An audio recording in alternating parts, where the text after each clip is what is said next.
In Gail Hamilton, an artisan of curses, is busy taking notes on how to improve his group of adventurers. His concentration is broken when the group leader calls him and, to his surprise, informs him that his contract is being terminated. The group leader, Kush Bilbora the Paladin, makes it clear that from that moment on, Gail is no longer a member of Wolfpack, leaving him stunned. Later, the whole group is gathered around a table. Gail scratches his head in confusion while the leader tries to get his attention and insists that he hears correctly, bluntly announcing that Gail was fired. Gail is taken by surprise and can't even finish his thought, questioning why he quit, while Norris the Black Wizard mocks him. The female member of the group, Melissa, a light fighter, mocks him by grabbing his face and making fun of his reaction. Another member, Luke the Thief, tries to stop Melissa from provoking Gail. However, she mocks, offering to console him one last time. Norris laughs and suggests Gail should have seen it coming. Gail stands up and protests, asking you to give her a moment, since the decision came out of nowhere. Hush questions your surprise,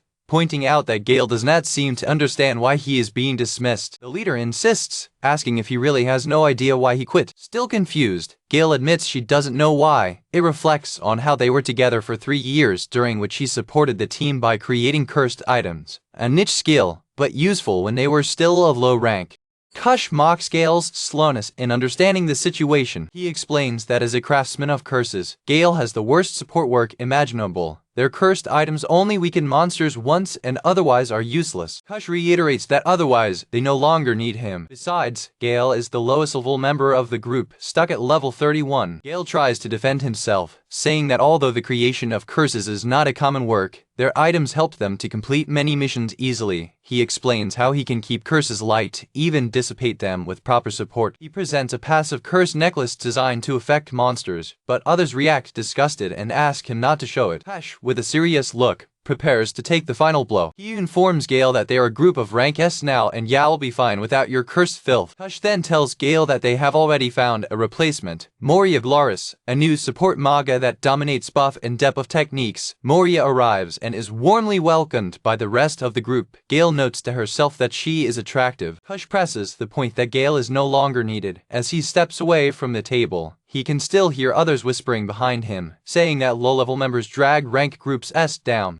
He hears someone comment that this would happen sooner or later. Desperate, Gail turns around and asks for another chance. He says he has cursed items stronger than he did before because he didn't want to disturb the group dynamics, but now he's willing to bring them. Your offer is received with silence. They all just look at him with disdain. Gail, with tears in her eyes, asks if they are absolutely certain that they will not regret this decision. Kush confirms yes. They are sure of it. Gail reflects on how she supported them throughout the journey. The pain of betrayal is evident on your face. Although he never had any showy moves, he was proud to have completed missions alongside them. He expected to stay at the Wolfpack forever. Kush, however, advises him to stop venturing completely and open a shop of cursed items. Melissa laughs, saying he'd attract the kind of people who like scary things. Norris jokes that if Gail opened a store, he'd tell the others, taxing him weirdo. Luke doesn't express resentment. Maya remains silent. Gail accepts everything for a bitter purpose. He says goodbye and leaves while the rest of the group celebrates his departure. Walking down the hall, he wonders what went wrong after all the time they spent together. He remembers how Kush said he would cover his room and boarding house, but that he would take Gail's share of all the curse ingredients, which means Gail essentially worked for free. Gail murmurs to himself in frustration. Looking at them one last time, he sees the group laughing together. Gail watches them with a look of contempt. At the door, Gail makes a decision.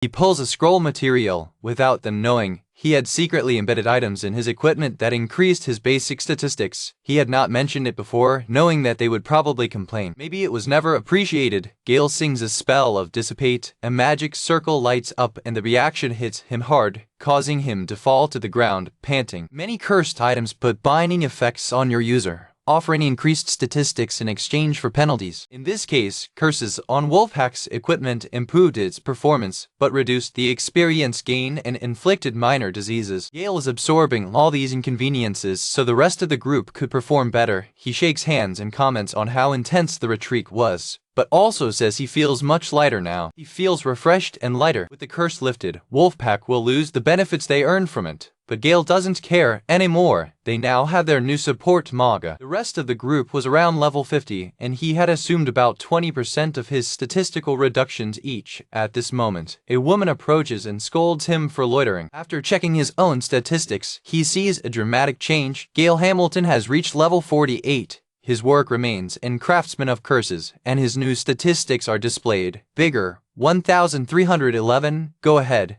980, magic, 3,402, agility, 835, resistance, 4,509, status points, 875. As a paladin, Kush had 5,000 strength and 3,000 defense, so Gail's new stats put him surprisingly high for a supporting role. His wife rushes him out. Gail apologizes and leaves. He gets lazy, trying to figure out his next move. He's broke, but he still has all his cursed equipment. As he looks forward, he sees someone attracting clients to a busy tent. The scene reminds you of what one of your former teammates said. Maybe he should give up the adventure and open up a cursed goods store after all. Gail was in conflict. As much as he resented the idea of doing exactly what his old group suggested, the thought of having his own shop always remained at the bottom of his mind. A peaceful dream of living in the field, managing a tool shop, a life where he could sleep whenever he wanted, eat whenever he wanted, do the cursed items of your choice, and use them freely for your own research. Now, without obligation, that freedom was finally yours. The bitterness began to disappear, replaced by a spark of excitement. He feels excited about the new perspective. It was time to set up a tent, earn some funds to travel and start over. Back to the Silver Wolf Inn, the remaining members of Wolfpack were enjoying a meal. The atmosphere was light, even commemorative. Kush commented on how things were better, and Norse agreed it was a relief not to have Gail around. Although Gail was a founding member, they admitted that they spoiled him for a long time. Luke agrees they should have replaced him sooner. Moria, the new support mag, listened in silence. Kush explained to Moria that Gail had a habit of messing with her things, sometimes adding lucky amulets or other minor improvements without permission. Their conversation was interrupted when suddenly a light burst on them. The enchanted equipment they used began to be active at once, glowing unexpectedly. Moria looked up, recognizing the effect of a dissipation spell.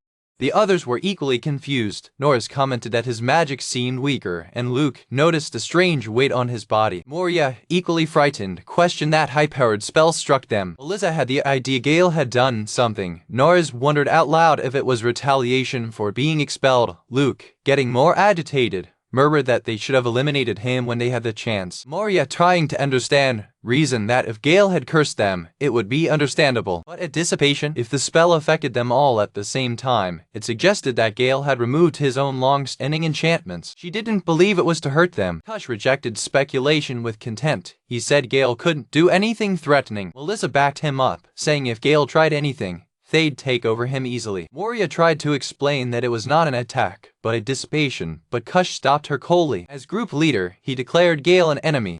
He warned Moria to learn quickly how Wolfpack operated. Norris threatened to burn Gail to the ashes if they crossed paths again. Luke joked that Norris, weak in magic, might not even get that. Their mockery has increased. Luke even joked about mutilating Gail to stop him from making curses, while Norris sarcastically questioned his accuracy. Melissa commented on how low they had sunk. Kush dismissed her, letting the others continue. Moria, however, remained thoughtful. The moment the spell was activated, she felt something change. It seemed that his statistics had fallen, almost as if a passive impulse had been removed. Could they have benefited unconsciously from Gail's enchantments all the time? Melissa, perceiving her discomfort, approached and offered her a drink. Moria accepted, but continued to reflect. She knew that cursed craftsmen normally could not apply buffs, especially as strong enough to affect an entire group without them noticing. But what if Gail had created cursed items that could?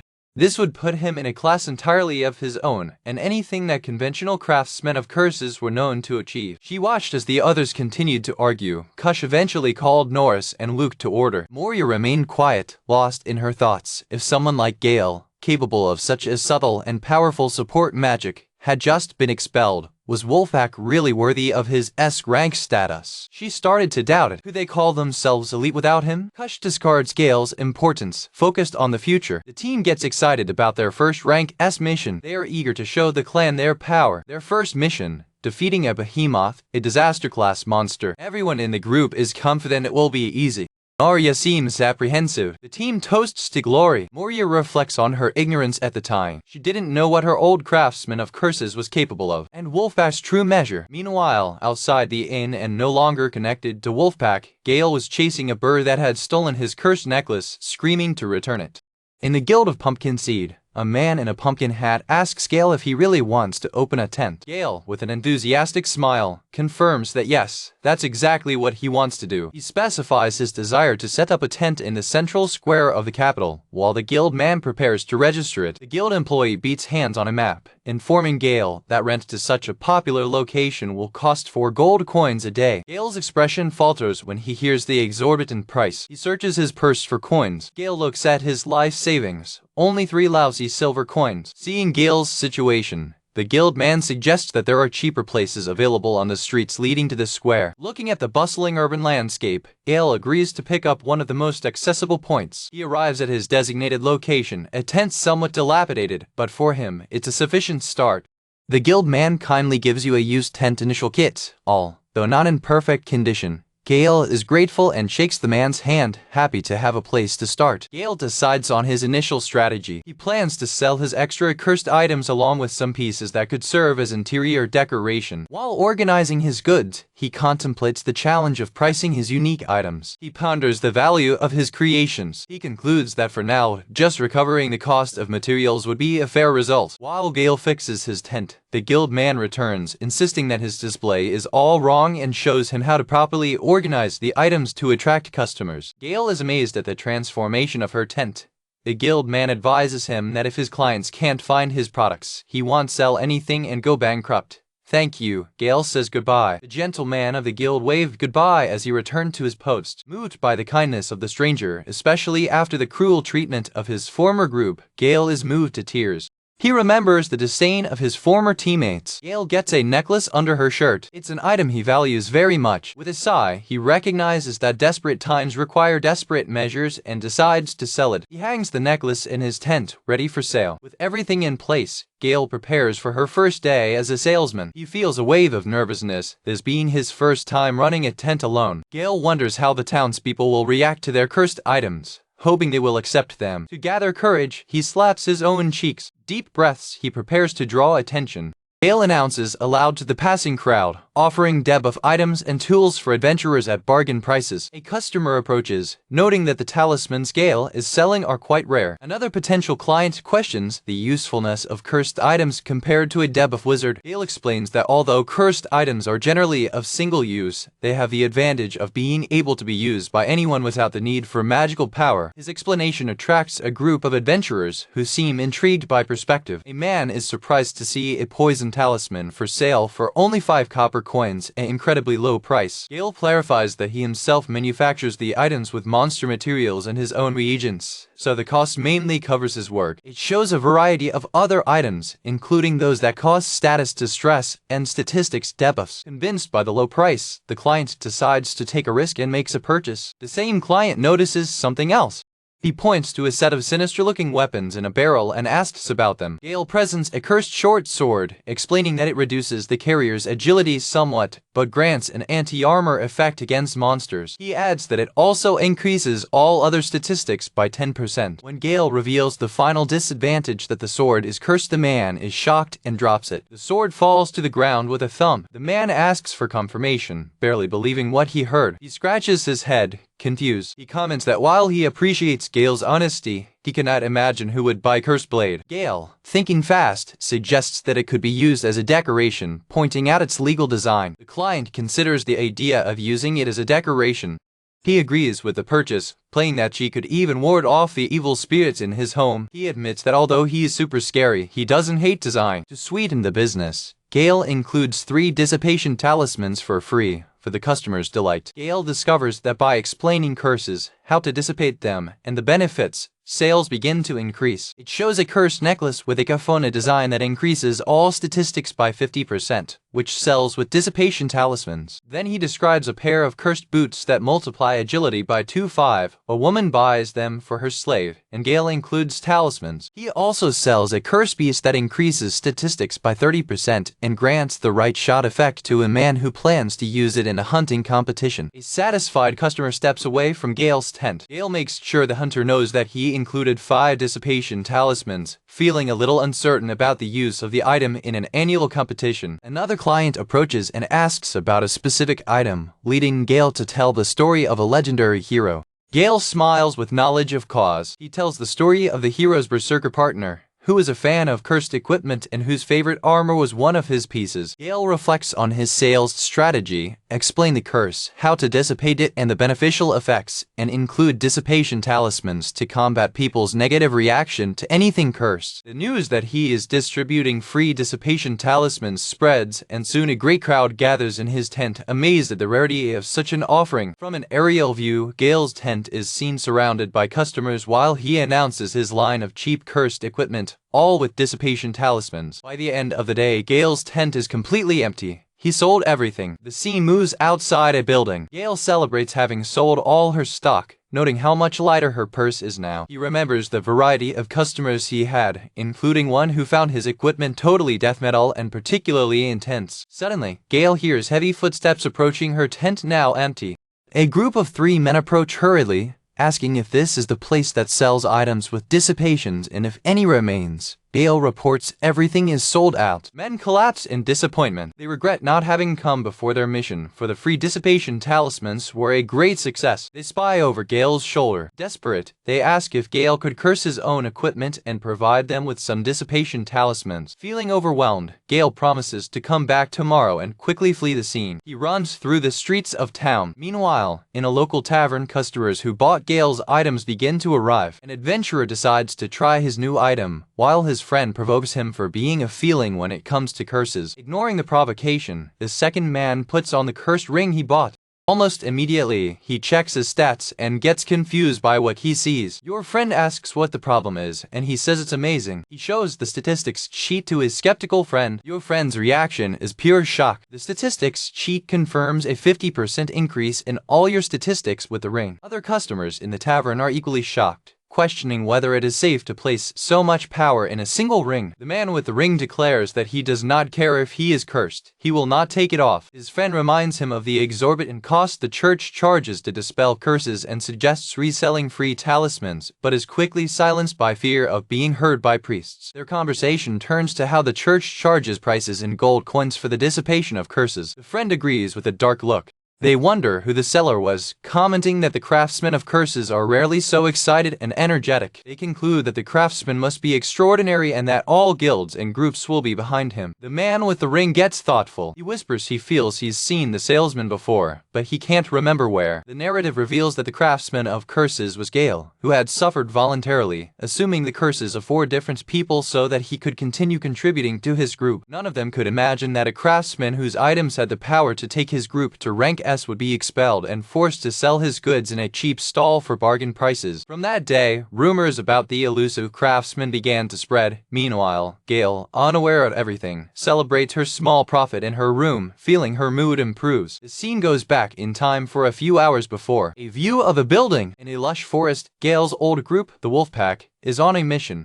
The sound of metal colliding echoes through the forest. A massive tree is broken into. An explosion bursts through the trees. Kosh is violently thrown into a tree, to the shock of his teammates. One of the members of the group murmurs "damn" in frustration. Other members look unbelievably, questioning why they are fighting so hard. The group is in disorder, unable to understand why, as a group of rank S, they are being dominated. A giant ogre roars fiercely. The monster moves toward them, showing that he will not yield.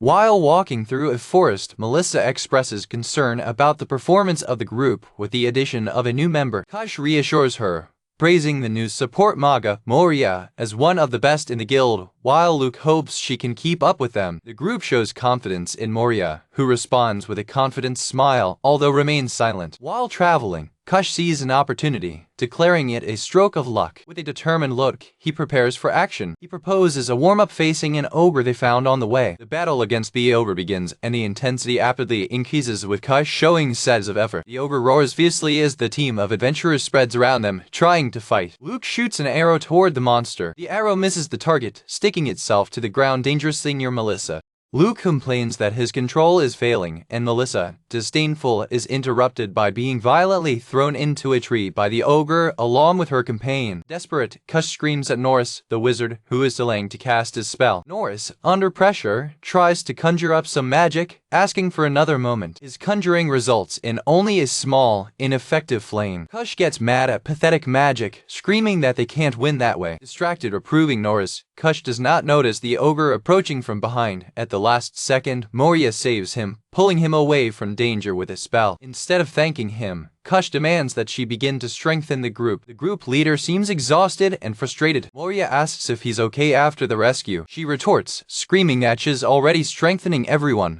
A broad vision reveals that Moria has been applying buffs to the entire group throughout the battle. Letting her know her magic is running out, she's preparing for one last big move. She beats her staff to the ground hard. An aura of power erupts from her, illuminating the clearing. A magic circle forms under Kush's feet, energizing it. Moria announces that her stats are double enough to defeat a rank monster. Confident, Kush advances to attack. He attacks the ogre with renewed confidence, screaming at the monster. With a fierce look, he believes this will be the final blow. For your shock, the ogre for your sword with one hand. The giant creature seems completely bored, even poking its nose. Kush can hardly believe his blade was blocked so easily. The ogre throws him away effortlessly. Kush is launched through the air, completely defenseless. He gets stunned by the force of the monster. While the ogre strikes again, Kush is forced to a humiliating retreat. Fallen and defeated, he blames Moria, calling her the Manga of useless support and questioning the power of his buffs. Moria defends herself, remembering that it was he who asked to save the buffs for a stronger enemy, Behemoth. Frustrated, she walks away, deciding to take a drastic attitude. She turns around, holding a scroll, and declares she will use the debuff item Gail left behind. A close-up reveals the cursed scroll, capable of weakening the ogre.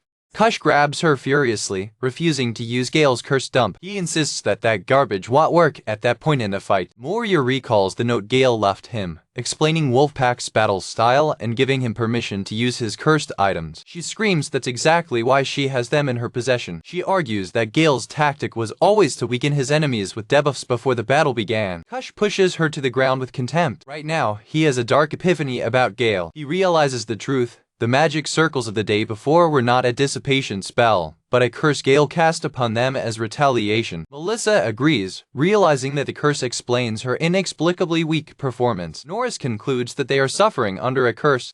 Luke, in turn, states cynically that he knew this from the beginning. The group, now blaming Gail, decides to retreat, while the ogre, confused, watches the scene unfold. During the retreat, Kush regrets that a group of rank S are struggling on a road that experienced adventurers travel all the time. Luke calms him down, saying it's best to retreat to face Gail's curse with full force. Norris agrees, calling the withdrawal strategic, while Melissa points out that the ogre has already grown tired of waiting and lost interest in them. Kush makes the final decision to return to the city, telling them not to be stressed by the curse. He orders Moria to use acceleration magic to rush the retreat. Moria is shocked by how quickly the rank S group is quitting the mission. Kush, thoughtful, look up. He notes that, despite all being injured, Moria is unharmed. The others agree, accusing the newcomer of not actually fighting and, as a consequence, forcing her to take the dangerous rear position.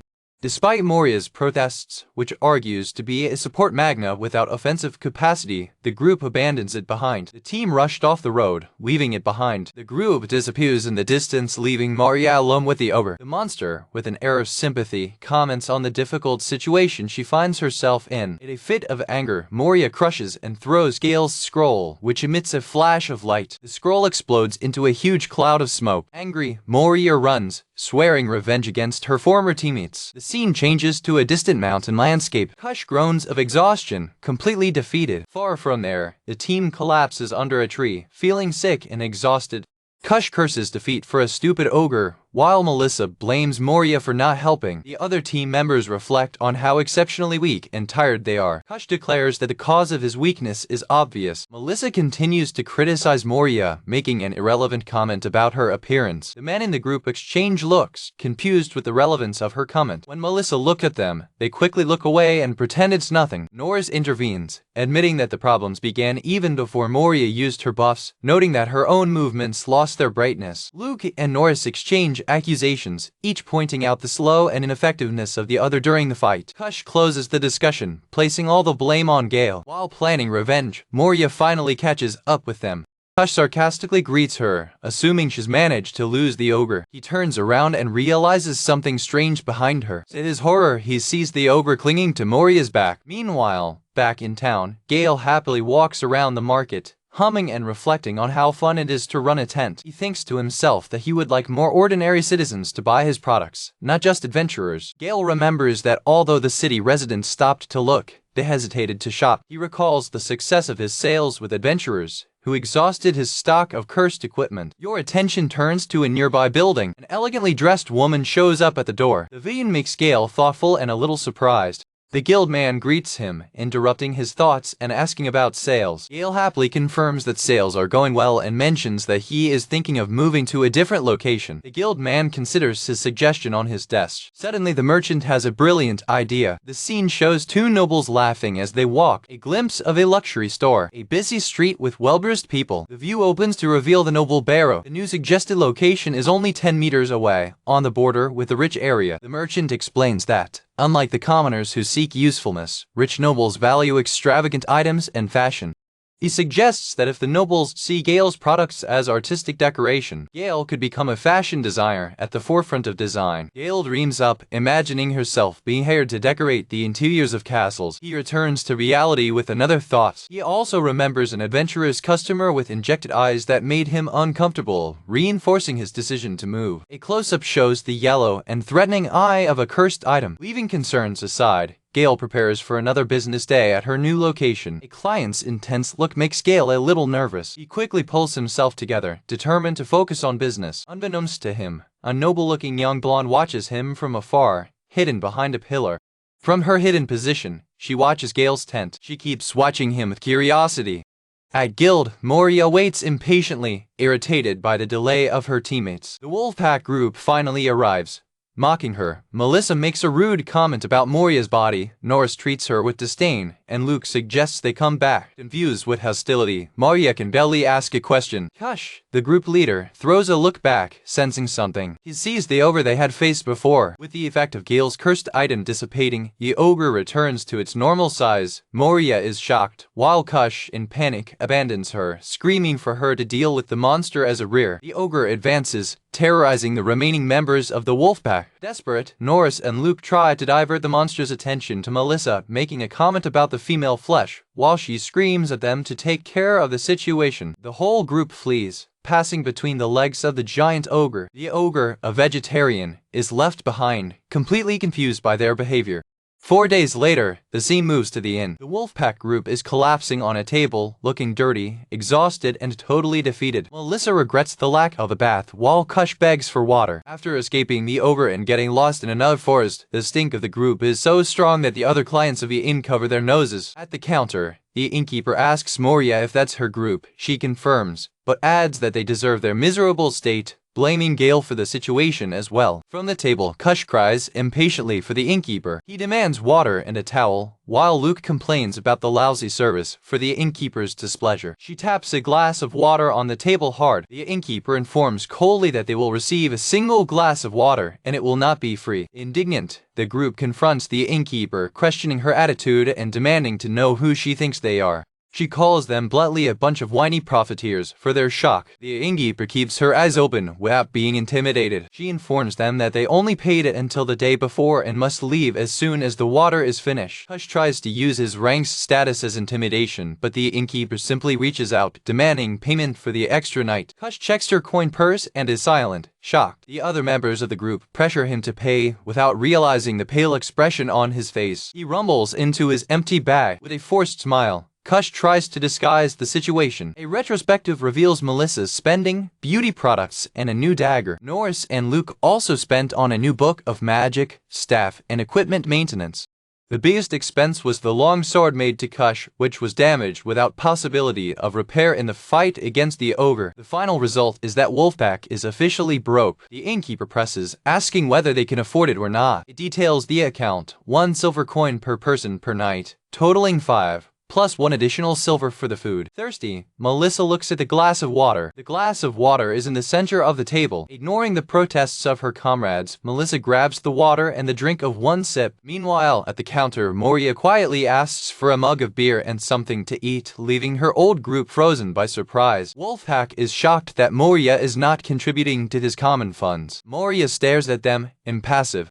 She explains that she's using her personal money and remembers that the group fund is composed of the mission rewards. They try to twist their words, claiming that as a group of rank S, they will share the future great rewards. Kush dismisses it, saying that the rule only applies when a mission is completed. Melissa approaches Moria from behind. She grabs her aggressively, stating that what is Moria's belongs to the group. The others join, surrounding Moria to take her money, blaming Gail for her problems. They pull a coin bag out of their hands. The group marvels at the amount of money, commenting on how well talented support wizards are paid. He lived in a burning rage. Kush is starting to provoke her. He reminds her that she is just a support mag. He despises her, saying her attacks are as weak as mosquito bites. Before he can finish, Moria hits him with a devastating uppercut. Kush is thrown across the room by impact. Wolfpack's other members look, mouthed on. Infuriated, Melissa grabs a chair, screaming for Liznette to show off. The chair shatters where Moria was. Melissa looks angry. She strikes again with a broken chair. Melissa looks forward. She realizes that Moria dodged herself, leaving only her cloak behind. In a heartbeat, Moria appears behind Melissa. Moria punches Melissa while Luke and Norris try to intervene, asking her to calm down. With fury in their eyes, Moria growls at them, calling them pretentious. Luke and Norris threaten her, telling her to watch her mouth. A magic circle lights up under Moria's feet as she jumps into the air, avoiding their attack. She lands hard on their heads, knocking them both down. The other guests of the inn observe the scene in silence, astonished. Moria wipes her forehead. Smiling, she apologizes to the innkeeper for the mess and offers to pay for the damage. But the innkeeper, impressed, says she helped clean the place up. Moria turns to her old group. Sitting on her unconscious bed as she happily announces that she is officially leaving the group with immediate effect. Meanwhile, back to his tent in the noble quarter, Gail attends an aristocratic client who admires one of his lanterns. Calling the lizard motive, he corrects her by explaining that she is a basilisk, but praises her taste. Gail explains that the item is a cursed oil lamp. The noble and her bodyguard are alarmed to learn that the item is cursed. The woman's bodyguard intervenes, ready to protect your lady. Gail retreats, intimidated by the guard's intensity. The guard accuses Gail of trying to sell cursed goods to high society. Gail hastily explains that it is not a weapon, but only a piece of decoration. Gail sighs, reflecting on the peculiar nature of his new noble clients. He remembers how he explained the charm effect of the lamp to other customers, who paid above the price request without hesitation. He notes that although his craftsmanship is popular among nobles, his sing-loose battle items are not attracting much interest. After a day of decent sales, Gail is out of bed, ready to close the tent. He remembers the initial negative reaction everyone had to his cursed products. He ponders that although nobles find their designs curious or interesting, none of them said they really like them. Holding one of his items, he wonders if his taste is too eccentric for them. He squeezes the item into his hand. A voice interrupts him, asking if he is closing for today. Gail turns around and sees a young woman of noble appearance, but dressed simply, examining her products. He watches her while she looks at her tent. He finds her intriguing, noticing her simple costume and wondering if she's running away from home. He watches her closely. At a glance, he notices a man who appears to be a guard watching her from a distance. The young woman turns to him with a radiant smile, saying she loves his creations very much because they are unique. She points to a particular ring, calling it very cute. Gail is amazed. It's the first time anyone has truly praised their designs. He blushes with happiness and emotion. Retrieving her composure, he praises her taste. He realizes she's worked hard to disguise herself. Deciding not to treat her with excessive formality, he takes a more casual approach. As it is about to close, he offers to make you a good deal. She begins to say that her purse is in the castle, stuttering the last part of the word. She corrects herself quickly, blinking and saying that her purse is at home and that she does not have much money with her. Gail laughs at her undercover attempt. He tells her that any amount she has in hand will be enough. He smiles, saying it's because she's the first client to really compliment her designs, but asks her to keep it a secret. She laughs and gives you something in exchange for the ring. Gail opens her hand and is shocked to see a single big gold coin. He is unbelieving that she's carrying such a large amount of money casually. He tries to get your attention to question the payment, but she's already moving away. She turns with a smile and a nod, holding her new ring. Gail watches her walk away, thinking about how cute she is, and nods back. Suddenly, he feels a chill. He perceives the guard watching him from the shadows with a dark expression. With a bump, Gail realizes his mistake. He forgot to explain the curse of the ring and give him the dissipation charms. He panics, looking for her on the street, but she's gone completely. He falls to his knees in despair, grabbing his head. He consoles himself with the fact that the item was just a cursed memorial ring without a particularly severe curse. He remembers the effects of the ring, triples the defense and grants resistance to instant death, with the disadvantage that it cannot be removed without dissipating the curse. He reasons that, by being rich, she can easily visit a church to remove the curse and promises to apologize and give it the talismans the next time she sees it. He reflects on her slip over the castle, while in an alley several hands grab her from the shadows. The young woman is forced into a dark alley. A woman in armor appears, scolding her captors. From above, another woman asks if they captured her, and they confirm. The young woman fights and screams as the soldiers carry her away. The scene moves into the vision of a great royal castle. Inside the castle, exhausted soldiers are reprimanded by an assistant who asks the young woman to stop causing trouble. The young woman is revealed as Princess Kara, sitting on her throne with a bored expression. The princess seems totally indifferent to reproof. The view opens to the capital city. Gail walks down an empty street. Suddenly, a hand hits his shoulder. A soldier in the capital army confronts him, saying he is looking for a young man with black hair and blue jacket who runs a tent nearby, a description that matches exactly Gail's. Thinking fast, Gail turns with an aged expression and a hoarse voice, asking if he really looks so young, deceiving the soldier. The confused soldier apologizes for the mistake. He walks away, leaving Gail behind. As soon as the soldier turns the corner, Gail uses a dissipate scroll to remove his disguise. He reappears in a cloud of smoke, relieved by the near escape. He wonders in panic why the army of the capital is looking for him. Realizing the danger, he decides it's best to pack up and get out of town as soon as possible. A group of kids who witnessed his disappearing trick, asking him to do it again, he hastened to silence them. In the castle, an assistant named Vivian scolds Princess Kara, who is relaxing in bed, for buying a ring in town. Vivian calls the item blasphemous, but the princess dismisses concern, stating the need for the nobility to mingle with the people. The princess' room is decorated with macabre items, like a ceramic vase adorned with skulls. A cat statue with goat horns adorns the upper corner of the room. Close to the bed, a small chest with a skull and a rose on top serves as an additional decoration. Vivian expresses her dislike for the princess' style of decoration, but Kara ignores her, saying that her assistant still has much to learn. With a sigh of frustration, Vivian reminds the princess that she has a meeting with foreign envoys that morning and needs to hurry. Suddenly, Vivian realizes that the princess is about to put the cursed ring on her finger. Vivian panics, questioning whether Kara intends to wear the ring to the meeting. The princess replies that she only wanted to try it quickly, while the ring slides on her finger. Elsewhere, in the Guild of Adventurers, Gail enjoys a hot meal. He tastes the food, satisfied with how well things are going.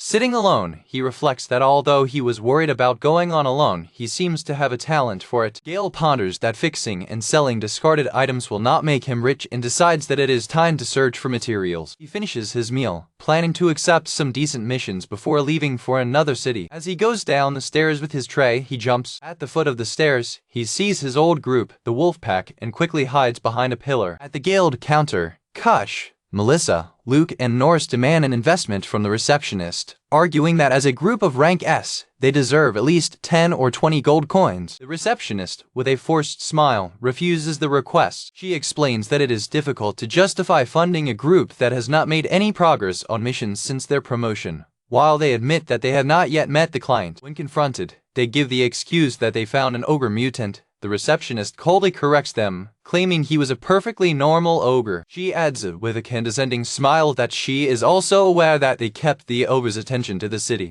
Kush gnashes his teeth with rage, but the receptionist ignores him. She continues, mentioning that Moria left the group in a few days and that the Pausada Lobo de Prada sent a complaint and an invoice, which the guild covered. Consequently, Wolfpack now owes money to the guild. Watching from their hideout, Gail notes how terrible their former teammates seem. Realizing that they are in serious trouble, the receptionist slaps her hand on the counter, her face hardening. With a threatening look, she challenges them to mention investment once again. Kush, trapped, turns away the guilt and shouts that everything is Gail's fault. Gail is shocked to hear his name be invoked. Melissa agrees with the prosecution, regretting that her attributes are ruined because of Gail's curse and that not even the buffs are helping. Gail, in turn, is confused, for he had dispelled his own curses. Luke and Norris get together, blaming Moria for being useless. The receptionist, tired of her excuses, sighs and interrupts them.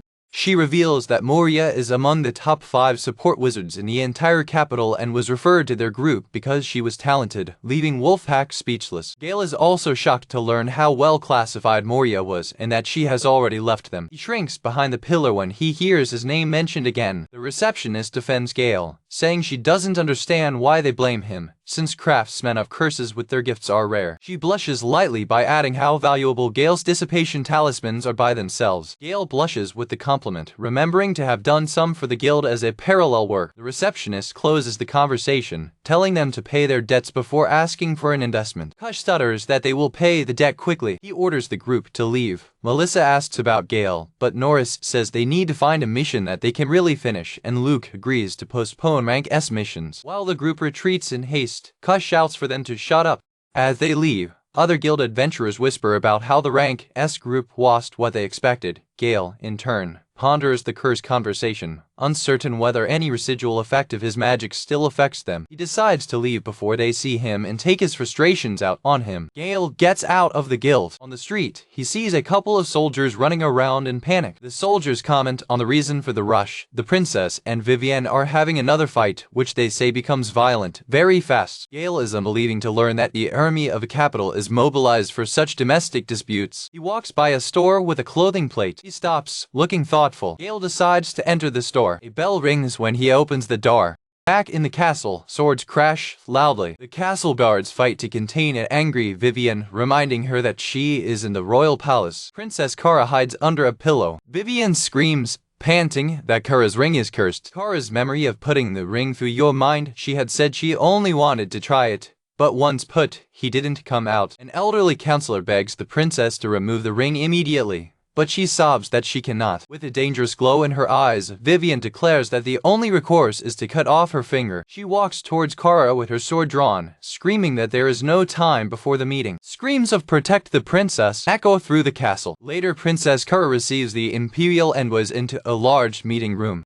The envoys commend you for your appearance. One of them notes the tape on his finger, and Kara laughs, explaining that he cut himself a little while his counselors watch with anxiety. A close-up shows the tape tied to your finger, suggesting that they must be tired of the long journey. Kara offers some tea. The envoys politely refuse, offering instead their own snacks and tea from the Empire, while a large box is brought. Kara expresses her enthusiasm for imperial snacks while one of the envoys opens the box. The box opens with a deft thump. From inside the box, a group of armed bandits appears, revealing that the scent are actually murderers. As Vivienne and the guards react in shock, the killers prepare to attack. The leader of the killers smiles maliciously, explaining that the poison at the tip of his weapons will ensure a quick and painless death. The royal guards run to protect the princess. The leader of the assassins shouts, "Too late. Time for you to die," while arrows fly toward the princess.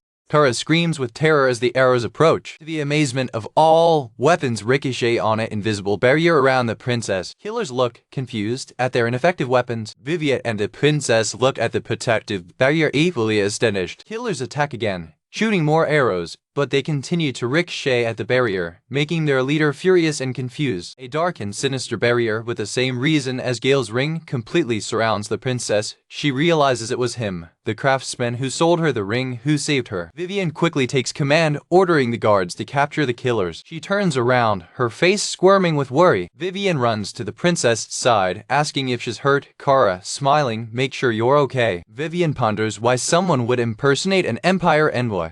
The princess seems thoughtful and a little shaken. Vivienne decides they need to take the princess somewhere safe until the situation calms down. Later, in a place called the Star Chamber, a bishop and an appraiser examine the ring. Vivienne asks if the curse is dangerous. Bishop Uriel explains that dissipating the curse is simple. but the work is so advanced that it must have been created by someone with deep knowledge of curse magic. He launches himself into a technical explanation of how the ring uses a high-ranking curse to maximize its effect, with layers of counter-cursions to nullify the side effects, leaving Kara completely confused. The bishop indicates that there is more to be said. He gives the word to Arizul, the appraiser. After examining the ring with its magnifying glass, Arizul announces that it triples the user's defense and grants an effect of immediate death resistance. Vivian is shocked by the revelation, while Kara asks what that means. Arizul looks at them seriously. He declares that the ring is at the level of a cursed sacred relic. The appraiser is excited, amazed to witness such a wonderful cursed item in his youth. He laughs with joy. Vivian scolds him, saying he'll beat him if he keeps holding the princess' hand. Vivian remembers another church relic, the Escudo do Anjo, which had a similar effect. Arizul, massaging his head, confirms that he also offers protection against instant lethal blows. The bishop adds that he has never heard of anything that offers the same effect on the scale. The princess lifts a finger, remembering an item. It mentions the greatest treasure in the empire, the heart of the devil. A textual description explains that the heart of the devil is a legendary item with many high-level effects, including resistance to instant death. However, it constantly drains the life force of the carrier and will kill it if it is not dissipated in time. Vivian claims that this is the price to be paid for such powerful effects. It reflects that this is the truth of their world. Princess Kara holds the ring and observes that, unlike the heart of the devil, her ring hardly has penalties, which makes it even more valuable than a relic. Kara turns to Vivian and asks if she remembers the man who sold her the ring. A nearby guard jumps. Vivian smiles, thinking that the princess wants to punish the seller, offering to fall him. Kara corrects her by saying she doesn't want revenge. She holds the ring with affection, explaining that, cursed or not, he saved her life. She wishes to meet you again so she can thank you.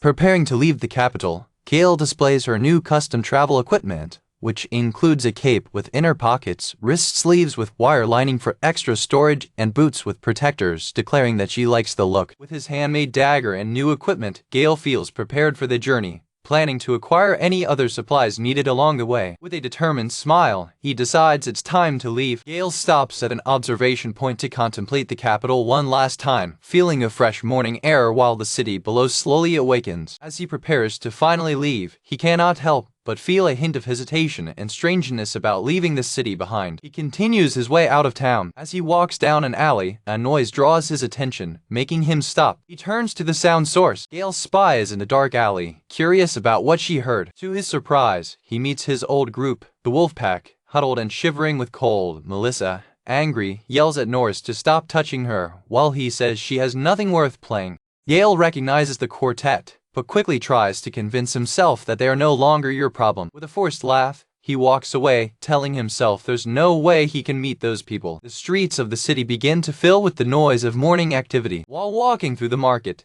the sound of galloping horses frightens him, and he hears people talking about the palace guard at the gates. He looks up and sees the body of royal knights, questioning his unusual presence. He also sights soldiers from the capital army, increasing their confusion over the commotion. While walking, he bumps into a newly posted poster on a wall. He reads the poster, which asks for information about a black-haired man in his late teens who sells bad taste decorations, a description that hits him closely. He hears the knights discussing his quest, mentioning that the capital army is searching the square inns and guilds. Gail tries to act with indifference, telling himself that it cannot be him, feeling offended by the description of his products in bad tastes.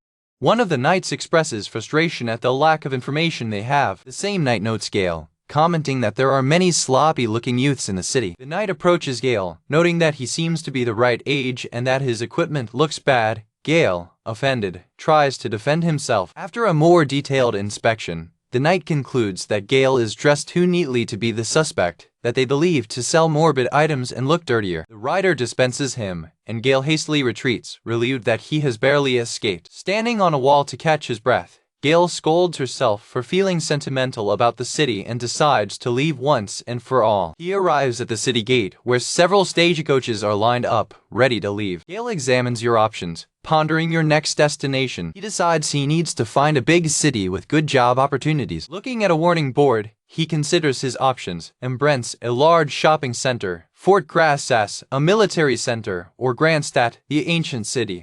Your attention is captured by a coachman announcing a last-minute sale to the last 2 seats available. The coachman announces fate is Farmage, the agricultural center, for only 1 silver coin. Gail is curious about the term agricultural center. The word agriculture evokes images of fresh and delicious food, making your mouth water. Excited by the prospect and discounted price, Gail raises her hand to claim a seat, but another hand rises at the same time. He turns around, surprised to see the other person who also wants the seat. He tries to remember where he saw the hooded figure before, while she turns around and recognizes it. The woman takes off her hood, revealing herself to be Moria, who greets him, remembering that it has been a few days since their meeting. Gail finally recognizes her as Moria Gloris, the support wizard who replaced him in Kush's group. He almost makes a comment about her appearance, but it does.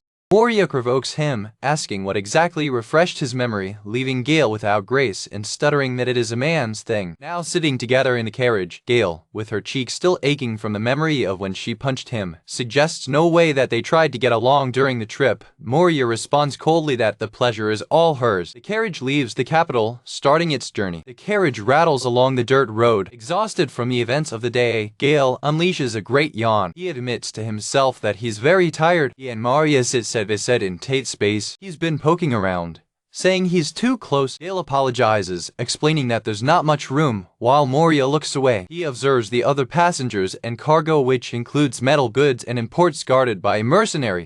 Gail reflects on the woman of strange willpower at her side, surprised that she has already left the group so quickly. Feeling uncomfortable and exhausted, he sighs, wondering how he can sleep. Trying to bake BAs, he tells Moria that they didn't get the best start, but he asks them to stay calm. She says she's not angry. Gail ponders that his resignation had nothing to do with Moria. He suspects that Kush was simply attracted to her. He concludes that the group had been planning to dismiss him for some time, and her arrival was just a convenient opportunity. He asks Moria directly why she left Wolfpack. She stares at him quietly for a moment. Instead of answering, she retorts, asking why he didn't leave that shit group before. Moria sighs in exasperation. She prepares to tell him the story.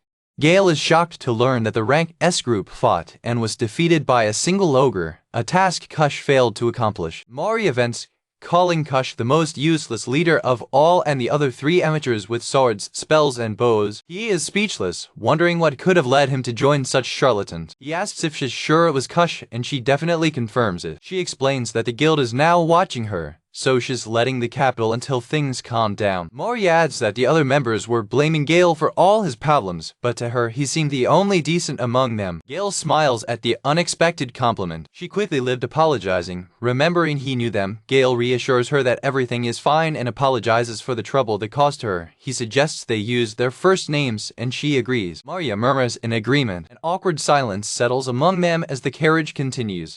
Gail watches her, noting that she doesn't have much luggage with her, and wonders if she left the group in a hurry. Feeling sympathetic, he searches your purse. He takes a fresh bread. He starts to slice the bread. He makes some ingredients. He's still making a sandwich. He bites some vegetables. He offers her the sandwich, welcoming her to Wolfpack's Victims Club. She smiles ironically, commenting that she doesn't know how much victim he really is. The camera focuses on the carefully prepared sandwich. She accepts the food, thanking him while he tells her not to worry about the little things. Her eyes light up with the view of the sandwich. In a gesture of goodwill, Gail offers sandwiches to the other passengers in the carriage as well. Moria takes a big bite of the sandwich. She exclaims it's delicious, surprised how quickly he prepared it. Gail laughs, crediting the ingredients and offering some wine as well. She plays, asking if he's trying to get her drunk. Moria recognizes the bottle as Romange wine, an expensive drink. Gail explains that you can afford it because your tent was a success. Curious about his tent, she opens the bottle of wine. She mentions that there was a great uproar in the market over an item of the artifact class being found in one of the tents, which shocks Gail. Moria adds that even the princess is looking for the seller. Gail freezes, her words reminding him of the tent, the princess in the castle. A quick retrospective goes through her mind, the princess in her tent and how she mentioned that her purse was in the castle. He quickly turns away the thought, trying to convince himself that there is no way to be him. Moria asks if it could have been him, but he denies it, asking if he looks like someone who would have artifacts. She agrees not to, and he jokes that she could at least have lied to make him feel cool. They joke that people who can create such items are like mountain hermits in sacred shrines. Gail makes a wrinkled old man's face, making Moria laugh, and agree it's exactly like that. The sound of their laughter echoes down the road as the chariot travels between the trees. They give a high five, with Moria admitting she's starting to like him, and Gail answering that she doesn't hate her either. Moria smiles, content with their truce. They speculate that they could form a good team if they weren't both supporting characters, but their conversation is interrupted by a violent impact that hits the carriage. Gail screams in alarm, realizing it's an orc. The carriage plunges into darkness and chaos with cries of confusion. The bump plays Gail against Moria's chest. He comments uncannily on softness, and she pushes him away, saying it's no time for that, because the orcs are attacking. Gail recovers, recognizing the gravity of the situation. Outside, the caravan is being invaded by orcs and the travelers are packing. One of the men runs away to save his life. He runs into their carriage, screaming that the mercenary guard has been caught. Inside the carriage, the other passengers scream with terror, believing they are doomed. A group of orcs turn around and begin to advance toward their carriage. Moria observes their approach, realizing that it is not good. She evaluates the situation, noting that no one on board is able to fight except her and Gail, both rear guards. A passenger hugs her son in terror. Moria's expression hardens with determination. She turns to Gail and asks if he has a gun, implying that they will have to fight. She claims that there is no other choice, revealing her staff and a small dagger. Gail answers that he only has a few unique debuff talismans and a short sword. Moria admits that their equipment is not encouraging, but decides that they need to fight. Gail protests, arguing that there's no way back guys like them can. She insists it's better to fight than simply wait to be killed, even if she only fought in emergencies. She assures him that she's good at support magic and that he can trust her. Gail stares at her, suing her decision. Accepting the situation, he tells her that he will take the lead and that she needs to support him. She agrees and apologizes. He tells her not to apologize, declaring she'd be a horrible man if she made a girl fight alone. With a confident smile, he cheers her up, suggesting they show the orcs what a couple of X-rankers can do it. They leave the carriage to face the approaching threat. Gail evaluates the orcs, believing they don't see them as a threat. He plans to attack them and take down at least one. Moria takes a handful of rune stones. She throws them on the floor in front of the carriage. A magic barrier with hexagonal pattern arises from the ground. The defense wall extends, protecting the carriage from the approaching orcs. Moria tells Gail to go ahead, promising to strengthen him as soon as possible. He agrees and advances, impressed by how well she plans. Gail draws his short sword, preparing for battle. Moria extends her staff, preparing to cast a support spell. Suddenly, she feels the dark energy of Gail's weapon and trembles unintentionally. A close-up reveals the sinister aura emanating from Gail's blade. Moria looks shocked by the nature of his gun. She wonders what the weapon is because a sinister black energy emanates from it. Gail assumes a combat stance, surrounded by a powerful aura of black magic, ready to face the orcs. While preparing for battle, Moria announces that her strategy is simple. She explains the plan. As buff magic takes time to activate, it will time it perfectly, while Gail uses its curses to immobilize the orcs and defeat as much as possible. Gail agrees, adding that if you can resist long enough, a nearby patrol will probably notice the commotion and come to help. Although the plan is solid, Moria knows they'll need luck to survive. Moria questions Gail's gun, asking what a scary thing that is. Gail discards it as a normal debuff dagger, but Moria, feeling its dark energy, questions whether it is really so common. Ignoring her question, Gail tells her to just support him and advances. Moria tries to stop him, but he's already on the move. Moria kneels to prepare her own magic. With her fingers, she draws a symbol on the ground, casting a fast spell that, although not long, will be incredibly powerful. She observes the effect of her magic, aware of its intense but short-lived power.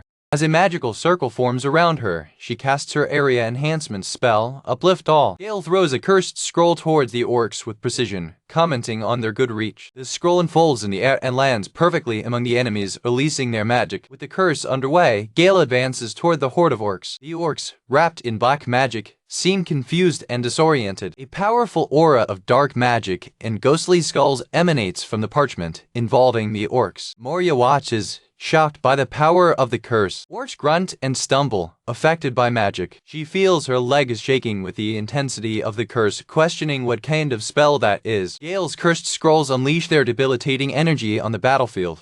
Moria realizes that the curse affects only hostile monsters, but feels that she could be sucked if she let her guard down for a moment. Gail runs towards weakened enemies. Moria screams at him to wait, warning him that he is moving very fast and that his buffs are not yet fully active. Ignoring your warning, Gail jumps into the attack. An orc roars in challenge. Gail is momentarily surprised by the ferocity of the monster. Moria watches with horror while Gail throws herself into danger. She's speechless, unable to stop him. In the blink of an eye, Gail cuts the head off an orc with a single clean blow. It moves forward, moving toward the next target. With amazing speed and strength, he cuts off another orc. The remaining orc looks in shock and fear. The impact of Gail's blade is felt. Gail laughs with joy at your success. He turns to Moria, exclaiming that her bluffs are amazing. She tries to protest, saying his stunt had nothing to do with her magic. Moria analyzes the battlefield, realizing that the debuff curse is much more than just a weakening. She realizes that the disposable curse has the effects of terror and humor and probably paralysis, something she's never heard of. Gail prepares to continue the fight. Moria's focus turns to the sinister dagger he wielded. She speculates that the dagger must have powerful passive effects, such as zero armor and the ability to conceal someone's true strength.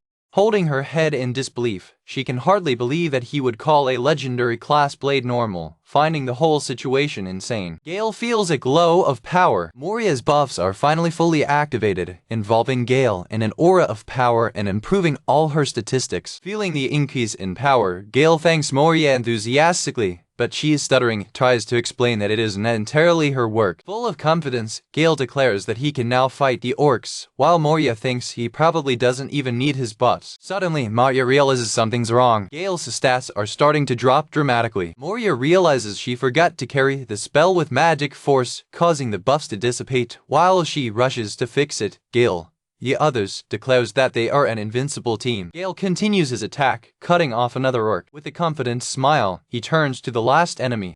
To his dismay, he sees that more orcs arrived, emerging from behind a pile of skulls. Without hesitation, Gail launches more of his cursed items against reinforcements. The shells hate the orcs. A dark aura pulsed from one of the orcs hit. The curse explodes in a black energy wave, freezing the orcs in place. An orc is paralyzed, with its mouth open in a silent roar. Another orc is equally frozen by the powerful curse. Gail celebrates, crediting Moria's buffs and his Lento spell for freezing the orcs instead. Moria, frustrated, tries to explain that he is mistaken, since Lento usually does not reduce the speed of movement by 90%. His eyes spread in disbelief with the situation.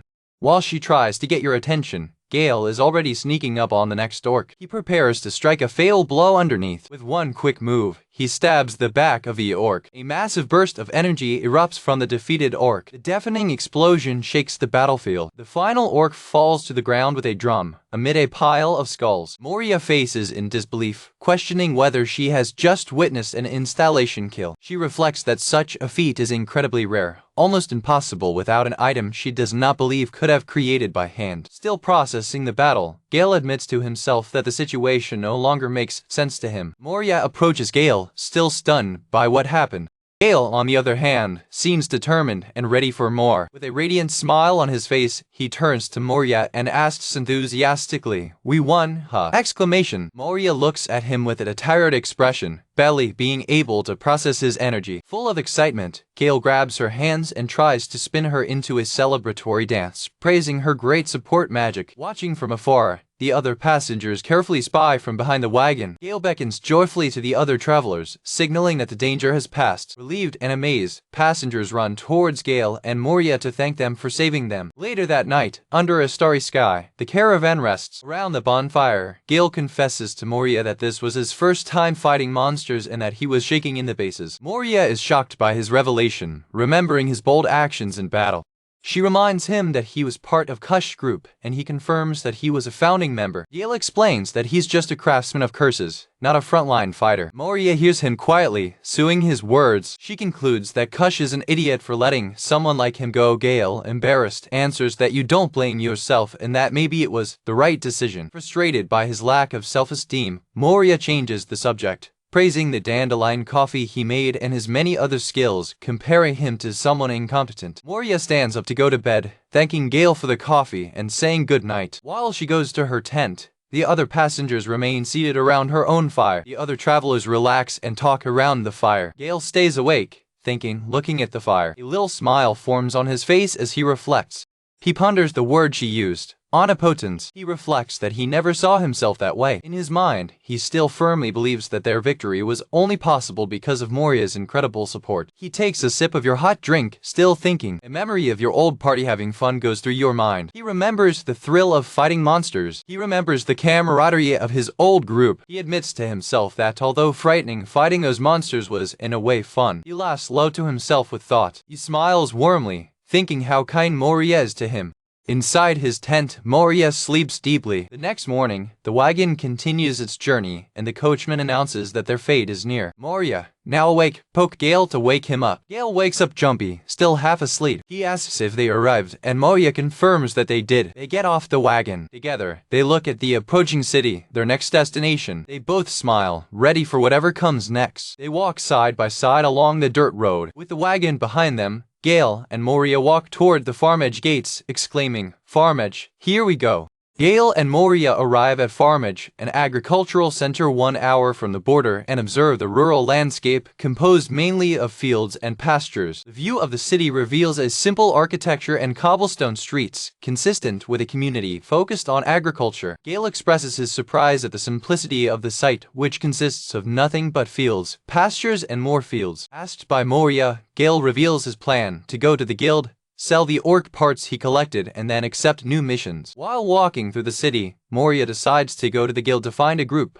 but Gail expresses her desire to work alone for a while. They arrive at the Guild of Farmage Adventurers, a shaman-style building overlooking the countryside. Within the guild, Moria's expression reveals her apprehension with Gail's plans. Faced with the mission board, Moria expresses her concern, doubting that Gail will be able to complete the mission he chose alone. But he remains confident. Angry at her insistence, Gail shows her mission sheet and challenges her to help him hunt the undead. The mission is revealed as rank A, indicating a high level of difficulty. Moria stutters, hesitant to accept such a dangerous mission. She reminds him that both are rear support members and questions how they could succeed as in the battle against the orcs. Gail confidently assures her that she will see, because this is her specialty, leaving her surprised. A black elf sneaks up from behind and greets them, asking if they are there to accept a mission. The elf smiles warmly, alien to the surprise she caused. Surprised, Gail and Moria met, frightened by his sudden appearance. They realized they hadn't noticed her before she spoke. The elf keeps a curious look on the pair. She watches Gail curiously. She asks if he's new in the area, and he confirms that he recently arrived from the capital to try his luck. Elf explains that, because it is an agricultural and commercial city, there are few adventurers, which makes their arrival good news. She takes Gail's hand with enthusiasm, thanking her for coming. The gesture makes him blush, while Moria, in the background, seems angry. The elf asks if the two are friends, but Moria denies, stating that they only traveled in the same direction. Moria formally presents herself as a support Manga from the capital, offering her help. The elf is thrilled by the news. She expresses her joy, because support wizards are very requested in the region. Watching Gail's light equipment, she assumes he's a thief. He corrects her, revealing himself to be a craftsman of curses. The revelation makes her visibly surprised. Gail, used to the reaction, explains that although his main focus is support, he also knows how to fight.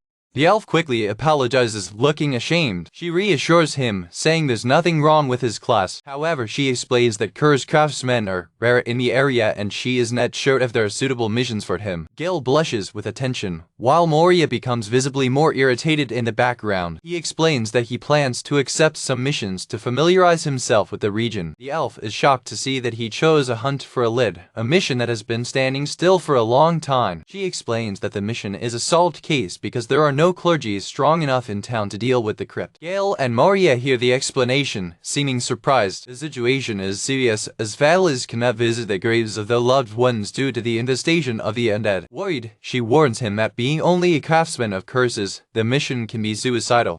Your eyes show the seriousness of the warning. She used to scold her for her frankness, but Gail reassures her, saying she's used to that kind of reaction. With a smile, he reaffirms his confidence in completing the mission. The elf seems skeptical, but reiterates her warning. She leans over the counter to look for a map for him. Determined, she warns him again that no one has completed the mission, and there will be no rescue if anything goes wrong. She offers holy water and other magical items, but he refuses, asking only for the map. With a stamp, the mission is officially assigned to him. To prove the conclusion, he'll need to bring the jaws of the lich. Gail says he already knows and uses them often, surprising her. She approaches, asking him to be careful because of the scarcity of adventurers in the city, which embarrasses him. Angry with the scene, Moria steps hard on his foot. The elf laughs, commenting on the good relationship between the two. Gail and Moria exchanged a surprised look with the comment. The elf presents herself as Gimley, the master of the guild of that agricultural center, and formally welcomes them to Farmage. Gail remembers the orc parts she collected. He introduces them to Gimley, who is impressed by the amount. On leaving, Gimli comments on Gail's casual attitude toward moving to town and accepting dangerous missions, clarifying that it was not a compliment. Outside, Moria teases him for being delighted with Gimli, but he pretends not to understand what she's talking about. Moria announces that she will join him on the mission, and Gail realizes that that was her intention from the beginning. She remains silent, confirming his suspicion. She claims she's not worried about him, but shall act as a safety net in case things go wrong. Gail stares at her, surprised by her statement. Korada, she asks why he's staring at her. He sincerely admits that her presence shows him. Embarrassed by his sincerity, she stutters while he explains that she is nervous because it is her first solo mission. She seems to understand and accept his explanation. She comments that although he should be nervous for an undead hunt, he seems strangely excited. He reveals that to him the undead are like treasure chests full of materials. He can hardly wait to collect ingredients for his cursed items for Moria's disdain. That night, Gimli sits on a roof, thoughtful. She reflects on Gail, realizing that he is not a common craftsman of curses. The scene changes to a local restaurant. A simple meal of sausages and drinks is served on the table. The next day, afternoon, Gail wakes up, feeling refreshed, while Moria informs him that he overslept. While you're eating, Gail seems confused about something. He notes that armed adventurers are rare in the city, which makes them an attraction to the locals. Moria warns him not to go crazy. When they arrive at the imposing entrance of the crypt, they prepare for the mission. Gail tries to maintain optimism, hoping for a quick mission. Meanwhile, Moria checks her antidead equipment. Gail calls her worried, but she insists she's just being prepared. A tray reveals its arsenal: a silver knife, antidemonium incense, and holy water. She cares about his apparent lack of caution, even though he claims to be an expert on the subject. They agree to back off if the situation gets dangerous. He recognizes the difficulty of her rear position, but she corrects, stating that both would run away together. He sees a door leading to the next area. The path opens, revealing the light of day. The door opens to a vast circular and ruined cemetery. The vision expands, showing the sky between cliffs. The entrance of a tomb stands out amid the ruins. Gail is impressed with the view, but Moria reminds him that they're not there for a walk. Seeing the remains of a skeleton, Gail seems intrigued. He assumes that the undead caused destruction, while Moria expresses her disgust for the place. He starts throwing bones to Moria's astonishment. He points out that the skeletons left footprints, serving as clues. Moria remembers that the cemetery was built on an old dungeon and cares about the possibility of disrespecting the dead. He dismisses her concern, asking how else they could explore. She tries to show respect by saying a prayer. He provokes her for her devotion, but she answers that anyone would seem devout compared to him. He then reveals that the skull she prayed for is from an undead man who will awaken at night. To prove it, he brings the skull closer to her face. The skull comes alive and beats the jaw. In a fit of rage and disgust, Moria shatters the skull. Asked about her respect for the dead, she declares that the undead are just monsters she hates. Decided to seek better quality materials, Gail announces that she will go down alone. He gives Moria a flashlight and advises her not to waste her holy water before leaving. Excited, he leaves in search of materials, leaving it behind at the entrance. Angry that she was abandoned, Moria murmurs about the selfishness of Wolfpack members. Despite her fear, she looks into the darkness of the hall. The dark corridor looks threatening. Hesitant, she decides to move on. Still nervous, she advances through the dark passage. She catches him and calls him to wait.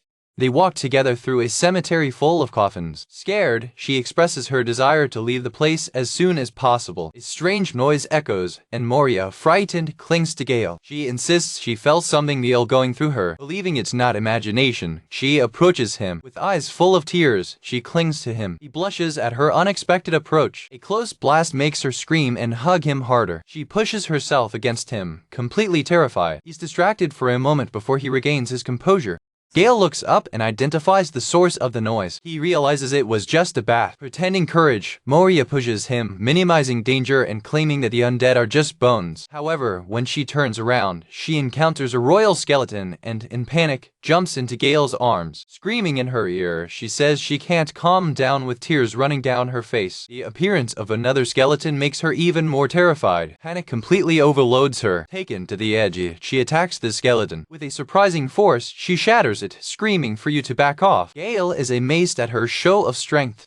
Still shaking, she gets the flashlight. She throws it at the undead, setting them on fire. As the flames spread, more skeletons approach. The vision of the burning skeletons makes Gail confused. Moria screams when she sees more undead approaching. In one last act of panic, she pushes him. He stumbles and falls in the midst of the burning confusion. After the chaos with the skeletons destroyed, Gail asks if she calmed down, and she apologizes for the explosion. He asks why she followed him. Since he's so afraid, she admits she was worried about him doing the hunt alone. He listens to her, still processing events.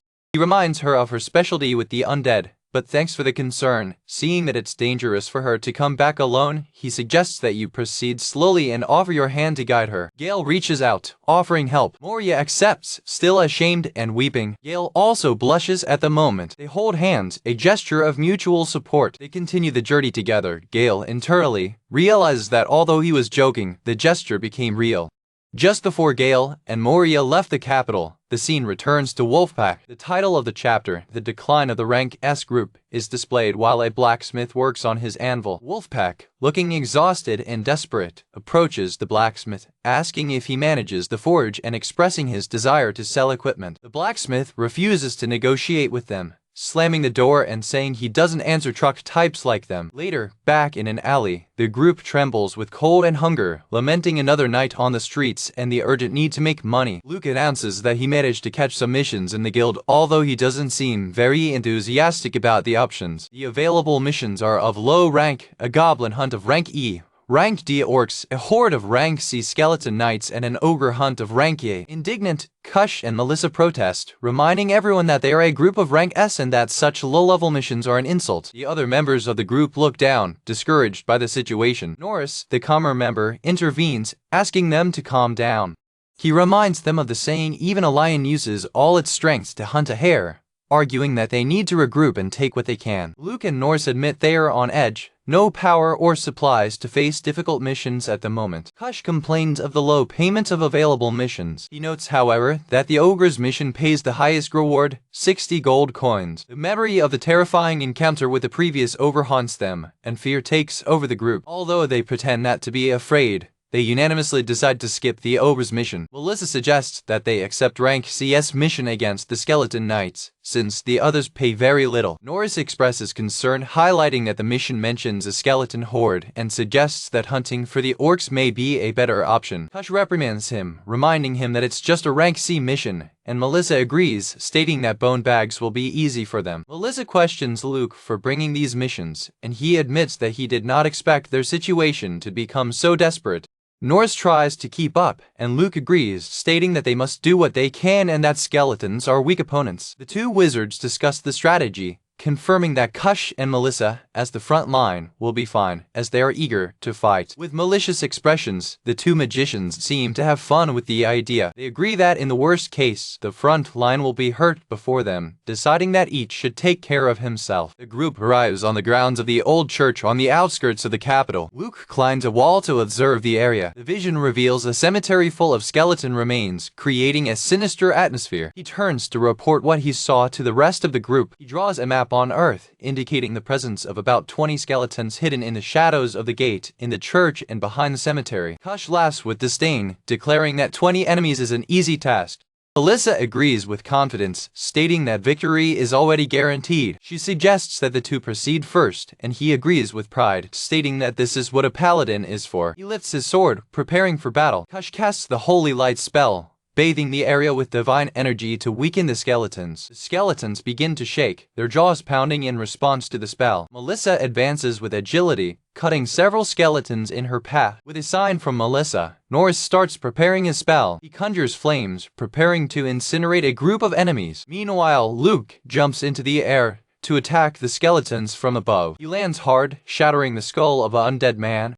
Celebrating the victory of the first wave, Kush describes the group's battle strategy. Her paladin skills lead, followed by Melissa's rapid attacks, Norris' area magic, and Luke's final blows. Norris and Luke agree with the plan, staying behind to intervene when necessary. On the front line, Melissa and Kush prepare to advance through the gate. The gate creaks when it opens. The paladin's protective barrier dissipates as they enter. With the barrier undone, the horde of skeletons rises for combat. One of the skeletons lies on the ground, apparently harmless. The two frontline warriors advance without hesitation. Kush smiles with confidence. Sure as hell they'll wipe out his enemies quickly. Watching from afar, Luke comments on the foolishness of skeletons by being exposed to sunlight. Kush and Melissa laugh, already considering the reward as guaranteed. Before they can finish the celebration, a skeleton hits Kush hard in the face. Another skeleton attacks Melissa, and both are thrown violently through the air. Luke and Norris observe the rear scene, completely shocked by the unfolding of events. Fall into the ground, Kush and Melissa are surrounded by the approaching skeleton horde. The undead are approaching to attack the two fallen limbs. Skeletons start beating them mercilessly with their bone sticks. Melissa shrinks to the ground, trying to protect herself from the beating. Kush also suffers from the continuous blows of the undead. In panic, Luke screams to Norris that they'll die if they don't do something, and the wizard starts conjuring a fire spell. He invokes the Inferno spell, but to his surprise only a small flame materializes. A little flash of light follows the failed spell. Luke questions the usefulness of such a small flame, but Norris explains that it is a condensed heat ball that should have a great impact. The two magicians observe the result of their spell. The small ball of fire hits the skeletons, but dissipates with a squeak, causing virtually no harm. The skeleton, nothing impressed, turns angry toward the magicians. The horde of undead now turns their attention to Luke and Norris, who scream with fear. The group flees in panic, locking the gate behind you. Rank CS mission to eliminate the horde of skeleton knights ends in a humiliating failure. The next day, the group tries the orc hunting mission. Melissa jumps to attack an approaching orc.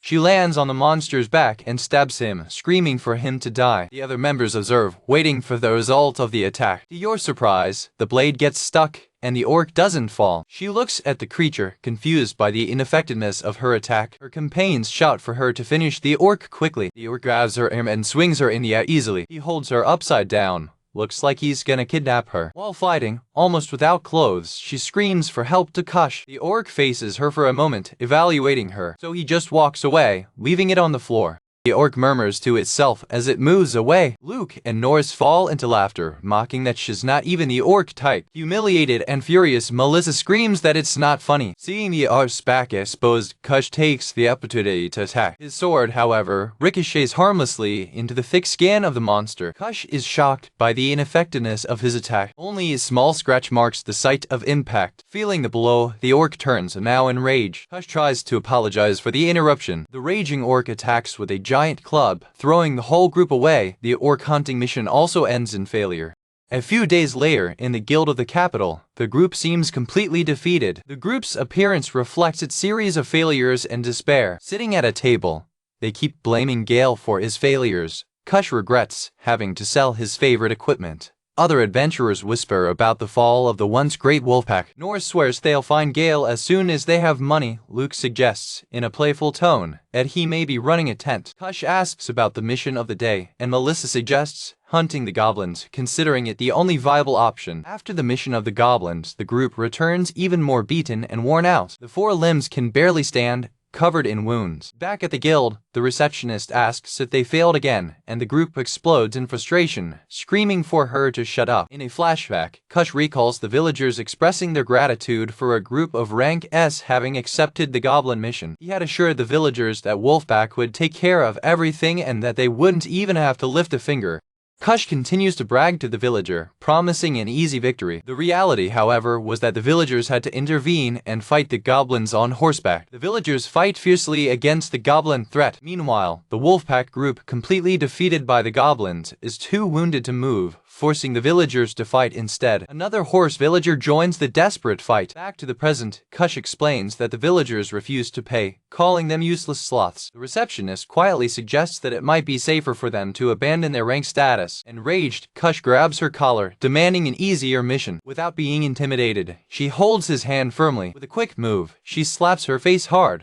Kush is thrown to the ground, marking the group's fourth consecutive defeat. The other members look stunned and do not know what to do. Meanwhile, deep in the crypt, The scene returns to Gail and Moria. They are surrounded by skeletons that beat their jaws. Gail observes the vast chamber, impressed by the scale of the place. He smiles enthusiastically, excited with the prospect of collecting a large amount of valuable materials from the undead. Moria, however, is terrified and pulls his arm for security. She asks if there's something nearby, and he lies, saying there's nothing there, despite the sound of the bones crashing around them. With her eyes closed with fear, she nestles against his back as they advance. He asks her to stop clinging to him, while she insists that she may feel something around them. Suddenly, a lot of land shakes and a skeletal hand emerges.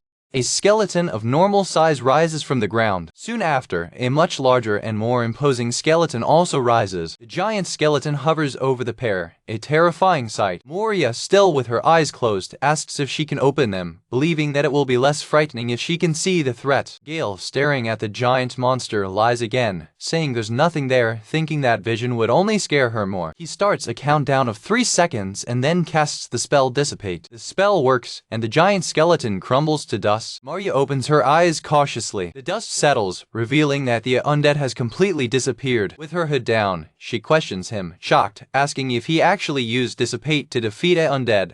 Casually confirms that he did and that it was easy. She is baffled, stating that she has never heard of a cursed dissipation spell working on the undead. He explains that it is similar to what priests do, although Moria argues that they used sacred magic to purify evil, which is different. Gail admits that her magic is not sacred and it's not always a good idea to use it. Curious, Moria asks why. He ponders for a moment, seeking the best way to explain his method. Holding his skull, he begins the explanation, stating that what he does is not to banish the undead. Instead, he explains, it's more like he's hearing their stories, helping them find peace. While Gail explains his method of hearing the undead holding a burning skull, Moria, perplexed, demands a clearer explanation, without understanding the difference between his approach and that of the priests. The magician supposes that magic or malice animate the undead, a theory that her companion confirms. The conversation is interrupted when an undead person comes after her. The craftsman dispatches him quickly, explaining that such appearances are common and that the undead do not like to be cleansed or banished. He continues, asking her to imagine the prospect of the undead, beings who return to the world of the living because of grudges, only to be confronted by someone who shouts sacred words and tries to erase them without hearing their story. To illustrate her point, the craftsman of the curse asks Moria if she was ever angry with her parents for reprimanding her without hearing her side of the story. The question triggers a painful memory for the wizard. In a flashback, a young Moria is scolded by her father for wanting to become an adventurer, despite pointing out that other girls were doing the same. Her father beats his fist in anger, ordering her to stop this conversation. He discards her, saying, "You're just a girl. Stop this nonsense." Brought back to the present by Gail's voice, Moria is momentarily disoriented. She pulls herself together and discards the memory, saying it was nothing. Gail explains that the undead are driven by unresolved emotions of their lives, loneliness, hunger, or the injustice of a death, by a crime they have not committed. These feelings keep them from moving on. He adds with empathy that these are the same fights everyone faces from time to time. The young craftsman claims that simply listening to and validating his feelings is enough for them to find peace. To prove it, he approaches a coffin and hits the lid. The lid of the casket opens with a snap, and the man gives off a scream of surprise. A black skeleton knight emerges, with his jaw pounding, making his companion tremble with fear. Terrified, Moria throws herself over Gail, clinging to him for safety. The imposing figure of the skeleton knight dominates the scene. Still clinging to it, the support Manga warns that, at close range, these monsters are more dangerous than a lich and impossible to be faced by the rear. With her face pressed against her chest, the cursed craftsman complains he can't breathe. Without being able to let go, he advances towards the skeleton, carrying the terrified Moria who cries with fear. Calmly, he points a finger at the undead. He casts the spell Dissipate, and a magical seal materializes in front of the skeleton knight. The undead gets dusted, and Gail puts it down, saying it's over. Where the skeleton was, a ghostly image begins to form. The ghost of a young knight in uniform hovers over the remains of the monster while the pair watches. The spirit bows in thanks before disappearing, whispering a thank you. Gail smiles, having demonstrated her method, leaving her partner completely shocked and confused. Holding her head, she exclaims that it was a rank B monster and doesn't understand how a young man's ghost appeared and disappeared. He theorizes that the man died before he could say goodbye to his bride, and that repentance turned him into a living dead man. The wizard asks how he can be so sure. The craftsman explains that by creating cursed equipment, he learned to read the subtle clues that the undead leave behind. Moria realizes that the undead don't want advice, just sympathy. His companion agrees, saying that since they too were human, hearing their stories usually satisfies them and helps them to move on. He concludes that this is his way of dealing with the undead, which, as a bonus, produces materials of better quality than if a priest purified them. The magician feels overwhelmed because her partner's logic contradicts everything she's learned. He adds that sacred magic removes the remnants of curse, which is useless for his craft. As they go deeper into the crypt, she watches him with an intense look. She asks bluntly if he sees the undead as easy targets, and he admits that for now, they are just material to him. His coldness enrages her, considering disrespectful how he treats them as objects and easy fights. In a fit of anger, she grabs him by the collar, shaking him and demanding that he apologizes to all the priests in the world. He argues that his approach is an advantageous situation for everyone, but she insists that it is not something to be treated casually. Tired of her screams, he gently asks if she wants to hold her hand, to which she agrees. Hand in hand, they keep coming down the stairs. Upon reaching the lowest level, he announces their arrival. They enter the deepest part of the crypt, a vast hall with pillars, full of dozens of undead. Moria notes that the room is surprisingly well lit compared to the rest of the crypt. The undead horde includes skeleton knights. Ghoul snipers are also among the enemies. Black ghosts and whites guard what appears to be a portal to the afterlife. It esteems about 50 enemies. Theorizing that their combined pale souls illuminate the hall, Gail asks if she's okay to keep her eyes open. Supporting Mag says she's fine, but her partner realizes she's a terrible liar. Gail sits, pondering aloud because there are no liches in the area. Your partner suggests that maybe they should back off and try again later. Distracted, she drops her staff, and the metallic sound echoes through the silent hall. Immediately, all the undead turn to sound. Fear takes care of her while she thinks her end has come. Spying behind a pillar, she notices something strange. Instead of attacking, the undead are in a position of sense trembling. In panic, she pushes Gail to hide behind a pillar. A new imposing figure emerges from a distant door, wielding a horn-shaped staff. Moria identifies him as the ruler of the crypt. The creature is revealed as a wizard, a disaster-class threat. A textual description explains that sorcerers are one of the most advanced types of undead, capable of creating armies and spreading terror and death wherever they go. While the magician is horrified, her companion seems enchanted, exclaiming that she was looking for one of these. She insists that they would need a higher-ranking priest to face such a threat and mock that he does not even go to church on his days off. The wizard attacks, triggering a powerful explosion of magic. The pillar behind which they hid is pulverized in rubble. In the dust, Gail responds calmly that he does not go to church. While carrying her away from danger, he explains that he stays at home making cursed equipment and dissipation talismans. Another explosion forces them to run, and Moria pulls him away. They avoid more magical attacks. The wizard's power flows to his undead servants. The horde of undead begin to advance towards them. She scolds him for running aimlessly, screaming that they need to leave because a single blow would be fatal. He begs her to wait, asking for just one more moment. Gail kneels down and puts an item of her purse on the floor. The item, a trident made of bones, is stuck to the ground. A wave of sacred light emanates from the object. Purifying energy spreads across the room, involving the undead. A huge golden secrecy forms above the horde as the craftsman launches Dissipate Blessing. The spell disperses the miasma that covers the undead, revealing their human forms for a brief moment before they dissolve peacefully, leaving an air of satisfaction behind. Moria's Malvi, realizing that he used a high priest's class spell, something he must have created in secret. Later on the way out, Gail lay low, commenting on the fresher air, while the mag, exhausted, swears never to enter a crypt again. She complains that defeating an army of undead as if it were nothing and turning it into a riot is not something that should be possible. The craftsman of the curse minimizes the feat, stating that sorcerers are common, but she rebuts that the church needs to send whole platoons of knights to defeat a single, and if they were common, the world would already be over. He clarifies that they are often seen in ancient crypts like that, and speculates that the sorcerer was a nobleman who ruled the area. She then asks if he explores many crypts. Excited, Gail embraces her purse, amazed at the enormous amount of materials she has found and all the cursed equipment she can create. Moria watches him with a tired and resigned expression. She talks about his love for cursed things. While guarding his new treasures, he replies that it's a lot of fun to create them. He proudly displays his new items, the wizard's sword and staff, along with a necklace he considers very cool. The magician says she doesn't agree with his artistic taste, and he, shocked, replies that she doesn't know what she's missing. Gail regrets that more people don't appreciate her work. Moria changes the subject, asking how was the tent he set up.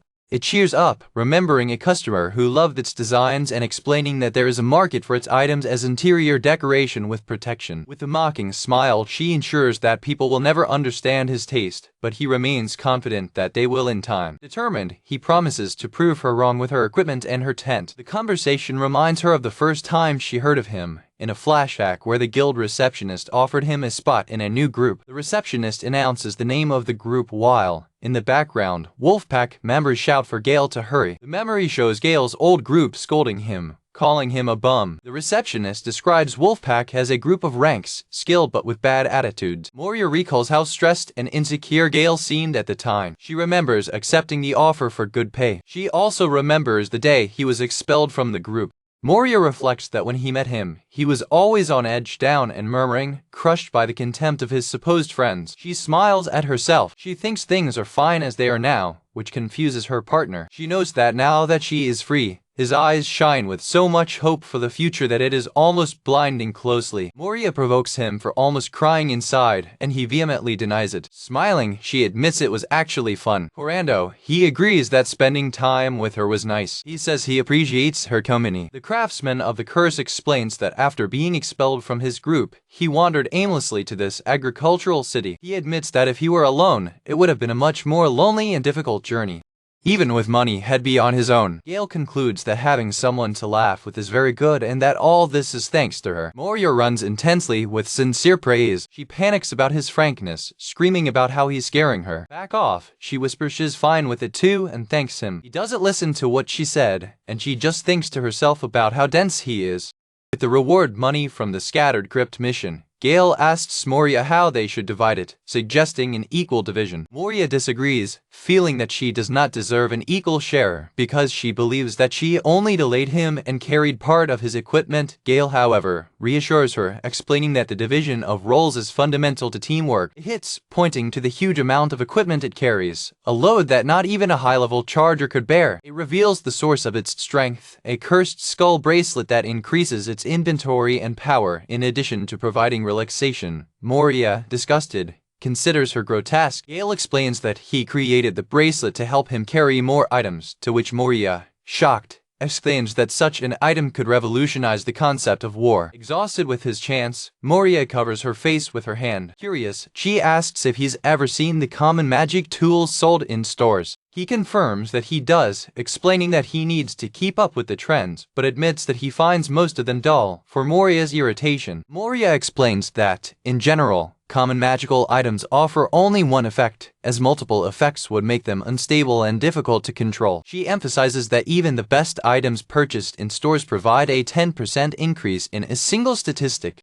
Items that offer multiple effects and significant increases in scale, she explains, are considered legendary or artifacts. Gail disdainfully dismisses national treasures as especially without grace, frustrating Moria with her lack of appreciation for the seriousness of the matter. She thinks to herself that although his creations are incredibly powerful, his mentality is equally insane. Angry with the lack of common sense and I like him, she closes her fists. He argues that true power lies in innovation, explaining that this is how its cursed items work, combining multiple effects. Tired, she sighs, retorting that if it were so simple, people would not spend fortunes on conventional magical items. Considering the common magic items as toys, he offers to create one for her quickly. She refuses the offer, disinterested. Moria reflects on the known dangers of cursed equipment. It cannot be removed by the user and require a special ability to be safely removed. In addition, she recalls that they usually come at a high price, such as a weakness in sunlight or an ability to distinguish friends from enemies in battle.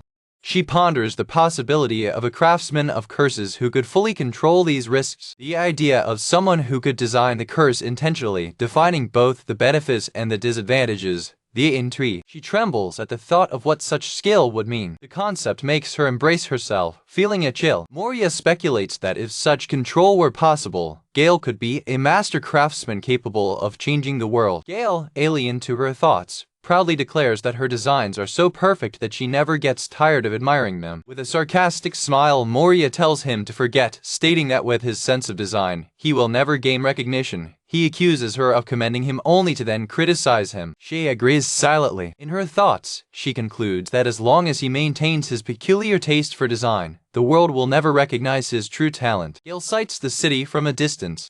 He points out a wagon nearby and suggests they take a ride. While he runs to talk to the driver, Moria watches him. She reflects on Gail, the craftsman of curses. She smiles, thinking he is an interesting guy. Watching him get on the wagon, she thinks to herself that she wouldn't mind joining his group again. Later, in the Guild of Adventurers, the guild master Gimley greets them with a warm smile. She expresses surprise that they returned so quickly and asks if they gave up the mission. But Gail, smiling, says it is exactly the opposite. He empties a bag, revealing a pile of skulls and bones of the undead. Gail asks Gimley to evaluate the materials, which include remains of black skeletons, dark skeletons, and knights. He adds a wizard's helmet to the pile. Gimley is shocked to realize that the remains are from a wizard. Impressed, it offers a 10% bonus, quickly correcting to 30%. Moria intervenes, remembering that the mission was for liches, but they faced a much more dangerous sorcerer, a situation that could have killed them. With a serious look, she questions Gimley about inaccurate information, asking if a 10% bonus is a proper compensation. Moria presses, asking if this is how the guild should operate, leaving Gimley visibly concerned. Gimley apologizes, explaining the limitations of a small guild, and offers 20%.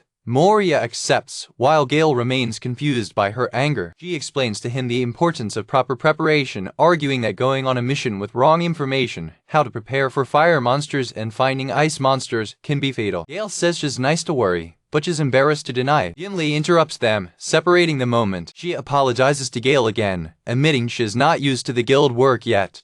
Gail reassures her that everything is fine. Gimley admits it was her mistake to trust the word of a gravedigger, looking genuinely sorry. Gail, internally, finds her guilt expression adorable. He comforts her, stating that crypts are her specialty and containing herself so as not to act protectively. Gimley's eyes light up when he offers to patrol the area from time to time. Radiant, she hugs him in thanks. Surprised by the gesture, Gail reflects that although she does not seem, she is indeed the master of the guild. Angry, Moria separates them, demanding that Gimley let him go. Gail murmurs to herself, impressed by the amount of praise she received. He turns to Gimley, who is going up the stairs, and asks if he can begin the evaluation of the items, that she agrees immediately.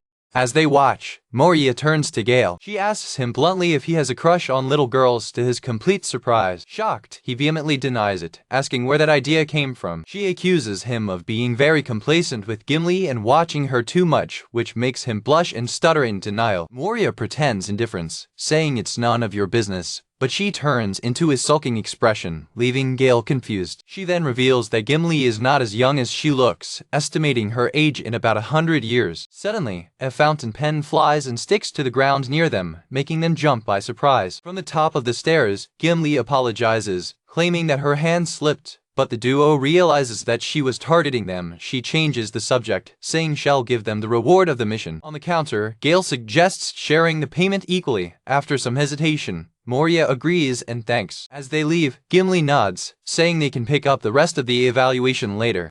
Alone, Gimley murmurs about Moria's indiscretion by revealing a girl's age. A voice calls her, surprising her at her desk. She asks what the visitor wants, and a voice from the shadows answers that he has information for her. Gimley agrees to listen, since the guild is closed for the night. A barefoot informant approaches, starting his report on events in the capital. The hooded figure kneels before Gimley's table. Gimley listens carefully to the informant's report. The news is about an assassination attempt against Princess Kara, who survived thanks to cursed equipment that protected her from instant death. Gimley is surprised that it was not a sacred artifact like an angel's shield, and the informant confirms that there are no reports of church relics being sent to her. Intrigued, she smiles, finding fascinating the idea of an unknown and high-quality cursed equipment. She asks about the identity of the killers, and the informant answers that, judging by their methods, they are probably military. Gimley speculates that it could be an Empire attack team, commenting with an ironic smile that the story seems rather intricate. The informant promises to provide further details later, and Gimley thanks, noting the relevance to his own mission. Gimley asks if there's any other interesting story. The informant says that's all for now. She throws a coin at the informant as payment. The informant thanks you respectfully. With a puff, the informant disappears, leaving Gimley alone at his desk. Gimley reflects on the situation, realizing that the Empire is not playing at Princess Kara, one of the closest heirs to the throne, suggesting a family conflict. She considers the three elements at stake: the capital, the Empire, and the mysterious cursed item.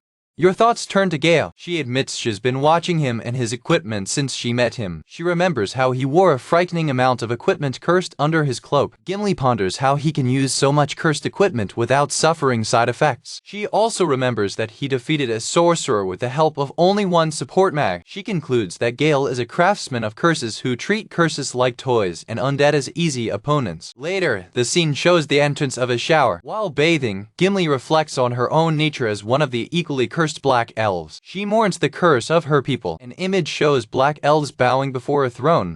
Gimli crouched, thoughtful. It reaffirms the purpose of its people, to obtain the heart of the devil possessed by the Empire to free themselves from their curse and regain their power. She has worked as a master of the guild to gather information and find a way around the rigid security of the Empire. Gimli lights a lamp. She considers that the impending turbulence between the capital and the Empire, along with her encounter with a craftsman of exceptional curses like Gail, may be the opportunity she expected. She sees impending chaos as her best chance to act. With a malicious smile, she wonders whether the cursed item she heard about, the one who protected the princess, could be Gail's work. Leaning on a table with various artifacts, she reaffirms to herself that he is a truly fascinating man. Meanwhile, in a church in the capital, Gail's old group, Wolfpack, receives shocking news from a priest. None of them are cursed. Within the empty church, the priest reiterates that they are completely clean, without any trace of an active curse. Kush, enraged, confronts the priest, insisting that they came to remove the curses Gail placed upon them as revenge, so that they could regain their powers. The priest explains that although there is evidence of past curses, they have been completely free from curses since the day Gail left the group. He adds that it is a miracle that they survived such powerful curses. As they leave the church, one of the members begins to understand the implication. They realize that the priest was suggesting that his present and weakened state represents all the power they really possessed all the time. Kush refuses to believe, blaming the priest's incompetence, while Luke admits that he does not want to accept the truth either. Kush squeezes his fist in frustration. Luke ponders the terrible possibility that he's just a mediocre wizard. Kush ignores the doubt, insisting that they need to focus on finding Gail. He assumes Gail is now helpless and living on the streets, suggesting they search alleys instead of the main streets.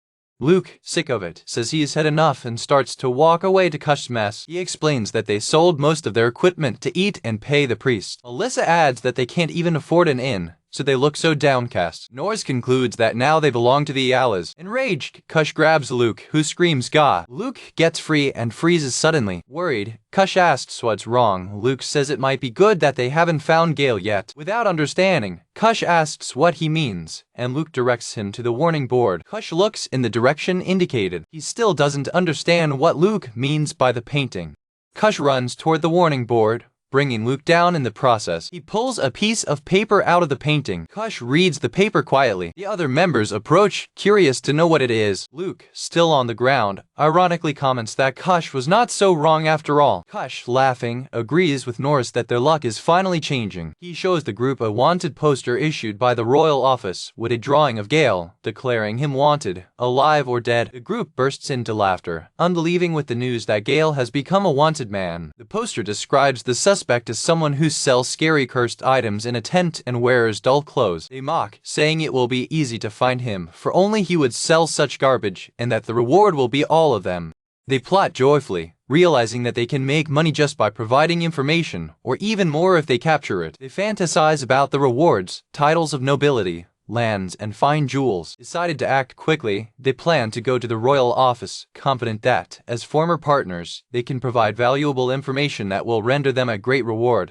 In a palace hall, Princess Kara questions her assistant, Vivian, whether the informants they found are reliable, fearing that they are only con artists seeking reward. Vivian reassures her, explaining that they are a group of rank S adventurers from the Capital Guild with valuable information, since they have recently worked with the man they seek. In the waiting room, Luke's loud laugh echoes as he leans his feet on the table, exemplifying the disrespectful attitude of the Wolfpack group. Luke examines the luxurious carpet, mocking the cost and calling it a waste of taxpayers' money. Meanwhile, Norris and Melissa delight in tea cakes, with the last asking enthusiastically for more. Kush, impatient, complains about the long wait and suggests, in a playful tone, that they should charge royalty a delay rate. Outside, Kara observes their behavior and whispers to Vivian, doubting that they are really rank S adventurers. Her assistant answers that they kind of are. Noting they are being watched, Kush confronts them. Kara quietly asks Vivian to confirm his identity. Kush approaches Kara, demanding that she address him as Mr. Kush Bilbor. He refers to Kara rudely as the fancy lady.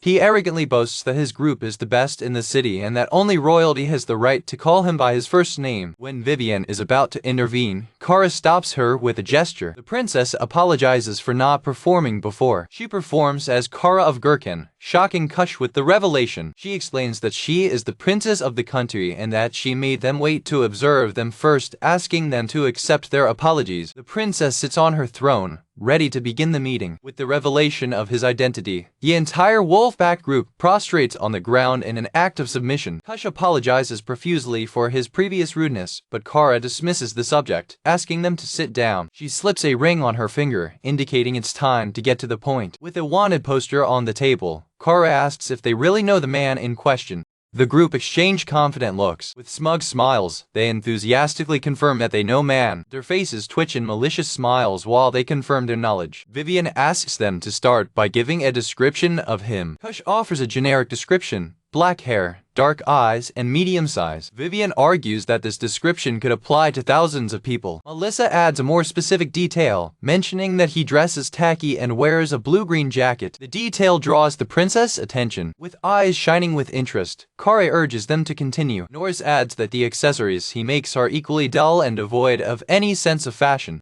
The princess reacts with silent disdain, disagreeing with the assessment. She thinks to herself that the items Gail creates are wonderful, not dull. The group gets confused by her unexpected reaction. Seeing their confusion, Norris rushes to explain more. He asks for a moment to elaborate. Norris reveals that the man's name is Gail, a craftsman of curses and their former companion. He presents several talismans as examples of Gail's work. Vivian and the princess examine the talismans he placed on the table. Vivian confirms that the items are undoubtedly cursed objects and explains that their investigation revealed something interesting. Kara asks what she means. Vivian reports that the craftsman of curses was known to sell in his tent and include talismans as a gift in customers' purchases. Kara expresses surprise, noting she didn't get one when she bought something from him. Vivian speculates that maybe it was because he was about to close or forgot because of her haste. Vivian turns to Luke, asking if he's sure the items are Gail's work. She questions if he didn't receive them as a bonus elsewhere. Luke denies, almost admitting that he stole them before he corrected himself and claimed he received them directly from Gail himself. Luke presents 3 more of Gail's cursed items: the dark skeleton trap ring, the carnivorous load palette knife, and the witch dust necklace. Kush is surprised that Luke carried so many of Gail's items, and Norris wonders if they were the cause of his recent bad luck. Seeing the items, the princess seems offended. She covers her face with her hand, looking shocked and hurt. Suddenly, the princess' expression changes from shock to pure joy, and she declares that she is in heaven while embracing Gail's items with force. She sighs of happiness, marveled at creations. Retrieving composure, she sits down again and claims that at least part of what they said is true. The group insists it's all true. The princess orders Vivian to give them the reward for the joy of the Wolfpack group. Vivian asks if the princess is sure, questioning if she is not just impressed by the disturbing garbage they brought. Kara confirms you're serious. The princess goes to Kush by name. She gives him a bag of coins. The reward is an advance on your future services. With a smile, she explains that she needs to thank Gail personally. She stares at him, making it clear that she expects him to take the mission seriously. Kush is momentarily stunned by her intensity. Kneeling, Kush promises the princess that they will not fail, betting their own life on the completion of the task. Outside the palace, the Wolfpack group celebrates, already dreaming of the reward they will receive. Melissa congratulates Kush on the good work, while Norris reminds them to start looking for Gail immediately. Kush, confident, declares that it will be easy to find him, since they have been together for 3 years, and suggests that they separate to ask for the capital. Melissa agrees to check the stalls and Guild of the Merchants, since Gail may have opened another tent. Norris and Luke decide to check the Guild of Adventurers taverns and coach stations in case he tried to leave town. They ponder the princess' motives, questioning what Gail may have done to get involved with royalty and what she meant by thanking him. Luke and Norris maliciously agree that when they find Gail, they will make a point of thanking him for everything they've been through since he left. The group laughs, planning to beat him up, hand him over to the palace, and imagine the various forms of torture he will face, understanding completely the intentions of Princess Kara. Back in the castle, Vivienne watches the princess from afar. She approaches and asks if the princess is sure she should have trusted them so much. Kara says she didn't expect Vivienne to hire them to track him down, but since the palace hasn't found him yet, it's worth trying a different approach. Vivienne shows Kara the updated wanted poster with a cartoon designed by the princess herself. The princess claims that since Wolfpack is officially from rank S, it's time to see what they are really capable of. Still, she entrusts Vivienne with the task of keeping an eye on them in case something goes wrong, showing that her trust is not absolute. Alone, the princess becomes the wanted poster, repeating to herself the name Gail, the craftsman of curses. Looking at the cursed ring on her finger, she smiles and whispers that she is eager to learn more about it. The scene changes to the far town of Farmage. In his workshop, surrounded by skulls and craft materials, Gail sneezes suddenly. He wonders if a fan of his work is talking about him. He looks at the sky for a moment. He shrugs, discarding the thought. Laughing quietly at himself, he returns to work with enthusiasm. It begins to polish the ribs of a lich, imbuing them with greater magical resistance and dark element power. To neutralize the weakness resulting from the magic of light and body attacks, it mixes bone from dark skeleton powder to increase strength. He carefully grinds the materials for his creation. As a final touch, it combines the materials with a core of Thunder Firefetchel to add a reinforcement of the light element. With the wizard's weapon enhanced with his talismans, he declares it a masterpiece and a perfect reminder of his first stay in Farmage. He baptizes the Divisor, a great sword of a cursed wise man, enhanced with effects of blood absorption, greater cutting power, magical resistance, reduced weight, and extra dust protection. Suddenly, Moria breaks into his room and slaps him in the back of the head, screaming for him to shut up. Confused with her presence, Gail questions her. Moria explains that her room is next door and that she can hear him working day and night. Complaining of darkness and smell, she opens the window. He asks if she's just there to complain, and she says that, although she'd like him to stop screaming and stinking, she has another reason to be there. From the window, she reminds him that today is the day he should open his tent at the market. With a smile, she announces that, as the weather is good, she will accompany you. Gail stares at her, surprised by her offer. He agrees, and she goes back to her window, satisfied. Later, in the busy market, Gail tries to attract enthusiastic customers, announcing his cursed products made of fresh undead materials, while Moria observes with a tired expression. While other customers praise a butcher's juicy turkey legs, Gail sees an opportunity. He gets the attention of the two men who are eating. He suggests that they savor the meat with their skeleton sticks, claiming that they will soften the flesh quickly. Men politely refuse. Without shaking, he turns to a nearby merchant, offering his custom cursed sword. The merchant, disgusted, flees quickly. Moria approaches him from behind, staggering in frustration, and asks what exactly he is doing. In a rocky field, Gail, thinking that Moria is interested in the sword, offers him a discount. She vehemently denies it, trying to draw his sword. He embraces her protectively, insisting on her value and refusing to release her. Moria scolds him, warning that the whole city will turn against him if he keeps selling cursed garbage early in the morning, especially next to food stalls. He argues that the merchant guild told him that sales are better in the morning and evening. Moria says that this can be true for food and asks if he even understands the concept of supply and demand. He responds with a simplistic definition, and she instructs him to think more about what people in an agricultural city really want and adjust their business accordingly. He reflects on her question, considering what he would sell in a town like Farmage. Your mind goes to items like poison talismans, paralysis scrolls, slow darts, cursed daggers, and broke. With a glimmer in his eyes, he strongly suggests the sale of cursed bandanas. Enough, Moria grabs him and starts dragging him away. He protests, worried that his assets will be stolen, but she and the viewers agree that his items are too scary for anyone to want to steal them. Later, in the guild, Gimley finds them and asks if that's why they came to her. With Gail's pity, Gimley provokes Moria, saying her partner is about to give up. Moria, covering her face with frustration, complains that he is too much for her to handle alone. Gail mumbles that she's not your partner. He clings to his beloved sword, lamenting that Moria simply does not understand how good she is and that he worked hard on her for 3 days. Moria and Gimli exchange a look, both thinking his dedication is impressive. Gimli scolds him kindly, saying he should try to think about how other people feel. She reminds him that they are in Farmage, an agricultural town, and asks what kind of person he thinks he'd buy from him and for what. Gail reflects on her words, considering her target audience. He suggests that perhaps his items could be used as interior decorations, causing Moria and Gimli to fall to the ground from laughing. With an ironic smile, Gimli comments that his case is serious. She questions him further, asking why he set up his tent in a place like that. Gimli warns him that selling cursed goods near food stalls can cause the guards to be called to him. Gail admits she thought the same. Moria, exasperated, yells at him, asking why he can't see the obvious problem. Gimli laughs at their argument, commenting that although they deny it, they act in perfect sync. She then changed the subject, asking Gail how much he paid Guild of the Merchant for her local good. Alerting that he paid a gold coin. Maria's shout by the amount that Gimli confirms that he was ticked and that a guild lied about the area being the busiest. Gimli explains that selling is more than just being in a busy area. Most of the clients in Farmage are farmers who need agricultural tools, not cursed items. Feeling wrong, Gail regrets that the situation is ridiculous. Gimli reassures him, saying that there is some demand for cursed goods among the adventurers of his guild. However, she warns him that this is not enough to solve his problem. Gimli advises him to move in first and asks if he has ever sought the most pleasant districts. Gail explains that he was told the area was already full. Gimli asks if it looked like that to him, and he hesitates. He admits that when they passed there certainly was room, although Moria adds that she saw no open place. With a connoisseur's smile, Gimli says she's beginning to understand the situation.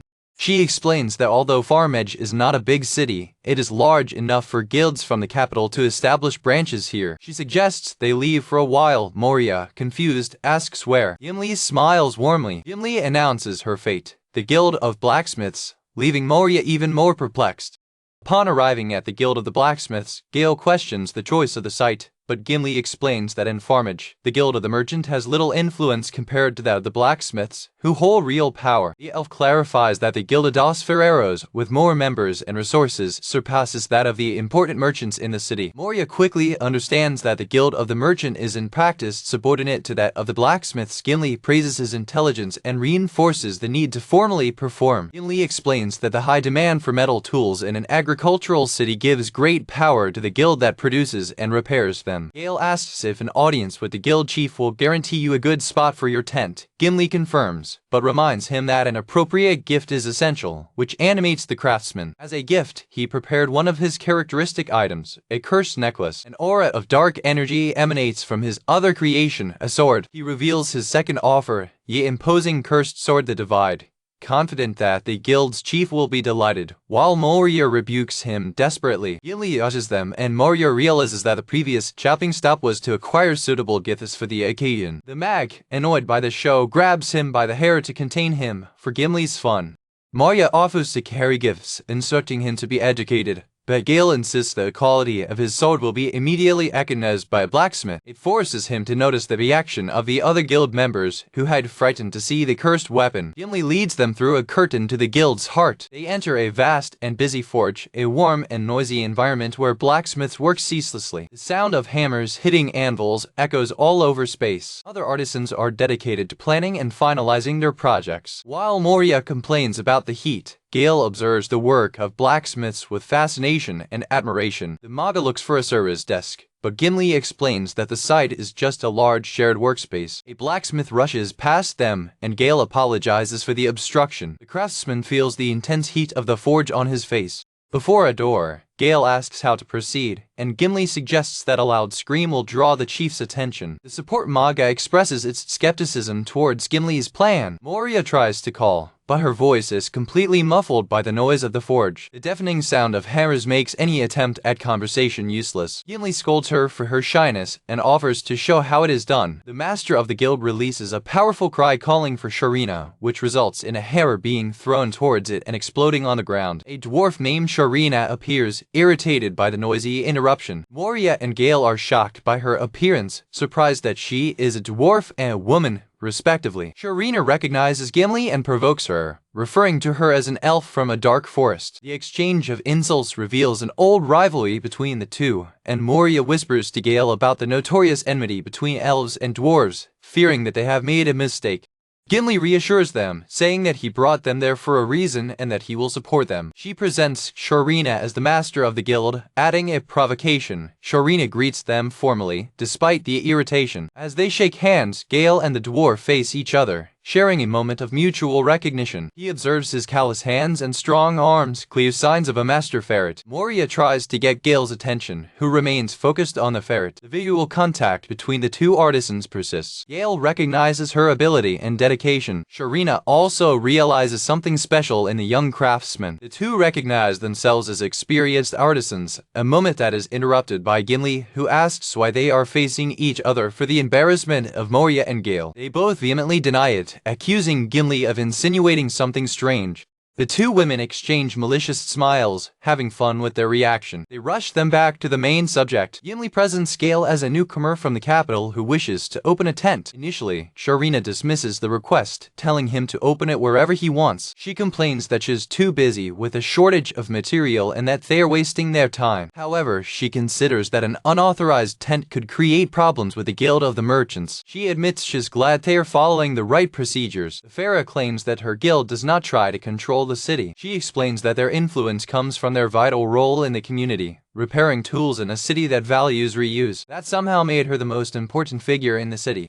Exhausted, the guild master sits down. She warns Gail not to take seriously everything Gimli says, calling her too much. Shorina then asks his name and he introduces himself as Gail. She agrees to prepare the documentation, which leads to an immediate celebration, while Gimli observes with a happy smile. Gail and Moria celebrate success with a high five. The dwarf interrupts them, warning them that approval will not be so easy. It makes it clear that it is not charity and that it expects something in return, a demonstration of sincerity to seal the agreement. The duo is confused by the term sincerity. A strong liquor bottle is shown, representing a suitable gift. Moria offers the drink as a gift, which pleases the guild master.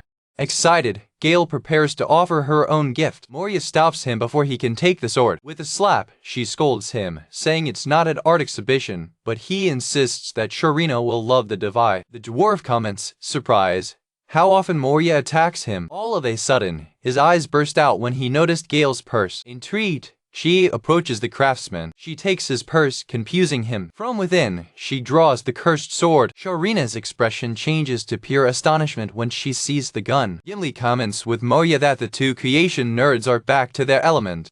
Shorina raises the sword, declaring it an incredible and unusual piece. She claims that her experience allows her to recognize the quality of the blade at first sight. The ferret examines her against the light of the forge. Admire. Gail is deeply moved by finally finding someone who understands and values his work. The two artisans exchange praise, excited by mutual recognition. Shorina dispenses with formalities, asking him to call her by name. He readily agrees, praising his skill. Touched by her understanding, a tear runs down the craftsman's face. Emotion takes over, and he cries openly for joy. In the background, Moria observes the scene with a clear expression of boredom. Shorina holds the sword with an expression of pride and admiration. The guild master continues to analyze the weapon with fascination. Moria's expression becomes more severe, disturbed by the proximity between the two. She's got a big leak, and Gail, somebody else, asks if she's cold. Gimli teases Moria about her obvious feelings, and the wizard, angry, tells her to shut up. Outside the tension, Gail and the dwarf ask if they really look so close. Shorina suggests that dust may be disturbing the Manga, but Moria denies it, pointing out the physical proximity of the two as the problem. Gail praises Shorina, saying she deserves to lead the guild and that he always knew the right people would appreciate her work. As an experienced ferret, Shorina identifies the base of the sword as a rare item of monster, which in itself makes it valuable. She is even more impressed to notice the additional effects, blood absorption, enhanced cutting power, and dark element properties. Satisfied, Gail says there's more to be discovered, and Shorina, intrigued, asks to try to guess. By swinging it, she notices its lightness and concludes that it has a weight reduction enchantment. Moria's reaction is resignation and tiredness. Watching this scene, Moria comments on the demonstration, and Gail explains that it is natural for a craftsman to want to test a creation. Shorina agrees,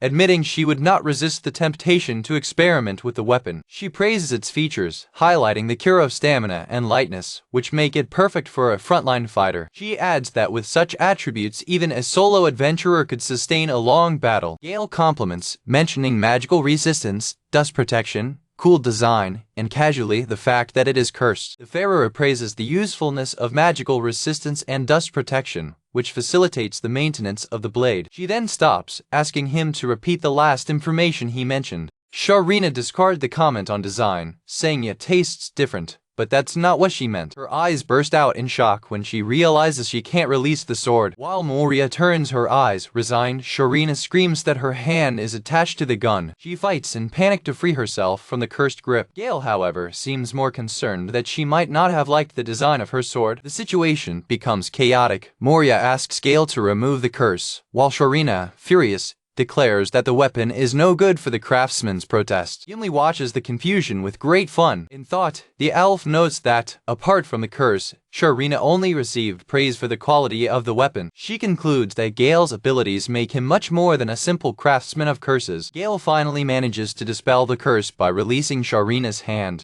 The fairy shakes its head, exhausted and irritated by the ordeal. She pulls herself together, still visibly shaken by the incident. Grumpy, she claims the situation was a complete disaster. Moria apologizes, remembering she tried to warn Gail. Using the liquor you got as a gift to disinfect your hand, the dwarf says it's too late for excuses. She rebukes Gail, stating that the fact that the sword was cursed was the most important detail and should have been the first thing to be said. He minimizes the issue because he can remove the curse easily. But Sharina retorts that it does not apply to others. Gimli tries to calm her spirits, while Sharina, exhausted, questions how the elf handles the duo. The master of the guild feels foolish for letting himself be carried away by the features of the sword, which she now calls cheesy. She refuses the request for the tent. Moria protests, remembering that the dwarf used their gift to wipe her hand. Sharina claims that she barely made a profit and that if she wasn't so kind, she would have called the guards. The artisan gets hurt, and the frustrated fairy questions him about his lack of consideration for the needs of the client. She decides definitively that she will not allow him to operate a tent in the city. The dwarf fears that he may ruin the city with his items, remembering that he has already done the same in the capital. She compares him to a killer shark who always wants more. Despite her frustration, she admits Liznette completely insensitive. Sharina asks if he really wants to open the tent so badly, and he answers with a smug smile. Liv the pull back, containing his overconfidence. He begs for permission. Moria intervenes, highlighting her qualities, a great curse dissipator and a skilled craftsman, despite the questionable design. Moved by Moria's defense, the guild master reconsiders. She explains that endorsing it carries responsibility and that, rather, it needs to evaluate their character. With a penetrating look, she watches them, deciding what to do. Moria says they don't have any money, but the blacksmith claims she's not cheap enough. Instead, she has a favor to ask. She challenges them to guess what kind of favor an adventurer would ask. Sharina reveals the mission, a monster hunt in the only mine near Farmage. She warns that it is not a common mission. Everyone who has entered the mine has disappeared, and the type of monster is unknown. The task is to make Mina Hal safe again, a rank AA mission, and she asks if they are willing to accept it. In her royal quarters, confused Princess Kara questions her assistant about a report, believing that the attack on her life was the work of mere bandits posing as agents of the Empire. Shocked, she seeks confirmation, asking if it was really the Empire that attacked her. With a sinister smile, Vivian confirms, revealing that they finally made the captured killers confess. The princess suspects the confession was forcibly extracted. An elderly counselor explains that the attack is linked to a succession conflict within the Empire. The princess is informed that the attack was ordered by the crown prince, who hired the assassins to kill her. The counselor details the situation. The emperor has fallen ill, and now the first and second princes, sons of a concubine and queen, respectively, are in conflict over the throne. Kara, perplexed, asks what her relationship with the empire's internal dispute is. Vivian reminds her that the king arranged her marriage to the second prince as part of a strategic political alliance. The princess admits to forgetting the arranged engagement. The young monarch protests, stating that she never accepted the agreement, but the chamberlain informs her that her will is irrelevant. He emphasizes that marriage is an agreement between the two nations, something that transcends her personal desires. The princess assistant explains that the perpetrators are allies of the crown prince, who see her marriage to the second prince as a threat to her power. The union of the two would be seen as a maneuver to harm the crown prince's position in the line of succession. If the truth about the attack were to come out and sour relations between the kingdoms, it wouldn't bother the crown prince. In fact, he would probably be satisfied with the resulting chaos. Vivienne foresees two developments: a visit of goodwill from the second prince to appease the situation, and a new attack by assassins sent by the crown prince, which shocks Kara, while the assistant highlights the lack of concrete evidence. Without proof, Kara's kingdom can only register a protest because they are not prepared for war. Frustrated, the princess knocks on the table, declaring that the wedding must be cancelled and that she will not marry the second prince. Her assistants observe her with serious expressions in front of her outburst of anger. One of them reminds her that international agreements cannot be broken so simply. In a fit of anger, Kara throws her tiara and throws herself into bed. She buries herself in the sheets, frustrated by the political situation. Regretting her fate, the whispering princess who hates all that. She looks at the ring on her finger, Gail's gift, and thinks to herself that she already has a perfectly good engagement ring. The scene moves to Mine Hell, just outside the farm town of Farmage. At the entrance of the mine, the group performs for the mission. Gail identifies himself as a craftsman of curses and Moria as a support Manga. Gimley, who follows them, plays that she is not part of the combat group. Considering that both he and Moria are from the rear, Gail questions Sharina, the master of the Smith's Guild, whether they should hire another group. The dwarf responds that there is no one else, and that's why the mission has stopped. Sharina, impatient, rushes them, saying it would normally be a B or C rank mission and that they should simply do it. The group discusses the difficulty of the mission, with Gimli explaining playfully to the angry Sharina that the rank of a mission increases when it is not completed for long. Maya finally understands that the long period at completion raised the rank of the mission to A. The young craftsman, concerned, asks if the rank can rise even higher if they fail. The master of the Guild of Adventurers laughs, confirming that she could reach rank S for Moria's despair. Gimli adds, with a more serious tone, that many adventurers have been missing lately. Gail and Moria look at the dark entrance of the mine, wondering if it's the cause of the disappearances. The two adventurers face the darkness of the mine entrance. An ominous sound, like the howling wind, echoes from inside the cave. Fearing, the duo is reprimanded by Sharina for her hesitation. The dwarf explains that the city needs the mine to stop importing expensive materials and urges them to enter and complete the mission. Still hesitant, they point out that all who entered never returned and that the reward of 10 gold coins is too low for the risk. The Stinger explains that the reward did not increase because the mission began as low level, and the magician understands why no local adventurer wanted to accept it. The craftsman of curses refuses to proceed without an ally in the front line to protect them. Although Moria reminds him that he defeated an army of undead alone, he argues that facing an unknown monster is different. To resolve the impasse, Sharina offers to take the stand. The unexpected offer leaves Gail and her companion shocked, while Gimli smiles, fun. The dwarf claims that, anyway, she would already guide them. The duo comments that it is unprecedented for a customer to join the front line of the battle. Gimli confirms that there is no problem from the guild's point of view, and the ferret states that the issue is resolved. To prove her strength, she flexes her muscles, and the support Manga admits that she certainly looks powerful. Although the young man still questions her ability, the master of the Guild of Blacksmiths confidently affirms that she is ready for work. Observing the formation of the group, a craftsman of curses, a support wizard, and a ferret, Moria comments on how unbalanced the team is. Nevertheless, she smiles, thinking that the situation is not entirely hopeless. It reflects that even without knowing what they will face, their partner's strange curses may give them a chance to defend themselves. With the group decided, Sharina declares the beginning of the mission, and they prepare to enter the mine. Gimli says goodbye, wishing them good luck as they walk toward darkness. The trio enters the mine, descending through a wooden structure. A strange sound echoes through the tunnels, scaring Gail, while her companion regrets entering without a plan. The Stinger reassures them, saying that without monsters, the mine is practically their backyard. She explains that the howling sound is just the wind passing through ventilation holes, which gave the mine the name Dog Howl. To show the resources of the site, the dwarf throws an ore sample to the Manga. The pair of adventurers are amazed by the wealth of the mine. The support mag examines the stone, identified as iron. The guild master adds that it is also possible to find lead and, occasionally, mithril. As she gets them, she invites them to appreciate the beauty and wealth of the mine. Gail and Moria look around, impressed by the potential of the place. They admire the cave walls, filled with crystals and bright ores. The beauty of the place draws exclamations of admiration from the duo. Sharina explains that she set up her workshop nearby precisely because of the wealth of that mountain. She reiterates that the place is very important to her and asks them to calm down. The wizard apologizes, feeling more comfortable. Distracted, the support mag runs into something in the dark. She turns around to see what it was. Calming down, she thinks it's not a crypt after all and there's no living dead to fear. However, when she sees what's in front of her, she makes a panic call. A pale, lifeless face faces her in darkness. She screams that there's an undead man, but Sharina doesn't see anything. Gail, on the other hand, gets excited about the news. While the blacksmith wonders why he's so happy, the craftsman says that an undead man in that place would be something special. As they approach, they realize that it is not a creature, but a stone statue with impressive details. A man's statue is so realistic it almost seems to be alive. The magician turns her eyes before the obsession of the two artisans.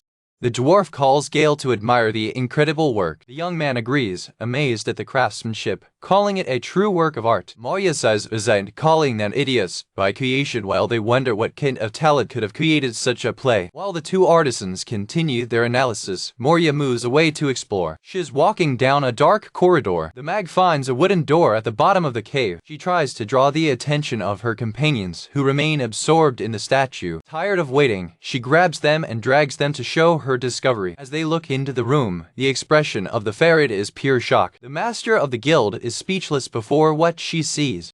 The room is full of dozens of statues, all with the appearance of people frozen in time. Stone figures are in various poses as if they had been petrified amid an action. The craftsman of curses notes that each statue is unique, as if they were different individuals. The support mag feels that something is terribly wrong and that they are in great danger. One of the statues, a man with a bandana with horns, seems to scream in silence. Sharina approaches to examine one of the figures more closely, with an expression of shock. With a trembling voice, she says she knows that man. Gail and Moria ask what she means, and she definitely confirms that she's not mistaken. She points to another statue, a bald man, then for a woman with long hair. The ferret reveals that the statues are actually the missing Farmage adventurers. The group realizes with horror that they are not sculptures, but people who have been turned into stone. The magician comments, shocked, which is why the details were so realistic. Gail approaches, trying to understand the situation. Sharina, terrified, wonders what could have done to them. The craftsman of curses shouts the only possible answer, the work of a monster. The three look into the darkness, understanding the gravity of danger. Moria takes over and alerts them to stand guard. She decides to watch the exit while the other two cover the front and sides. The Manga instructs her companions to take defensive positions.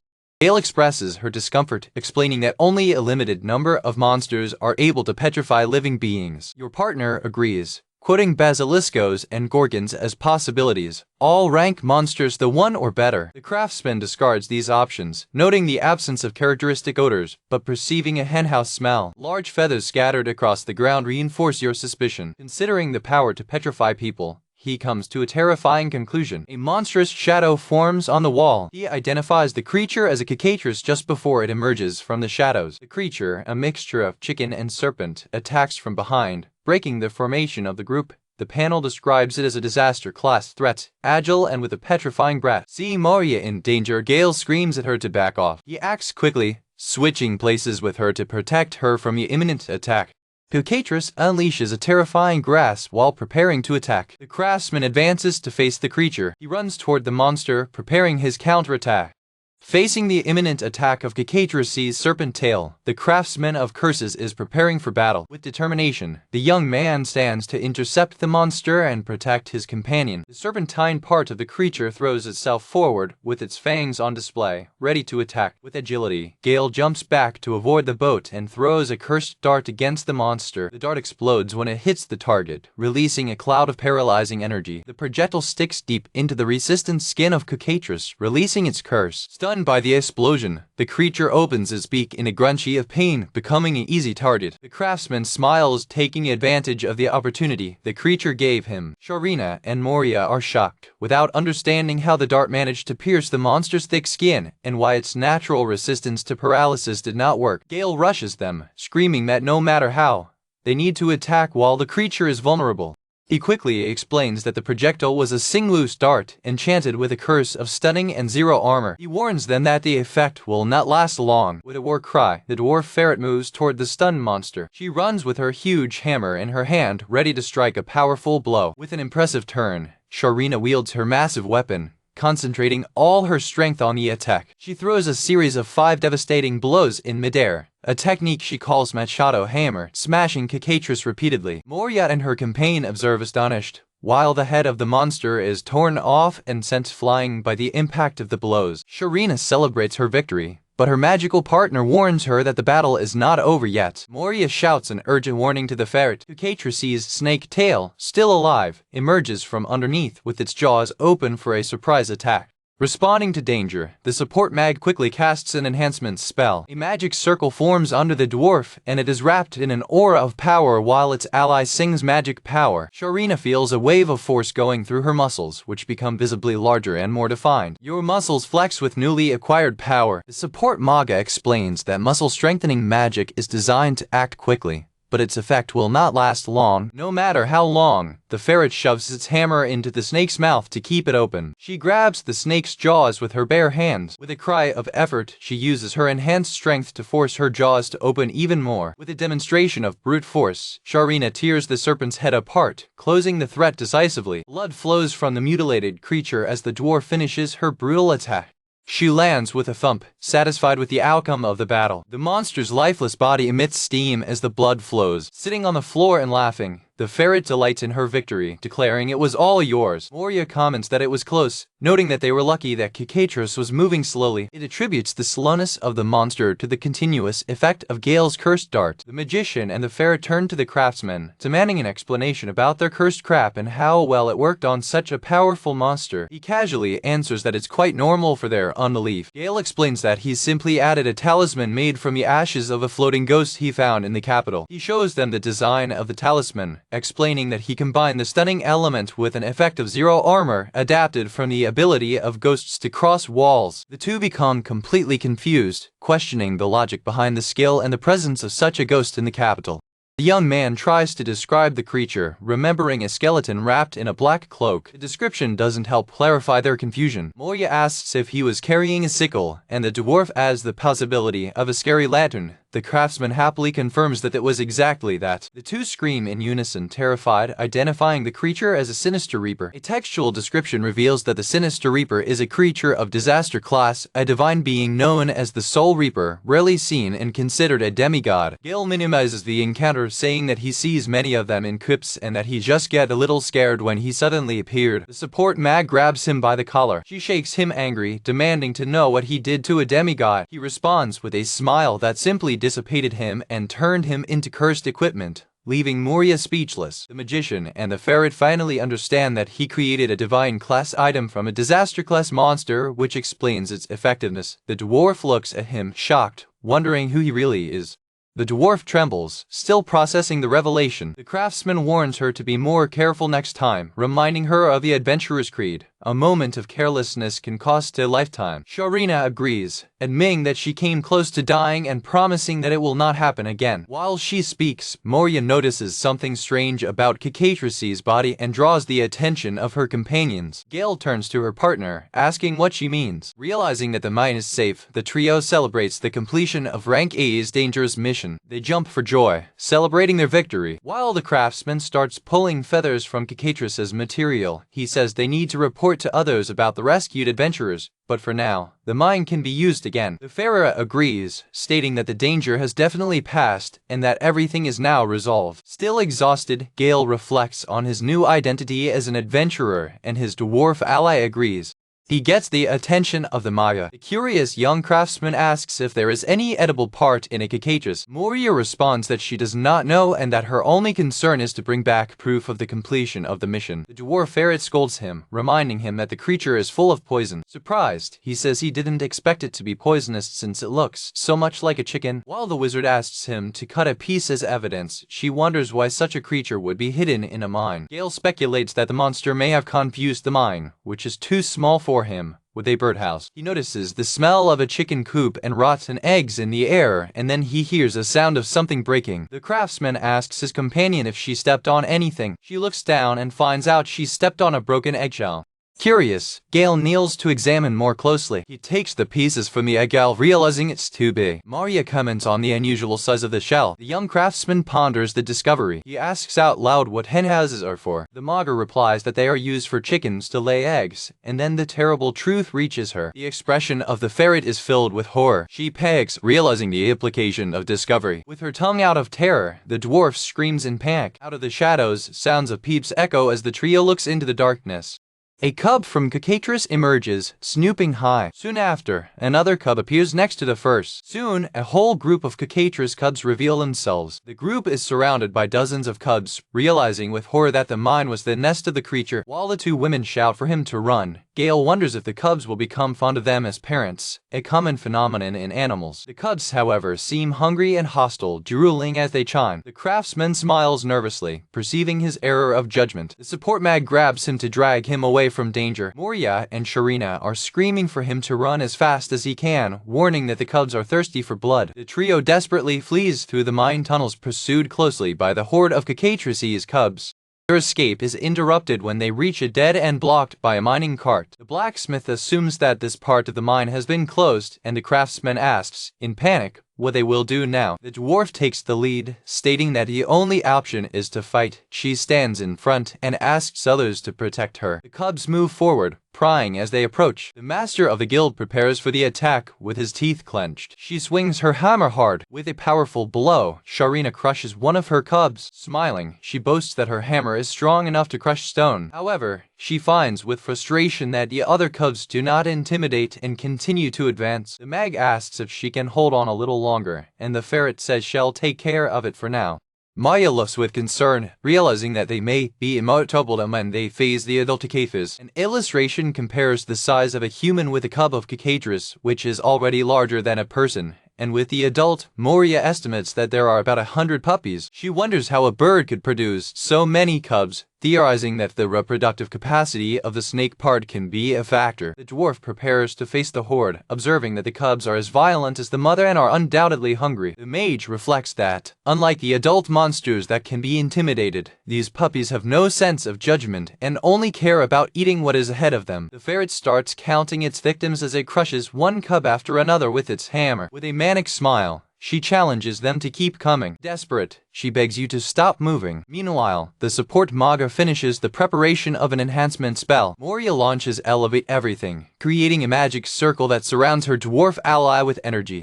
She adds another spell to the spell. With the force of Sylphid spell, magical seals appear on Sharina's arm. The master of the guild screams with joy when she feels the wave of power, even stronger than the previous one. Her partner explains that, unlike the previous muscle impulse, this effect will continue to grow as long as she feeds it with magic. However, the Manga realizes with concern that power is not increasing fast enough. She explains that it increased the agility of the ferret so that it could defeat a cub with a single blow and then improved all its other attributes. The ground cracks with the impact of the dwarf blows. With Moria's enhancements, Sharina becomes a tornado of destruction, pulverizing the cubs. However, she is overwhelmed by the number of enemies, wondering how many remain. Exhausted, the ferret admits that its resistance and sanity will not endure much longer. The support mag, also at the limit of its forces, despairs.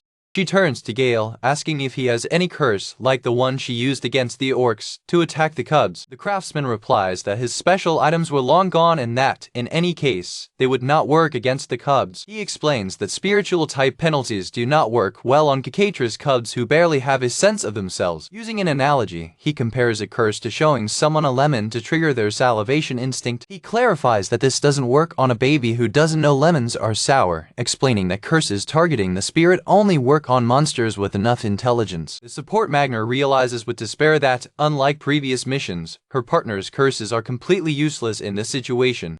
As Cacatras' horde of cubs advances, Sharina, in the air, strikes a powerful blow with her hammer. Realizing the gravity of the situation, Moria turns to Gail, desperate, and asks if he has any cursed items that can be used on himself rather than on his enemies. The craftsman of curses searches his purse, explaining that he has some items he intended to sell as a decoration. He removes a cursed bandana, then it shows a dark mask with bird beak, Finally, he reveals a pair of cursed horns called Lamentation horns. Gail admits that because they are for decoration, the items do not have a very strong effect. However, the dwarf Ferreira, exhausted, realizes the true attributes of the items: triple defense, double agility and resistance to fatigue and poison, declaring them perfect for the situation. Moria screams to the ally to hurry, promising to build a barrier to maintain. A cup of Cacatras bumps into the magical barrier newly created by Moria. Sharina demands the items of a nervous Gail, who warns her not to wait long since they are not battle equipment. The dwarf gets the cursed bandana. She notices, disgusted, that the texture of the item resembles skin pores. A bizarre and out-of-context moment, Moria makes a dramatic stretch, to Gail's surprise. Ignoring his partner's hesitation, Sharina places the banana, stating that she needs the defense immediately. He explains that the item grants triple defense and fatigue resistance. An aura of dark power involves the master of the guild while she equips herself. The ferret is shocked to feel all its exhaustion instantly disappear from its body. As the cubs continue to clash against the barrier, the craftsman prepares to deliver the next item. He explains that the mask of darkness nullifies poison and grants sight in the dark. Using the mask, the dwarf is shocked to see even more pubs hidden in the shadows, while the support mag expresses its disgust at the appearance of the equipment. Moria hastens them, shouting that the barrier is about to break. Gail presents the final piece, the Lamentation horns, detailing its effects: folded agility and five-fold arm strength. The support Moria is mouthy with the absurd numbers of improvement. With all the parts equipped, Sharina's full set of cursed armor is ready. The craftsman of curses, with a smug smile, asks if it is not cool, but is received with an expression of Moria disgust and an insult of the dwarf. The unbelieving Fate questions the possibility of having 5 times the strength of the other. However, when she closes her hand, she feels an overwhelming power flowing to the tip of her fingers. Moria's magic barrier shatters under the pressure of the horde. Cacatras' cubs advance in mass over the group. The support mag screams, terrified, that they have broken through the barrier. She warns her ally that one of the cubs is approaching from behind. With his newly acquired strength, Sharina prepares a devastating blow. She softens her hammer with impressive speed. With a single powerful blow, she obliterates the cub, spreading blood and debris everywhere. The impact of the attack is so strong that it makes the whole mine tremble. Even without Moria's enhancement spells, the dwarf feels stronger than ever. With a manic smile, she delights in her strength, feeling invincible. The guild master jumps on the cubs, ready to crush more of them. In a whirlwind of motion, she performs a new technique she calls eternal crushing. With a crazy look, she announces that she has just created a new skill. The ferret unleashes a hysterical laugh, drunk by power. Moria, watching from afar, shares her manic laughter. Support mag asks Gail if the equipment is affecting Sharina's mind, but he explains that it's just the combined effect of the items. A text panel explains that the combined effect is like a chemical reaction between the curses of multiple equipment. The text reiterates that when two compatible items, such as the Lamentation horns and the Mask of Darkness, are used together, the user feels their full strength. Moria compares the sensation to a running wave, a state of euphoria that goes beyond simple fatigue. With one final scream, Sharina crushes the last puppy. A close-up shows the final impact of the dwarf hammer, ending the battle against the cubs. The master of the Guild of Blacksmiths stands still, covered in blood and exhaustion, amid the carnage. Black blood runs down the mine floor. Gail approaches and uses his dissipation ability to remove curses from equipment. With the removal of cursed items, the dwarf ferret sighs of relief.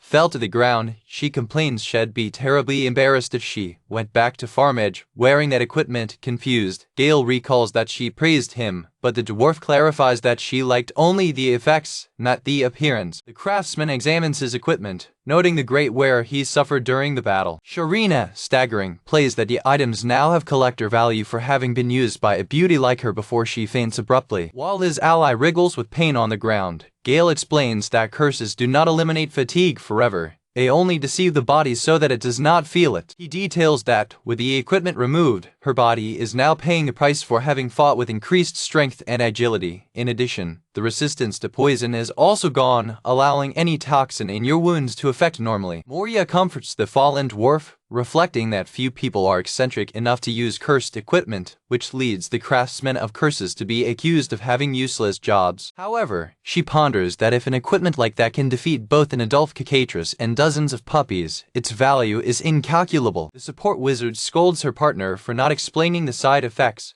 but he reassures her, saying that the pain will pass and that they just need to rest. A crackle torch, lighting the stone wall of the mine as the group recovers. Completely exhausted, the master of the Guild of the Blacksmiths spreads on the ground, stating that she has no more strength to lift up. Moria jokingly asks what happened to her shame. Based on her staff, the magician admits that her magical strength is also completely exhausted and that it will take time to recover. Sitting next to his purse, Gail agrees, saying he also used much of his equipment. Still on the ground, Sharina states with conviction at this time they are sure that the danger is over. Moria, with a tired smile, agrees that Mina Doghowl is safe again. Gail looks up, satisfied. With an air of completion, he declares that the AA class mission is complete, while the three recover from exhaustion. The trio, relaxed, agrees that if they knew the place was a Cacatras nest, they would never have accepted the mission. Suddenly, the young craftsman's expression changes. He claims he has a bad feeling about the situation. The craftsman of curses remembers the strange feeling he had when he first saw the eggshell, while a pair of giant bird legs entered the scene. A huge Cacatras, with a prominent rooster crest, emerges from the shadows. The opposing creature rises above the exhausted group. With a nervous smile, the young man realizes that the first creature they faced was the female. While they are thrown back by the arrival of the monster, he shouts that this must be the male, the rooster. Moria, horrified, realizes the terrible truth. They not only invaded a nest, but also killed the creature's partner and cubs. The master of the Blacksmith Guild is amazed at the size of the new monster, much larger than the first. Gail concludes that it is no wonder that the previous adventurers failed because the nest belonged to a couple of Cacatrases. The wizard of support, desperate, regrets that now they will face the third round of battle. The dwarf, furious, hits a nearby rock, screaming at the fucking stupid bird. She firmly grips the handle of her hammer. Moria screams to everyone to pull themselves together, remembering that the enemy will not pity them just because they are tired. The ferret notes that the rooster probably just returned with dinner for the cubs, just to find the destroyed nest and the dead family, which explains its fury. Still, she claims in anger that the mine is the territory of her guild, not a chicken for a creature like that. Cacatras opens its beak and releases a huge cloud of mess. Seeing the fog, the craftsman of curses trembles, taken by a bad feeling. He runs towards his dwarf ally, screaming for her to be careful. With his hand out, he screams at Sharina to get down. Moria curses the bird, watching the unfolding of the scene. Gail throws herself over the guild master, knocking her down to protect her from afar. The mist passes over them, and the ground it touches begins to crack and turn into stone. Still on the ground, the young craftsman tells his shocked companion that he had only heard rumors about it until then.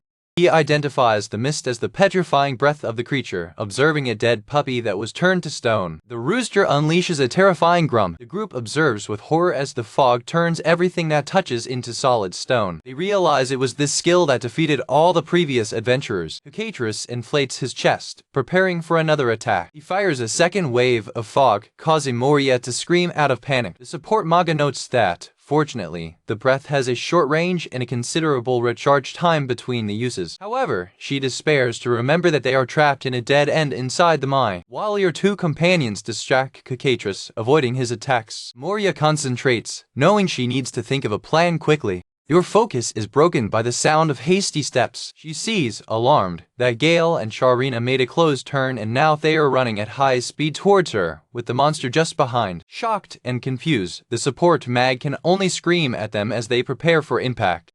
Trapped in a dead end in the mine, the group faces the serpent tail of the male Cacatras, who pursued them relentlessly. A sudden impact casts the trio violently back, causing them to fall to the ground amid the debris. Cacatras stares at them, growling threateningly as he prepares for the next attack. Gail and Moria look at the creature, realizing the gravity of their situation. Moria evaluates the desperate situation, noting that they are uncovered, as Sharina's hammer was thrown away and the mine cart was crushed. To the surprise of her companions, the dwarf ferret rises and announces with determination that she herself will serve as a shield. Gail and the support Mada look at the dwarf, confused by their statement. The Cacatras closes its eyes, concentrating energy to release again its petrifying breath. The group remembers the terrifying power of the creature's breath, capable of turning flesh into stone. With her arms open, the guild master stands in front, instructing her friends to shelter in her shadow. While the craftsman of curses protests, the ferret reminds him of his promise to fight in the front line, declaring that it is his turn to act while the monster releases his attack. The breath hits the dwarf, and his body begins to turn into stone. Gail screams her name, horrified. Even in the midst of petrification, The master of the guild smiles, determined not to let his companion get hurt. With a sad smile, she says that for some reason, she cannot hate him despite his eccentricity. The support mag, in tears, begs them to stick together, while the dwarf instructs her to use her petrified body as a shield to survive. Before the transformation is complete, the ferret makes one last request. She asks him to take care of everyone in the guild, especially Gimley, admitting that the elf does a good job. However, the craftsman of curses interrupts it abruptly. The young craftsman reaches out and touches the stone body of his ally. With a dispel scream, Gail activates a spell, and a brilliant magic circle manifests itself around them. The layer of stone surrounding the dwarf's body begins to crack and crumble. The guild master's eyes burst by surprise as he realizes he is free from the curse. She looks at her hand, now frail and flexible, completely confused by what happened. Still in shock, the ferret turns to the craftsman, without understanding how he saved her. Gail explains that by touching her during petrification, she felt that she could dispel a curse. He smiled, saying he tried and the spell worked, leaving his two companions amazed by the revelation. The craftsman of curses theorizes that Cacatras' breath functions more as the petrifying curse of a gorgon than as a poison. He concludes that his ability to dispel curses is effective against more than just undead and demons, and can be used even against anima-like monsters, a new discovery for him. Recovering from the shock, the support mag draws attention to something she noticed. She points to Cacatras, who now seems completely exhausted. The creature gasps heavily, its fallen crest, showing that the use of its petrifying breath has exhausted it. Realizing that the monster's greatest threat has been neutralized, the group understands that the tide has turned. The support Manga announces that she has enough magic for one final improvement in her dwarf ally. The support mag closes her fist, gathering the rest of her magical power to cast the spell. Moria instructs the guild master to contain the monster's serpent tail. Meanwhile, she orders the young craftsman to finish the main part of the creature. With a plot, the trio advances to execute the final attack. The serpent's tail of the creature wheezing, preparing for a boat. Without hesitation, the dwarf ferret throws itself directly into the mouth of the serpent, using its body to trap its jaws. With the serpent contained, the craftsman of curses seizes the opportunity to carry out a surprise attack, running behind the monster's back. It runs along the creature's body, approaching its target. The master of the guild, still holding the serpent, cries out to his companion not to hold back in a final attack. The craftsman reaches the base of Cacatras' neck, preparing to strike his blow. He stares at the head of the creature, who now appears to have awakened from his torpor. With a challenging smile, the young man declares that it is time for the monster to go back to sleep and release a torrent of cursed items from his purse upon the creature. Without knowing which curse would work on a chief monster, he decides to use it all at once: poison, petrification, confusion, zero armor, blood absorption, pain, and immobilization. The curse dam is activated at close range, involving the monster in an explosion of dark energy. The craftsman smiles with manic satisfaction while watching his devastating attack. The support mag pulls the ferret away from the explosion, while a mountain of skulls appears from the attack and buries the Cacatras. The force of the explosion blows the artisan himself up. The combined power of dozens of curses creates massive detonation. While he's thrown, he plays, telling the monster to keep the change. The creature is completely buried by the avalanche of skulls and bones generated by the spell. Among the skulls, you can see the various cursed items Gail used in the attack. Among the skulls, you can see the various cursed items Gail used in the attack. Moria, shocked, asks if he used all his items, and he confirms with a simple yes. The support mag observes the scene, perplexed, while the craftsman explains that, because he did not know which curse would work, he decided to use them all. Suddenly, an intense light begins to shine beneath the pile of skulls. The witch scolds him, saying that if he continues to cast all his curses at once, the world may end. The young craftsman laughs, saying she's overreacting. Remembering that you told him not to contain himself, the dwarf ferret realizes that the attack was excessive, while a flash of blinding light explodes from the pile. A cataclysmic explosion erupts, launching the trio violently backwards. Gail is taken by surprise by the force of detonation. Moria yells at her partner, calling him an idiot, while both are thrown by the explosion. Blood and remains of the exploding Cacatras rain on the area, covering everything. The support mag rises, covered by dirt and debris from the explosion. The master of the guild asks if his companion is well, and the magician confirms that she survived by a short time. The support mag spits, disgusted with the dirt. She laments the state she stayed in, complaining about the stink and the dirt, and realizes that her robe is ruined, for blood will be difficult to remove. When the mag asks about his partner's whereabouts, the dwarf points to where he landed, scattered on the ground. Suddenly, the ground starts shaking violently, and the walls of the mine show signs of collapse. The support mag looks up, horrified, realizing that the mine is about to collapse. The craftsman panics at the impending collapse, while his companions blame him directly for the destruction. Without time to waste, the trio runs desperately toward the exit of the mine. Large rocks fall from the ceiling, and the structure of the mine collapses quickly behind them as they flee to save their lives. They can get away, but just before the entrance breaks down, exhausted, Gail and Moria fall to the ground, but the relief is interrupted when Sharina, furious, hits both of them in the head. The dwarf ferret scolds them, screaming that the mission was to defeat the monsters, not destroy the entire mine. The support Manga argues that, as they defeated all monsters, they fulfilled the mission and therefore deserve a reward. The suggestion of a reward leaves the master of the guild tremendously angry. It explodes, screaming that instead of receiving a reward, it is they who owe it to you for all the destruction caused. The young craftsman protests, reminding the dwarf of his promise to help him get a place for his tent, but she retorts that she was the one who took the most risks, including serving as a shield. Furious, she sarcastically asks how she could introduce him to the Guild of the Merchant, suggesting calling him the destroyer of the local mine. The blacksmith laments her situation, complaining that she was forced to wear cursed armor, lost her hammer, and the mine was completely destroyed. Amid the desolation of the mine destroyed, the dwarf declares that that was the worst day of her life, telling her companions to shut up the booing. The entrance of the mine, now sealed by rocks, remains as a testimony of the chaotic battle. Suddenly, a hand emerges from the nearby debris. A hooded figure crawls out of the wreckage, coughing and murmuring that he thought he would not survive. The mysterious figure reflects on what he witnessed, recognizing that the power of the craftsman of curses far exceeded his expectations. The spy reveals herself and reflects that although she intended to observe him from a safe distance, the explosion that destroyed the entire mine was something she could not avoid. Watching them from a distance, she concludes that each of Gail's cursed items is powerful enough to be considered an artifact, and now she understands its true nature. The spy continues her vigilance, now with a new understanding of the immense and dangerous power of the craftsman.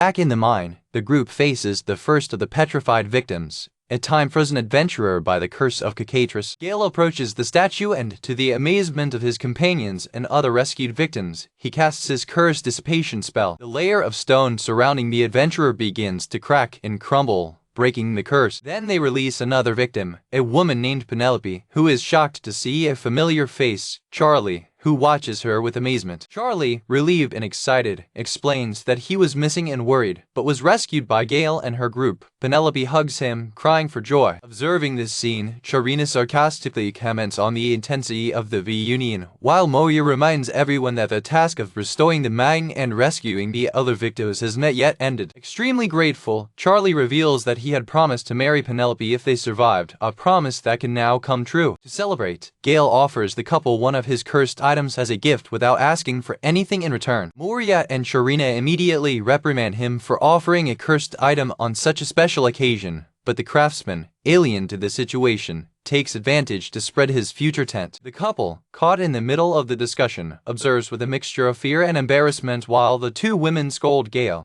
Despite the commotion, Charlie and Penelope, outside the discussion, simply embrace each other, happy to be together and safe again. At the Guild of Adventurers, Gimley warmly welcomes a new visitor. However, her expression becomes visibly disappointed to see that the visitor is Sharina. The dwarf looks around the empty guild, commenting on the lack of movement. She sits on a bench, facing the guild master. Gimley asks provocatively if his rival came looking for a fight, and the ferret answers with a challenging smile. Sharina puts a strange-looking dart on the counter. Curious, the master of the guild asks about the object, and the dwarf encourages her to examine it. The elf takes a magnifying glass to inspect the dart more closely. A nearby viewer is shocked by the discovery. Gimli herself has a big mouth about what she sees.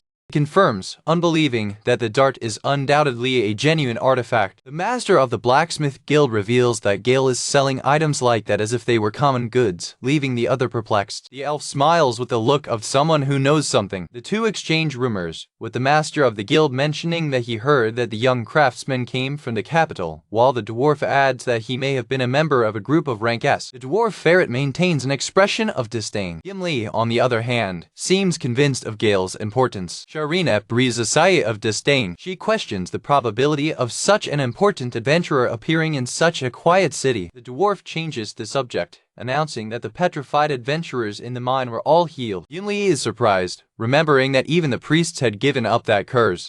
Your curiosity is keen to hear the word curse. The blacksmith reveals that she herself was petrified, but Gail managed to reverse the curse on everyone, including her. She adds that although some have not survived, the rescued are recovering. Saved adventurers rest in the infirmary of the local church. The master of the blacksmith guild explains that the church is in turmoil, not knowing how to deal with Gail's powers, but that she has managed to calm the situation for now. The master of the Guild of Adventurers is intrigued by the craftsman's dissipation skills. Your chatting mate confirms with a nervous look. The dwarf asks if the elf is curious about the details. She describes how Gail realized that petrification was a curse and, with a simple gesture, cured the whole group. The ferret emphasizes that the young man did not use any potion or depended on the church facilities. The dwarf seems thoughtful. She rubs her head, exasperated. Sharina challenges Gimli, asking if she still believes Gail is just a wandering adventurer. The master of the Guild of Adventurers smiles and declares that, considering his accomplishments, he will request a rank promotion for him. The dwarf ferret calls the elf smart fox, and the other retorts who doesn't need advice from someone like her. Gimli then asks what the master of the blacksmith guild is doing to return the favor. They both face each other on the counter. The dwarf reveals that she invited Gail to join her guild, recognizing that despite her sense of questionable design, her skills are undeniable. Both agree that there is no problem in one member belonging to more than one guild at the same time. Gimli smiles on the side. Sharina smiles, too, satisfied.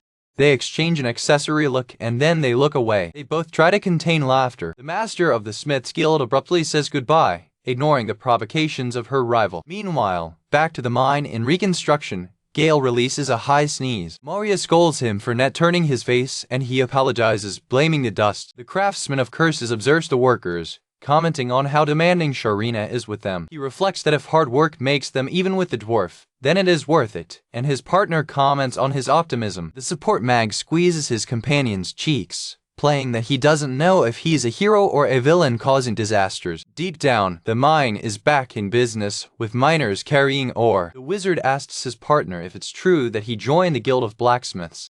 He confirms, showing his 2 identification plates and explaining that it was in exchange for the dwarf's help to get his tent. Moria is surprised, explaining that the Guild of Blacksmiths is very select and rarely accepts adventurers. The young craftsman clarifies that they only gave him a space that he could manufacture his cursed equipment. Your partner wonders if that means he was accepted as one of them. Gail complains that no matter what he creates, Sharina always finds a flaw. He deduces that since she does not like her cursed weapons, she may prefer decorative items. To prove his point, he shows Moria his newest creation, a vase made from a bleached skull. The Manga is horrified by the macabre design and forbids him to go public with it. Gail defends herself, saying it took a whole day to polish her skull and give her the perfect glow, for her partner's disbelief. He explains that despite the focus on design, the vase grants constant magical recovery and accelerated healing, leaving the support mag shocked by the power of the item. He doesn't understand her surprise, arguing that the recovery of magic is a natural process, but she corrects him, exasperated. An illustration details how the mana recovery of a wizard is a delicate process, dependent on diet, rest, and general health. The Manga explains that they resort to potions of bad taste or long meditations to speed up the process, and Gail's vase would make it all obsolete. She imagines the skull vessel in her room. Horrified by the idea, she refuses vehemently, finally understanding Sharina's constant complaints. Moria regrets her partner's lack of common sense. The master of the Smith's Guild appears, irritated, and warns them not to scream, for they may cause another collapse. The dwarf faces the skull vessel with disapproval. Furious, she throws a bag at Gail, scolding him for creating scary dump instead of useful tools. The young man defends himself, saying that she asked him to be creative, but the pharaoh retorts that this is not what she had in mind. To change the subject, she gives him the head of the Cacatras he defeated. Sharina instructed him to take her to Gimley, who will pay well for the material. The dwarf clarifies that although he dealt with the female and the cubs, the male was defeated entirely by him, and that he should share the profits with Moria. She provokes him, telling him not to fall in love with her because of his generous gesture. The craftsman of curses remembers that he has not yet received his reward for the mission. Sharina tries to minimize, but he reminds her of his promise to help him get a tent in the store. The dwarf ferret explains that it is not trying to escape the agreement, but that they are busy rebuilding the mine. She promises that as soon as they are done, he can order whatever he wants. The ambitious young man immediately asks for an entire building. Before the discussion continues, the dwarf says she has something to show you. The craftsman of curses seems confused.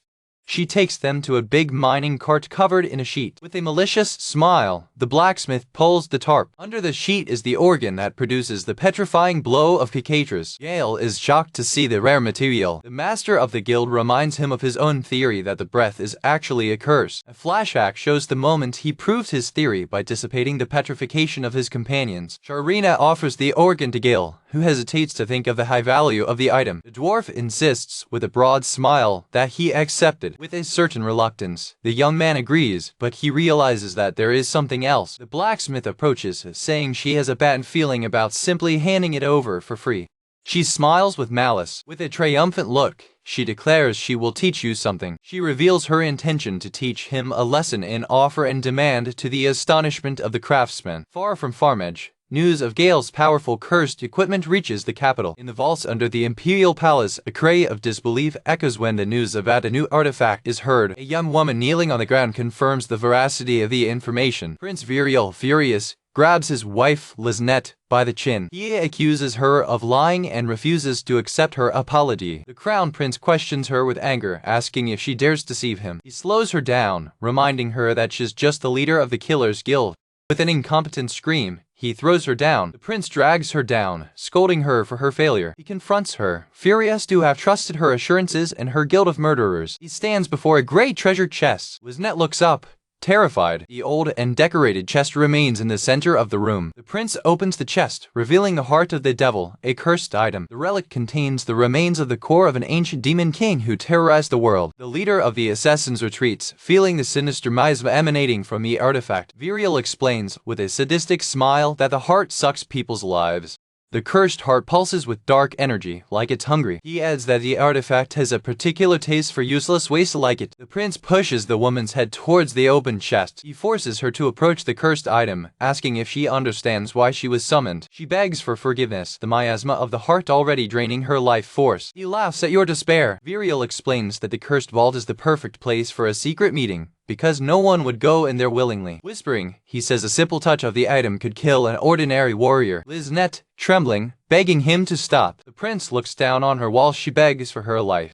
He hits the lid of the trunk, closing it. The prince looses, and she falls to the ground, coughing and panting. In tears, the killer fights to catch her breath. Sitting down, the monarch demands that she explain in detail what happened. The guild leader reports that the murder mission was going well until the final moment. She explains that Princess Kara, the target, was equipped with an artifact that repelled all assassination attempts. Viriel, furious with the excuse, kicks a bucket, yelling at her not to take him for a fool. Liznette insists that the princess had resistance to instant death, among other defensive effects. The prince is shocked by the revelation. The killer claims that although it's hard to believe, it's the truth. She argues that the loss of all her killers makes that the only logical explanation. The nobleman covers his face, realizing the implications of an unknown artifact in possession of the enemy kingdom. A text explains the strategic importance of monitoring the location of all artifacts. The crown prince gets angry when he realizes his intelligence network has failed. He concludes that this cannot be the only unknown artifact, and the guild leader confirms it. Viriel beats his foot, frustrated with the complication at a time already delicate to him. He gnaws his teeth, revealing that his greatest concern is the arranged marriage of his half-brother to the princess. He fears that if his rival, the second Prince Cardis, gains so much power, he, the crown prince, will be overshadowed. Liznette wonders out loud where Princess Kara could have gotten such an artifact. The leader of the assassins is preparing to reveal new information to your master. She informs Prince Viriel that the artifact was obtained from a young man who ran a market stall. In a tavern in the capital frequented by adventurers, a cry of disbelief echoes. A man questions how Gail dared to go to Farmage. His companions rebuke him for being too noisy, warning that someone could hear and act based on information. The group of adventurers continues to discuss the rumors they heard from coachmen outside the city. The drunk man, Kush, sarcastically asks if the rumor was that Gail had been hiding in a stagecoach. Angry with slow service, he calls the waitress to his desk. A waitress approaches with a tray of beer mugs, responding to her call. Kush, angry, demands more beer, asking for an entire barrel, while his hooded companion suggests that he should end the night. The conversation goes back to the rumor about a stagecoach bound for Farmage who was attacked by a horde of orcs. One of the adventurers reports that Gail allegedly defeated all orcs with the help of a talented supporter, which his companion finds unbelievable. Kush, drunk, argues that if a rear member like Gail can hunt monsters, there would be no sense in having front and back lines in a group. Another member of the group insists that he hear the rest of the story. The story goes that a weak-looking man used an ugly, disgusting dagger, probably a cursed weapon, to annihilate the horde of orcs. Your partner points out that the description certainly sounds like something Gail would do. Kush, however, remains skeptical, arguing that orcs are a challenge even for the four together and that it must be someone else. An adventurer joins the conversation, claiming to have an eyewitness account of someone much like Gail, to the surprise of her colleagues. She confirms to Kush that he was right about one thing. Gail was actually running a tent. She explains that he was selling cursed items at low prices in the outdoor market, disguised as interior decoration. She adds, intrigued, that for some reason all her products were later confiscated by the royal guard. Kush laughs, mocking that Gail's items should be totally defective or that people complained about because he only sells garbage. One of his companions adds that, despite everything, Gail seemed to have earned good money, as a guest with his description was seen in a decent inn. Another member of the group adds that, according to the story, he was even wearing new clothes and at least had enough money to pay for a seat on the stage. They ponder that, as the royal guard is frantically searching for him unsuccessfully, he must have made a clean escape. The adventurers conclude that considering the stories, Gail must have made quite a profit. Kush, still confused, asks where they are getting all this information. One of the members of the group grits before presenting his theory. He gathers all the pieces of the rumors you heard. He suggests Gail may have chosen to move out of the capital. They imagine optimistic Gail using the money he earned to finally realize his dream of opening a cursed goods store. The group agrees that although they are not sure if he is still in the capital, he certainly had more than enough stock to sell. The adventurer adds that a man like him actually registered at the Guild of the Merchants to open a tent.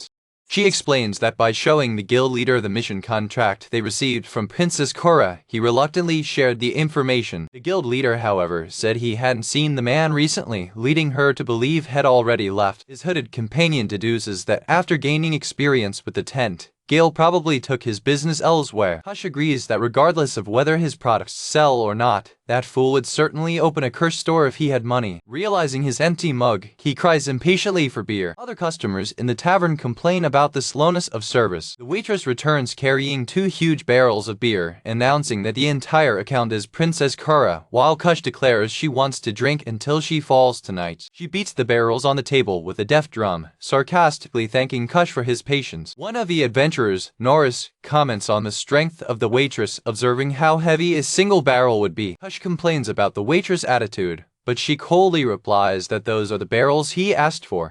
As the group resumes discussing Gail's whereabouts, the waitress watches them from the shadows. Your look is serious and calculating while she listens to the conversation. Other employees approach her, praising her excellent work. The waitress turns out to be Lady Liznette, who is annoyed by having to work in a decadent tavern for her surveillance mission. One of her subordinates asks if she is sure that this is the right group to follow. She confirms, sitting on a beam, that they are as rude as intelligence suggested. Her subordinate reflects on the conversation they heard about Farmage, the name Gail, and the fact that Princess Kara hired this group. Liznette confirms that they are a group of rank S called Wolfpack, and Princess Kara is desperate to find a man named Gail Hamilton. Your men are puzzled by the news that an artifact maker is fleeing an elite group of S rank, wondering who this man is. The leader of the assassins admits she doesn't know much, passing her hand through her hair in frustration.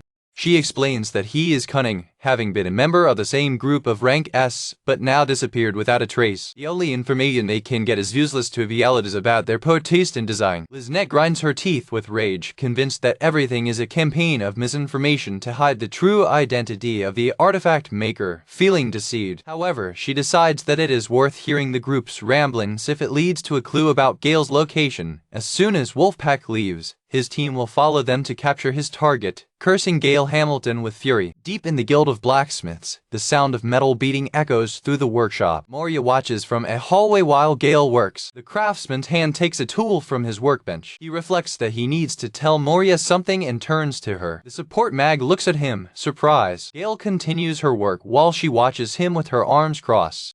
He turns to sincerely thank her for her help in Mina Doghouse mission, explaining that he dragged her into something that was none of her business. The young craftsman tells Moria that having her around makes him feel much safer, thanking him again. Completely taken by surprise by direct praise, the support Manga deeply blushes. Retrieving composure, she shakes his hand and proudly declares that, as one of the capital's 5 best support Mangas, there is no one she can't help, at least until he gets his own shot. Gail smiles warmly, saying that thanks to her support, her dream is about to come true. Moria, blushing again, timidly suggests that she might continue to support him, but the moment is broken when he sneezes suddenly. She seems a little disappointed by the interruption. Moria scolds him for not turning his face and he apologizes. While he wonders why he is sneezing so much, Sharina arrives, suggesting it's probably the mine dust on his nose. Gail greets her, thanking her for the workshop she lent her. The ferret asks if one of her finished works is ready. He seems a little uncertain about the outcome of the project she asked for. He admits he built the device according to her specs, but he thinks it sounds kind of dull. The dwarf answers that if he thinks it's dull, most people probably won't find it. For his confusion, the guild master takes the device and turns a key on its side. The device hums and starts charging power. Gail explains that he fires a ray of petrification, activating it accidentally while pointing to Sharina, who dodges panic and anger, reminding him that she has been petrified before. The young craftsman wonders if there really is a demand for such an item. The dwarf ferret reminds you of its lesson in supply and demand, calling the device a truly functional design. It explains that the area is composed mainly of plains, mountains, and forests, and that finding metal ore of good quality is very difficult. The guildmaster adjusts the glasses, adding that the right kind of stone material can make good money. She gesticulates with a pointer towards a frame. Using a desert design as an example, she challenges him, leaving his partner confused about what is happening. She asks Gail what he would do if he wanted to build a stone building in the desert. He supposes he would solidify the sand in bricks, dig it out of the ground, or transport it from far away. Sharina agrees that these are the typical methods, but Moria points out that making bricks requires water and other materials, and digging is laborious. Gail understands carrying heavy materials from a distance is totally impractical. The support mag adds that water is valuable in a desert and that there is no guarantee that strong bricks can be made. The dwarf casts a penetrating look, pointing to the solution. She asks what would happen if they had the petrification device, making Gail and Moria realize that they could simply fill a mold with sand and hit it with lightning. Both exclaim amazed at the idea, realizing that they would have instant stone bricks. The guild master leans in, a little disappointed. She explains to Gail that although he has incredible creative skills, he has no idea how to use them effectively, since the Farmage region has a chronic shortage of stone material. The compliment makes him blush. The dwarf passes her arm around him, explaining excitedly that the device will solve their stone material problem. With a malicious smile, she tells him that if the device proves useful, he'll earn a ton of money. She reiterates that although he has an incredible talent, he has no sense at all. He protests, but Moria agrees with the dwarf, adding that he also has no ability to read the environment. The young craftsman seems a little hurt by the comments. Sharina admits that although she is usually not interested in cursed items, she finds this surprisingly legal. Gail gets shy with the compliment, and the stinger provokes him for being so easy to please. She asks him to make another device using the Cacatras materials they recovered, instructing him not to add any extra tricks. The guild master asks if Cacatras cubs can be used as materials. Gail replies that she's tried to sue some, but without success. He explains that his petrification organs weren't developed enough, and although his snake tails had poison, it wasn't the kind that moved the curse. One of the dwarf ferrets regrets that a poison-making machine would have been useful, but sighs that one cannot have everything. The craftsman of curses questions the usefulness of a poison device, since it is only poison. One of their new colleagues explains that in an agricultural region they need to deal with many animals and harmful insects, and the right poison could even be used for hunting. The stinger scolds him, asking where the hell he thinks they are. Another dwarf provokes Gail, betting that he knows no effective measure against poison, and he offers to do something if they want. Surprised, she asks if he really can, and he confirms that it is not difficult with the right materials because he used to make poison talismans all the time. He lists the materials he needs: poisonous glands of ghouls, the stomachs of undead creatures, mummy bandages, and zombie clothes, which are easy to turn into talismans. Gail admits that these materials are rarely seen for sale, so he collects them himself. The dwarf ferret stares at him, processing information. Her eyes narrow as she considers the possibilities. Convinced, Sharina gets carried away, declaring that now she believes he can do that. She decides she'll bother Gimley to get the materials they need. The guild bastard tells Gail to use the materials he's already collected and create whatever comes to mind, promising to buy everything for a fair price. For his joy, he immediately offers them a fag of that perfume he has already made. Both women instantly realize that the bottle will smell awful if it is opened. Sharina asks disgusted if he used zombie intestines, but he corrects her, saying they were from a ghoul. Angry, she gives him a pile of papers, instructing him to do only what she asked, nothing more. He lipped nervously, without even wanting to ask what other resources the perfume could have. The young choir craftsman, excited by the new task, he accepts the requests and says he will start working on one of them immediately. Sharina says she's anxious to see the result and takes Cacatras' device to familiarize herself with it. Moria offers to accompany her, noting that she will have difficulty opening doors while carrying the large device. The dwarf ferret causes the mag, asking why she's still there. Moria admits she just wanted to see Gail, since there were no proper missions for her today. Sharina laughs, saying she heard that they are completing missions as a temporary group, which made Gimli happy to see some cold cases being solved. As they drift away, the guild master reflects that if Gail and Moria began to feel comfortable in Farmage, she could ask for nothing more. On the way to Farmage, loud laughter echoes from inside one of the caravan carriages. Inside the carriage, the group of adventurers known as Wolfpack celebrates loudly, mocking how royalty saves no expense. Hush! The leader proudly displays his new and expensive mithril sword, which cost 500 gold coins. His companions, Melissa and Norris, also show his new equipment, a blade made of wyvern bone and a magic book with staff that allows him to conjure powerful spells quickly. A fourth member, Luke, equipped himself with a magical beast skin armor. Together, they boast that no one can stop them now, ignoring the hooded support group that travels silently with them. Despite the arrogance, Kush wonders why, being a group of S rank, they do not attract new support members. Norse recalls that few adventurers can keep up with their level, which is why they had to settle for faces like Gail and Moria. Deep down, other passengers whisper that no one in their right mind would join them. The leader scorns concern, stating with a smug smile that, at times like this, money solves any problem. He turns to the hooded group and demands that the dark girl and her companions remind them of their duties. The leader of the group, Liznette, removes the hood and, with a forced smile,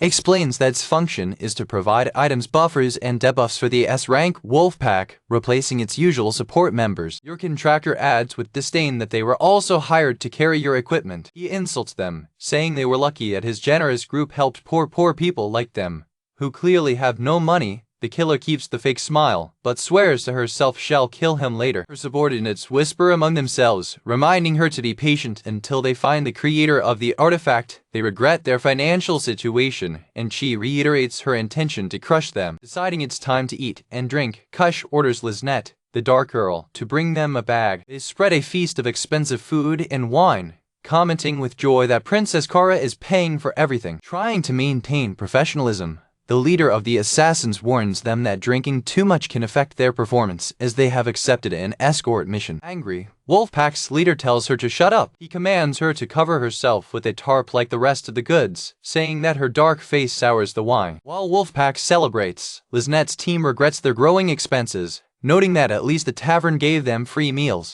Suddenly, a cute, unnatural whistle cuts through the air. The sound comes from the forest ahead. Liznette's team is on high alert. They realize the imminent danger. Outside, the caravan guards sound the alarm. Mercenaries form a line of attack. Adventurers are ordered to protect the wagons. As everyone looks into the forest, a combined horde of monsters emerges from the trees in a coordinated attack. Despite the extra guards hired after the recent attack of orcs, the horde attacks with overwhelming force, destroying the first wagon with a single blow.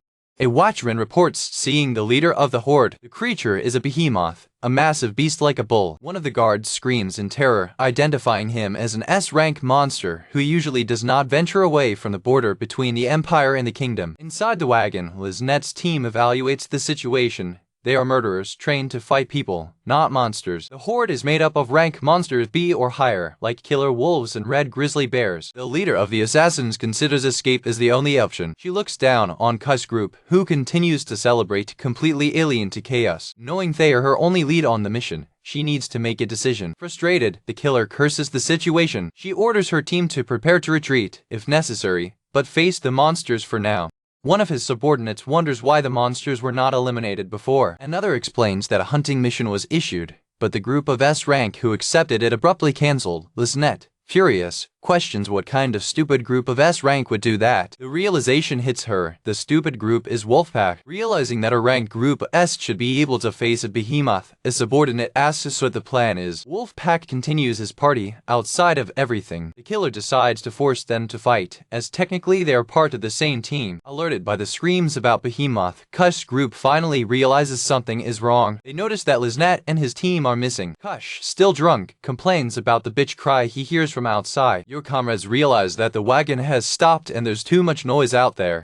As they look out, they find out the coachman is missing. Behemoth's gigantic mouth appears before them, and the adventurers scream with terror. Liznette recalls the incident with the orcs the group mentioned. She deduces that the orcs were expelled from their nest by this very behemoth. The presence of the creature is proof of its crushing, violent, and dominating power. The monster lifts the wagon, and Kush is thrown to the bottom. Your expression is pure panic. The wagon is thrown hard, throwing Wolfpack members everywhere. They are thrown in the wreckage. In contrast, the leader of the killers jumps out of the wagon with agility. Her team follows her, landing firmly on the ground. She scolds them, thinking a group of rank S should at least know how to trim an assault. Behemoth lets out a threatening growl. It then releases a powerful roar that reverberates throughout the area. Liznette trembles, feeling her own air breaking under the force of sound. Wolfpack's group is paralyzed with fear, trying to unnecessarily identify the creature, while other horrid monsters surround them. Furious, the killer screams to them that he is a behemoth and that he was the target they should be hunting. Still in shock, Wolfpack's group faces the creature in disbelief. They try to minimize the situation, with Norris laughing nervously and stating that, as S-rank adventurers, the creature is not a real threat to them. The other members of the caravan, recognizing the famous Wolfpack,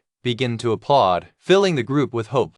The S-rank adventurers are filled with pride and confidence with attention. Impressed by the increase in morals, Liznette's subordinates prepare to provide support items, even though it remains skeptical. As Behemoth advances, Wolfpack declares he's about to release the combined attack from the capital's strongest team. The leader of the assassins looks forward to finally witnessing the true power of an S-ranked team. With a single casual swing of his tail, Behemoth sweeps the entire Wolfpack team, sending them flying like rag dolls. Liznette's subordinates are shocked. The leader herself faces the scene, unbelieving, questioning whether this was really the full strength of an S-rank team. One of Wolfpack's fallen limbs looks at the scene, stunned. With the fall of their heroes, panic sets in, and people begin to run disorderly into the forest as Behemoth turns his attention to them. The horde of monsters chases the fugitives.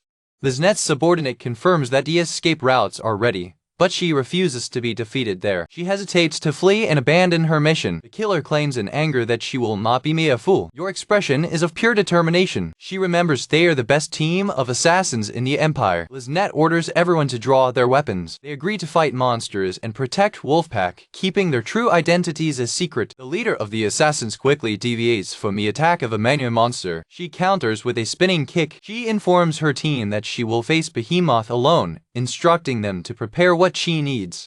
Your subordinates wish you luck. She advances to face the giant monster, who faces her with a growl. Your team prays that everyone survives. Using the forest cover, she jumps to attack Behemoth's blind spot. The creature's eye follows her. The monster moves and she realizes that stealth attacks are useless. She decides by a frontal approach with her wyvern bone dagger, coated with an instant effect poison. She kicks the dagger, but the monster deflects it with its tail. Enjoying the opening, she slides underneath. Your goal is to slit the monster's throat. She can hit the target. However, the blade cannot pierce the hard skin. The killer realizes her attack has failed. She is thrown back by impact. Remembering a saying, she changes tactics. With a precise blow, she stabs the poison blade into Behemoth's eye and provokes him, hoping to hear his cry of agony. The blade lodges deep in the creature's eye. Instead of succumbing to the poison, the monster releases a strange breath. Liznette initially thinks it's a poisonous mist. She realizes the terrible truth. Behemoth has resistance to poison, making her secret weapon ineffective.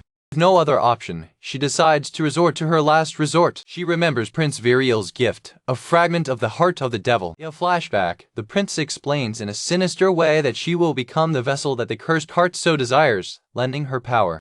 In the royal castle, Duchess Melinda begins a strict etiquette class for Princess Cara, preparing her for a royalty. The instructor details the first rule. The princess must always keep her chin parallel to the ground without raising it or lowering it. Melinda corrects her student's posture, explaining that the chin position conveys equality to the guest, while the young noblewoman expresses her tiredness with the lesson. The Duchess continues with the label as she sits, instructing the princess to cross her legs on her ankles, always with her left leg in front. The mentor explains that the left leg symbolizes friendship, while the right leg indicates hostility, a rule that should be followed even if the legs are not visible. A cup of tea is served, marking the beginning of the next stage of the lesson. Enthusiastic, the princess prepares to sweeten her tea with 2 sugars. However, her tutor interrupts her with a firm gesture before she can add them. The sugar cubes fall into the cup, creating a small splash. Melinda reprimands her, stating that the label allows only 1 or 3 sugar cubes, never 2, to Kara's surprise. The Duchess explains that even numbers suggest a desire to separate from the partner of conversation. The princess makes a face, clearly frustrated by the overly strict rules. The lesson continues with the correct way to hold the cup, which requires the pinky finger to be extended flexibly, not rigidly. Exhausted, Kara explodes, screaming she can't take it anymore. Your impassive instructor just comments that your tiara is slipping. The Duchess adjusts the princess' tiara, reminding her that she must behave well in any social situation. She adds that Kara's imperial bridegroom Prince Curtis deserves such decorum. The young heiress takes a dark expression when she hears the name of her fiancé. She reflects on the weight of her forced engagement with the second prince, a man she does not know, and the criticism she receives from the crown prince, another stranger. The princess laments aloud her costly situation. Her tutor reminds her that her actions are directly linked to the peace and prosperity of the kingdom. The Duchess watches her with a serious and expectant look. She reiterates that, as one of the chosen ones, the princess must always consider her position before speaking in public. Kara answers that instead of a chosen life, she would rather have a life of her own choice. She smiles, expressing her desire for autonomy and freedom. As a royal flag trembles in the background, the princess recognizes the privileges she received. However, she confesses that she cannot help but feel overwhelmed by the weight of all the expectations imposed on her. Watching a bird through the window, she plunges into her thoughts. 2 birds fly freely outside. Her gaze is lost in the distance as she wonders if Gail, the craftsman of curses, would be able to dispel the curse of your predestined life. The princess remains seated, lost in her silent reflections. Your butler approaches, trying to comfort you with kind words. He encourages her to be interested in the empire, suggesting that learning about them would help keep the peace and avoid bloodshed. The young noble responds to the suggestion with a visible skepticism. She turns around and calls her guard, Vivian. Kara asks if the rumor that the heart of the devil of the empire belongs to a true demon king is true, to the exasperation of his guard. A lady of company intervenes, explaining that history is more an oral tradition than a proven fact. The princess asks if it's just a fairy tale, but the lady of company clarifies that it's not that simple. The attending ponders before explaining the complexity of the legend. She reports that 1,000 years ago, the people tormented by the demon king tried to convey their terror to future generations, but in time, the horrible stories became difficult to accept and turned into fairy tales. Surprised, the princess asks if the stories are true, and her companion answers that, although one cannot be sure, one thing is undeniable. The young noble hews with a concerned expression, realizing the seriousness of the matter. The attending concludes that if the artifact could inspire such sordid legends, the heart of the devil must be the most insidious cursed item confirmed in the world. Back in the woods, Liznette's blood sneezes on the ground after Behemoth's attack. The creature holds her in her appendix while she coughs, weakened. The killer feels the venom of the monster spreading throughout her body. Behemoth opens his mouth, ready to devour it. Believing it's your end, she says goodbye mentally. His subordinates watch the scene, shocked and desperate. One of them screams the name of his alarm leader.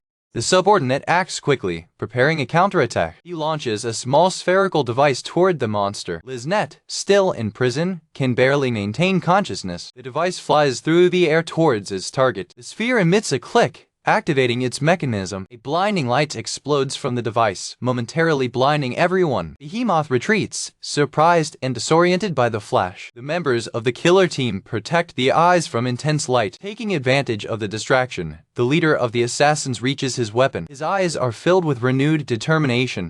Still trapped, she fights to free herself. With effort, she sticks her fingers into the flesh of the monster. She can loosen up, tearing up the creature's appendix. The killer reflects, surprised that a rank monster be vulnerable to a simple light pump. Taking the time she has earned, she puts on a special bracelet, infused with a fraction of the power of the devil's heart. In a flashback, she remembers the prince explaining that the bracelet contains 1/6 of the power of the heart. The prince calls it a farewell present, an alchemical item created for her. Landing on the ground, the leader of the assassins faces the wounded behemoth, who now recovers from the flash. Enraged, the monster advances at high speed towards it. Their subordinates behold with apprehension, aware that the sharp horns of the creature can pierce almost anything.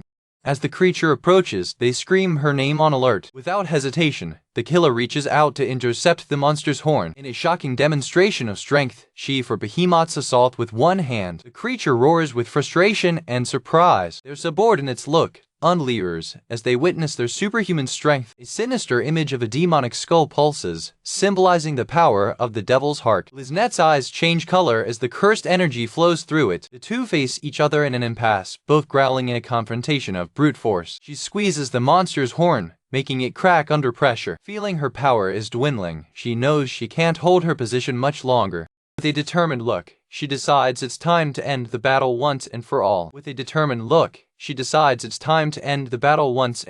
She prepares, gathering all her strength for the final blow. With a scream, she raises the massive behemoth into the air and throws it violently against the ground, creating a crater with impact. The monster, severely wounded and with a broken horn, crawls away as Liznette bursts into a manic and uncontrollable laugh. The horde of monsters, feeling the defeat of their leader, runs in panic into the forest. His subordinates comment on the overwhelming effect of the devil's heart. One of them wonders with a certain fear, who is the real monster now? One of her men approaches her with caution while she watches the devastation. It reflects on the strength of the S-ranked monster, admitting that, even with the cursed power, it could not kill him completely. Suddenly, she collapses into a coughing crisis and her subordinates rush to help her, asking them to bring in the sink immediately. The team gathers around their leader, concerned about their state. Holding her chest, she fights to breathe, murmuring about the demon king. With her face contorted with pain, she gasps the words, "The heart of the devil." Johan closes on the ground while the dark energy of the artifact pulses violently inside it. His men observe, confused and frightened, the transformation that takes place in his body. Another team member arrives on time, claiming to have the item needed for the situation. He holds a blue bottle, commenting on the high cost to acquire it and hoping it will work. The item is a dissipation ritual produced by the church. He begins singing a song invoking the god of Rouge. A brilliant magic circle forms around the group, and the light intensifies.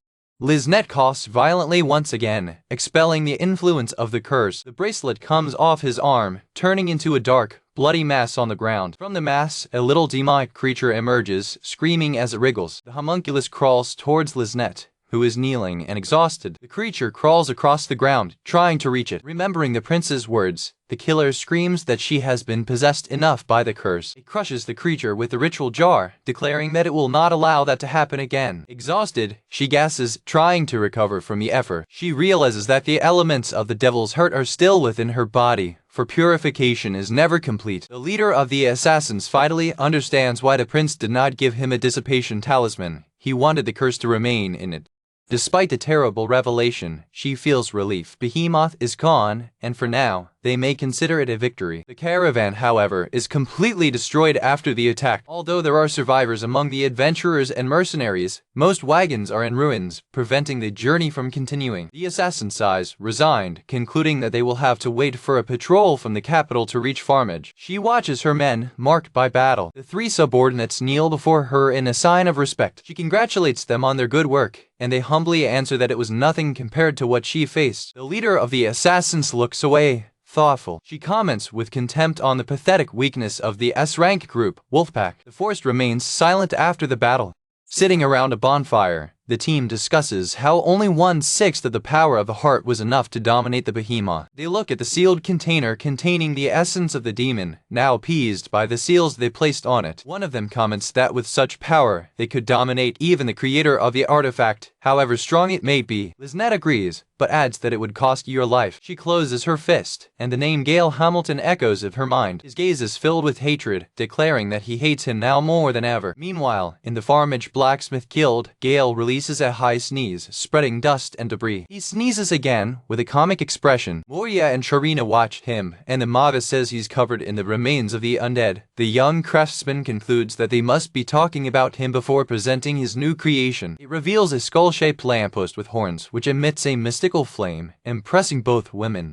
The craftsman asks if the mystic skull-shaped flame generator is what they wanted. He explains that, like the flames in crypts, they feed on fragments of soul in the air like weeds and insects, and can burn forever. A dwarf ferret comments that normal light posts are expensive and consume wood and magic stones. Moria adds that oil lamps are an alternative, but they smell bad, fire risk, and are also costly. The ferret praises Gail's invention, highlighting that the spiritual flame lasts forever, consumes almost nothing, and presents no fire hazard. The two women whisper among themselves, pondering whether a street full of skulls would be visually pleasant, but decide to focus on utility for now and improve design later. Gail questions them about whispering, but they disconversate quickly. The dwarf ferret reveals its plan to use the lamps to replace all the lighting on the main street, and the young craftsman agrees with enthusiasm. Sharina asks if he's worked on any other requests, and he confirms he's made another petrification radius from Cacatras. He adds that he also created some more cursed agricultural implements. He lists his creations: the cursed threshold, the lamented grinder, the crying Sarah, and the creepy soul thinker, leaving his companions surprised that he has already completed everything.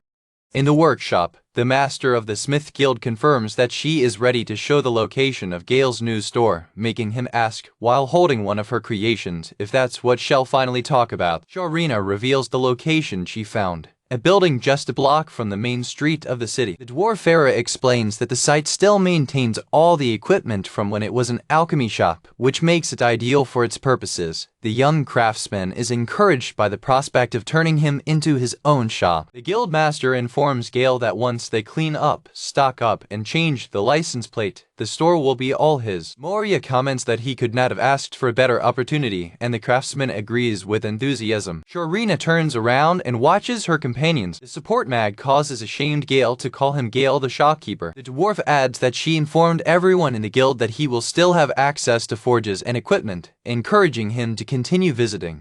10 days after Behemoth's attack, the exhausted caravan continues its journey along a dusty road. Although half the wagons bound for Farmage were lost or damaged, the group was rescued by road guards and, for all intents and purposes, the journey continued with the story that they were saved by Kushteen. Inside a wagon, the Wolfpack laughs loudly, proudly taking credit for rejecting Behemoth and his horde of monsters. Two members of the group boast of the praises received from mercenaries, anticipating a great reward for their supposed heroic deeds. Another member, feeling forgotten, insists that he also contributed significantly to the battle. The group wizard, with a smug smile, reminds everyone not to forget their supporting role in victory. The warrior of the group sarcastically recognizes the contributions of others, admitting that she does not remember exactly what they did. The other two defend themselves, claiming that, without their support, they would never have been able to drive the monsters away, and boast of having plucked out the eye, the tail, and one of Behemoth's horns. One of them ponders that Melissa's wyvern dagger was responsible for plucking the monster's eye, but wonders what might have cut off her ass and horn. Kush, brandishing his new sword, proudly declares that it was a blow from his mithril blade that accomplished the feat. He revives the moment in his mind, still feeling the emotion of the imaginary blow. In the background, Liznette and his team look with contempt, knowing that Kush's sword is impeccably clean, without a single drop of blood, while the other adventurers barely remember what happened. A flashback reveals the truth. The Wolfpack was instantly knocked out by the monster. Kush is shown waking, stunned and confused after the battle. Upon awakening, he points in shock to the place where Behemoth had been defeated. From a distance, he sees the fallen monster with Liznette's team around, barely understanding the scene. The other members of the Wolfpack discover the parts of the monster with Melissa's dagger stuck in her eye, and mistakenly conclude that the horde has disappeared thanks to them. Another member kicks a Behemoth horn into the ground, claiming it as part of his spoil. With the nebulous memories of the struggle, one of them joins the circumstantial evidence to build a heroic narrative for themselves. Symbolically, time passes as a new reality is built. The Wolfpack comes to a delusional conclusion, convincing itself that they repelled the monster and falsified their own memories of the event. Liznette's team decides not to reveal the truth because defeating Behemoth was not part of their mission, and discretion is crucial to a murderer. The caravan finally sees its destination, the Farmage Agricultural Center. The caravan survivors profusely thank their saviors. The Wolfpack delights in compliments, accepting the title of heroes and bragging about how defeating behemoths is an easy task for them. While false heroes are celebrated, Liznette's team, the real victors, sits silently and passes unnoticed. Liznette sighs of frustration when listening to the Wolfpack discuss their plans to find an inn and pretty girls. With a forced smile, Liznette suggests that they visit the guild first to report the success of the mission. The group agrees to go to the guild to receive payment for the parts of the monster, while the Liznette stress meter reaches the maximum limit. When entering the city, Kush expresses his strangeness with the local decor. He watches a street light with a skull design. Other light poles and decorations with the same macabre theme are seen by the city. The group walks the streets of Farmage, surrounded by the peculiar decoration of skulls. The group wizard stops, recognizing the familiar design style with a bump. The group warrior expresses her discomfort with the skulls, questioning whether this is normal for the locals, who seem not to care. The group realizes that the sense of macabre design can only belong to one person, Gail. They wonder, unbelievers, if the city actually accepted their work. The wizard rationalizes that the city is in the middle of nowhere, while Kush is excited by the prospect of finding Gail. Kush deduces that the abundance of his creations means that Gail must have opened a store or at least visited the local guild. The group laughs at Gail's stupidity for leaving such an obvious trail of her presence. With the plan in mind, they go to the guild, while Liznette watches them with a happy smile, their prey now within reach.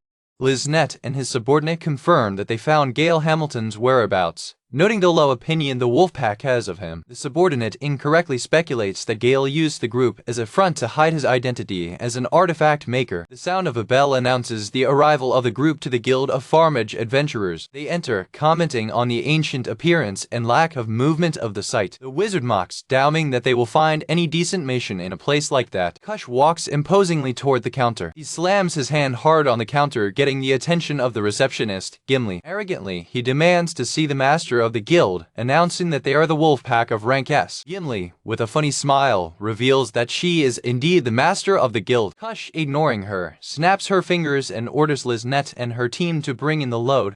Behemoth's parts are thrown down with a deft thump. Gimley looks at the remains of the monster with a surprised expression, while Kush stares at her, waiting for payment. Gimley's expression changes to one of cunning and knowledge, his eyes shining. She questions Kush with a false innocence, which, irritated, asks if she does not see what the items are. Gimley examines the parts, identifying them casually as parts of a behemoth, I suppose. One of the members of the Wolfpack shouts that it's an S-rank monster. The wizard adds that they are high-quality alchemy materials that would be worth a fortune in the capital. Gimley calmly explains the rules to prove the defeat of a behemoth. A whole head or heart is needed, which is valid both in Farmage and in the capital. With a sharp smile, she concludes, "He escaped from you, didn't he?" The Wolfpack is shocked and speechless. Kush, embarrassed and angry, can only emit a sound of frustration. Furious with the humiliation, he runs out of the guild, screaming empty threats. While Liznette watches the scene, Gimli teases her with a smile, suggesting that next time, they should finish the job. Liznette breathes a sigh of exhaustion and frustration with the group's incompetence. His team begins to collect the parts of the monster and his belongings to leave. Gimli leans over the counter and asks Liznette what organization she belongs to. Liznette turns around, surprises and gets caught off guard by the direct question. Gimli confronts her with a smart smile.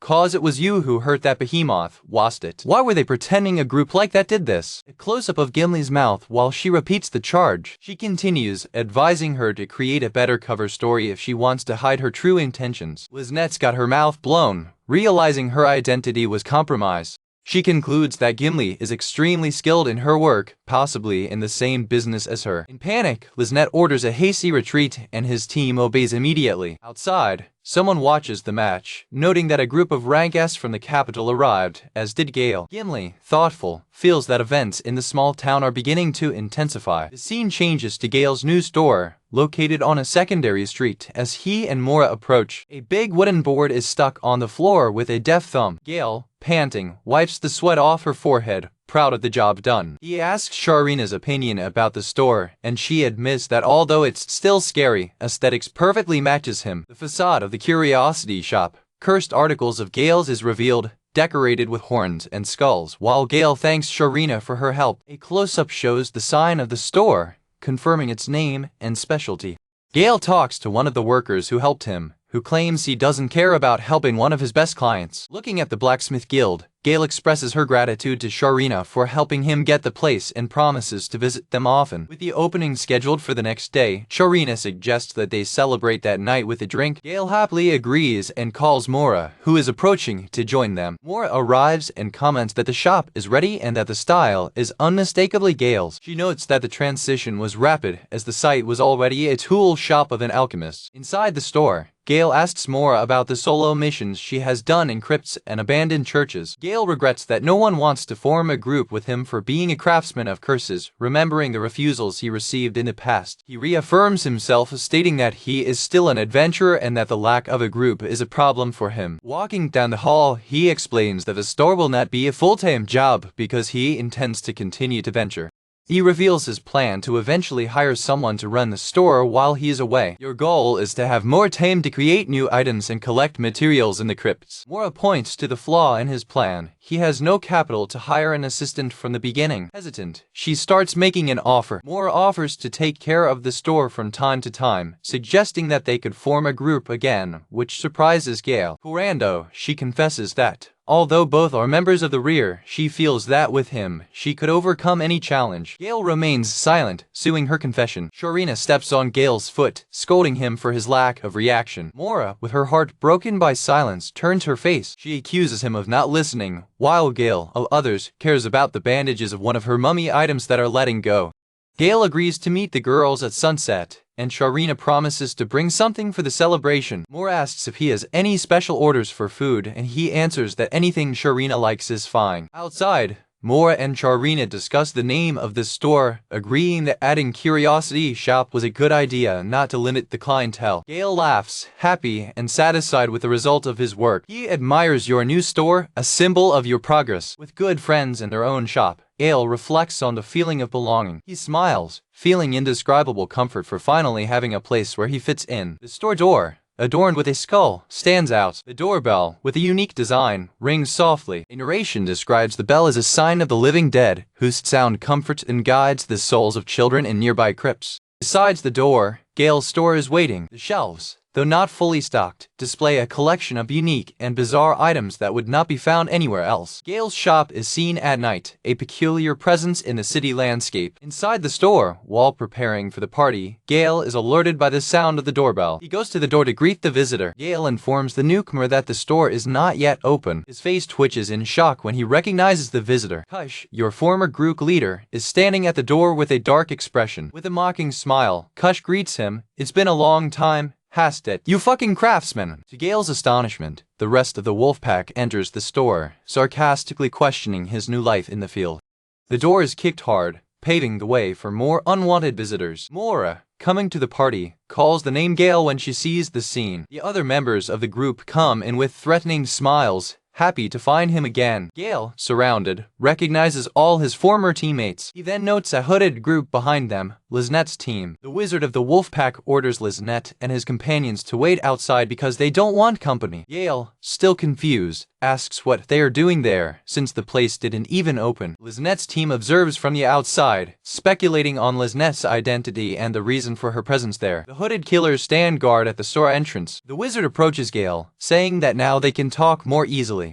Gail, with a trembling voice, questions their presence, remembering that they were the ones who kicked him out and suggested that he open a cursed shop. The image focuses on the group's feet, symbolizing the pressure and intimidation they exert on Gail. Hush approaches, declaring they came to make a deal. With aggressive expressions, the Wolfpack requires Gail to remove the curses he placed on them immediately. Gail is completely baffled by their demand. Outside, Liznette's team wonders what's going on inside the store. One of the killers questions Liznette, asking why they don't approach Gail directly instead of leaving him with the Wolfpack. Liznette explains that the current situation is advantageous, as it will allow them to better assess Gail's abilities. She spies through the window, yet skeptical that the ordinary-looking young man is really an artifact maker. Gail looks like a normal, scared man in front of his old mates. The Wolfpack faces Gail, hoping he'll meet his demand. Kush wonders if Gail is referring to the curse-based enchantments he placed on his equipment. Gail, confused, asks the curses. The group does not seem to remember any negative effects, only the benefits they received. Gail closes her fist quietly, remembering how she used special techniques to absorb all the negative effects of the equipment, leaving only the positive ones for the group, which earned her a reputation as useless. With an expression of resolution, he thinks to himself, I took away all those curses from them long ago.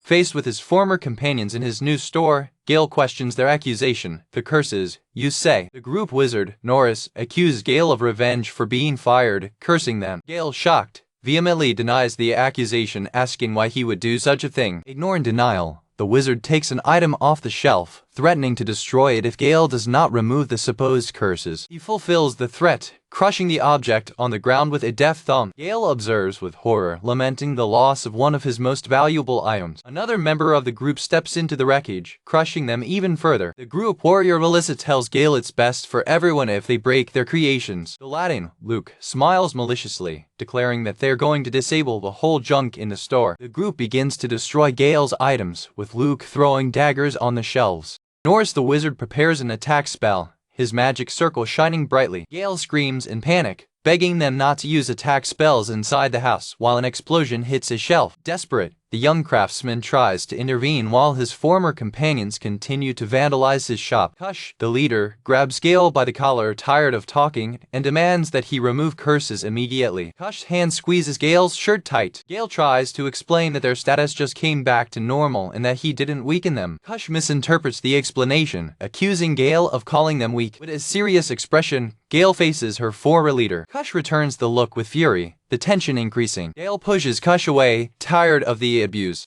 With a firm voice, the craftsman declares, right, that's enough. Kush closes his fist, saying he no longer cares about the princess' requests. He draws his sword, threatening that if Gail does not remove curses, it can simply kill the conjurer. Norris supports the threat, calling it an excellent idea. Melissa agrees, adding that he will no longer do scaring junk. Luke also agrees, saying it will shut him up for good. Sitting on the ground and surrounded, Gail hears her former companions complain about having to come to a country town. Kush raises his weapon, preparing to strike a fatal blow. With his face shaded, Gail asks quietly and threateningly, what did you say? A quick and unexpected move, Gail hits a powerful punch in Kush's face.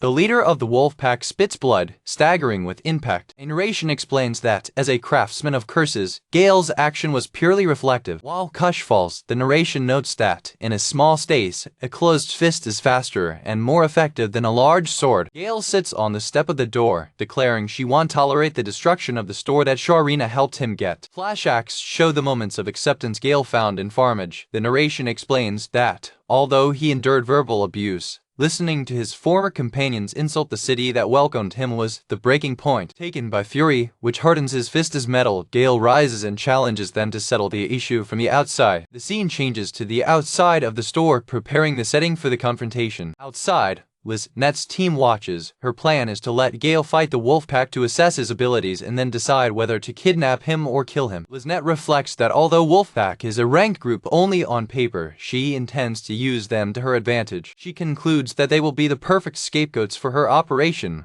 while the group of adventurers prepare for the fight. Kush accepts Gail's challenge, promising to give everything of himself. Melissa prepares for battle, asking Kush if he's ready. The wizard Norris mocks, saying that Gail will regret having provoked them. Gail seems confused when Kush mentions that they had an unexpected gain. With a manic smile, Kush reveals a potion, explaining that they spent the money on one of the most expensive buff items in the capital. Melissa opens her own potion, commenting that it's almost a waste to use it on someone like Gail. The wizard of the group drinks his potion of improvement. Kush breathes a sigh of satisfaction in feeling the power of the potion. An aura of power envelops the entire Wolfpack, forcing Gail to protect herself from the glow. Gail recognizes the aroma and visible increase of status as being power enhancers. His eyes spread with a sudden perception. The broken vial on the floor is identified as a unique and high-quality skill enhancer of the Adventurer Guild. Kush brags that no one like Gail would ever see such quality products. The group, now strengthened, mocks Gail, saying they are cursed, while he insists that he did not curse them. Led by Kush, the Wolfpack advance to attack. Outside, the group of adventurers assumes a combat formation to surround Gail. The scene illustrates the siege tactics of the group. Gail, watching, recognizes family tactics. Norse provokes him, remembering that, as a rear member, he never participated in the group's proudest specialty. The formation is revealed as the front of the pack. As a former member, Gail knows how complicated this tactic can be. An illustration of wolves hunting a rabbit explains the strategy. If prey is distracted by predator, another attacks from behind. The illustration continues, showing how prey is constantly cornered, with nowhere to turn. Kush is the main attacker in the formation. Gail decides to focus all her attention on Kush. However, Melissa attacks from her blind spot, forcing him to dodge at the last second. The warrior screams, angry, asking where he's looking. Gail turns around, surprised by her attack. Melissa, with her attributes increased, comments that they are moving much faster than she expected. Gail pulls himself together, thinking that because he's managed to dodge the first blow and know their fighting style, he can react. Your confidence is shaken by a new attack. He runs to divert from a hail of projectiles thrown towards him. The members of the Wolfpack move in perfect sync, rolling and repositioning. Luke throws another bullet in Gail. The Ladino smiles, asking if he's ready to be drilled. Gail realizes that Luke's guns are as dangerous as a combined attack by Kush and Melissa. A knife stuck to the ground reveals that its ends are soaked in a poison that it does not fully recognize. He concludes that even a scratch on one of these blades could be fatal. Kush attacks with his sword, asking if Gail will give up so soon. The group leader is surprised by Gail's agility. Gail, gasping, claims to himself that he can still read their movements. He realizes that the biggest threat is the inferno spell Nars is conjuring. The wizard concentrates, taking care that a missed shot does not reach the city. Kush throws a clasp bar, forcing Gail to retreat. Wolfpack leader grinds his teeth, frustrated by Gail's ability to deflect everything. Following the wizard's orders, the group closes on Gail, cutting off all his escape routes. Gail reveals his trump card, 2 great cursed scrolls. He unfolds the scrolls at a broad bow, declaring that all are within his reach. The Wolfpack stops, shocked. Gail reveals that he wasn't just ducking, but lured them into his trap. He thinks to himself that if they have increased their attributes, he can simply reduce them again. The scrolls disintegrate into black flames as Gail tells them to see what it's like to be on the other side of their tools. With a snap of fingers, it activates its antidote, an anti-buff to neutralize their enhancement. He invokes his talisman for the innocent prisoner, and a huge cage-like structure descends upon the group. Kush is swallowed by a dark, sticky substance emanating from the talisman. The rest of the group is also caught by the substance, screaming by surprise. Gail explains that it is a singless item that it can target specific targets. The Wolfpack is trapped in individual cages, feeling a powerful weakening effect. A flashback reveals the origin of the talisman. It was created with the ashes of a prisoner who spent his entire life in jail for a crime he did not commit. Gail explains that, despite its short range, the talisman afflicts anyone who approaches the weight of a lifelong grudge. The background scene shows the desolate ruins where the prisoner's story occurred. In a flashback, Gail is seen in adventurous costumes, exploring an abandoned place with a flashlight. He finds a living dead man trapped inside a wall. Although still, the creature emits a particularly fearsome curse. A close-up reveals the dying face of the undead. Gail realizes there's a story behind that curse. He approaches, offering to hear the story of the tormented spirit. With a golden glow, Gail casts a spell of dissipation. The body of the undead begins to melt and dissolve. The spirit of an old man emerges from the mass that dissolves. With gratitude, the spirit tells Gail that he is the first to come just to talk to him. The spirit begins to crumble into particles of light. Tears run down the face of the spirit while he laments that no one cared for him, even when he was alive. Gail reflects on the loneliness of man, who merged with the cold wall after becoming undead. Back to the present, the talisman's energy dissipates, leaving the trap ready. Gail explains that while the potion of the group gave them the effect Elevate All, their cursed item will give them a gradual reduction at everything. Kush, unbelieving, shouts that a curse cannot be so powerful as his companions panic. Gail turns her back on them, impassive. He starts running away while the Wolfpack yells at him to come back. Ignoring them, Gail says he needs to move so as not to involve the residents, and the group follows him. He urges them to follow him, confirming that the status reduction was a success. Under the night sky, Gail thinks that although he is new to the city, he knows the terrain better than they do. With a determined look, he prepares for the next phase of his plan. It runs towards the scariest and most abandoned places on the outskirts of the city, the underground crypt.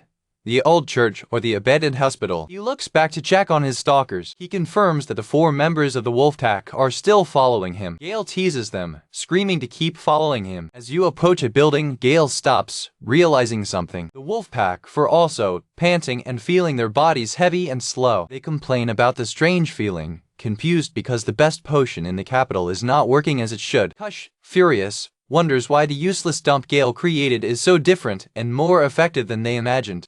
Desperate, he turns to call the dark girl, Liznette, asking for dissipation items. For their shock, they realize that Liznette and his team have disappeared. Hush curses the situation, while at a distance Liznette's team observes Gail fleeing into the forest, satisfied with the unfolding of events.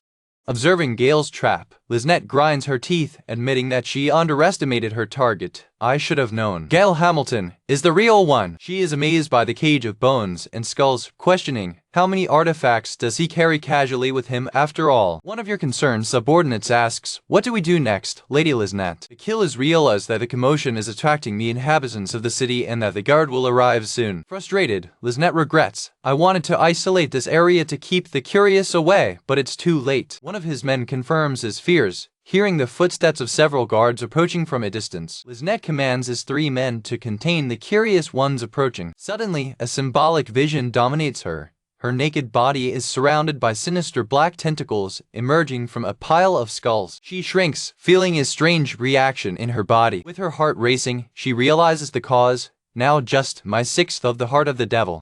In panic and sweating cold, she screams that this can't be happening. Ignoring the curious, she orders her team to take cover immediately. Her subordinates observe horrified as she collapses, calling her name in alarm. Kneel on the ground, she wonders if the heart seal was broken, but quickly discards the idea. A memory of Prince Viriel reaffirms that his team placed a secure and persistent seal on the fragment, which could not be broken so easily. Nevertheless, she feels a powerful resonance. I am feeling something as strong as the heart. She's gasping, terrified of perception. Your men panic when they see the dark energy manifesting. The truth reaches her. The devil's heart has detected Gail Hamilton's cursed tool as equivalent to himself, and now it's resonating with her. The cursed energy of the devil's heart erupts from his body in bloody tentacles.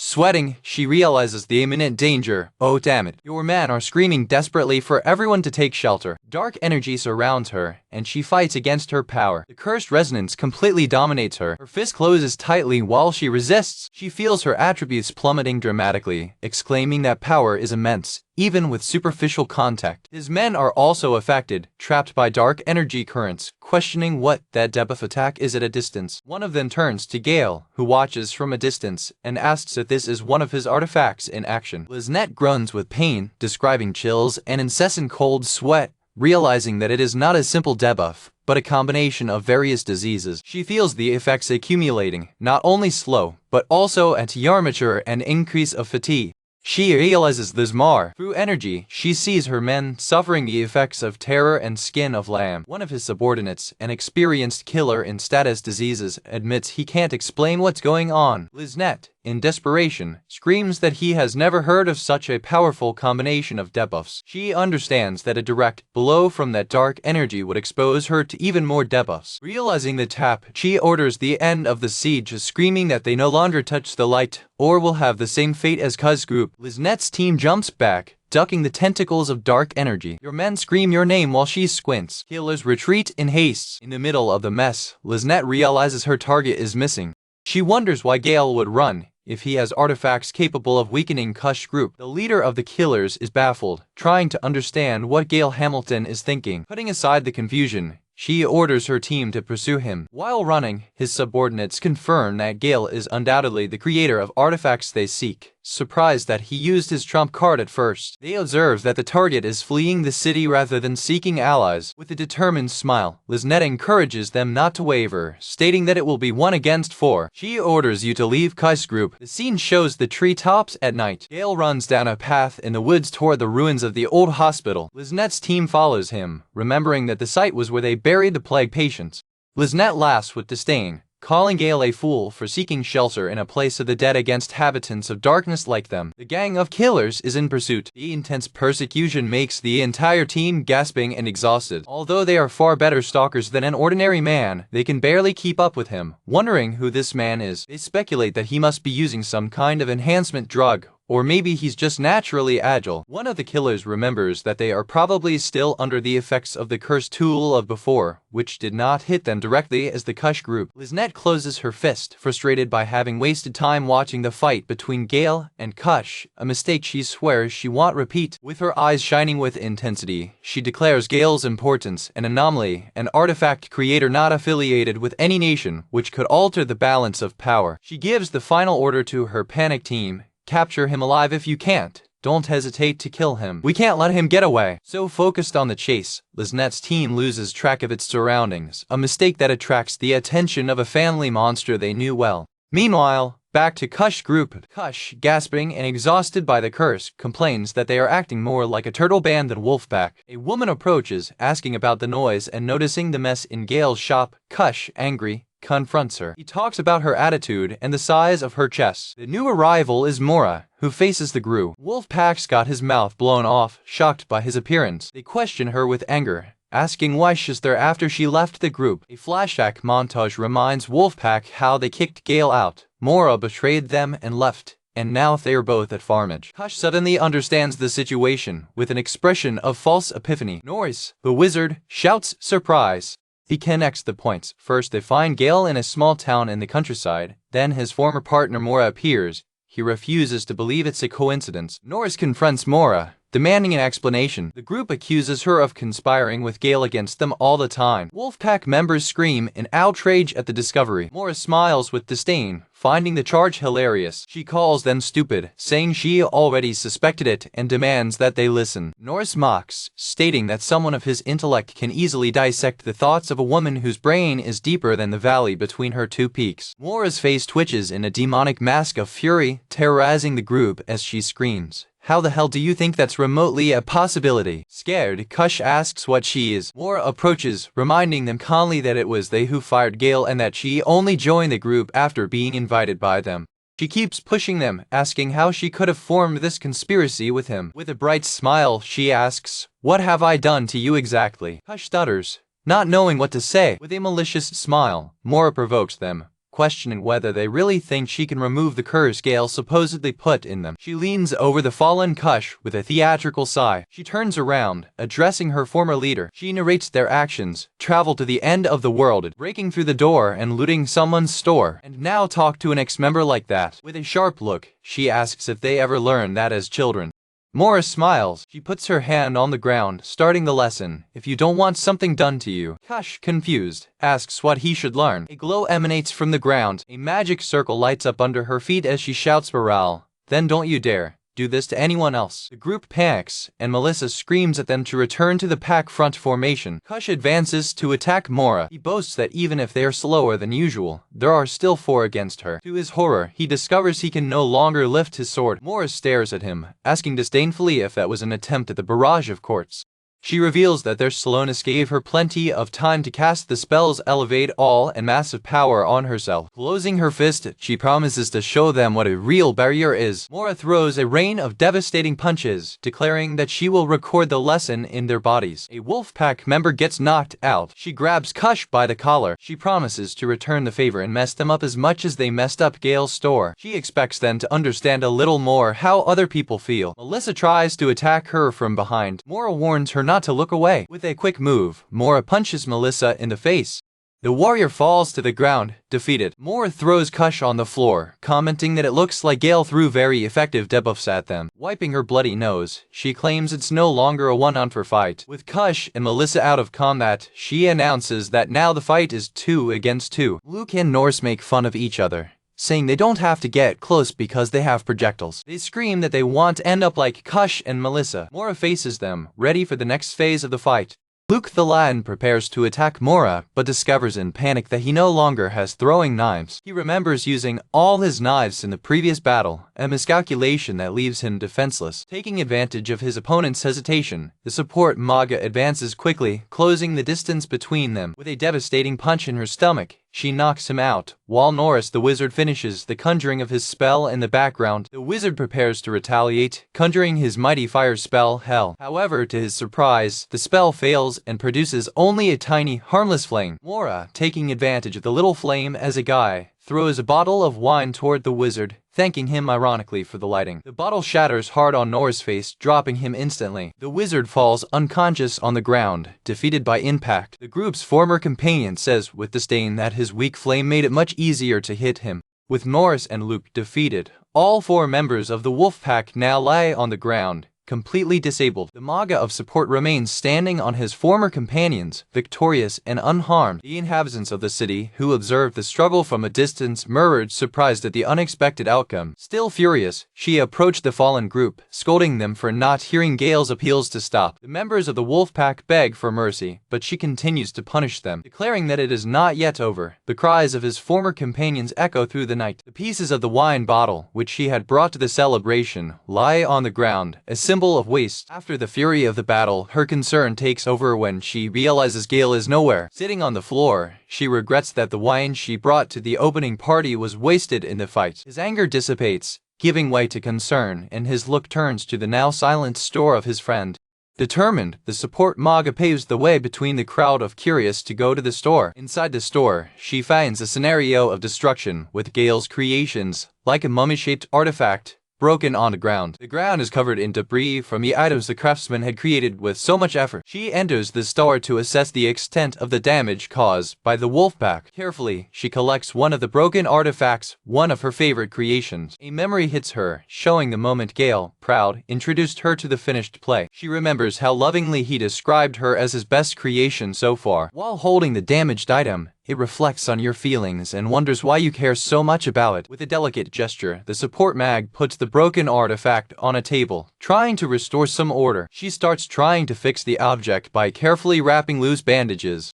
His frustration with the situation is manifested in a silent murmur. Sharina arrives for the party, carrying drinks, and is shocked to see the store completely vandalized. The dwarf turns to her friend, demanding an explanation for the chaos she encountered. Supporting wizard, concerned, tells Sharina that Gail is missing and that they need to find him. The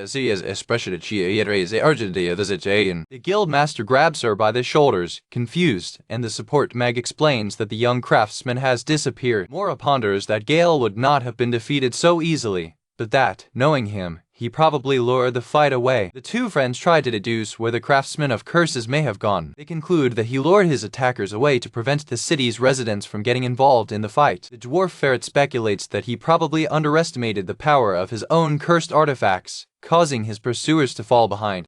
Unexpectedly, the master of the Gimley Guild appears and reveals Gail's fate. The ruins of the old hospital on the outskirts of the city. Surprised by her sudden appearance, the 2 women call her by her name. The master of the Guild of Adventurers faces them with a connoisseur smile. Asked about how he knows the location, Gimley evasively answers that it was by chance. She points to the members of the Wolfpack passed out outside, referring to them as squirks. She explains that she went out to scold them for leaving dirt waste the parts of Behemoth next to her guild. Gimli reveals that when he left, he saw another group, besides the Wolfpack, pursuing Gail, for Mora's shock. The guild master adds that, although she does not know if they are together, this new group seemed much more skilled than the Wolfpack. The concern of the support Manga deepens when she learns that her friend faces an even greater threat. Determined, she decides to go after him immediately, but Sharina questions her decision to go with the party clothes. The support mag insists that there is no time to change clothes or get your equipment, because they need to act quickly. The dwarf gives in, agreeing to join the rescue mission, and asks her friend to wait a moment. The ferret returns by dragging Kush's huge sword. She offers the blade to Mora as an improvised weapon for the mission. Although it's not the ideal weapon, she says it's better than going empty-handed. The support mag accepts the sword, ready for mission. Armed and ready, both declare the beginning of Operation Rescue Gail Hamilton. Gimli offers to guide them to the ruins of the hospital. The guild master admits that neither she nor Sharina know the place well, increasing the uncertainty of the mission. Looking at the dark road, Gimli confesses he has a bad feeling about what is coming.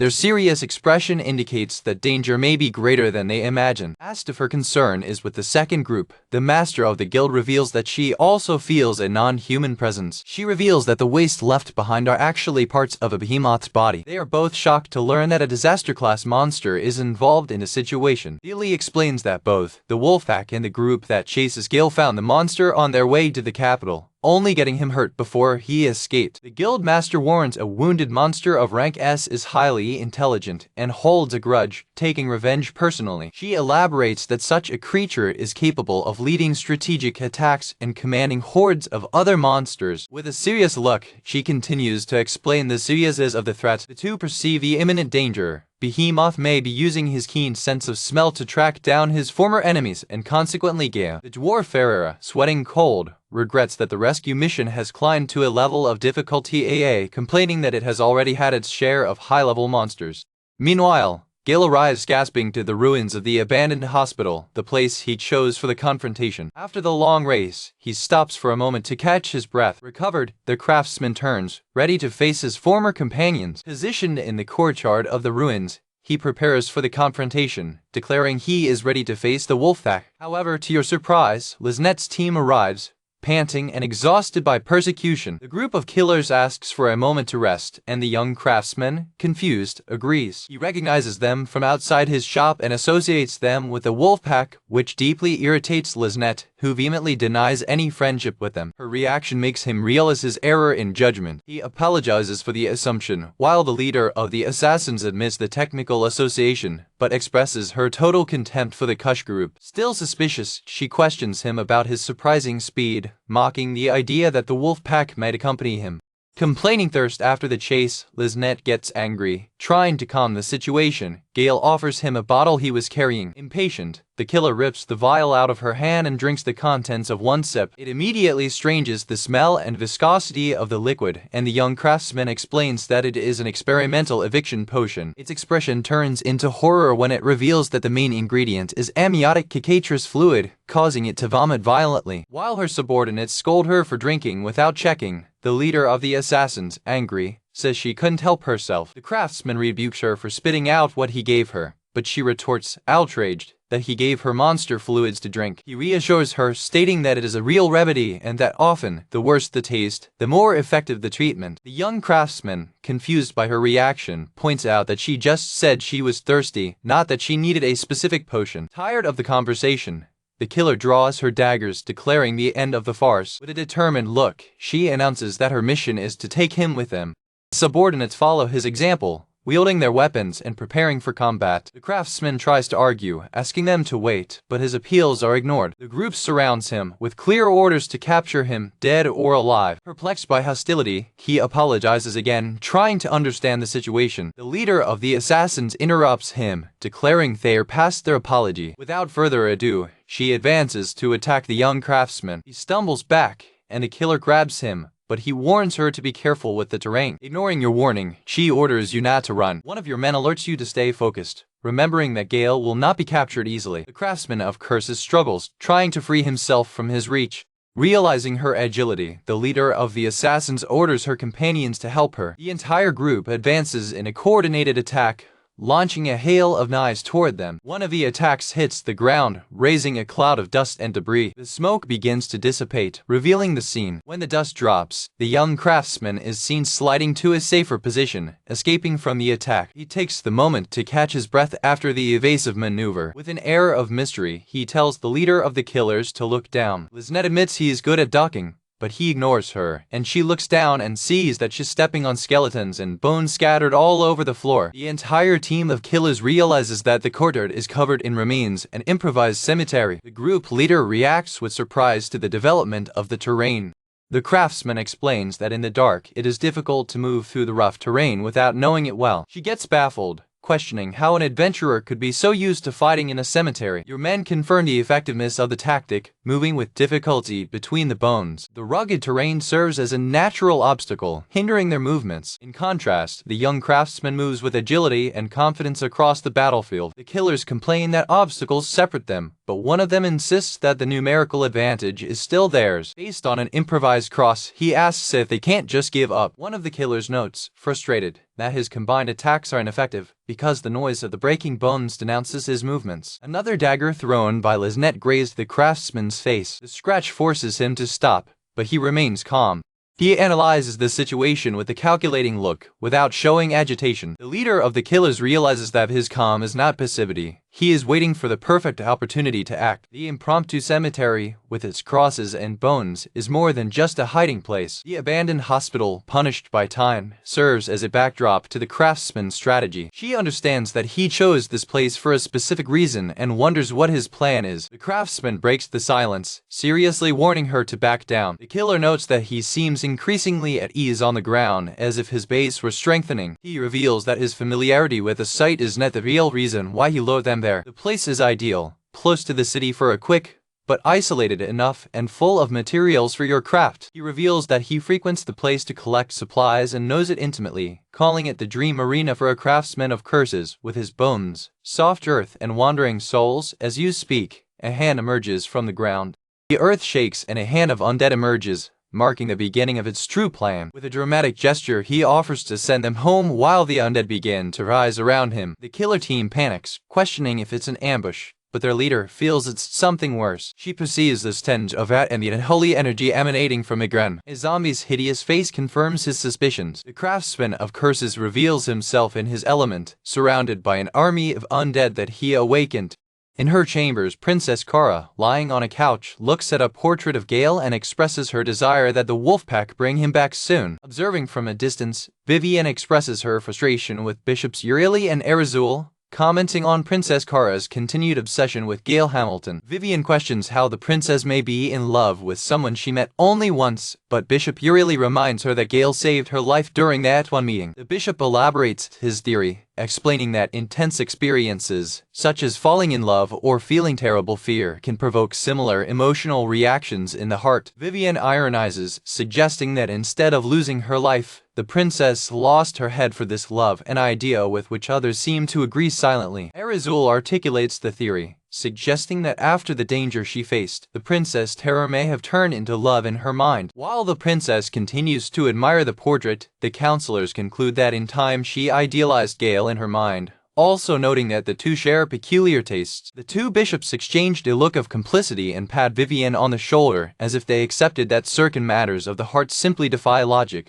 Facing Gail in the midst of his horde of undead, Liznette realizes that they were not pursuing him. He was drawing them into a trap all the time. One of his subordinates curses Gail Hamilton's name, questioning aloud whether this was his plan from the beginning, while ghosts and ghouls surround them. With a disconcerting calm, the young craftsman confirms that, in a way, that was his goal. He explains that the odds of 4 against 1 were not favorable, so he decided to balance the scales by inciting the undead from the ruined cemetery. With a casual tone, he adds that his original plan was for Kush's group, but that the current situation also serves his purpose. The leader of the assassins retorts with contempt, stating that her group is very different from those fools. It states firmly that they are murderers, accustomed to darkness, and that an army of undead will not turn them back. The group of killers takes action, moving with brutal efficiency and cutting the horde of undead precisely. The battle turns into a violent confrontation against the crowd of undead. With a challenging look, the killer reiterates that the chaos of battle will not shake them.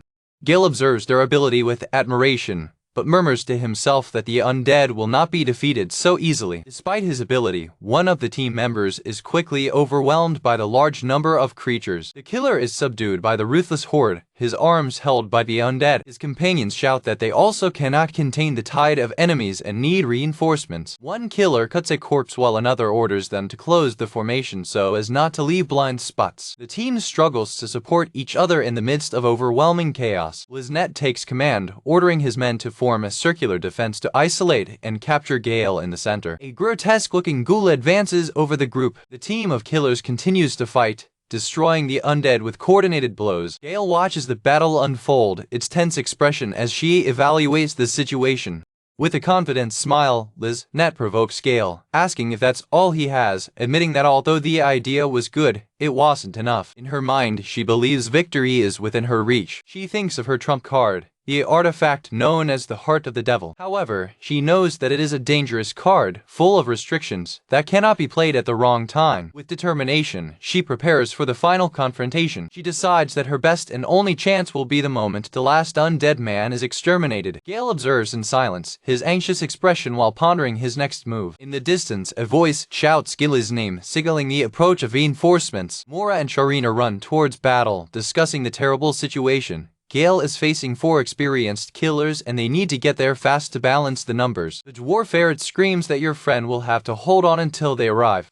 Gimley reflects on how people only realize the importance of someone when that person is gone. Sharina laments, remembering that she and Gail were about to initiate an agricultural revolution with their cursed artifacts. The guild master agrees, saying she has a feeling she would regret losing Gail. Moria, blushing, swear to yourself that the next time you see Gail, she'll make you understand your feelings. The support Mog admits to herself that her feelings for him are deep. Determined, she recognizes how much the craftsman of curses means to her. Sharina, back to reality. You wonder what they'll do about the wounded behemoth who's out there. His companion agrees that a behemoth and a group of murderers are a formidable challenge. Gimli offers a ray of hope, suggesting that with Gail around, you never know what might happen. She explains that although the creation of curses is seen as a disappointing profession, mastering it unlocks unique skills. Intrigued, Moore asks what kind of skills can be learned. Gimli reveals the existence of a supreme escape skill called shockluck, capable of turning any misfortune into great luck. The two friends are mouthy, questioning whether the skill is as powerful as it seems. They agree that such a skill would be invaluable to any adventurer capable of saving lives in desperate situations. The master of the guild clarifies that although the skill is real, it is extremely rare and cannot be activated by his own will, being only a wire of hope at the moment. Back in the hospital, a dead man's skull falls to the ground with a deaf thump. Liznette and her team stand, exhausted, on a pile of undead bodies, the horde finally defeated. The leader of the assassins gasses, trying to catch her breath after the exhausting battle. She admits to Gail that although she's managed to destroy the entire horde, she has no energy left to take a step at all. With her hands up as a sign of surrender, she explains that although the undead were not individually powerful, her crushing number and Gail's ability to dodge everything broke her will to fight. The young craftsman, accepting his apparent surrender, agrees to end the fight there. Liznette confirms, admitting with a tired smile that they lost. To Gail's surprise, she reaches out, offering a handshake in a sign of truce. Hesitant, he reaches out his own hand, about to accept the gesture. However, surrender was a ruse. His subordinate throws an item to Liznette while she declares that the time has come, assuming she does not have an asset. Gail retreats in shock, asking what the object is. With a manic laugh, she reveals her ace up her sleeve. As she begins to explain the power of the artifact, Gail interrupts her, her contorted face of dread. He's not looking at the artifact, but at something behind it, screaming a desperate warning as it reveals that the item consumes vital force in exchange for unlimited power. The killer turns around, her eyes squirming. Heavy, resounding steps echo through the forest. From the shadows, the wounded behemoth emerges, unleashing a terrifying roar as he advances toward them. Gail and Liznette scream in alarm with the sudden appearance of the creature. The leader of the killers recognizes the monster as the same one they had encountered before. She notices late that while waiting for the perfect opportunity to attack Gail, Behemoth was also lurking, waiting for his own chance to strike. In an act of sacrifice, Gail screams her name and pushes her out of the way of the advancing monster. Behemoth hits the young craftsman with full force, throwing him through the air and through the roof of the abandoned hospital. Liznette observes the scene, shocked by the devastating impact. She whispers in disbelief that the direct blow certainly killed him. Still on the ground, she soothes the fact that after all, he died to save her.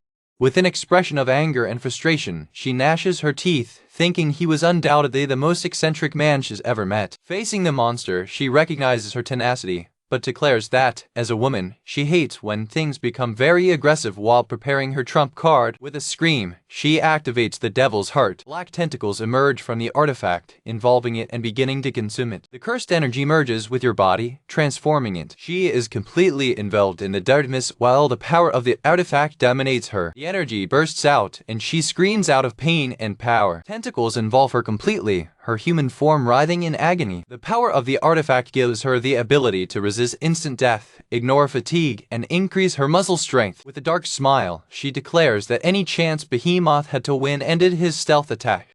Now fully transformed, she challenges the monster to a rematch, promising he won't escape this time. Improvements continue. Infinite magic force, pain nullification, and enhanced spirit. Meanwhile, the scene changes where Gail was thrown. Inside the hospital, he looks at the hole in the ceiling, groaning with pain. He sits in a pile of abandoned hospital beds, realizing he was lucky he didn't hit the ground, which would certainly have killed him. He reflects, with a hint of irony, that it may be spiritually aligned with the site. Stunned, He wonders what kind of creature attacked him because he couldn't see straight. Based on his vague memories, he incorrectly concludes that it was an animal zombie. He remembers seeing that the creature did not have one of the horns, one eye, and that his tail seemed to have been cut off. Convinced of his erroneous assessment, he falls back into the beds, certain that he faced an ordinary animal zombie. He rationalizes that it must have been a wild boar who became an undead, remembering the problems with wild animals that Sharina had mentioned. Recovering, he decides he needs to come back to help Liznette and his friends, fearing that the animal zombie will turn his attention to them. With a determined smile, he declares that, as a craftsman of curses, it is his duty to stop any undead on the loose. He spies out of a broken door, realizing he was thrown far away. Inside the dark hospital, he admits he is not sure he is going in the right direction. The final scene shows Gail running back into danger, not knowing the real identity of the monster, while a narration questions whether he will arrive in time to save Liznette and realize his mistake before it is too late. The killer's men watch the battle with tense expressions, worried about their leader. In an acrobatic movement, the leader of the assassins jumps into the air, preparing an airstrike. It delivers a powerful vertical blow, targeting the massive creature's head. For its shock, its blade shatters with the impact against the monster's resistant skin. Unarmed, she retreats with the force of the failed coup. Behemoth counterattacks with an angry assault, forcing Liznette to dodge to save his life. A close-up reveals the primitive fury in the creature's eye. One of his subordinates shouts his name in alarm by witnessing the ferocity of the monster. Using the creature's horn as support, it drives itself back to gain distance. Landing, the killer admits to herself that even with the power of the devil's heart, Behemoth is a formidable adversary.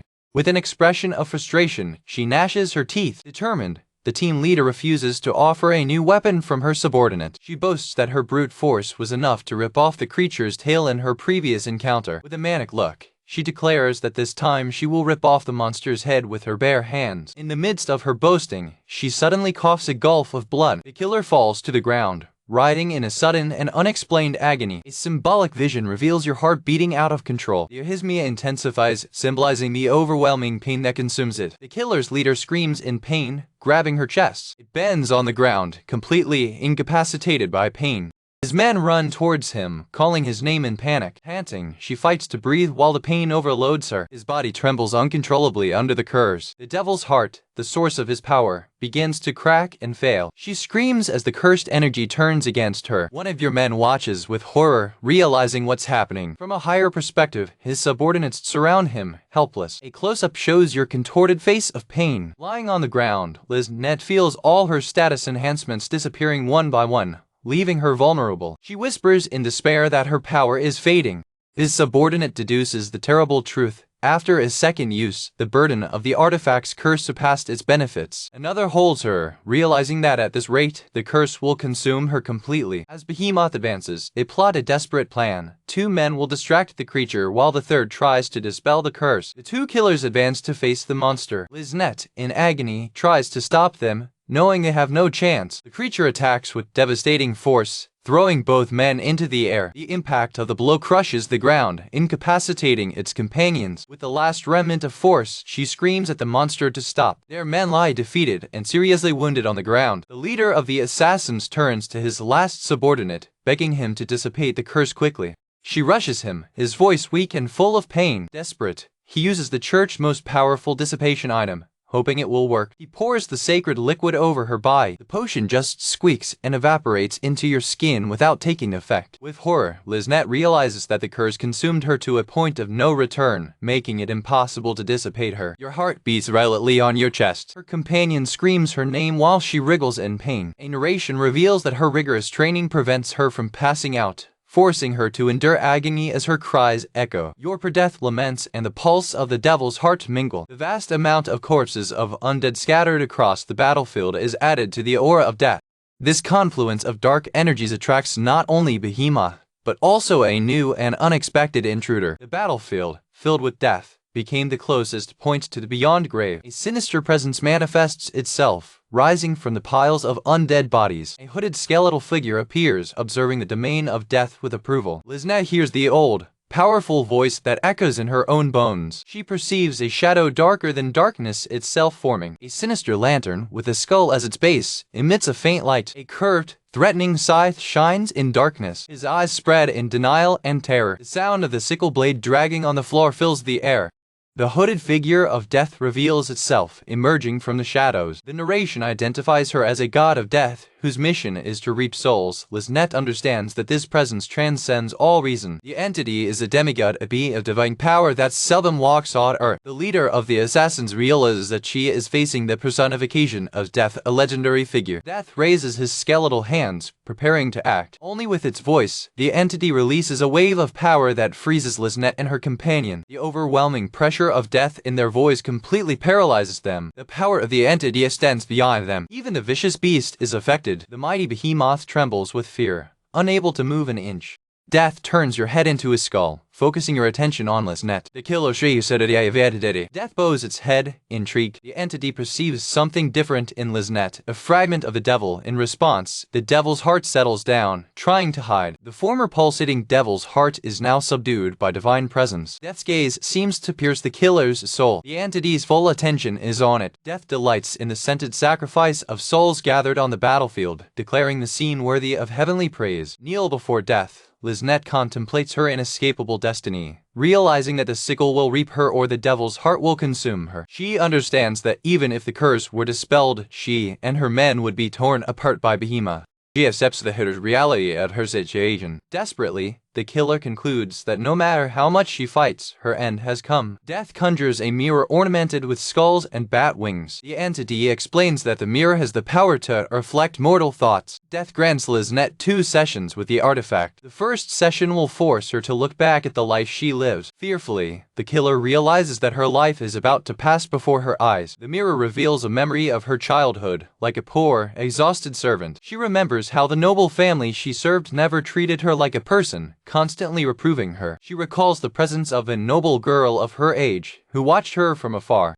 The cold and disdainful look of the noble girl is engraved in his memory. In contrast, young Liznette looked at her with a mixture of fear and nervousness. The other girl's fine clothes were a constant reminder of how birth determined a person's destiny. Eventually, she could no longer endure unfair treatment and constant humiliation. In search of a free life, she committed her first murder, leaving her oppressor in a pool of blood. It led her to a life in the shadows, wandering the alleys and becoming a murderer. Faced with her end, she reflects on the path she has chosen. She remembers how she convinced herself that she didn't care where or how she would die. However, in the face of death itself, she feels that this destiny is a just retribution for a life taken away from others.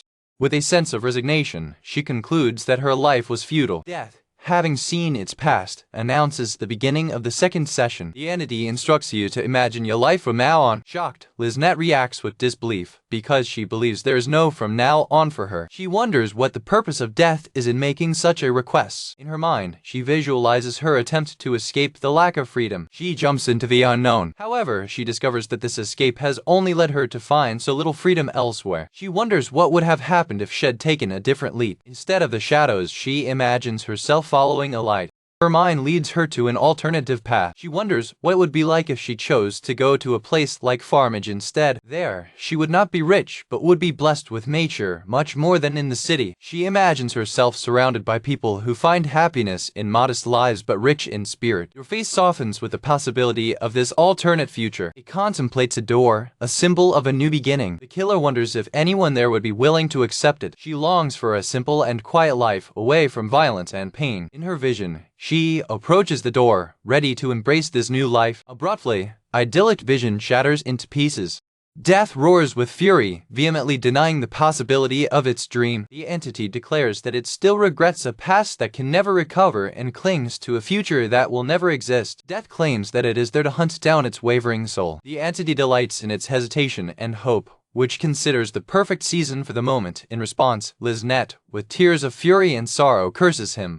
At the last moment, while death softens its sickle to reap Liznette's soul, the blow is suddenly interrupted. Gail Hamilton interposes between the entity and the killer, stopping the blade with her bare hand, for the shock and relief of Liznette and her subordinate. Shocked, the killer's leader can hardly believe that her target is still alive, a surprise shared by death itself. The divine entity questions how a mere mortal can move under the overwhelming pressure of his aura. The craftsman of curses reveals the source of his strength, a cursed bracelet that amplifies his power, allowing him to resist the presence of death. The skeletal figure reacts with a disgust and surprised sound. Gail calmly explains that, for a craftsman of curses like him, such a dying atmosphere is actually quite comfortable. Death finally recognizes him, questioning with panic why Gail Hamilton, the master of curses, is there. With a sigh of boredom, the young craftsman greets his old acquaintance with a disinterested, "Ah, is it you again?" He complains that death always appears wherever there are undead, treating the presence of the demigod as a mere nuisance.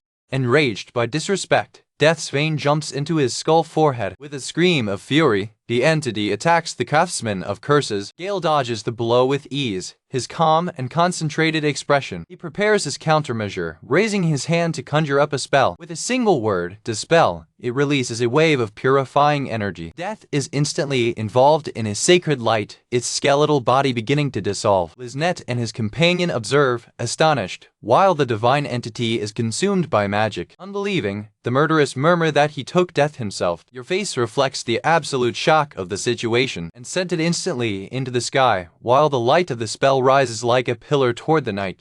As the pillar of light dissipates, the young craftsman casually says goodbye, waving and saying, "See you next time then." Purifying energy slowly disappears in the night sky. With one final hit, the charred remains of Death's mantle and bones fall to the ground, falling apart. Liznette's subordinate stutters, asking if it's possible for a mortal to defeat a god. The group leader, still processing the scene, is speechless. The craftsman of curses answers that there is no way. He clarifies that it was not a defeat, but a dissipation. With a naughty smile, he explains that if he defeated death forever, he could not collect materials from it, while casually taking the fallen sickle. The killer panics, screaming that he will be terribly cursed for touching a god's weapon. The sickle releases a wave of dark energy and skeletons, but Gail just comments, imperturbable, that they scared him out of nowhere. Liznette reflects that the presence of death was so powerful that it even silenced the devil's heart within it. However, with the departure of the entity, pain returns with full force and it collapses, coughing while its subordinate calls its name in alarm. She insists that she is well, telling them to take care of others, realizing that, without suppressing presence, the devil's hurt has again stirred. The young craftsman turns to her with a thoughtful expression. He offers casually to dispel her curse as well, admitting that he could not see the cursed item right last time. With a tired smile, she corrects him. It's not just rare, it's unique. And what she has is just a sixth of a whole. It reveals that it is a fragment of the heart of the devil, a revelation that deeply shocks the craftsman. Gail's curiosity explodes and he enters an animated monologue questioning the creator materials and nature of the artifact, fascinated by its complexity and power. Challenger, the killer, tells him to try to remove it if he can, remembering that not even the most powerful church exorcists could. She warns you.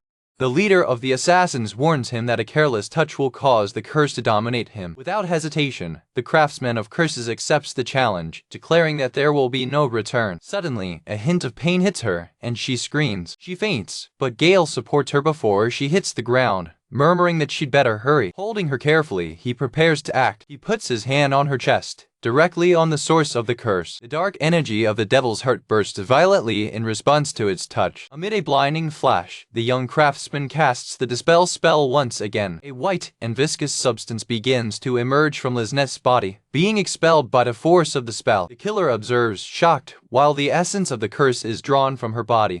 The substance covers your hand, cleansed and purified from evil influence. The cast-out curse solidifies on a black ring, which attacks Gail with tentacles. Laughing, he calls him Shake and swerves easily. With his eyes glowing with excitement, he declares his intention to research, dismantle, and replicate the fascinating artifact. Liznette observes, amazed at how easily he handles a power that almost destroyed her. She notes that, although the heart attacks relentlessly, he deviates from every blow as if it were nothing. With the immediate danger contained, Gail offers her the amniotic veil of Cacatras, insisting that she drink this tang. Embarrassed, she admits that she feels bad about spitting him out before, while he explains that the potion also recovers the stam. He smiles, explaining that creatures' fluids are rich in nutrients and should be well exploited. A low growl interrupts the conversation, and the craftsman's gaze becomes serious. As Liznette drinks the potion, the wounded behemoth approaches, recovered from paralysis.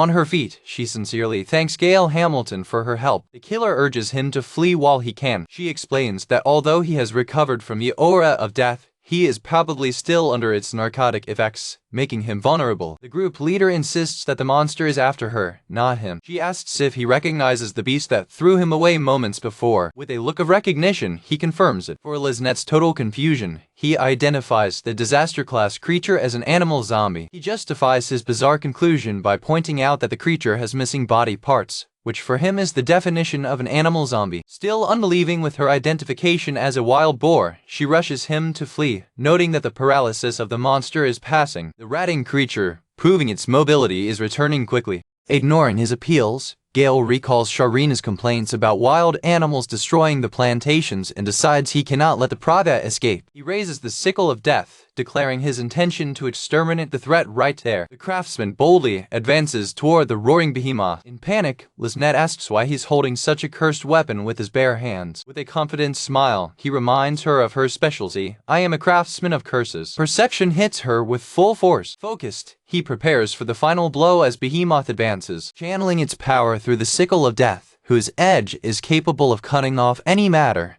The craftsman of curses strikes a devastating blow. With one move, Behemoth's head is severed from his body. Liznette's eye reflects the unbelievable scene. The monster's massive body collapses on the ground. An internal narrative reflects that he even defeated a behemoth. A symbolic image shows how much he helped her, stating that he has dissipated the devil's heart. Another image reflects on his previous achievement, remembering that this craftsman of curses sent death back to heaven. Understanding the magnitude of her accomplishments, the killer realizes that that man saved her life 3 times that night. She looks at Gail Hamilton's back, a figure she can't understand anymore. He turns around, offering her a gentle and reassuring smile. On her knees, Liznette remains silent, completely exhausted and overwhelmed by events that have just happened. Still on her knees on the dusty ground, the killer exhibits an expression of complete shock and exhaustion, barely being able to process her survival. The young craftsman approaches to check his condition, with the head cut off from the colossal monster resting at the bottom. Behemoth's lifeless eye faces emptiness, as silent testimony to the unbelievable power of the craftsman of curses.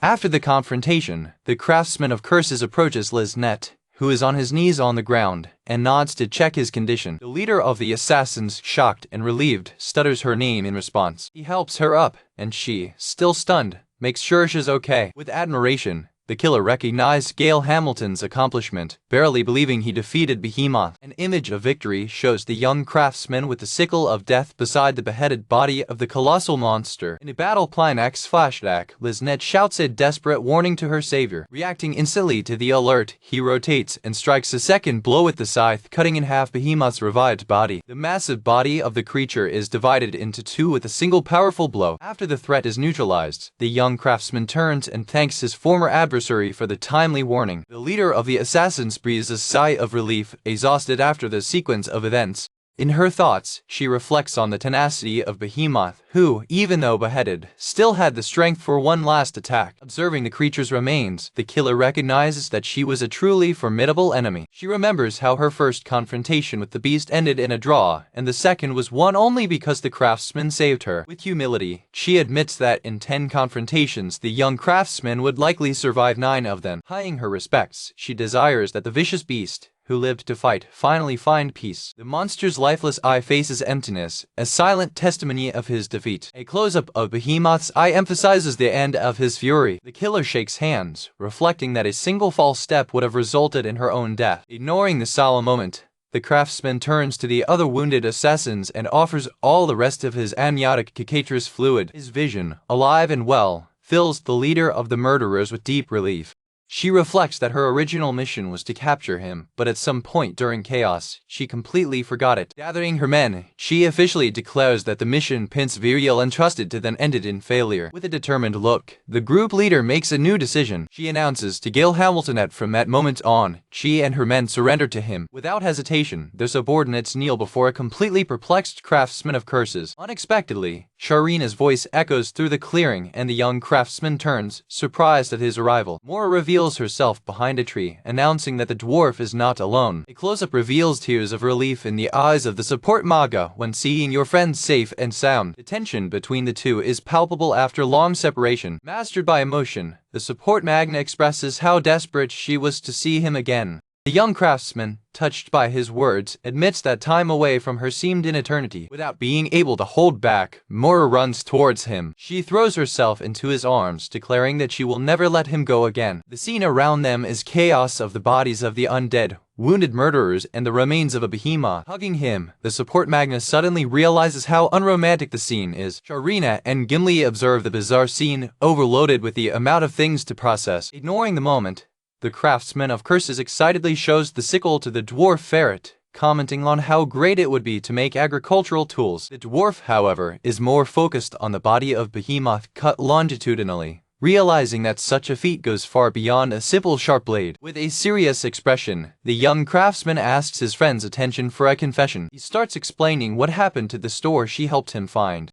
With guilt, he admits that his former companions vandalized the store on purpose, although he managed to avoid harm to the neighbors. After his apology, the dwarf ferret reassures him, promising he'll get the best carpenter in town to fix everything. Relieved and grateful, the craftsman thanks his friend profusely. Moria and Sharina tease him, saying that the store will soon return to its frightening and brittle aesthetics. While the young craftsman wonders whether he is being encouraged or discouraged, Gimli observes with a smile, confirming that they are both. The guild master approaches Liznette, greeting the murderer. The former leader of the group corrects her, stating that she is abandoning this life because the experience changed her perspective. Your men, still recovering, hear the statement of their leader. She admits she still doesn't have a new career plan in mind. Gimli hears with a thoughtful expression.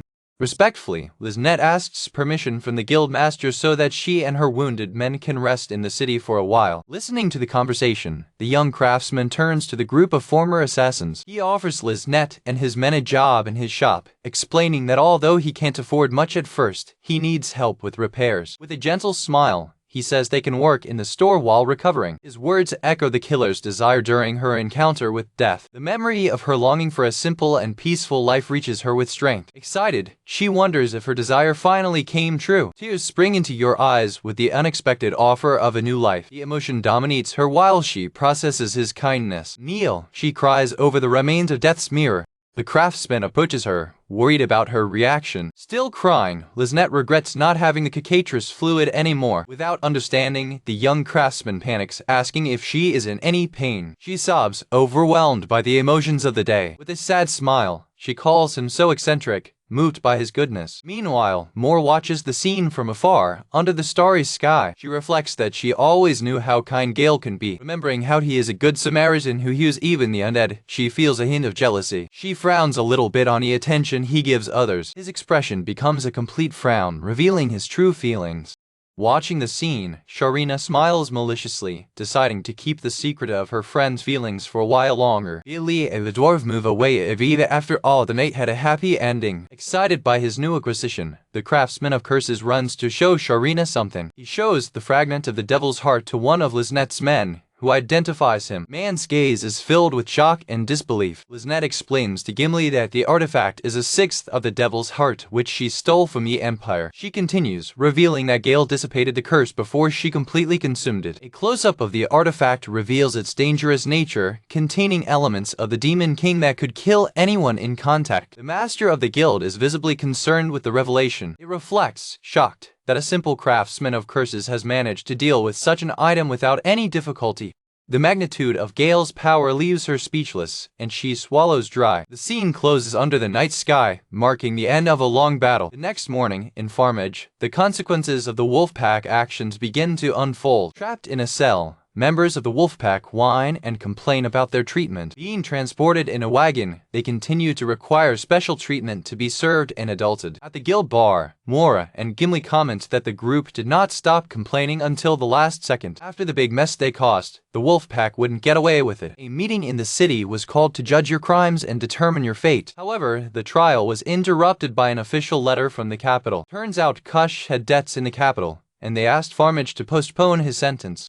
As the order came from the main office of the kingdom, the city had little choice but to obey. An elder of the city laments that, unlike the Guild of Adventurers, they cannot defy the will of royalty. In exchange for cooperation, the capital promised generous compensation, which appeased Sharina's anger. The dwarf Farah comments that Gail has been busy in her workshop, excited with the new creative impulse. In the guild, Gimley notes that Moria seems thoughtful and distant. With a provocative smile, the master of the guild asks if the lone look of the mag is because she did not see the craftsman of curses. Take it by surprise, Moria is completely embarrassed and unresponsive. She tries to vehemently deny it, but her flushed cheeks betray her. In an attempt to escape the conversation, she takes the first mission she sees on the board and runs out, stating that she will finish it quickly. Gimli watches her departure with a smile, wishing her friend could be more honest with herself.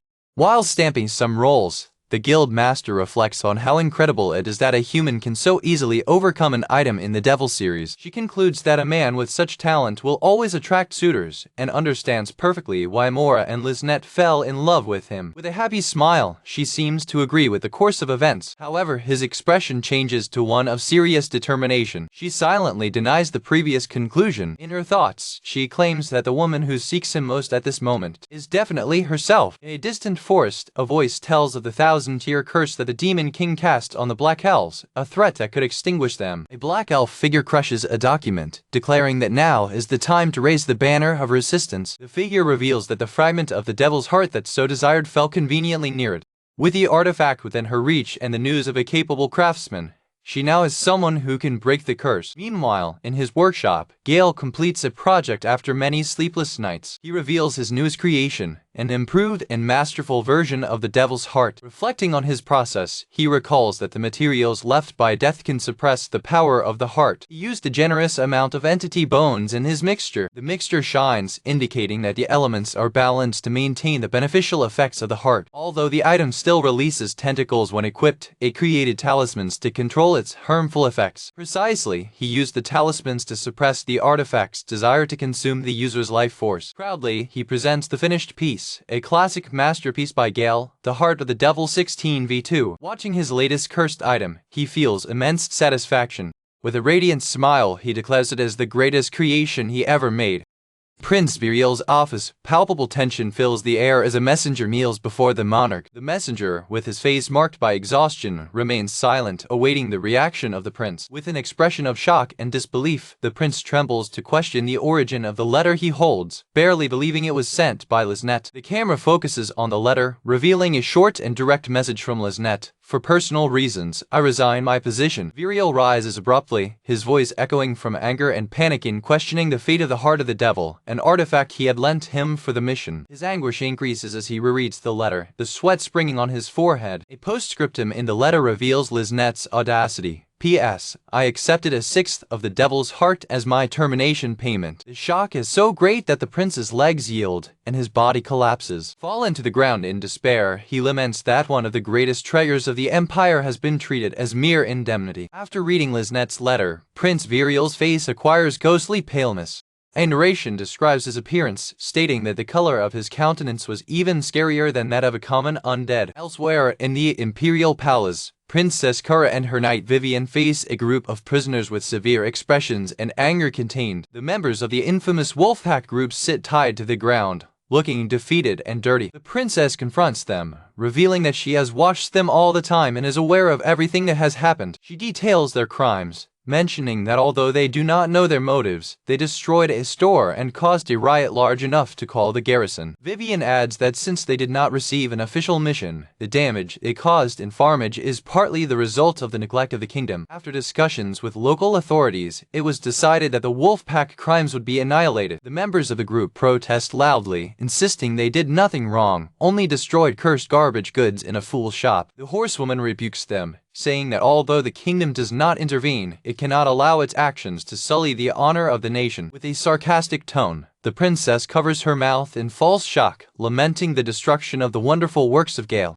Her expression becomes dark and threatening as she questions if the items were junk, what she should do with garbage like them. Kush, one of the members of the group, is nervously asking if they will be released while the rider moves away. In response, the horsewoman gives a strong slap on Kush's face. It presents a pile of accounts, explaining that they accumulated a considerable debt in the capital stores and that the palace would cover the value. The horsewoman clarifies that, although they are not prosecuted by events in Farmage, they will have to pay every penny of the debt of 2,310 gold coins and 82 silver. The list of expenses hosting expensive dinners and equipment is presented, with each item metaphorically drilling the members of the Wolfpack. It is revealed that they have spent all the payment of the mission and have no savings, so although the palace has covered the costs, they need to be reimbursed. Hush tries to argue that they were helping in an investigation, but the horsewoman throws the bills at his face, questioning where it is written that the kingdom would pay for these expenses. With a cold expression, the horsewoman orders the prisoners to be taken immediately. While being gagged, Kai asks where they are being taken.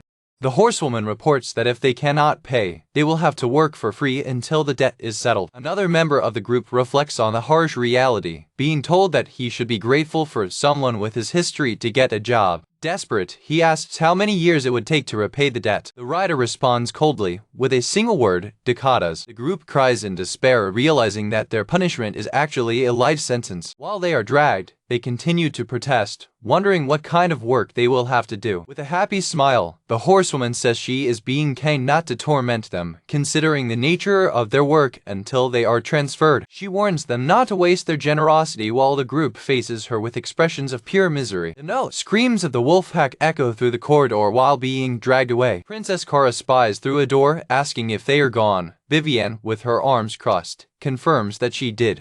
The princess breathes a sigh of relief, her tense posture relaxing. Looking out the window, Vivienne comments that those people certainly did monstrous things. Kara agrees, but adds with a smile that they also did a good thing, and that's why she let them live. A close-up reveals the cunning smile of the princess. On her back, the princess keeps looking out the window, contemplating her plans. From the outside, the camera shows the princess identifying Gail Hamilton's location in the town of Farmage. She closes her fist in triumph, pleased to finally have located it. Vivienne asks if she needs someone to take care of him now. The princess instructs Vivienne to contact her father, an order that leaves the writer visibly shocked. With a radiant smile, Kara tells her to inform her father that it is time to devote some attention to the agricultural policy of the kingdom. The scene changes to Gail's workshop, where hammered sounds echo. A close-up shows a hammer hitting hard on an anvil. Gail is focused on her work, forging a new item. He suddenly stops, perceiving something and exclaiming, "Oh damn it." Looking into his workshop, he calls for Liznette. A door opens with a click. Liznette, now dressed as a shop assistant, appears, revealing her new role. Gail apologizes for making her stay late, but she says she's glad she didn't interrupt her work with cursed equipment. Relaxed, the young craftsman expresses how much help her presence has been. He explains to deal with clients, when he can't leave, he tried to create a Liznette cave. The creation is revealed, a skull made with the Reaper's skull that laughs sinisterly to the customers who enter. Gail admits that, although I really like the skull, it's much nicer to have a real person to welcome customers. Liznette explains that she borrowed the waitress uniform from her last job. In a flashback, she remembers how furious she was when the value of the uniform was discounted from her first salary, but now she's happy to wear it again. She says goodbye for today, and her former subordinates, now also working with her, happily wave from the outside. The camera focuses on the sky, marking the transition from day to night. Gail's workshop is shown in the moonlight, quiet and calm. Suddenly Gail explodes in celebration, screaming that it's finally over. On the table is his latest creation, the heart of the Devil 16. He breathes a sigh of relief, exhausted but satisfied. An illustration explains how he maintained the skill enhancement features of the artifact and took advantage of the tentacles to stimulate acupuncture points. With an expression of ecstasy, he caresses his creation, amazed by the incredible design, admitting that the idea of tentacles had never occurred to him. He explains that, as expected, the item is cursed and, unlike normal curses, this one speaks, asking questions like, "What have you done to me?" Happy in life, he dances with the skeleton that manifests from the artifact, commemorating that he will never again feel alone on solo missions. Looking at the night sky, he reflects on how great the world is. Holding the artifact, he is sure there's a lot more to be discovered. He smiles, excited about the prospect of finding more incredible cursed equipment he doesn't even know. Determined, he decides that in order to find them, he must search for new and unknown components to create even more cursed items. With the work in the Devil's Heart completed, he prepares to face a new project. Next to Behemoth's beheaded head, he ponders with a thoughtful smile, so he will use the monster's head? He decides to put his new creation near the window in case a buyer shows up while looking for other materials. Liznette questions him about his decision to fix the artifact, surprise him to consider the Demon King a first-rate commodity. Gail admits that he doesn't know exactly why, stating that it's just his hobby, although he acknowledges that something so dangerous should be sealed or destroyed. Suddenly, he is confronted by a white-haired black elf, Gimley, which completely surprises him. The two face each other, Gail's surprise contrasting with the serious expression of the elf. The black elf faces him with unwavering determination. Gimley greets him, and the shock is so much that Gail falls to the ground, realizing that she heard her monologue about her new creation. With his face burning with shame, he can barely face the newcomer. He complains that she was malicious for not announcing herself, but she explains that she hesitated to talk because she assumed that there was someone else in the room, given how much he talks to himself. Recovering, he asks us how she got in. The camera shows that the workshop window is locked. The door is also locked, and he doubts that Liznette forgot to lock it. With a laugh, the black elf reveals that she simply entered and returned to him the original heart of the devil. Gail accepts the item, laughing and saying it's not surprising that she didn't notice it. He then realizes the implication, accusing her of trespassing, but she only smiles in an enigmatic way. He asks what she needs, assuming she wants to buy something, but was busy with the guild masterwork earlier. Gimli turns around and says seriously, "No, what I'm looking for is you." To the amazement of the young craftsman, the master of the guild kneels before him. Gail is completely baffled by the unexpected gesture. He stutters, asking what's going on. The black elf keeps her solemn expression, her head down. She formally calls him by his full name, Mr. Gail Hamilton. Still on her knees, she humbly asks for her help, recognizing her enormous skill with curses. An image shows the silhouettes of other black elves, watching from a distance. Gimli asks him to listen to the dark hope of the race of black elves. A narration notes that his attitude is not the usual, relaxed and light. The black elf exhibits a truly pleasurable expression in presenting her case to Gail. In a separate scene, Moria hugs Gail hard at the door of her workshop. The other night, Sharina and Moria, completely drunk, staggered down the street towards Gail's store. They meet one of Liznette's former subordinates and invite him to his second round of drinks at the craftsman's shop. Moria, drunk, complains that Gail hasn't paid attention to her since Liznette showed up. They both come to the store and knock on the door, screaming for Gail to get ready for the party. A blue-haired elf opens the door, looking confused. Moria and Sharina realize the door is open. Both of you have a malicious smile. They break into the store, ready to party, with Sharina screaming to Moria, "Kiss him wet for me." The clumsy feet of the group indicate their noisy entrance into the workshop. The inside scene is chaotic, with Gimli already having a completely surprised Gail. The craftsman can barely process the situation by stuttering Moria's name. Gimli's expression of ecstasy reveals her joy, while Liznette watches with an accessory smile in the background. Moria and Sharina invade the workshop and face an unexpected scene. Gimli hugged a completely confused Gail. The support mag asks what is happening, a question that the artisan of curses himself would like to see answered. In a change of scene, a drink is served, preparing the stage for a serious conversation to come. A table full of food and drink is presented, the setting for the crucial meeting of the group. A close-up of Sharia reveals this serious expression, anticipating the seriousness of the discussion. Moria's face also shows a solemn concern, reflecting tension in the air. Gimli, the master of the Guild of Black Elves, displays a dark expression, ready to reveal the truth. Gail seems uncomfortable, feeling the weight of the atmosphere that settled in the room. Gathered at the table, the craftsman of curses comments on the tension in the air, while the black elf prepares to begin her explanation. The master of the guild reveals the terrible truth, a 1,000-year-old curse cast by the demon king upon the black elves. The ferret dwarf, though opposed to the heavy theme, encourages her to continue. The dwarf takes a sip of her drink, preparing for the long story to come.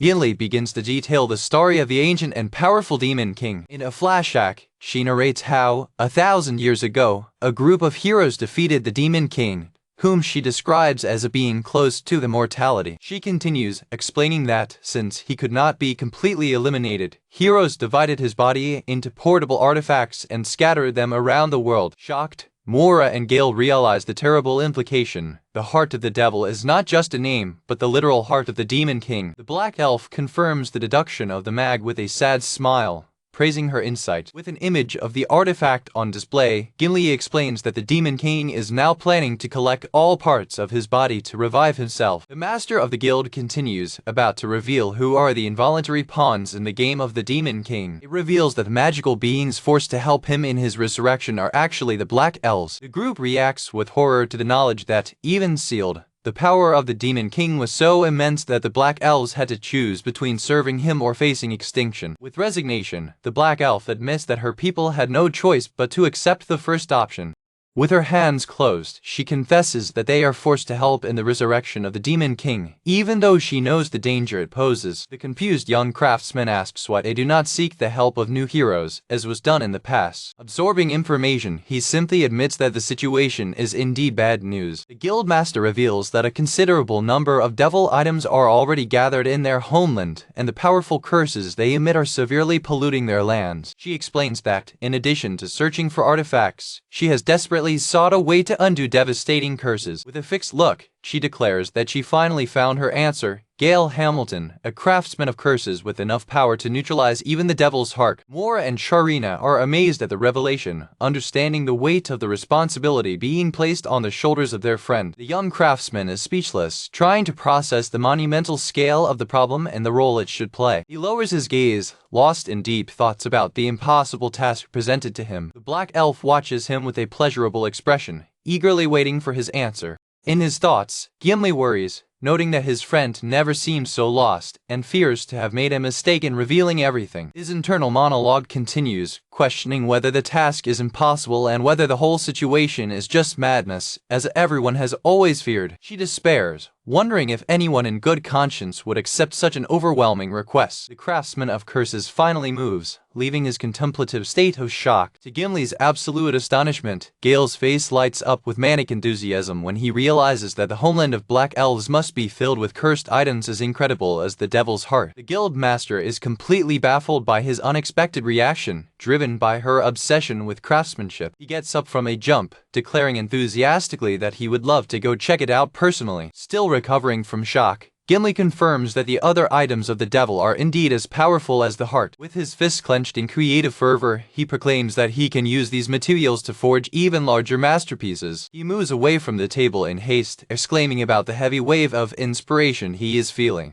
While Gail frantically scribbles notes, Sharina complains with a resigned Gimli that he cares more about cursed crap than the terrifying Demon King. The Black Elf clarifies a crucial point for Moria and Sharina, who are surprised to learn that the Black Elves have not sworn allegiance to the Demon King. She explains that although her people had allied themselves with him against humans in the past, she considers it an ancient war and holds no resentment. The craftsman of curses comments that the memory of humans is short and that they have largely forgotten that the Black Elves have already been classified as magical creatures, failing to avoid them. The dwarf agrees, admitting that, for humans today, the whole saga of the Demon King looks more like a distant fairy tale. With a smile, Gail assures Gimli that her companions would be happy to have her by her side. Moria interrupts the conversation abruptly, with a serious expression, asking everyone to wait a second. His sudden tone takes the young craftsman and the ferret by surprise. The support model looks at the master of the guild and says bluntly that she does not like the situation at all. The dwarf readily supports her, stating that she also does not like how elves operate.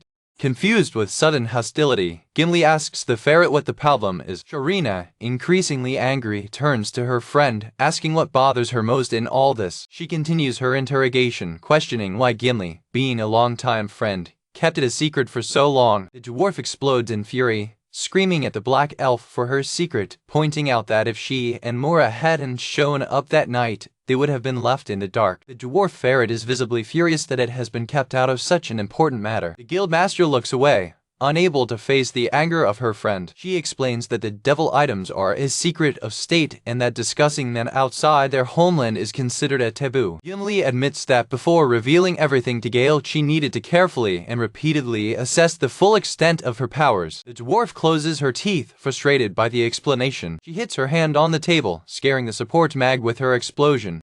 The craftsman of curses observes the discussion unfolding with a bored expression. Away from the discussion, he murmurs to himself that he is having a strange sense of deja vu. The ferret turns its attention to Gail, demanding that he make a choice, stay in Farmage or go to the homeland of the Black Elves. The dwarf breathes a sigh of exhaustion, the confrontation leaving her exhausted. She turns your drink, the tension of conversation weighing on her. With a radiant smile, Gail responds that she became fond of Farmage, praising the city, food, and dungeon of perfect size. He adds with a smile that the decisive factor is the abundance of body parts of undead that he can collect for the fun exasperation of his friends. In a flashback, the group eats while the craftsman laments that he would like to sell more of his creations. The dwarf praises him, noting that the city's infrastructure has improved thanks to his work. She continues, stating that having supervised many artisans, she recognizes his true talent.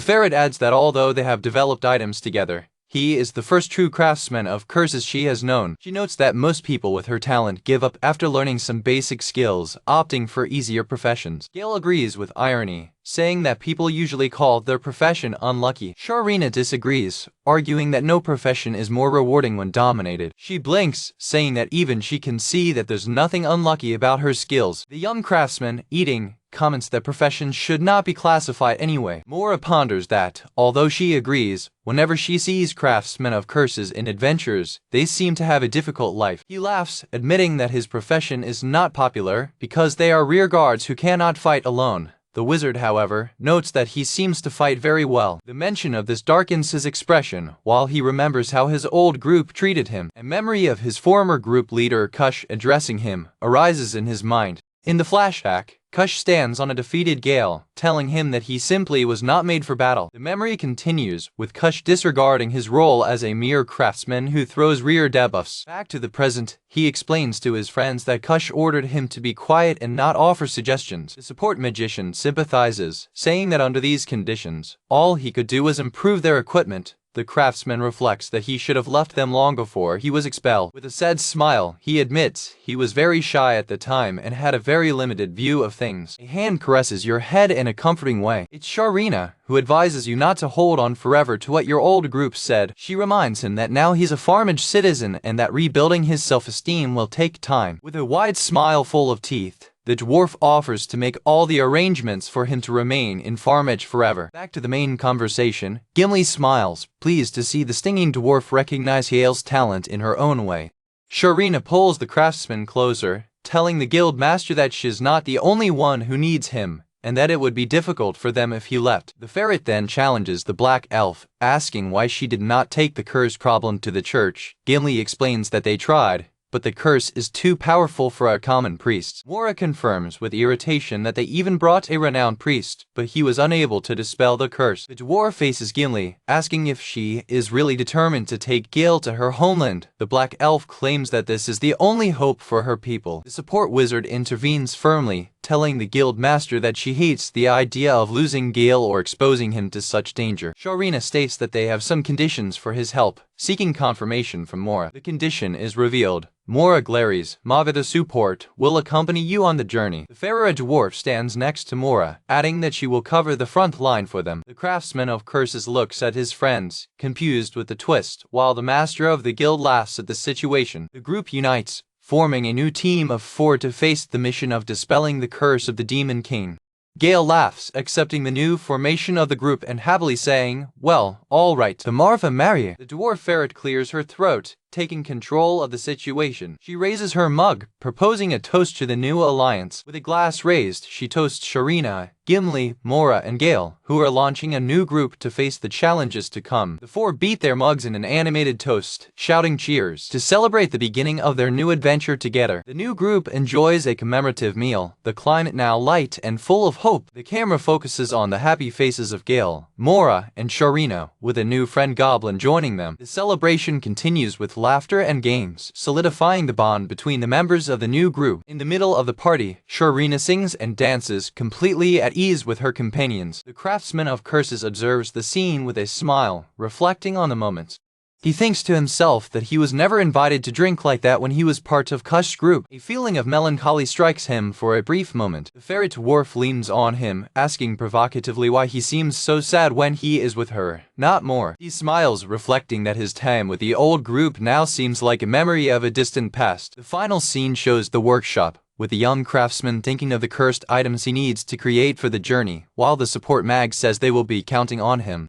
Under a starry sky and a crescent moon, a house of shamanic style stands quietly in the nightly landscape. Inside, the master of the Guild of Black Elves, Gimli, silently climbs a ladder in a room that looks like a library or a file. Later, the elf lies in bed, blowing a sigh of exhaustion after a long day. Lying, but with eyes open, a voice calls her by her title, breaking silence. In a retrospective, a dark figure says goodbye to the tired elf, asking him to recover a sinister, cursed chest containing a vast sum of money. The same figure questions the determination of the leader of the Black Elves for the upcoming mission. A subordinate swallows dry, nervously awaiting your lady's orders. The interlocutor mentions the great effort needed to remove the artifact from his homeland, but Gimley, lying down, discards it as a waste of time. With a sly smile, the guild master reflects on Gail Hamilton, considering him a peculiar man. She reveals her determination, considering that she was willing to offer her gold, silver, or even herself to secure her cooperation. Still in bed, she instructs her subordinate to prepare to receive the craftsman of curses. The subordinate slides a report across the floor towards her. With a bye, the dark figure disappears into a cloud of smoke. Getting up from bed, Gimli gets the papers that were left. When reading the report, it reflects on the recent increase in monster activity, suspecting that events are interconnected. To your surprise, as soon as you finish reading, the report bursts into magical blue flames. Unstoppable, the leader of the Black Elves smiles, confident that she memorized all the content. Sitting in bed, she mentally recaptures recent chaotic events, the Cacatras, the enraged behemoth, the Reaper's appearance, and the Devil's items. A visual assembly in your mind connects these disparate events, placing the Devil's heart at the center of everything. She stands up resolutely, convinced that the Demon King has not been inactive for a millennium and that something bigger is happening behind the scenes. The elf addresses her secretary, ready to take action. With an expression of serious determination, she claims that they cannot afford to make mistakes. Sitting at the desk, the guild master decides to use her connections and the network of Black Elf spies to find the answer she's looking for. She starts writing, highlighting Gail's obvious talents. However, she also notes that his abilities are dangerously imbalanced. His writing becomes frantic in describing the contradictory nature of the craftsman, almost without skill in battle, but with equipment capable of destroying disaster-class enemies. He is the weakest and at the same time the most powerful. Your sentence breaks with force. A goblin scribe reads the report, confused with its contradictory nature. Back in his room, Gimli continues his planning on the desk. She concludes that forming a group with Sharina and Moria is the best way to protect Gail during the journey to her homeland. A narration describes the first part of his journey. Follow a road along a river to a port to cross an inner sea. Beyond the sea, the path leads through a vast, dark forest, full of giant and sinister mushrooms. The broken sentence on your desk symbolizes the imminent danger. Without a solid plan,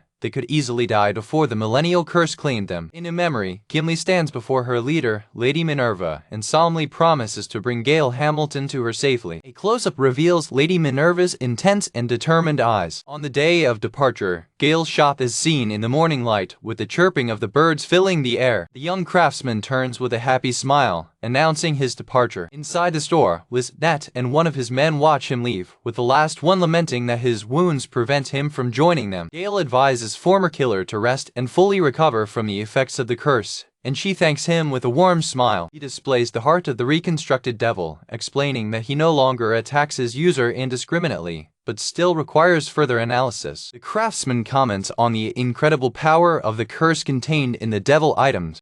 The former leader of the group agrees, certain that a normal person would be consumed, body and soul, just by touching the artifact. He entrusts the store to him, stating that this is as valuable to him as his own life. The young craftsman expresses his concern that the inventory may run out while he is away. Liznette tells a merciful lie, assuring him that he will simply accept orders if that happens, and wave him farewell. In thought, she admires his good humor considering that he is traveling voluntarily to a land with even more terrifying curses. As he walks away, she wishes him good luck, recognizing him as a truly incomparable man. Gail arrives at the rendezvous point where an enthusiastic Moria and a calm Sharina await him. He greets them with a friendly wave. The craftsman of curses questions in a playful tone the master of the dwarf guild about the abandonment of her duties. Sharina responds with a smile, saying that the guild will survive her absence for a while. She turns to the master of the elf guild, reminding her of a promise. The dwarf reminds Gimli that the deal between them was the key to convincing Guild of the Blacksmiths to let her go. The black elf confirms with a serious look that you understand. When Gail asks about the deal, Gimli explains that his people will supply the guild with metals from their homeland. She adds that it is a resource that usually never exports, which surprises both the young craftsman and the support wizard. Sharina declares she needs to go to make sure the promise is fulfilled personally. Intrigued, Moria asks what kind of metal it is, while Gail suggests it is safe to reveal the secret. The black elf has a naughty smile. Your companions are in a confused expectation. Another figure reveals itself, announcing that the metal is the legendary orichalcum.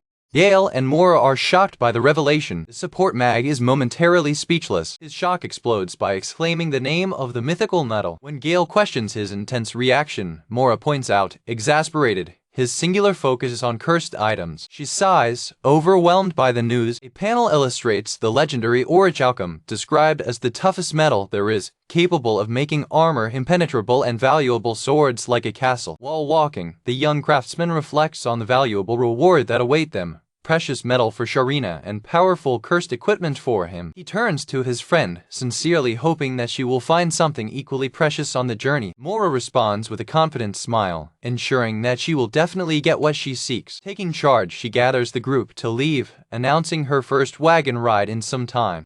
The newly formed group embarks on the covered wagon, ready for the upcoming adventure. Inside, the support Manga asks to sit next to the craftsman, confessing at more than any amount of orichalcum. Gail smiles with knowledge of cause, realizing what she values most is the time you spend in adventures with him, a feeling captured in a tender moment between the two. A caravan of several wagons begins its quiet journey along the dusty road leaving Farmage. A map traces its route west-northwest towards Valence, a large and busy shopping center near the Empire. Inside the wagon, the long journey causes a great yawn to the craftsman of curses. The rhythmic swing of the wagon packs him and Mora in a state of drowsiness. In contrast, Sharina is already enjoying a drink, proclaiming that travel makes the drink sweeter, which is worth a slight rebuke from her friend. Two other adventurers in the wagon complain about tight space because it's half full of supplies. The young craftsman warns the dwarf ferret not to exaggerate and drink so soon, but she ignores his concern, claiming that there is nothing else to do. As the group travels, Gimley apologizes for the remote location of his homeland. A drunk Sharina insists on knowing the precise location, and the black elf reveals that she is in the dark forest. Shocking revelation leaves the dwarf ferret instantly sober, while Moria estimates that the journey will take at least several days. The support mob seeks clarification, asking if it is the infamous dark forest. What Gimley confirms is the only one she knows. Gail turns to Mora, surprised she knew the place. Mora nervously recalls the legend of an entire division of the army that disappeared there, a story that the black elf confirms is true. Mora's anxiety increases by remembering that the forest is also the legendary resting place of an ancient dragon, insisting that it is real history and not mere legend. For group relief, Gimli denies it, but its tranquility is short-lived. With a shrewd smile, she clarifies that the dragon is not sleeping. She is actively building a lair. The wagon almost turns to Sharina's panic when she realizes that her destiny is the dreaded death flower, of which no one is said to return alive. Gimli calmly explains that the ancient dragon was, in fact, responsible for devouring the lost army, causing Mora to connect the terrifying points with a scream. A memory reveals a young Gimli witnessing the colossal dragon consuming soldiers as if they were insects, confirming to a shocked Mora that she was there. Based on the sinister stories, Sharina nervously asks how such a creature would rank on the adventurer's scale. Both the dwarf and the cold magic, concluding that facing it would be a mission far beyond level S. The whole group plunges into despair, convinced that they are doomed. The master of the Elf Guild reassures the terrified group, promising that they will not follow a path near the dragon's lair. Sharina and Mora emphasize that they will use the safest route she knows to reach the homeland of the Black Elves. The dwarf ferret drinks her glass at once, complaining that the terrifying news has made the drink bitter. Announcing that she's had enough for one day, Sharina decides to go to bed, an idea Gail readily agrees with. Once it settles, a thought occurs to the craftsman of curses. The dwarf sleepily asks if something came to her mind. His eyes glow with morbid curiosity when he realizes that the path to the dragon's lair must be filled with the undead of the army consumed. Gimli smiles with knowledge of cause before his unchanging nature. His companions rebuke him immediately, telling him to keep his foolishness to the birds. The muffled screams of the craftsman echo from inside the wagon. The group continues their rugged journey, with Sharina and Gimli sleeping against the wall of the wagon. The master of the guild elf reiterates that she will guide them through the safest route she knows, but warns that safe is a relative term and cannot guarantee anything. After a while, the part of the wagon ride comes to an end. Gimli claps his hands to get everyone's attention. She wakes up the exhausted group, informing them that it's time to change mode of transport. The group slowly disembarks from the wagon. They are found at a riverside stop, with boats docked under a large stone bridge. The area serves as a stop point for travelers, with wagons and workers moving. Men are seen loading supplies on a riverboat docked at the pier. The guild master explains that she has already made arrangements for the next stage of the journey. Their supplies will be loaded on a ship, and they will occupy the remaining space, just as they did on the wagon. Gail and Mora are excited about the prospect of traveling in a spacious riverboat after the tight wagon. At the pier, Gimley explains the route along the Cactus River which flows from the kingdom to the sea, while the group observes with a feeling of admiration the beginning of a new adventure.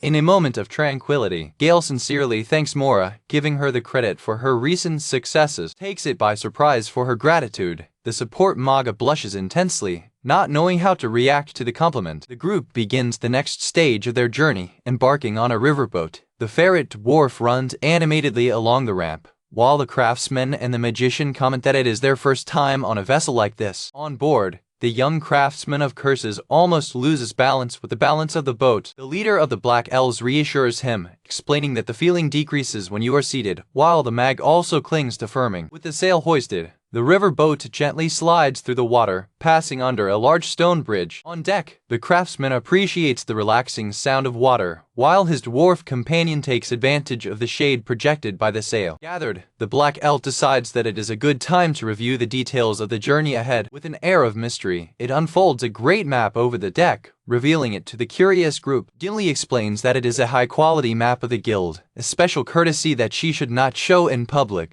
Impressed, the Manga comments on the high cost of such information, while the craftsman is encouraged by the possibility of additional notes. The mind of the young craftsman, however, focuses on a specific detail. He promptly asks if the map also contains data on dungeons and items, to which the leader of the Black Elves confirms that it does. Shocked by the access to such secret information, the craftsman covers his mouth in amazement, while the support Manga is bewildered by the wealth of detail. The guild master explains with a smile that the map details almost everything the guild knows about the nearby regions. The two Magas examine the map, with the supporting point that there are places not even the master of the dwarf guild knows. The elf begins to trace the route, reminding the group that, as discussed in the wagon, they will follow a less direct but safer route. The dwarf ferret asks which route Gimli would take if she was alone, and the elf answers that it would be the most direct. A shrewd smile reveals the confidence of the leader of the Black Elves in their own infiltration skills. She explains that the shortest path would require sneaking through borders and strong, something unfeasible for the group. The support Manga traces the planned route on the map, indicating that they will follow the river to its mouth to board another ship. From there, it will quickly cross the inland sea and dive into the dark forest. The route through the forest is a diversion that bypasses several dangerous points, which the mag compares to sneaking in through the back door. When viewing the length of the journey, the support Manga sighs, but her companion elf reassures her with a smile. Gimli reiterates that most of the journey will be done on wagons and boats, with little need to walk. The Manga praises the meticulous planning of the journey. With a serious expression, Gimli emphasizes the importance of the mission. It is the best chance that they will have to break 1,000-year curse that plagues their people. Their dwarf and Manga companions agree, understanding the weight of the situation. The craftsman smiles, understanding that all care is to ensure that he reaches his destination in perfect condition to dispel curses. The attention of the dwarf ferret is attracted by a specific drawing on the map, a castle located in the homeland of the Black Elves.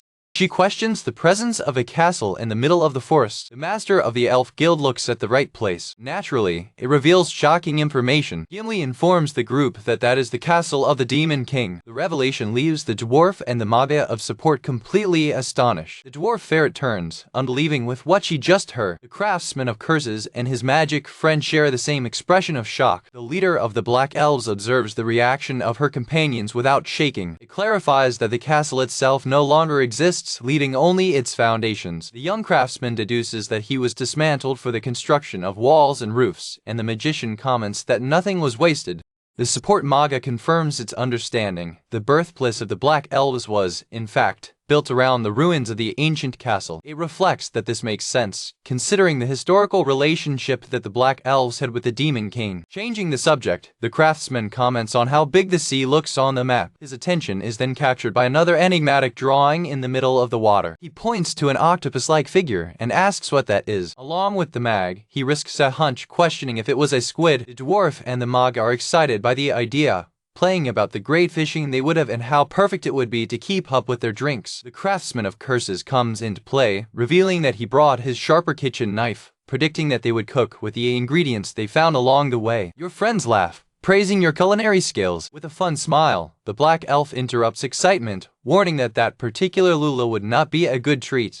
The group turns to her, confused by her warning. Gimli reveals the terrible truth. The mark on the map indicates a kraken, a colossal sea monster known to destroy ships. The information makes the group horrified. The craftsman's countenance becomes dark when he ponders the gravity of the situation. He concludes, in panic, that if they find the creature on the high seas, there will be no escape. The dwarf and the Manga go into despair, overwhelmed by fear. In unison, they scream that they do not want to die and wish to return home immediately. The panic is set on the deck of the boat, with everyone convinced that the trip is a suicide mission. The craftsman and the magician grab the leader of the Black Elves, begging for a plan to avoid the threat. Gimley calmly explains that they will follow a main commercial route where many ships pass unharmed. The trio processes information with expressions of distrust. They realize that the plan boils down to praying that their ship will also be lucky, which only increases the general panic. With a carefree smile, the Black Elf reports that now that they are on board, there's no more landing. Her companions accuse her of having calculated all this, arresting them on a dangerous journey. Gimli admits that if you do find a Kraken, there will be no escape or defeat. She explains that, to take the whole group to their homeland,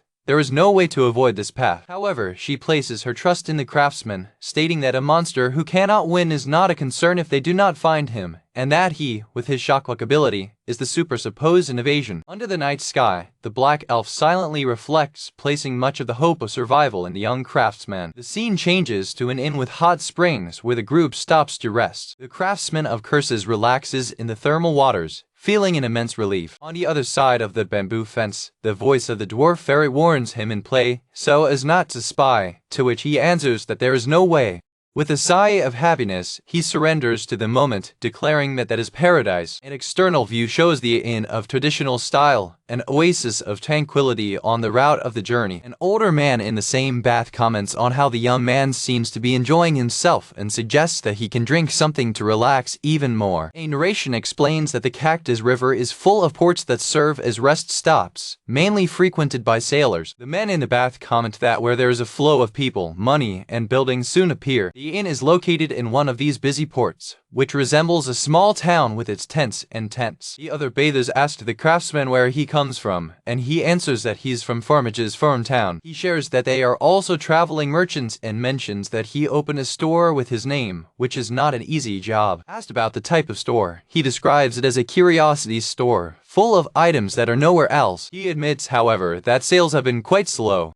The most experienced marketer sympathizes, noting that quality products do not always guarantee good sales. He offers advice, explaining that the secret is in the way the products are released, and offers a drink to the young man. While serving the drink, man reinforces that just having a quality stock is not enough. The craftsman absorbs the advice with gratitude, thanking for the lesson. He mentions that, at the moment, a woman named Liz is running the store while recovering from health problems. Promising to focus more on disclosure when he returns, he expresses his enthusiasm for applying what he has learned. He adds that the current loan movement means less burden to her, which makes merchants smile. They provoke him, asking if he is complaining or boasting of his wife, but he clarifies that she is not his wife and that he is in search of goods. While the two men retire from the bath, the craftsman thanks again for the advice and tries to ask their names. They evasively answer that they are no one special, but the young craftsman hopes to find them again.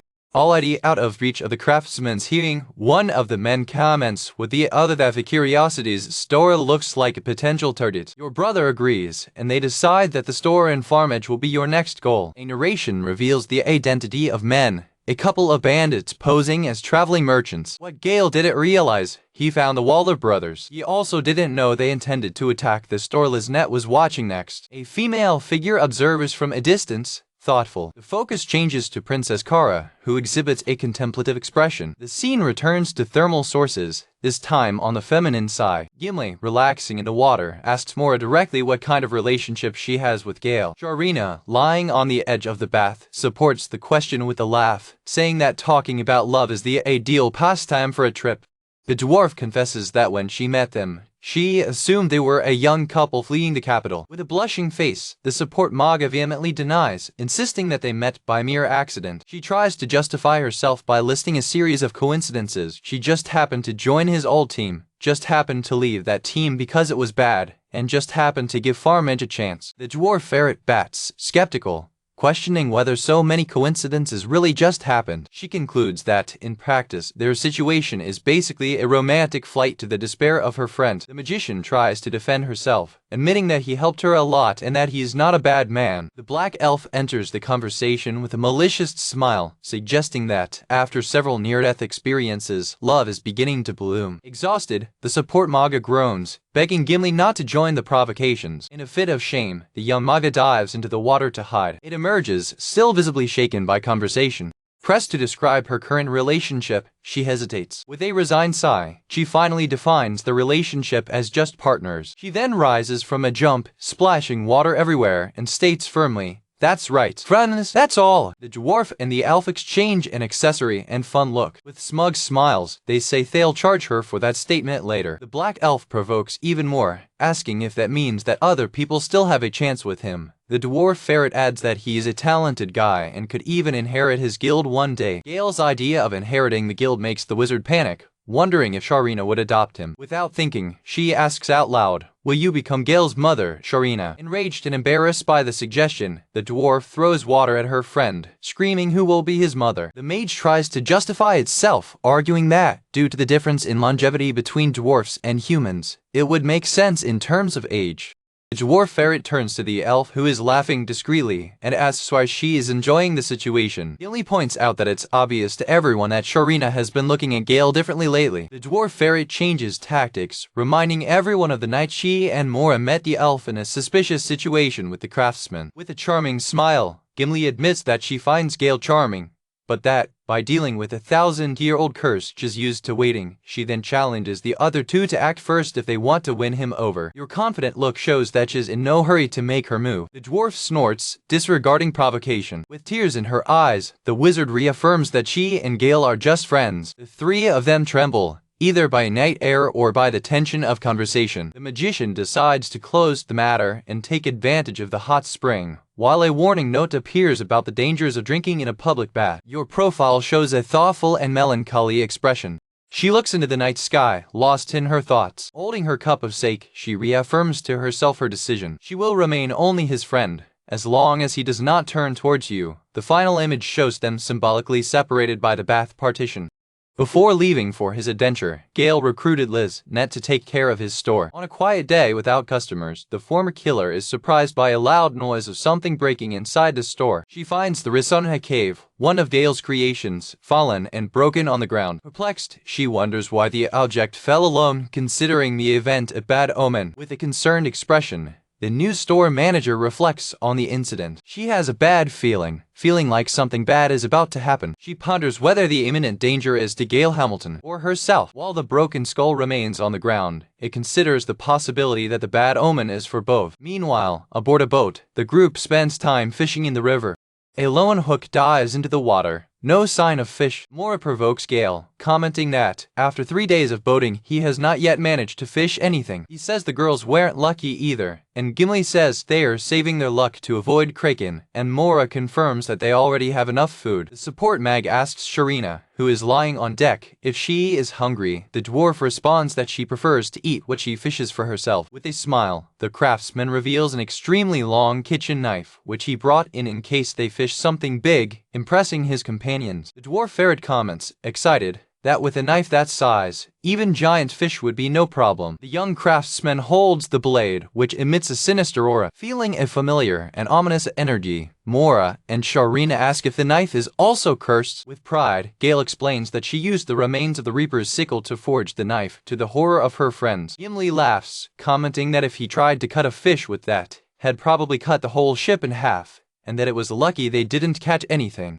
Supporting magician, exasperated, comments on how eccentric her friend is. From the battleship of the ship, Sharina observes the landscape that passes. She is surprised to see how wide the river has become while she was not paying attention. The group joins her on the moor, amazed at the vastness of the water, which already looks like the sea. The craftsman suggests they smell the air. The support Manga deeply inspires, noticing the sea breeze in the air. The three companions close their eyes, enjoying the feel of the sea breeze. Sharina smiles, enchanted, saying that is a sign that they are truly near the sea. The moment is abruptly interrupted by an unbearable stench of rotten meat coming from Gail's box, causing the girls to retreat. He, indifferent, supposes it's the undead parts. He's getting older. The girls cover their noses in disgust while the craftsman of curses ponders the origin of the smell. The young man looks at the seagulls in the sky while a bell rings in the distance. A busy port, the bell sounds to announce the imminent departure of a ship. The sound of the voices of workers and travelers blends with the noise of the water on the pier. The harbor scene is vibrant, with fishermen preaching their drunken goods and sailors starting fights. The master of the guild Alpha informs the group that they will dock at the port built at the mouth of the river. From the top of a wall, the group observes their small boat approaching the port, which is not far away. A smaller vessel is seen being prepared for transport between the larger ship and the pier. A group of red-haired adventurers reacts with amazement to the size of the port. Gimley laughs, commenting that everyone makes the same face. The black elf turns to her companions, asking for a moment. With agility, she prepares to jump from the top of the port wall. She jumps, instructing others to wait at the pier while she seeks a merchant ship for the next stage of the journey, leaving them belligerent. A narration describes the port city of Nanan, known as the Kingdom Gateway, connecting the inner sea to foreign nations. Shortly thereafter, Gimli returns, stating that he fortunately found a good ship. The craftsman of curses comments that their lot is accumulated. The group leans, curious, to hear what the elf has discovered. With an air of mystery, she whispers that she also heard one or two interesting rumors. The dwarf ferret reacts with disgust when hearing the interesting rumor. The kraken appeared recently and sank a warship. The black elf reassures them, explaining that the captain of the merchant ship said that once the kraken attacks, they don't have to worry about future attacks for a while. Supporting Manga comments that this is a rather cold consolation for the victims of the attack, while her friends listen with apprehension. The master of the guild explains that, thanks to this event, the ship she found is taking advantage of the opportunity to cross the sea immediately. She points to the vessel she got for them. A close-up reveals the ship's sails, patched and worn out. Another detail shows the hull, grossly repaired with wooden boards. The mainmast looks worn out and old. The entire ship has a decrepit and poorly preserved appearance, docked at the pier. The captain of the ship, a man named Nick, welcomes them with a broad, somewhat suspicious smile. In profile, the captain smokes a cigar, watching the new passengers. The group faces the ship and its captain with expressions of deep distrust. The dwarf and the Mada correctly deduce that the captain's smile indicates that he plans to profit from the crossing while the kraken is supposedly inactive. Apart from concerns, the craftsman of curses is excited to carry the equipment on board. He runs to get the luggage from the group. With a sigh, Sharina wonders where they will keep their things. Enjoying her friend's distraction, the dwarf ferret calls Moria and Gimli for a serious conversation. The leader of the Blacksmith confirms with the master of the elves guild that the sea route is like it or not the only way. Gimli praises the observation of Sharina, who proudly responds that she does not drive a guild for nothing and understands logistics. Without wanting to repeat what you have already discussed, the dwarf begins to expose her concerns. The black elf sums up the situation. As non-black elves, they cannot cross borders stealthily and will not get an official pass to the dark forest. The support mag, Spine, adds another factor to the complicated situation. She points to guards patrolling the pier, increasing tension. The guards march in formation, maintaining strict surveillance. The military presence in the fortified port is remarkable and intimidating. A close-up shows the severe expression of the soldiers. Sharina shares rumors about strange movements of the kingdom army and the empire. Moria is shocked to learn that both nations are active. The dwarf admits they are just rumors, but wonders what might be happening. Gilly adds that there was an attempted murder of a VIP in the capital, possibly linked to the conflict between the kingdom and the empire. The mag is frightened to hear that, apparently, artifacts are at the center of all the agitation. The dwarf ferret confirms, saying that they are artifacts powerful enough to shake a whole country and that they are circulating in the market. The support mag taps your friend's shoulder, trying to calm her down. Despite the gesture, she admits that she does not like to hear about such a dangerous artifact being described as in the market. The master of the elf guild reveals that the sunk warship is also involved, and that the kingdom and the empire are at a standstill because of it. She concludes the explanation briefly.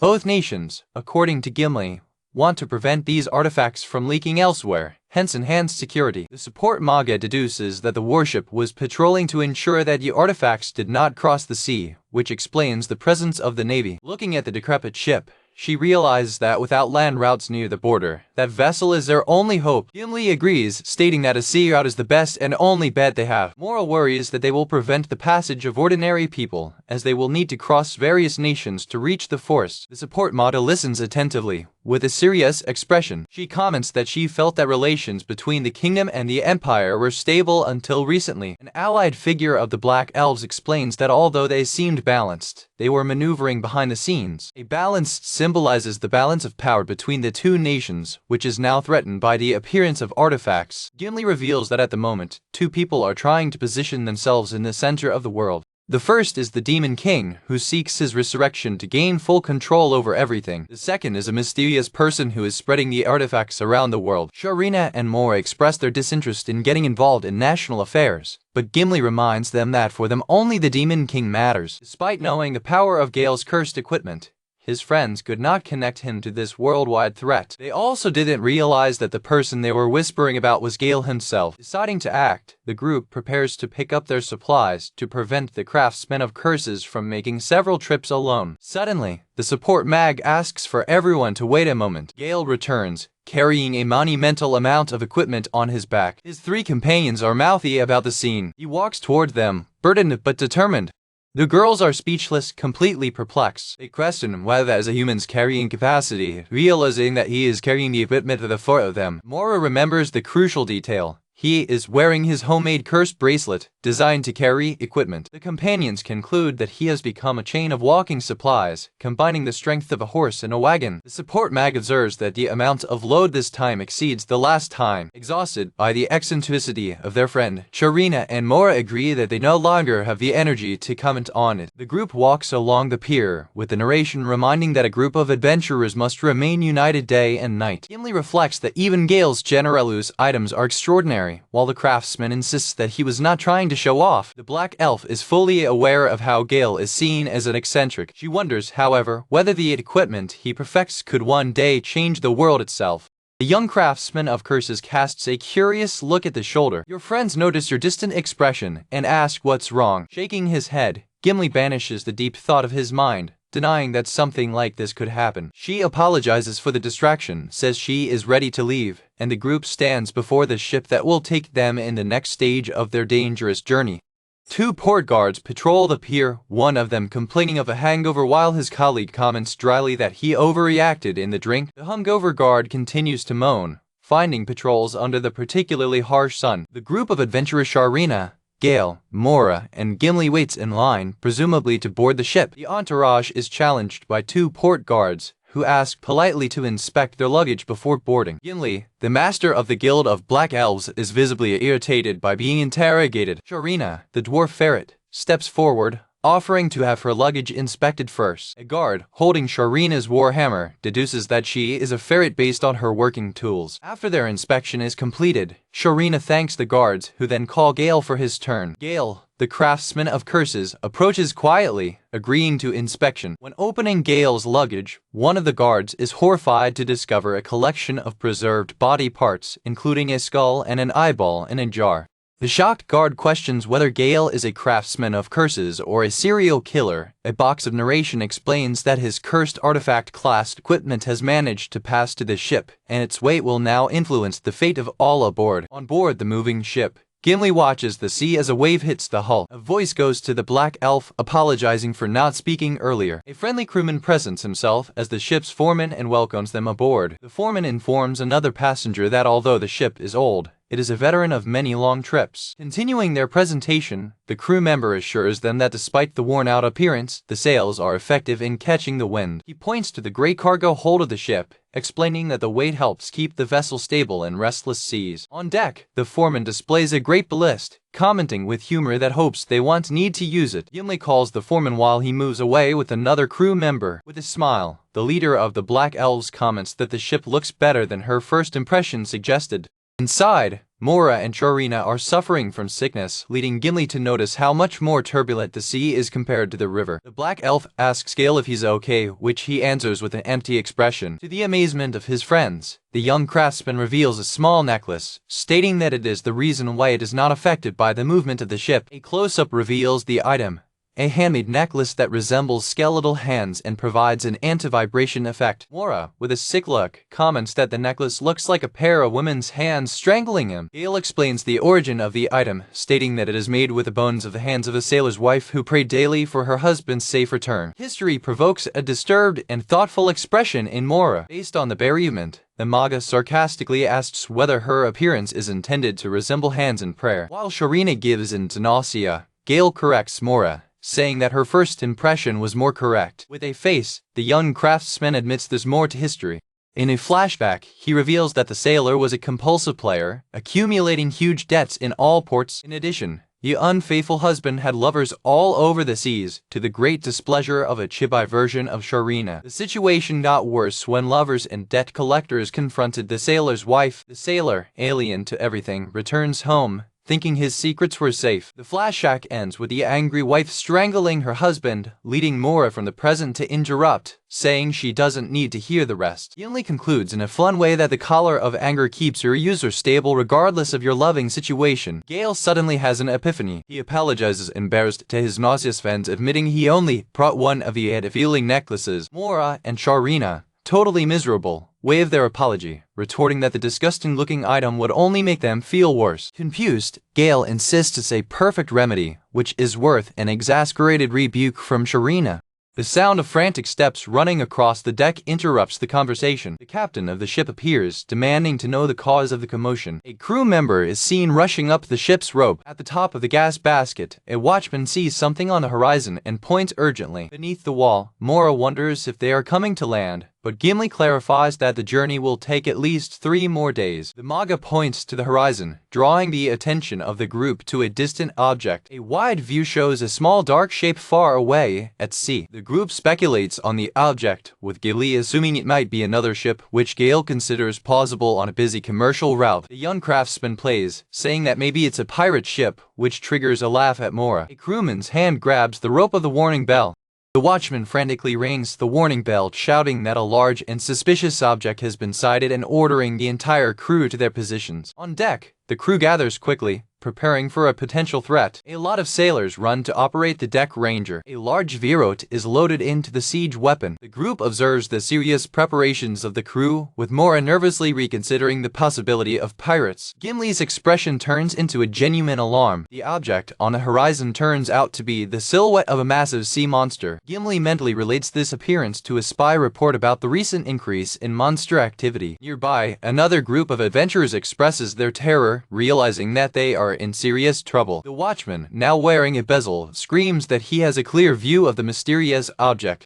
Through the lens, he identifies the creature with horror. It's Kraken. A vision through the bezel confirms the terrifying vision. The panic settles between the passengers and the crew when the cry of the Kraken confirmed in range. Watch echoes the ship. A legend states that the same Kraken who destroyed a warship is now advancing toward them at high speed. The group of adventurers retreats terrified, realizing that the captain's security guarantee was a lie. A colossal wave, generated by the creature's approach, rushes toward the vessel. The Kraken, a giant squid, throws itself out of the water, its size making the whole ship look small. As the beast plunges back into the sea, Gimli speculates that the influence of the Demon King is awakening monsters both on the sea and on land. The foreman orders the crew frantically to hoist all sails and prepare to flee as soon as possible. The captain observes terrified, shocked that Kraken is attacking again so soon after his last appearance. Decided, Gimli begins to climb the ship's rope to get a better observation position. With a determined expression, she declares that there is no time to lose and that they must concentrate on dealing with the immediate threat. On the helm, the captain and his subordinates scream in panic, knowing that they cannot fight the monster and that they must escape. The sails of the ship drown with the wind while it desperately tries to gain speed. A view from above shows the ship trying to escape the Kraken that's after him. The Kraken expels a powerful jet of water, pushing forward at incredible speed, diving under the waves, disappearing from sight for a moment. The monster reappears directly on the ship's course, cutting off any chance of escape and leaving the crew in despair. A schematic view illustrates how Kraken fins allow you to hover and change direction with amazing agility. Gimli observes dismayed, recalling that squid is among the fastest swimmers in the sea.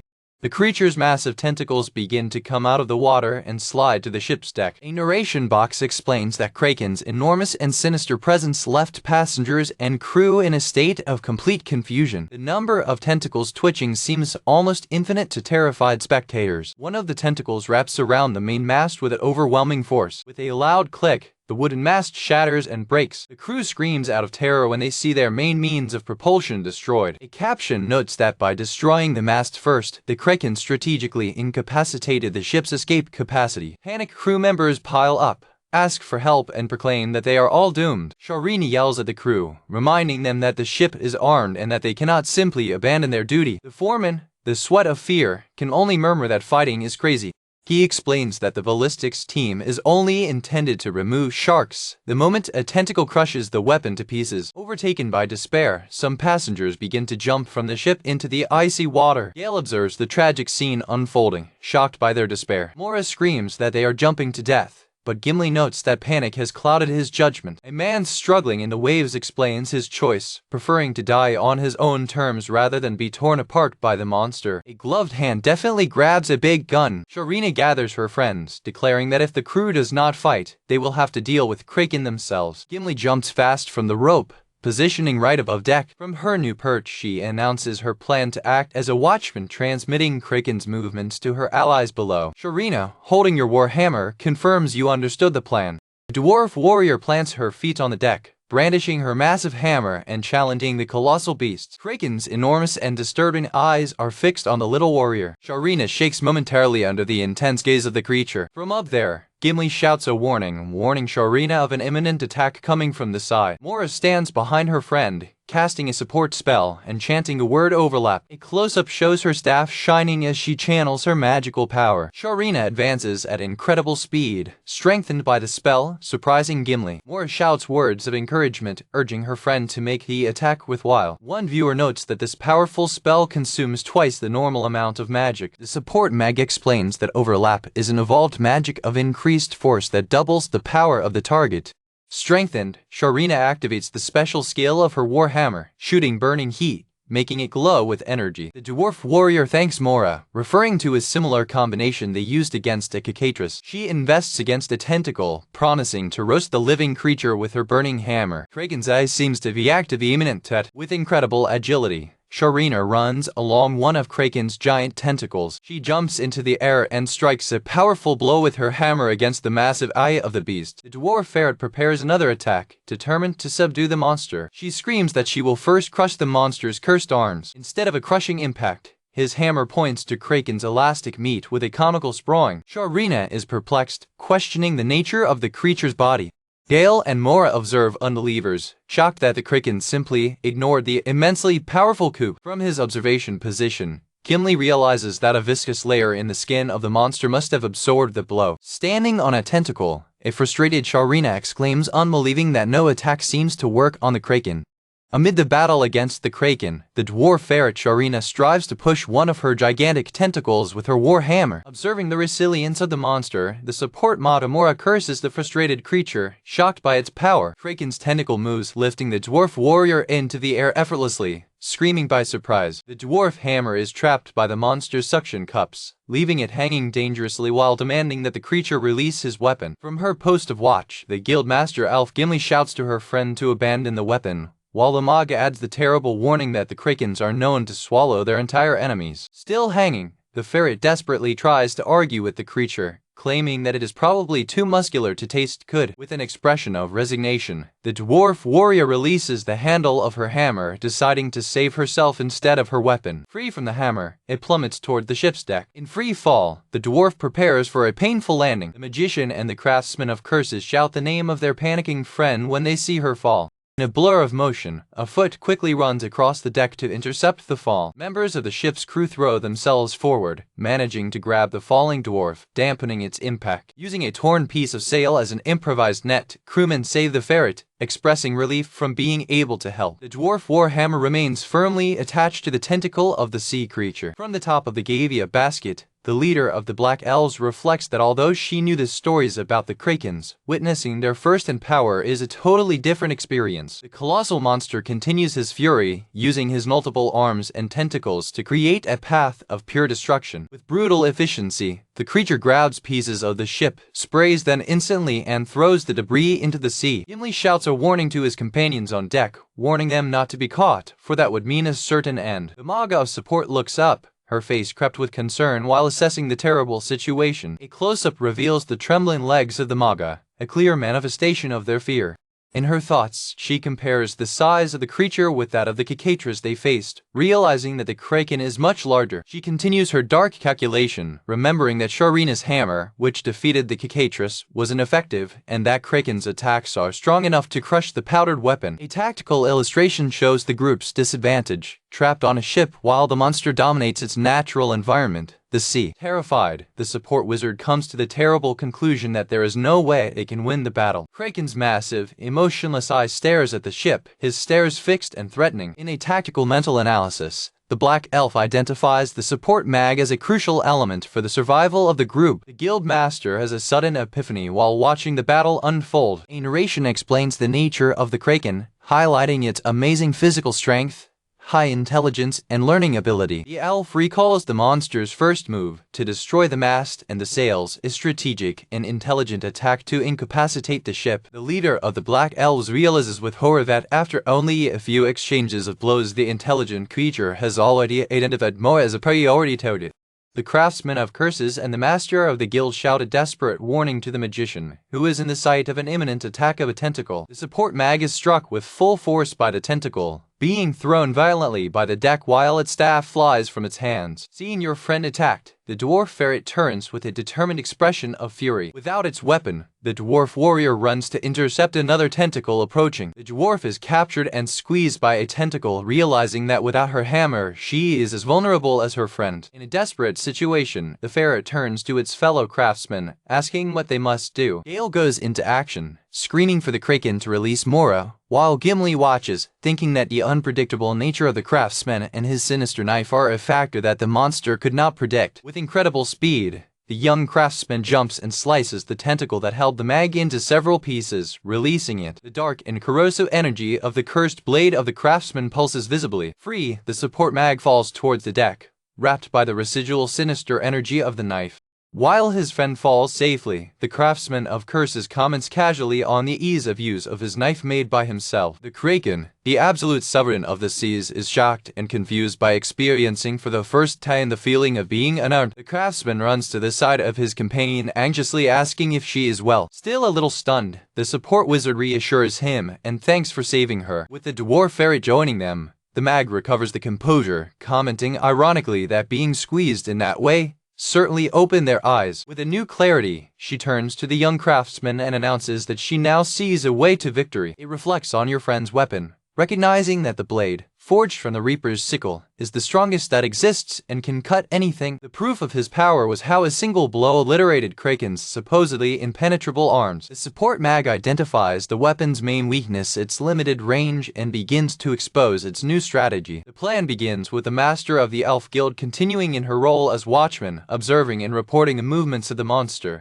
Then the dwarf ferret, now without a weapon, will act as bait to attract the tentacles and the remaining arm of the creature. The goal is to contain Kraken's follow-up attacks long enough to create an opening for the craftsman of curses to attack. Moria reveals her crucial role. She will launch her support magic on Sharina and Gail simultaneously to strengthen both. The dwarf is shocked by the idea of a double-target spell, but the wizard confidently explains that she has improved her skills to the point of mastery. She begins to cast her terraformer multitask spell, which will stabilize the wet and rocking deck, allowing her friends to maintain agility. With the first spell cast, the magician prepares her neighbor, one of her favorites. It launches Elevate All, multitask, an improvement spell that enhances the capabilities of both its allies at once. With the enhancements in place, the support wizard states with determination that they will use attack and escape tactics to ensure victory. The craftsman of curses relieves tension, joking that they will certainly have enough squid steaks for a long time after the battle. It confirms the final goal, stating that if you can cut the remaining 9 appendages, the creature will no longer be able to attack.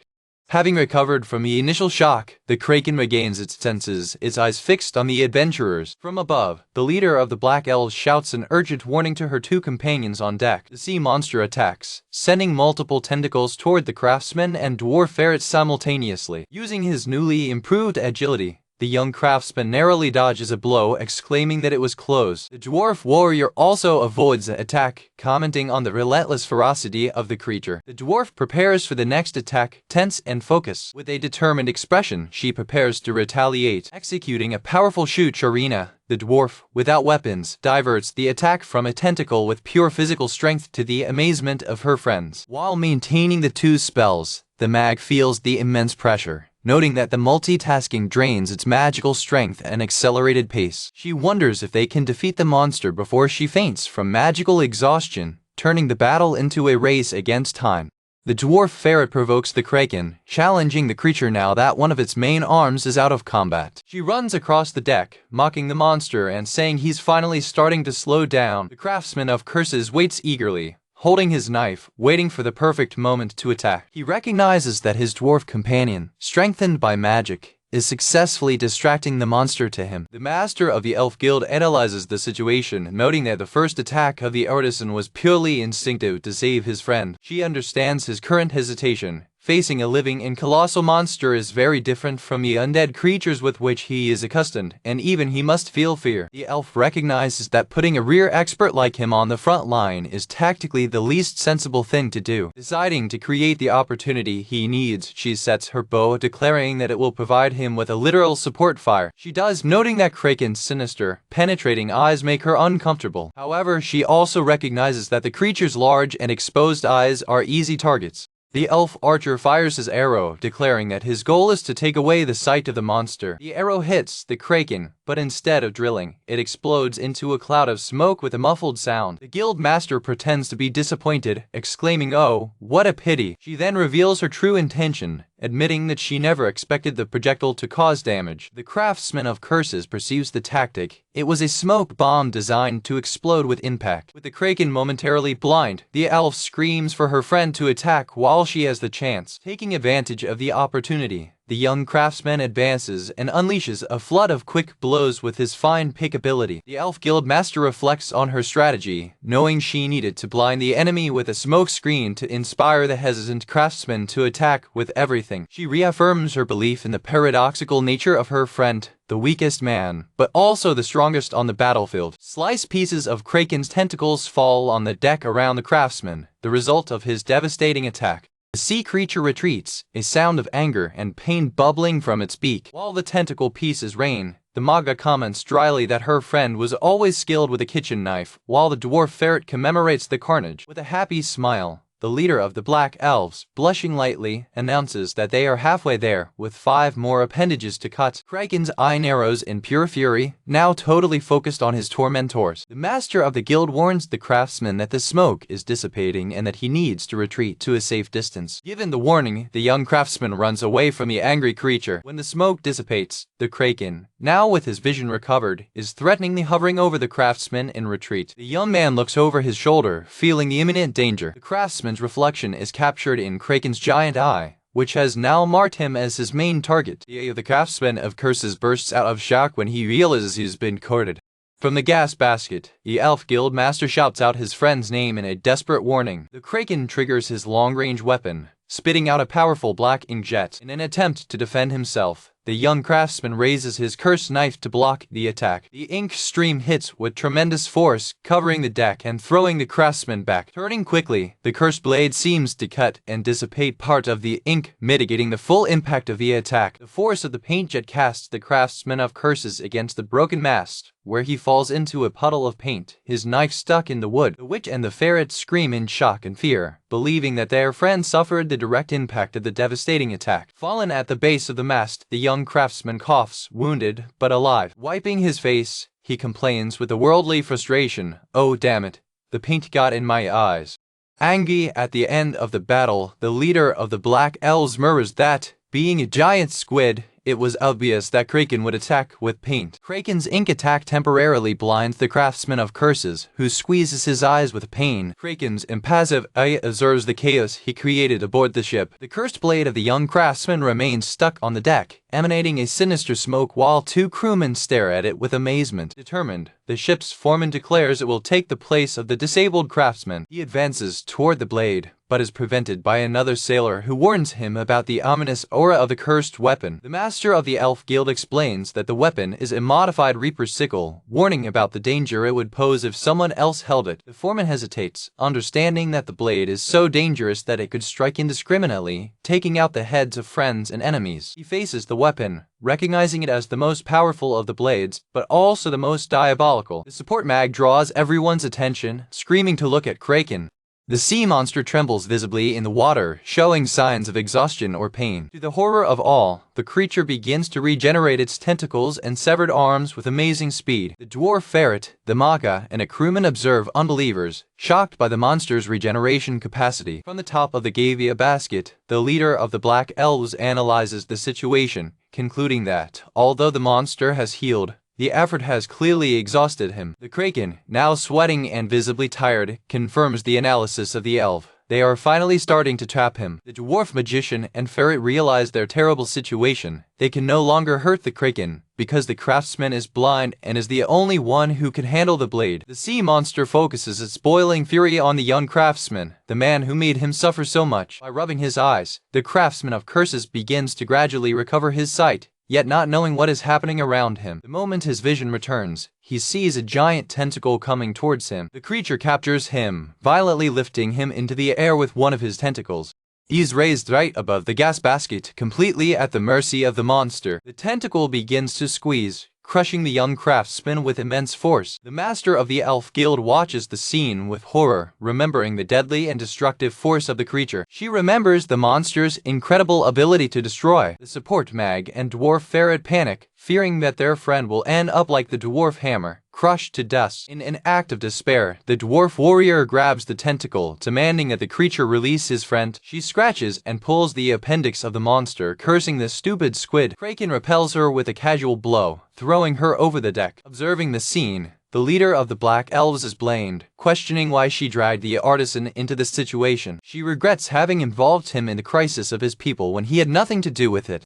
With an expression of deep remorse, she realizes that if she had invited him, he wouldn't be about to lose his life. In her mind, she sees him living a peaceful life in her shop. Close her eyes hard, she quietly apologizes to her friend. On deck, the support Manga and the dwarf ferret can only watch in despair, convinced that it is the end. The magician regrets never having had a chance to tell her anything important. As Kraken's tentacles close for the final blow, the support mag screams his friend's name in agony. The sea monster unleashes his deathful destruction attack, concentrating his crushing power on the craftsman. The leader of the Black Elves is paralyzed by shock. The support mag cries out of despair. The dwarf ferret screams in terror.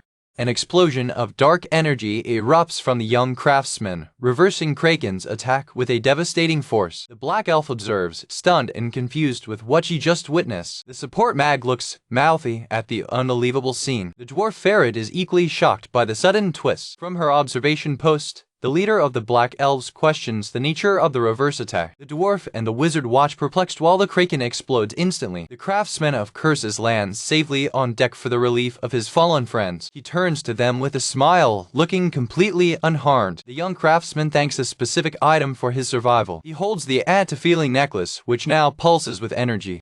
The necklace, having fulfilled its purpose, falls into pieces in his hand. His companions recognize the cursed necklace he had shown before. An illustration explains the special effect of the necklace, Wife Revenge Rancor, which reflects a crushing attack on the enemy with twice the damage. The support Manga and the dwarf ferret laugh, realizing that the item was in fact totally about revenge. An analysis of the battle reveals that the Kraken was struck by his own blow with twice as much force soon after he exhausted his limbs, resulting in his complete annihilation. Amid the wreckage, the dwarf ferret ironically comments that the monster that sank so many ships is now in pieces at sea. She asks her friend if he planned all that, but he vehemently denies it. The craftsman of curses admits he was too busy playing his role in the original plan to even think about defeating the monster in that way. It reflects that if Kraken had used a different attack, like a blow or swallowed one, the effect of the item would not have been activated. The support mag, relieved, expresses his immense happiness that he is well.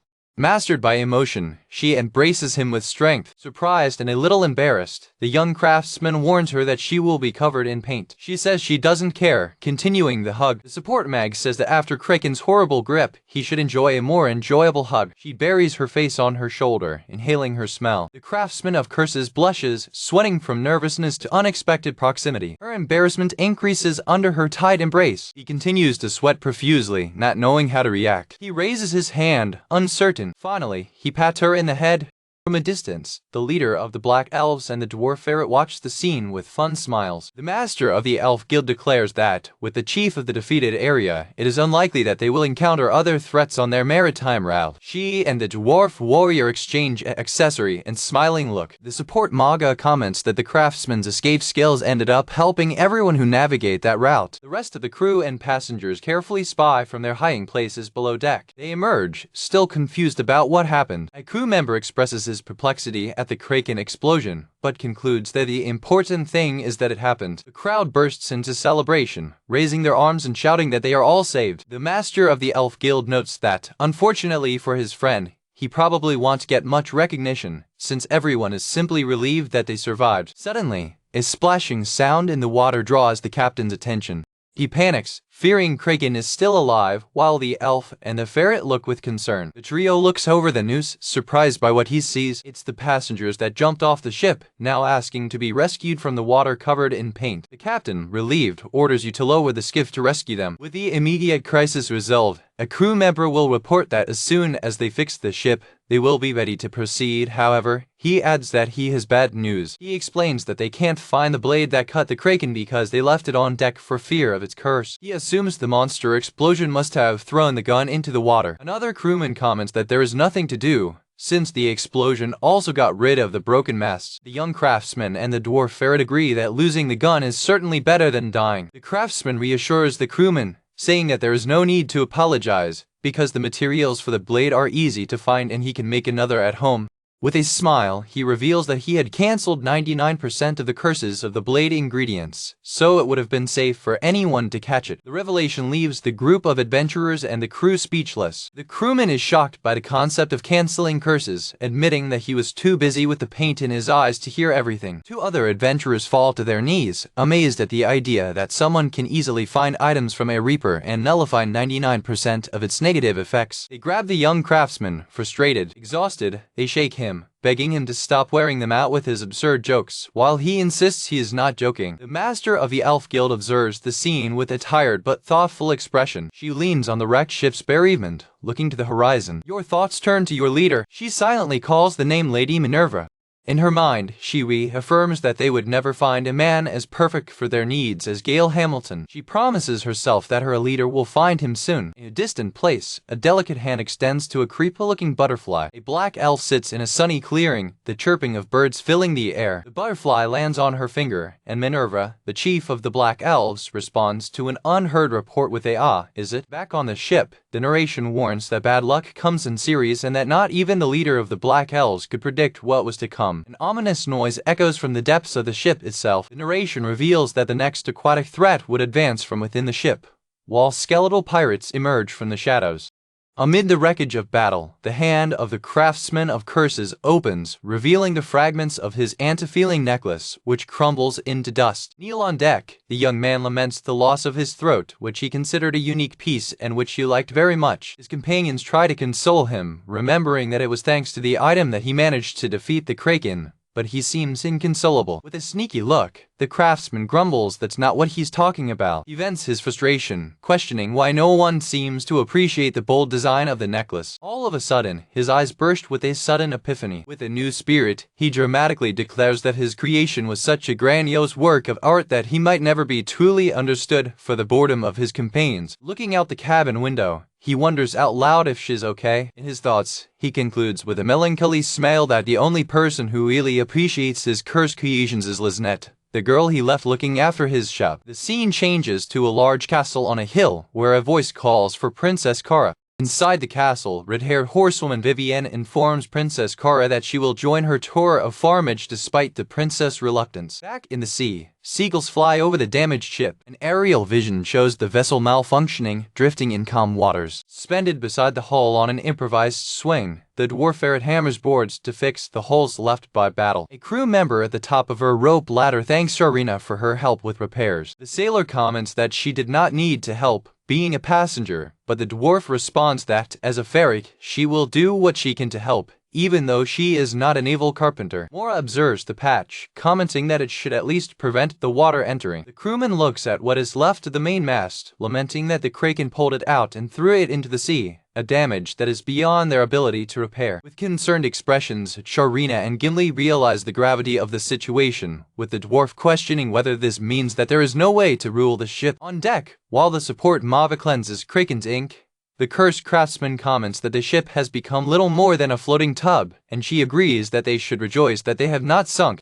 The leader of the Black Elves observes the horizon with a gloomy look, agreeing that for now this is the situation. While the ship floats aimlessly, Gimley's narration describes the danger of being trapped in a confined space in the middle of the sea. She ponders that as supplies decrease, hunger will become a critical factor. His narration continues, predicting that the crew and passengers will begin to go mad and fight for the food remaining. The guild master observes the upper group, hoping they can find a solution before the worst happens. Captain Nick emerges on deck, declaring that with the leak fixed, it is time for him, the man who loves and is loved by the seas, to take control. The craftsman and the magician view him, skeptical, asking how he intends to control the ship, to which the captain responds with a confident "just observe." The captain begins to throw various types of sticks and leaves into a large brazier. He lights a big fire on the wooden ship's deck. A thick column of white smoke rises to the heavens, which he explains is a sign of smoke for ransom.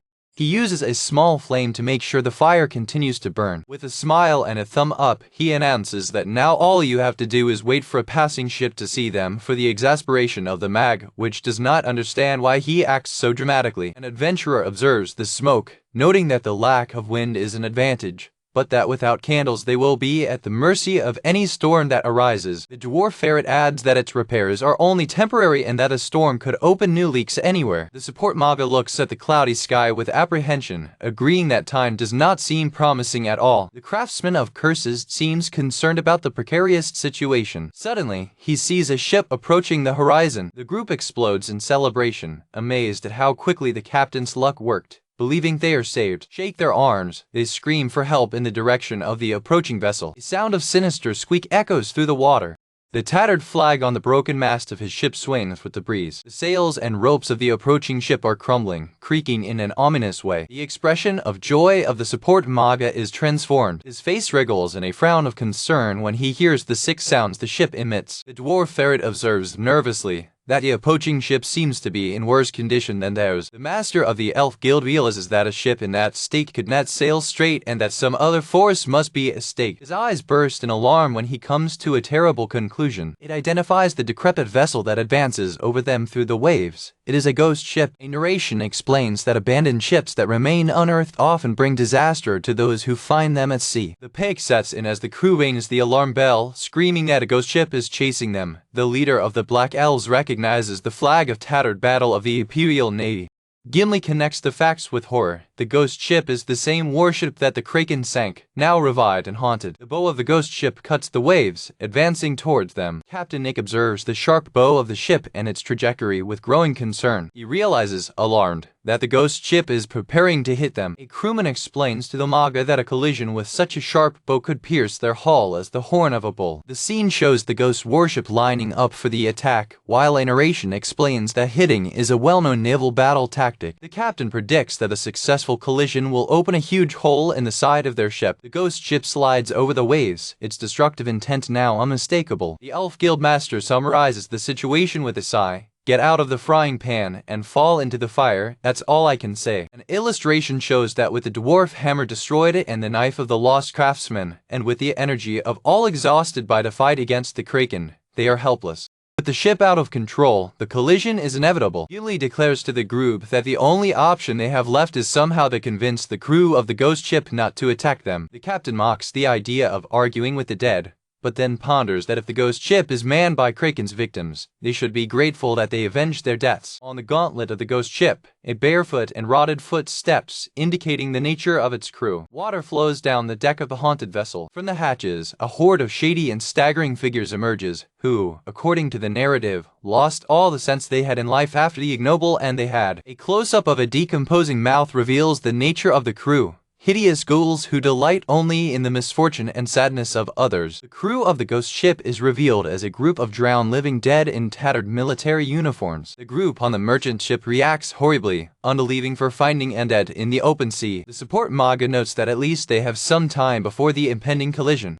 The foreman, resigned to his fate, decides to use his last moments to write a letter to his wife and daughter and throw her overboard in a bottle. In his desk, he prepares the paper and pen for his final message. His hand shakes as he starts writing the letter. The dwarf ferret passes him while he focuses on his dark tasks. The foreman trembles so much that his handwriting becomes an illegible garnet. Without hope, Sharina decides that if there's nothing else to do, she'll have a drink. The captain also heads to the pantry, looking for a bottle for his last drink. In desperation, Gimley cries and whispers the name of his leader, Lady Minerva, feeling that he has reached the end of his forces. Moria regrets that the horde of drowned undead is impossible to persuade, for they are driven only by the envy of the living. Suddenly she stops, a new idea emerging in her mind. She turns to the craftsman of curses, reminding everyone that they have on board someone who talks to the undead all the time. The young craftsman, instead of fear, shows a peculiar enthusiasm, amazed to find the undead at sea. The leader of the Black Elves notes with irony that his friend's reaction is remarkably different from that of everyone else on board. The support mag asks him if, as last time, he could dissipate the undead by hearing their stories. Another passenger joins, anxiously asking if he is capable of such a feat. With a confident smile, the young craftsman confirms that the task seems to be perfect for him, an adventurous expression of skepticism, pointing out that with so many undead and at sea, the tactic used in the dungeon may not work. The craftsman of curses reassures her, stating that he has an idea of how to deal with them and enough time to prepare his cursed equipment. A torrential rain begins to fall, increasing the tension of the scene. With a happy smile, the craftsman puts a small object on deck, declaring it ready. The object is a small skeletal statuette with legs made of bandages, which stands on the wooden deck. The lonely little bone figure is waiting on the rain-soaked deck. While the craftsman of curses passes by the captain, the latter reflects on the nature of the collision. The little skeletal creature moves near the ship's rudder. The account explains that when one ship hits another, the attacking vessel also suffers considerable damage. Worst case scenario, the attacker may end up sinking along with his opponent. The captain continues his monologue, explaining that, as ships are expensive, this violent and risky approach fell into disuse. He concludes, however, that a ghost ship, without worrying about its own destruction, would not hesitate to use such a tactic. The craftsman of curses explains to the captain that no matter whether the ghost ship is trying to hit them or just approaching them, for his purposes, it is a good thing. The skeletal creature explains the plan. At the moment of contact, it can transmit the total force of the artisan's maximized items to the undead.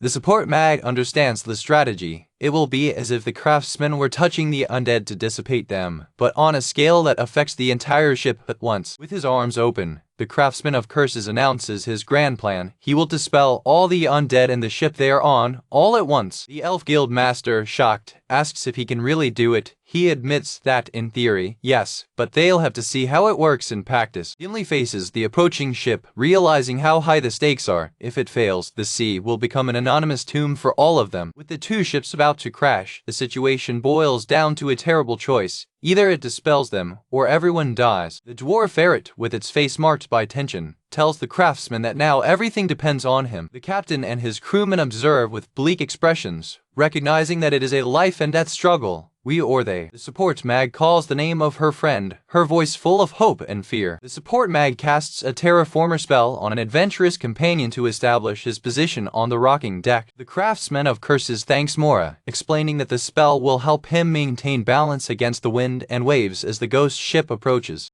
With tears running down her face, the support maga declares that between their death and the dissipation of the undead, she bets on the second option. The craftsman of curses passes through it, walking toward the bow of the ship. The support mag observes her determined silhouette, thinking to herself that she has not yet had enough time to stand by him. Coloring slightly, The craftsman responds to her confidence with a simple of course. As the ghost ship approaches, the horde of undead on deck extends its arms, while other adventurers shrink with fear. The master of the guild elf screams in panic, noting that the warship is much bigger than their merchant vessel and that they will not stand a chance if they are hit. The dwarf ferret cries out of despair, saying that there is no way to argue with the ghost crew, just like there was no giant squid. Next to the broken ballistics officer, the captain screams that they'll be colliding soon. Passengers cling to the broken mast, preparing for impact. Alone in the gurus, the craftsman of curses prepares for the moment of contact. With an expression of intense concentration, tears and rain mixing in his face, the craftsman prepares to act. At the moment of the collision, a gigantic magic circle lights up, involving both ships, while the craftsman of curses invokes his spell, Upper Dissipation. Encased in magical energy, with extended arms, he channels power through strings of light that connect to the ghost ship. The support mag, with tears of hope, begs, "Save us, Gail, everyone on this ship, and the ghost ship too."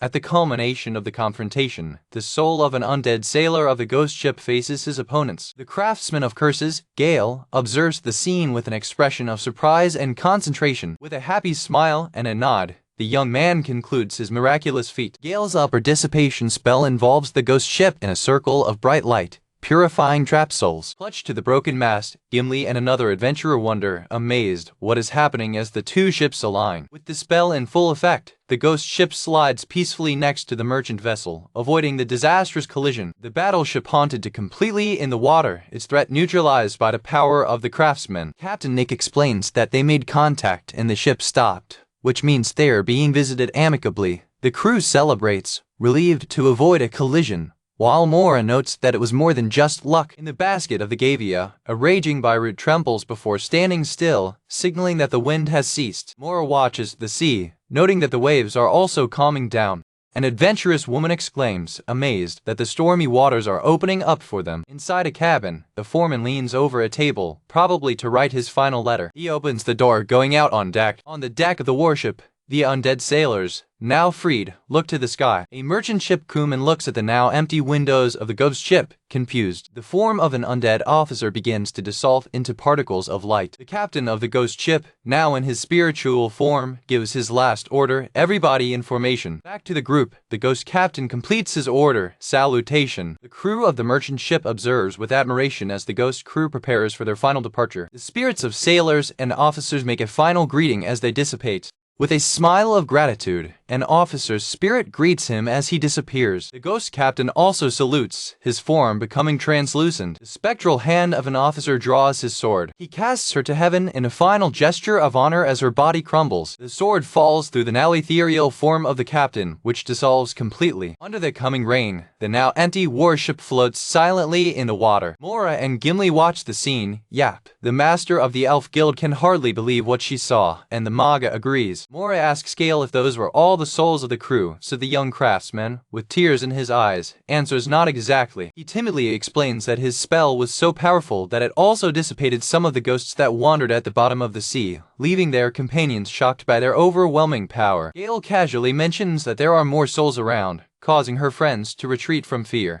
Sitting on the battleship, the leader of the Black Elves ponders the situation. She concludes that, even with the undead appeased, their ship remains still, leaving them at a standstill. Moria talks to seagulls, expressing envy that they can simply fly away. With a lively smile, Gail proposes an unexpected solution. How about we switch ships? Gimli and Moria react with shock and disbelief to the suggestion. The other adventurers, restless, ask which ship he refers to, considering whether they really have a choice. The craftsman of curses points with a mischievous smile to the now empty warship. Adventurers view the suggestion with unspeakable and tired expressions. Gail argues enthusiastically that the ghost ship must be able to sail to continue the journey. He stands before the imposing military vessel, which looks like a sleeping giant. The young man explains that the ghost captain, in gratitude for defeating the Kraken, offered the ship to them, to the amazement of Moria. The merchant crew, however, is afraid, referring to the warship as a scary bat. Sharina, always pragmatic, intervenes, declaring that if it is free, they must accept. Moria reminds everyone that the merchant ship, despite the patches, is doomed to sink sooner or later. While Captain Nick laments the loss of his beloved lady, the resigned foreman decides that they only have one option and begins to organize cargo transportation. The tattered sails of the warship, with the Imperial Navy badge, swing in the wind. The next day, the crew works hard to transfer all cargo to the new ship. Gimley and Moria observe the scene with exhausted expressions, resigned to their bizarre fate. The merchant ship, relieved of its duty, slowly sinks into the depths of the ocean. The foreman thanks the ship for holding on for so long, explaining that the heavy load helped keep it stable longer. Moria and Gimli watch quietly as their old vessel disappears under the waves. The sound of the water filling the hull echoes as the ship sinks. Supported by the battleship, the two girls are sprinkled with barnacles and seaweed. They comment, resigned, that their new driving is, in fact, a ghost ship. Sharina and Gimli reflect on the tortuous journey, hoping the encounter with the ghost ship, solved by Gail, will be the last turn. An adventurer enthusiastically displays her findings: a Militara-grade beast and an Imperial battle axe, amazed at the fact that the master craftsman of curses achieved what ancient heroes did not. The friends agree that it was a great find and that, with a little polishing, the weapons will be as new. Gail, radiant and covered in dirt, shows her own treasures, bags full of fresh undead materials. His companions react with disgust, correcting him that the materials are not fresh, but rotting and stinking. In front of the assembled crew and passengers, Captain Nick announces that, thanks to Gail and his friends' efforts, they are back on their original route. The young craftsman explains that while all moved the cargo, he applied talismans to the ghost ship to improve his attributes, making it faster than any other vessel. The girls react with desperation, finding it unthinkable that he has cursed even more a ghost ship, something already unheard of. Gimli asks if they will actually receive the ship and a chest of gold coins of doubtful origin for free. The foreman confirms, smiling, as long as they keep their promise to prioritize the route Gail's group has drawn. The leader of the Black Elves explains that she told the entire crew how they got the ship and whom they should thank for the defeat of the Kraken. The craftsman of curses clears his throat, preparing to explain how his sea curse configuration built on a wild ghost ship works. He proudly displays the diagrams of all the wonderful skills he added to the vessel. The crew swallows dry, nervous, wondering what kind of skills he might have created. His companions sigh, predicting one more of his eccentricities, but recognizing that he surpassed himself the day before. With a happy smile, Gail begins to detail how he applied elements of undead to the great Imperial vessel. The ship now has the powerful effects of fast and unsinkable, cutting the waves with impressive force. The foreman is amazed, exclaiming that this sounds like a dream to any sailor. Gail presents her next creation, a powerful skull-themed catapult, ensuring they don't have to worry about attacks. It reveals that the catapult fires skulls for the delight of the foreman, who sees potential against pirates, while Gimli refrains from commenting on design choices. The young craftsman announces the cherry of the cake: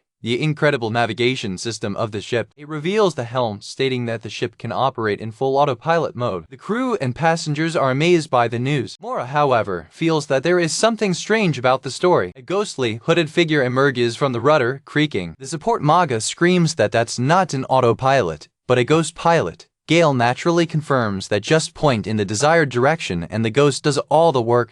Captain Nick, fun, invites Gimli to give the new helmsman his destination. The spectral hand points to the horizon in the northeast direction. The group observes with a mixture of admiration and nervousness as the ship sets its course. Gimli points firmly, declaring the final destination of that stage of the journey: the dark forest. The ghost ship, now under the command of the group, begins its journey toward the homeland of the Black Elves. The tattered sails with the Imperial insignia out as they catch the wind. The captain comments, impressed, that the ship is actually moving, but Gail interrupts it, saying there is one more thing. Girls sense problems with expressions of concern. The crew looks at him, confused and apprehensive. With a radiant smile, the craftsman of curses announces that obviously the entire ship is cursed.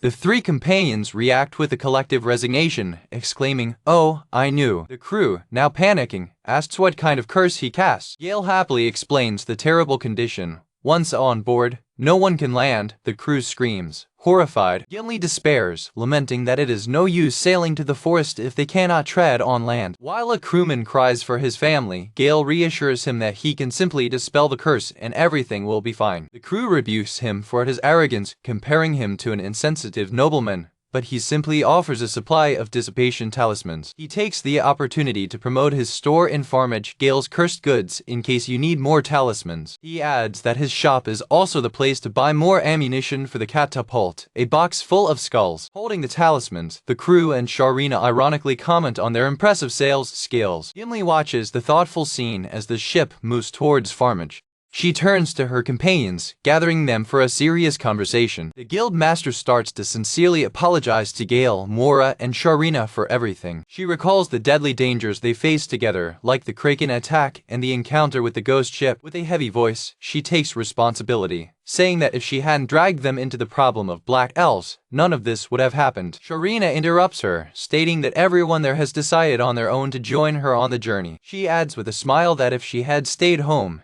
she would never have had a chance to tame a ghost ship. Gail agrees, admitting that although it was not easy, he is genuinely happy to have embarked on the adventure. Another adventurer adds that if the Demon King is fully resurrected, the problem will be of all, not just of black elves. She ends with a laugh, saying that a threat of such magnitude would prevent her from drinking in peace, and that she cannot accept. The group shares a moment of lightness and camaraderie, reaffirming their union. Gimley, moved by the support of his friends, quietly wipes away a tear. She disguises, blaming the sea breeze for having entered her eyes. In a flashback, Liznette, dressed as a maid, serves food for Gail in his workshop while he works at Blood's sword, a cursed blade with a wavy design. The ghost ship, now under the command of the group, sails fast across the open sea, driven by Gail's magic. On the deck of the ship, Gimli approaches Moria, who watches the sea. The black elf draws the attention of the wizard, starting a serious conversation. Gimli reminds Moria that she still hasn't been able to tell Gail about her feelings. The magician turns, lamenting that the weather never seems right with him, to which Gimli asks if she will simply never tell him. Clearly embarrassed, Moria tells Gimli to stop teasing her, accusing her of being more of a con artist than a support mag. Moria remembers seeing Gail at 2:00 in the morning, completely absorbed in creating new equipment, cursed with the inert materials she had found. She complains that concepts such as love and hate don't even go through his head, which only thinks of possessing and cursing, while Gimli provokes her about her ability to escape strive of love. Mastered by frustration, the young mother leans over the wall, admitting that she will no longer apologize for her hesitation.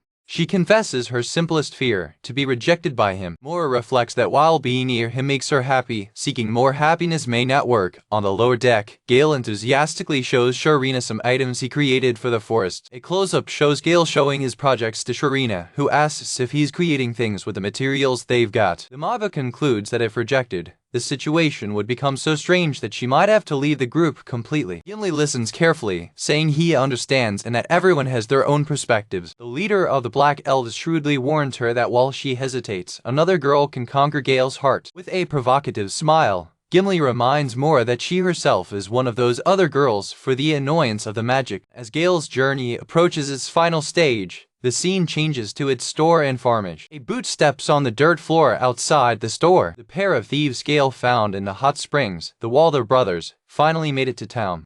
Outside the store, one brother reminds the other of Gail's mention of cursed goods. The other brother states with determination that since they have come here, they must go all the way. One of the robbers opens the door and enters the store, where Liznette is waiting. She greets them with a seemingly innocent smile. Their eyes become cold and sharp as they perceive their true intention. The former assassin confronts them directly, asking bluntly, "You're not customers, are you?" The brothers, realizing that they were discovered, conclude that there is only one thing to do. Liznette responds coldly that, fortunately, there will be no witnesses when she's done with them. One of the brothers attacks, throwing a knife and a whip-like weapon towards her. The other thief declares that they will take a look kindly after taking care of her. A close-up reveals the intense look of one of the brothers. The two thieves throw a barrage of throwing knives at her. Liznette moves quickly to protect herself. Your hand grabs the edge of the wooden counter. With amazing force, she lifts the counter and uses it as an improvised shield, blocking the knives. The brothers look shocked, hardly believing that she used the counter to block her attack together. Spying over the counter, the young maid scolds them, revealing that she installed countermeasures for thieves like them. They comment on their speed and decision, saying that a normal person would already be dead. With a dark smile, she says there's nothing normal about her. The brothers boast of being out of darkness. Liznette regrets that if she was up to date, she could easily have taken a knife and thrown it back. One of the thieves warns her not to be optimistic, remembering it's a two-on fight. With a snap of fingers, she prepares for the next phase of the confrontation. The brothers advance, confident that they can defeat her due to her weakened health. With a predatory smile, former killer reveals that hand-to-hand combat is her specialty. She throws herself into action, taking down one of her brothers with a spinning kick. The young warrior does the Oz attack and draws him at him. She steps hard on the ground, preparing her next move. With a quick move, she spins and throws it over the counter. She immobilizes him on the ground, holding his head. With the thief immobilized under her, she prepares for a final blow. The former assassin throws a devastating flying knee on her opponent's face. The thief groans with pain, with blood flowing from his mouth. The other brother tries a surprise attack while she's recovering. She turns around quickly, calling him a smart little pest. With incredible speed, she hits him with a turn elbow, explaining that knees and elbows are natural and sharp weapons. She scolds him, saying they were fools to face a master like her empty-handed. Standing on their defeated opponents, she provokes them, asking if they have run out of weapons and if their easy-to-predict knife throws were all they had. In desperation, one of the brothers takes a cursed sword from the wall, while his brother encourages him. The wavy blade of the sword shines with a sinister, dark energy.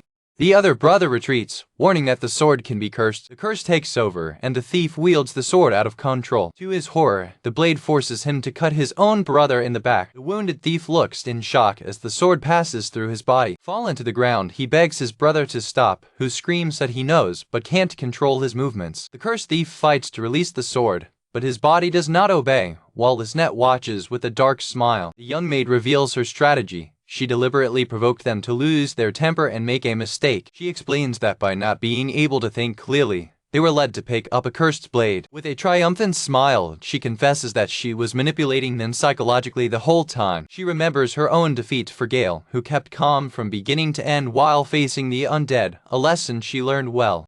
A flashback shows the thief holding the blood sword, which has an effect of sucking blood that converts the damage done to healing for the carrier. In another memory, Gail explains the concept of blood-draining equipment for Liznette. He proudly claims that the sword he created has a very good conversion rate. Liznette ponders, assuming that a cure rate of 20% of the damage done would be decent. She jokes, asking if he, knowing him, has increased to 50%, but he denies it. She smiles with resignation, saying she should have imagined. Gail reveals with enthusiasm that the conversion rate is 100%, leaving her shocked by the audacity of her creation. The former killer grabs him, exclaiming that this is totally insane and impossible, but he simply replies that he used very good materials. Her expression shows pure unbelief with his abilities. Gail tells the story of the bloody sword, a weapon with a dark story.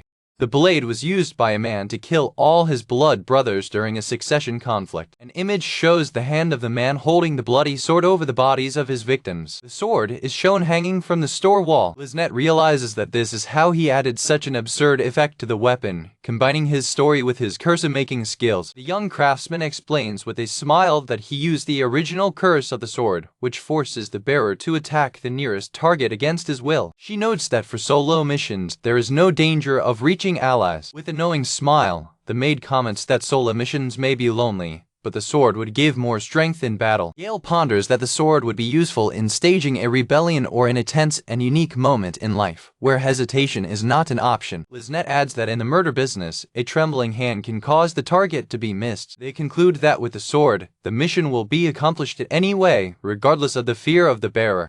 A close-up of the sword on the wall highlights that these unique effects are characteristic of cursed weapons of the dark element. The former assassin reflects on how the art of creating curses is actually quite profound. Back to the present, Liznette explains the final curse to terrified thieves. The blade has a particular thirst for the blood of the bearer's brothers. She informs the thief that he can no longer release the sword, and the gun won't tire of him. With a cold look, she concludes that he will continue to soften the blade until his last breath. Returning to the way of maid, Liznette complains that cleaning the blood from the wood floor is a bore, while the brothers tremble with fear. With a gesture of false generosity, she glues a dissipation card to the forehead of the uncursed thief, calling him a toast for his first visits. She advises you to seek treatment for your wound soon if you want to survive. The terrified brothers run away from the store, screaming excuses. With a severe look, she orders them to leave at once. Alone in the now silent store, Liznette watches the mess left behind. She reflects that her old career hardened her and that a couple of fifth-rate thieves didn't scare her. Touching her chest, she recognizes that the heart of the Demon King, which was infused in her, now protects her. The broken staff of his former master lies on the ground, a reminder of his past. She looks at the bloody sword, amazed at the way Gail, even from a distance, managed to defeat a couple of villains. With a happy buzz, she realizes that he is also protecting her even without being there. In front of the store, the former assassin takes an oath to Gail, promising to protect the place until her return. Back to the present, the group bid farewell to Captain Nick and his crew, embarking on a small skiff for the final stage of their journey. The skiff is driven by the rowing of a mysterious shadow, one of Gail's ghostly servants. The other adventurers on board comment that the autopilot is useful but frightening. Gimley sights the land ahead. She announces it won't be long before they arrive. The young craftsman of curses orders his ghosts to stop rowing, for the impassive gaze of other adventurers. The water bubbles when the skiff stops. Gimley's leg goes into the water with a splash. The black elf lands first, declaring that she will take the lead from there. The group reaches the edge of the dark forest, a sinister landscape in another world with white trunk trees. A view from above shows the small group leaving their boat behind and walking towards the immense and dark forest. The group of adventurers enters the sinister dark forest, surrounded by trees of white trunks and a dense and unknown vegetation. As they make their way through the high grass, Moria complains about the difficult terrain, but the black elf leader, Gimley, believes they must not be far from their destination. The dwarf ferret, Sharina, sighs with resignation, agreeing to move on. The warrior offers to make way with her axe, asking the elf to take the lead and guide the group. With blows from her axe, the dwarf opens a trail through the tall, pale vegetation of the forest. One of the other adventurers, too, with keen senses, hear a suspicious rustling from the woods. Two elves remain on high alert, feeling the presence of creatures everywhere. Sharina, on the other hand, expresses relief from finding the Imperial battle axe on the ghost ship. A close-up shows the dwarf warrior, satisfied and confident with her new and powerful weapon in hand. Suddenly, a massive wyvern flies over the treetops, its flapping wings echoing through the forest. The leader of the black elves looks up, surprised, identifying the winged creature. The ground trembles under the sound of heavy steps, signaling the approach of something much larger. A giant troll emerges through the trees, forcing the group to throw itself quickly into the high grass to hide. The colossal creature examines the surroundings, apparently not having noticed the presence of the adventurers. A view from above reveals the trail of crushed vegetation left along the path of the troll. The black elf whispers to the craftsman of curses, Gail, to remain silent, explaining that the troll's bad vision makes them harmless if they can't locate their prey. The giant continues to search the area with his focusless eyes. Finding nothing, the troll turns and continues its way, its heavy steps moving away. Still hidden, the support Manga comments relieved that the forest offers far better hiding places than the open sea. The group leader advises her to remain vigilant despite the monster's departure. A panoramic of the forest accompanies Gimley's narration, which explains how easy it is to get lost in such an environment, even trying to follow a straight line.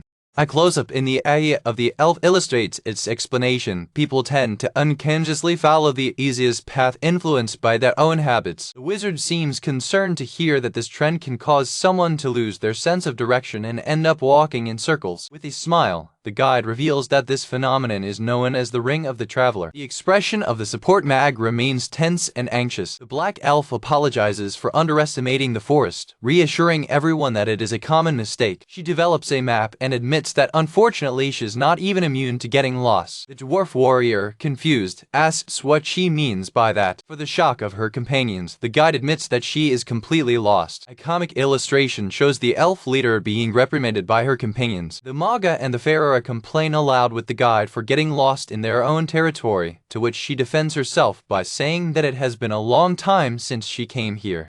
The dwarf looks into the dark sky and asks what the plan will be, for the night is fast approaching. The elf agrees that darkness falls quickly into the forest and suggests they camp there. While looking for a place to camp, the group advances amid the scary sounds of the forest at dusk. The Pharaoh confronts another adventurer, questioning the situation, while this question whether her ability is being questioned. The craftsman of curses intervenes, saying that it is no use arguing and that they should concentrate on finding a good place to spend the night. A boot steps on the white fibrous forest floor. Gail takes the lead with a smile, telling others to follow him. Questioned by Sharina if he knows where he's going, the young man explains that he's used to low-light environments. The group follows him, with the dwarf and Manga commenting on his steady rhythm and the ease with which he crosses the rough terrain. The two conclude that their navigational ability comes from their experience in exploring dark cemeteries and ruins filled with undead.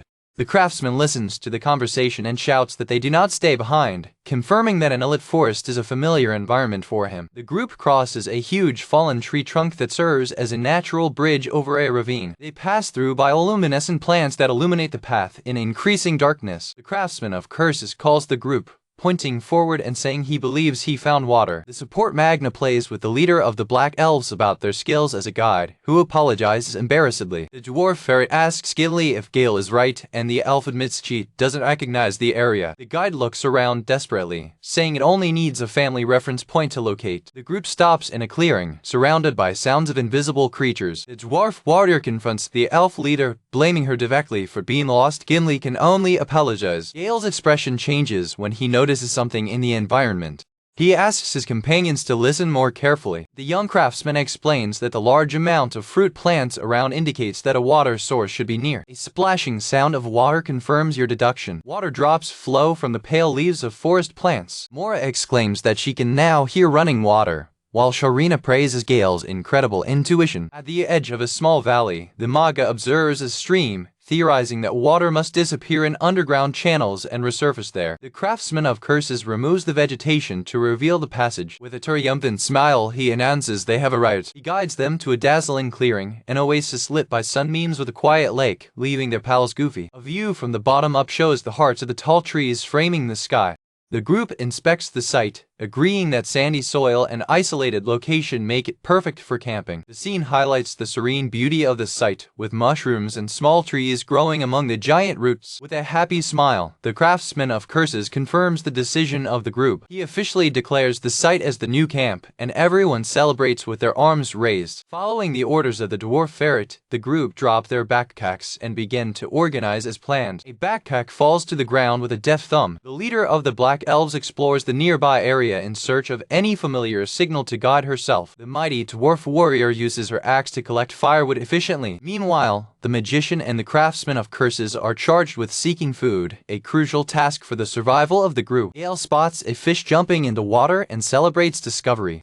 He notes that the presence of fish is proof that lake water is drinking. Responding to Mora's curiosity, he offers to improvise a fishing rod. He notes that there are enough worms to use as bait around. However, to the surprise of all, he decides to use the bones he carries with him, a typical choice of a craftsman of curses. With a snap, he breaks a bone, molding it into a sharp shape. He explains that the bone marrow of thick and dry bones becomes fibrous, allowing them to be transformed into improvised hooks. With a handy spin, he throws the improvised line into the water. A diagram details the assembly of the bone hook, showing how it is tied to the line and hidden inside the bait. The bait falls into the water with a slight splash. He and the Manga wait patiently, watching the surface of the water. Waves form in the water, signaling movement below. The young craftsman feels a strong pull on the line. With a quick move, he hooks and pulls a fish out of the water. The support mag is impressed that he was able to fish in just a few seconds. She commends her survival skills, but he modestly explains that the fish of forest lakes are not very clever. He quickly catches a second fish, demonstrating his proficiency. Moria observes, restless, clearly eager to try. Realizing her interest, Gail offers her the rod, which she accepts with contagious enthusiasm. He instructs her, explaining that she should wait for the fish to swallow the fragile hook before pulling. With a cry of determination, the wizard casts the line into the water. She feels a hook and panics, but her friend calms her down, telling her to wait for the right time. The line suddenly gets loose. The fish escaped by taking the bait and hook for Gail's fun. Frustrated, Moria complains, but he encourages her, saying it's normal on the first try. He patiently prepares a new bait for her. She hesitates, afraid to waste her materials, but he reassures her and wishes her good luck. She throws the line in the water one more time. This time, a much larger force pulls the stick, and Gail runs to help her hold it. Together, they fight to pull a giant fish that lifts them from the ground with its strength. A close-up reveals the eyes of the enlarged Manga of shock and adrenaline. Gail holds the caught fish, congratulating Moria for the great fishing, while she remains muted from amazement. The craftsman of curses is confused by the silent reaction of his friend. Suddenly, the Manga bursts with joy, hugging Gail hard and screaming that she managed to fish, which attracts Sharina's attention. The dwarf warrior observes the scene from afar and misinterprets the commemorative embrace, thinking she is witnessing a romantic moment. With a malicious smile, the dwarf walks away, apologizing for intruding, leaving the couple embarrassed and trying to explain themselves. Later, caught fish roast on skewers on a crackling bonfire. Gail and Moria observe the fire, commenting that the smell is great and that the food will soon be ready. One of the group members takes a generous bite of the roasted fish. Gimley and Sharina enjoy the meal, with the dwarf praising the delicious taste, even though it was seasoned with salt only. The support Manga asks the leader of the Black Elves what their exploitation was like. The elf responds that it has managed to determine the general direction they should follow, but darkness prevents it from knowing the exact location. The craftsman of curses comforts her, saying it is not her fault, and suggests that they finish setting up camp after eating. Sharina agrees, adding that they can arrange the night watch shifts next. After the meal, tiredness of the long walk falls on the group. Gail suggests an alternative to night watch, setting up some traps to protect them while everyone sleeps. The three women face him, confused by the proposal. He reveals his solution: a camp surrounded by skeletal and frightening scarecrows, a cursed trap he created using the curses of the ghost ship. Your companions react with horror. The craftsman proudly explains that the curse will instantly activate and paralyze any hostile monster approaching. He admits it was an impromptu job and will only last one night, but the girls continue with expressions of disapproval and tiredness. The story concludes, explaining that thanks to Gail's hard work, the three women enjoyed a monster-free night, although they were in doubt whether the skeletal scarecrows were more comforting or disturbing.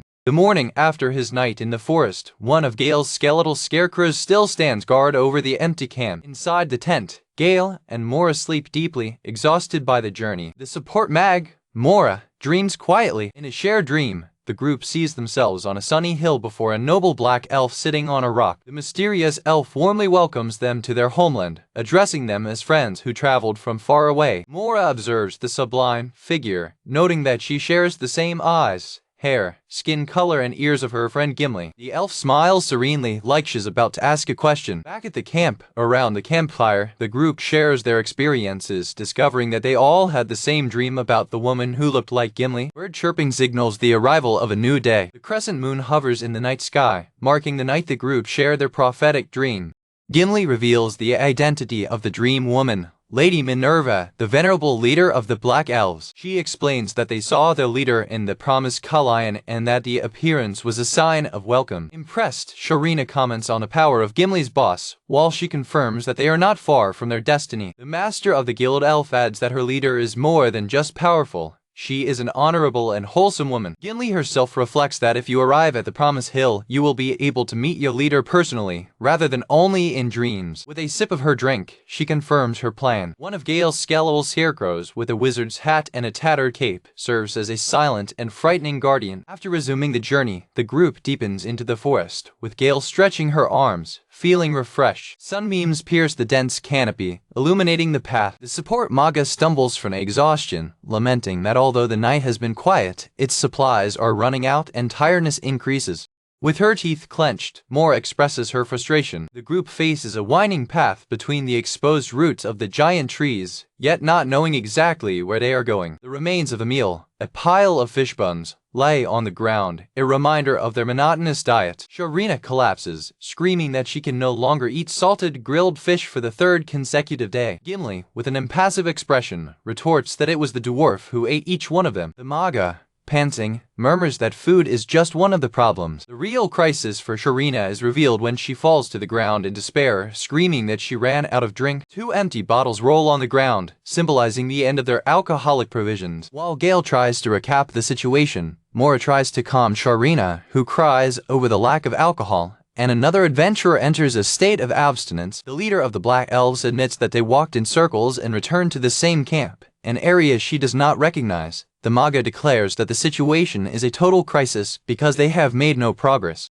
A view from above illustrates the futility of his efforts, showing his trails circling back to the camp. The craftsman of curses tries to console his elf friend while the dwarf complains about being lost. Gimli apologizes, admitting he underestimated the size of the forest. Hidden behind the map, the guide regrets that his attempt to take a shortcut failed miserably. The young craftsman, with a serious expression, acknowledges that although they have water, its source of food, the lake, will not last forever, for the fish are not infinite. Moria agrees, telling Gail that her open-air holidays need to end and that it's time to move on. He agrees, expressing concern for the guild of Sharina and Liznette, who is running his shop. In a comic scene, Liznette is shown sleeping at the shop counter, bored by the lack of customers. The group looks to the exit of the camp, agreeing that they need to face the unknown and continue the journey. The warrior dwarf murmurs about the impossibility of finding a guide in the middle of nowhere.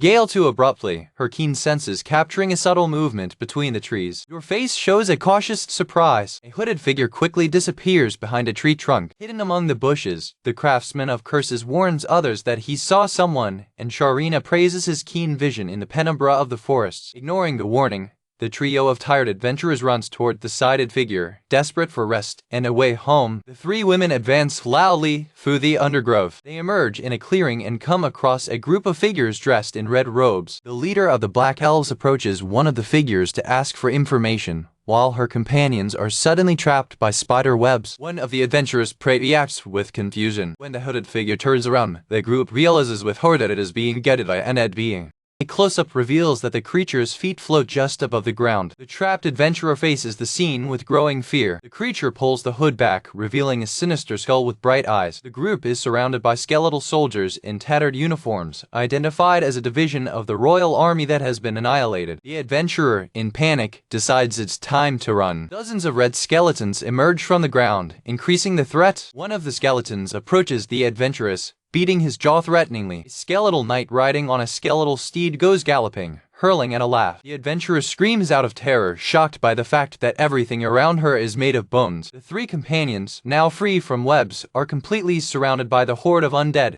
With a sharp sound, Gail's feet land firmly on the ground. He quickly pulls Gimley away from danger. With a quick gesture and a cry of dissipate, the craftsman of curses casts a spell that obliterates the skeletal knight into a flash of light. Gail turns to the leader of the Black Elves, making sure she's okay, and she confirms, still shaken. Elf legs give in relief and shock. Her eyes go wide as she looks at her savior. The young craftsman holds her firmly, preventing her from falling. He stands beside her, a silent protector. While he supports her, the elf guildmaster has an epiphany. Gail, I think I'm really falling in love with you. Observing the horde of cursed skeletons, the young man comments that they are a rare discovery and that it is worth the effort to dispel them. The legion of skeletons advances, its jaws pounding into a cacophonic choir. Gimli observes, blushing, how easily he faces the situation. The purified souls of the undead soldiers ascend to the heavens in a single shining beam of light. Moore and another adventurer look with admiration, amazed at Gail's calmness by facing an entire division as if it were fun. An illustration depicts a man in a red cape waltzing gracefully with a skeleton, symbolizing Gail's mastery. Amid the forest trees, the group regroups. A red-haired adventurer explains that although the undead usually rest during the day, the density of the forest and the miasma in the soil attracted them to the surface. The craftsman of curses proudly exhibits two nucleos of the living dead that the skeletons dropped, to the disgust of the magic. The dwarf asks Gimli if she knows anything about the items, but the elf admits she doesn't since undead materials aren't much sought after. Gimli explains that although his guild buys the cores as alchemical material, they are worth much less than common monster parts. Gail adds that they can be used to apply curses to various equipment. A diagram illustrates the value hierarchy of creation materials with undead items at the base of the pyramid. Another diagram shows how a core can be used to enchant a common sword with a curse. The craftsman promises that he can use the cores to improve everyone's equipment by maliciously laughing. His companion murmurs that, although functionality increases, they will certainly be cursed. The other women seem skeptical, but Gail reassures them, saying she can control the side effects a little bit. He explains the phenomenon of the curse ricket. It can absorb the negative effects, but if they get too far away from it, the curse will return with full force. One of the adventurers understands, realizing that this is how he strengthened Ko's group, and comments on the ugly appearance of the items. She concludes that's why the rival group didn't even realize they were using cursed equipment. Gimli ponders that although items are rare for Gail, for the rest of them, they are not particularly valuable. The young craftsman reveals that nuclei are not the only items that skeletons have left behind. Near a fossilized backbone, he reminds the group that the undead retain emotions from their past lives. He explains that these soldiers tried to escape the dark forest, but their tragic end held their souls there for centuries. A vision of the sky through the trees emphasizes the long passage of time. Gail asks for Gimli's map, getting an idea. Combining the information obtained from the soldiers' souls with the map, he finally manages to determine their exact location. With a smile, he announces that the grateful spirits left another item to help them find their way. He reveals a pendulum of radiesthesia of sadness, a magical artifact formed from the tears of the royal division that incessantly wandered through the forests. The craftsman of curses gives an order to the pendulum, take us to the homeland of the Black Elves. The crystal pendulum is still in the air. Slowly, the pendulum begins to swing back and forth. The group observes with admiration as the pendulum oscillates, emitting a soft sound of crying. The artifact points with a deaf sound, indicating the direction to follow. The adventurers are amazed that an item of monster can guide them out of the forest so easily. In addition to guidance, the spirits of soldiers also offer their war mounts. With the path now clear and transportation guaranteed, the group feels relieved, believing that the journey to Gimley's house will be quiet from now on. For their shock, the monsters reveal themselves as skeletal and undead war horses. The hull of one of the undead steeds steps firmly on the forest floor. The group rides the skeletal horses, a bizarre and somewhat comical view. Nervous about his scary ride, the support mag grabs Gail for safety, and he agrees no good. As they ride, the ground begins to tremble.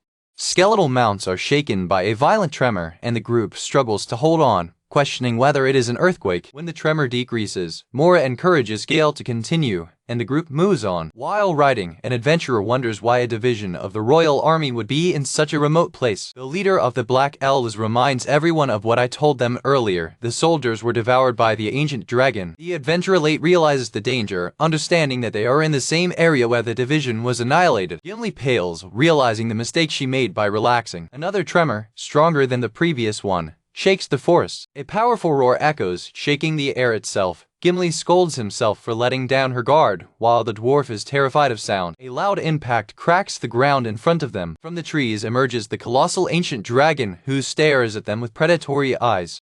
A sinister blue flame begins to form in the dragon's mouth. Realizing that the creature is about to spit fire, Gimli screams for everyone to run for their lives. The adventurers incite their undead horses to a desperate race to escape the imminent attack. The dragon releases a devastating beam of energy that incinerates an entire strip of the forest. Launched from their destroyed mounts, the group lands on the edge of a newly formed cliff, the still warm ground beneath them. Gimli and Moria express their relief that the dragon's aim was slightly wrong, which allowed them to survive by little. The group gathers instinctively as the flames of dragon breathing surround them. Trapped in a fire ring, Moria and her partner refuse to give up, preparing to fight. The leader of the Black Elves explains that dragon breathing, capable of annihilating entire areas, is not its most dangerous feature, which really makes the ancient dragon the undisputed king of the forest. Are the scales hard as armor that cover your entire body? Under Moria's strengthening spell, Sharina and another adventurer advance, with the last jumping over the dragon's head. It delivers a powerful blow, the bamboo brain destroyer, directly into the monster's head. The attack is completely ineffective. The dragon oars, throwing the warrior away, who realizes frustrated that common steel weapons, even those of imperial manufacture, are useless. With an acrobatic leap, the leader of the Black Elves, Gimli, dives into the ancient dragon, wondering if her orichalco dagger will suffice. The blade penetrates the dragon's scales. The Black Elf recognizes the hardness of the material, but regrets that the dagger is too short to cause a fatal wound. The dragon reacts with fury, hitting a powerful tail stroke that raises a cloud of dust, but the warrior manages to dodge. With a tense face, she realizes that just drilling through the creature's impenetrable scales is far from a decisive blow. The blue-haired adventurer falls exhausted by battle. Moria declares she is out of strength and magic. Gimli, unharmed, shouts to Gail that he is well and asks him to protect the others while the dragon roars down. The dragon's silhouette stirs, emitting a guttural roar echoing through the clearing. A close-up shows the jaw of the ancient dragon, who growls in fury. Gimli's orichalco dagger remains embedded in the creature's side, vibrating with the monster's motion. An adventurer with red hair explains that the ancient dragons are proud creatures who hate intruders, which is why they annihilated the real force. Facing the imposing creature, the craftsman of curses orders everyone to spread out to prevent the dragon from concentrating on a single target. The group disperses through the devastated area, using its numerical advantage to confuse the colossal beast. The master of the Elf Guild considers that, with fire surrounding them, the tactic of spreading is only a palliative measure. The dwarf ferret, Sharina, sees an opportunity. Screaming to get the attention of others, a small gap opened in the circle of flames, offering a possible escape route. Faced with the opening, the group sees it as a stroke of luck in the midst of chaos. Gail and Moria, relieved, agree to escape through the flame breach. Gimli, however, feels that the situation is too good to be true, a sinister intuition weighing on his mind. The narration explains that the ancient dragons, although easily irritable, are very intelligent, and it is unlikely that they did not notice the breach. The elf too abruptly, her body freezing with a terrible understanding. Her eyes burst as she realizes the truth behind apparent luck. She wonders if the breach is actually a trap. A visual metaphor shows fish being tapered to a large net. A view from above confirms their suspicions. The dragon is deliberately shepherding them toward the opening. In panic, the princess of the Black Elves screams for her companions to stop. It reveals the dragon's strategy. The creature wants them aligned so that he can incinerate them all at once with his breath of fire. The dragon opens its colossal jaw, preparing for the devastating attack. The craftsman of curses acts instinctively, protecting Moria and Sharina with his body. Gimley watches with terror, unable to move. Realizing that everyone will be annihilated, she prepares for the end. Unexpectedly, a bullet explodes in the dragon's head, interrupting his attack. A distant voice shouts, "Princess." Stunned, the dragon retreats. The group, perplexed and covered in soot, looks to the sky, shocked by the sudden intervention. Suddenly, hooded figures jump out of the trees, surrounding the group. Gail, on alert, questions who they are. Sitting on the ground, the adventurers wonder how they were saved by this mysterious explosion. Newcomers, armed with beasts, form a defensive perimeter around Gail's group. Two of the hooded warriors discuss their tactics, explaining that clavierts do not hurt the dragon, but the explosion unbalances it and prevents their blowing attacks. The Black Elves squad positions itself in a circular formation, protecting the adventurers. Another group of elves, wearing blue robes, fires a hail of arrows to keep the dragon occupied. Moria notes that they seem to be on their side. The projectiles hit the dragon's head, forcing it to retreat. Sharina comments with Moria on the resemblance of the newcomers to Gimley's murder suit.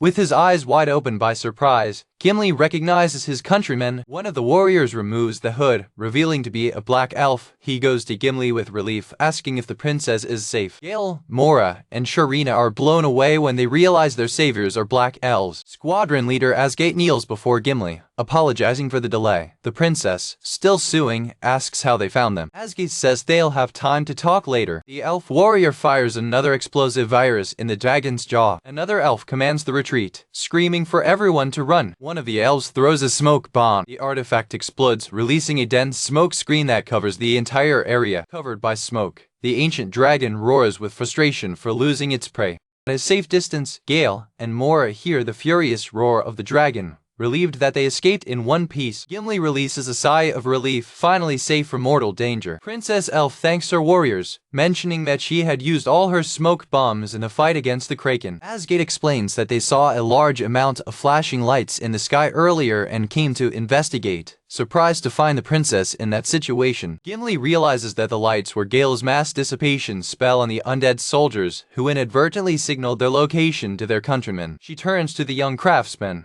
recognizing that, once again, he saved them. Asgate him as an incomparable man, leaving Gail confused. The elf warrior stands between Gail and Gimley, watching them. Sharina and Moria approach Asgate, asking if they are friends of Gimley and why they called her princess. The artisan of curses, shocked, turns to Gimley, asking if she is the princess of the Black Elves, which she confirms with a ashamed smile. His companions react with total unbelief, not knowing what to think of his crazy princess. Meanwhile, somewhere else, a real caravan too abruptly to the sound of princess screams. Inside the carriage, Princess Kara enjoys the breeze while her bodyguard, Vivienne, scolds her to close the curtains. Vivienne closes the curtains hard for Kara's protest. The writer explains that it is a major security risk to reveal the identity of the person being protected. Another guard reminds Princess Kara of the recent attempt on her life. The princess complains that opening the curtain will not kill her, but her guard insists that she needs to be more aware of her position. The narration explains that the trip was arranged in haste, and they are still defining details such as accommodation. Inside the carriage, Kara and Vivienne discuss the useless inspection journey for Farmage and the work she is giving. On the road, two travelers observe the approach of the royal caravan. One of the travelers looks with an expression of cautious curiosity. They identify the royal flag, noting the gold embroidery that only royalty can use. Other viewers react with amazement, realizing that it is royalty. They wonder why royalty would visit an inland town like Farmage. One of the royal guards blushes, ashamed of the attention they are receiving. Travelers shrink, reminding each other not to stare, for attracting the attention of a nobleman can be dangerous. One of them can't resist and spies on the passing carriage. The viewers continue to express their surprise at the royal visit to that land. One of them speculates that the visit may be related to recent border conflicts. In a palace, Vivienne informs Princess Kara that she had to recruit more guards due to the tight schedule. The horsewoman sighs, adding that the church was also involved in the matter. Vivienne explains that the church, upon learning of the journey, offered its own paladins to strengthen the guard, probably to strengthen its ties with the crown. The scene illustrates that royalty and the church are usually separate entities, without hierarchy among themselves. Vivian complains that although the chain of command is separated, they have accepted the help of the paladins because they are desperate for personnel. Princess Kara, spying on the curtain, regrets having been assigned to command all the joint force that came out of nowhere. The mixed caravan continues, with Vivian hoping to have no problems with the stubborn members of the church. The wheel of the carriage creaks and for abruptly. The sudden bump throws Princess Kara into Vivian's arms. The horsewoman, angry, demands to know what's going on and if something has blocked the way.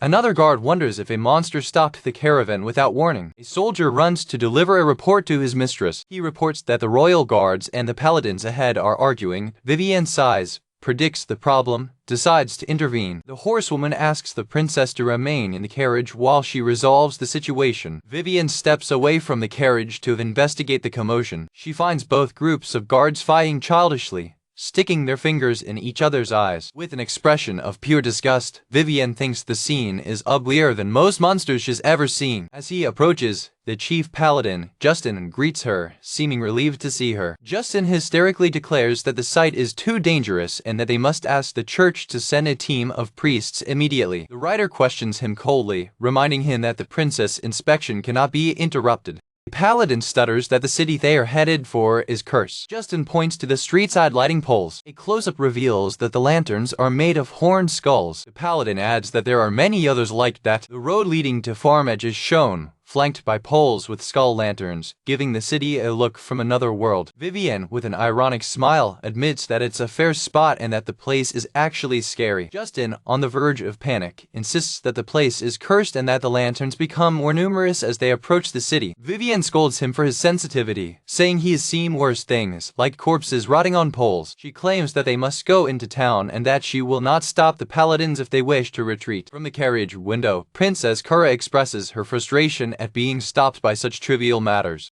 Vivian, making a decision, orders all forces to march and continue the journey to Farmage. Justin, shocked, accuses her of going crazy, protesting that it's too dangerous. The guards call for Lady Vivian, but her expression remains firm and determined. The chief paladin is speechless, shocked by his resolution. Vivian returns to the carriage to report to the princess, while Justin, defeated, screams for his paladins to march. On entering, the horsewoman realizes that the princess is no longer in her seat. The princess is in the window, looking out with a captivated expression. A close-up in your eye reveals a glow of fascination and excitement. Vivian reacts with shoutside, realizing the princess's rage reaction. The narration explains that the caravan faces the city decorated with the skull lanterns Gail invented.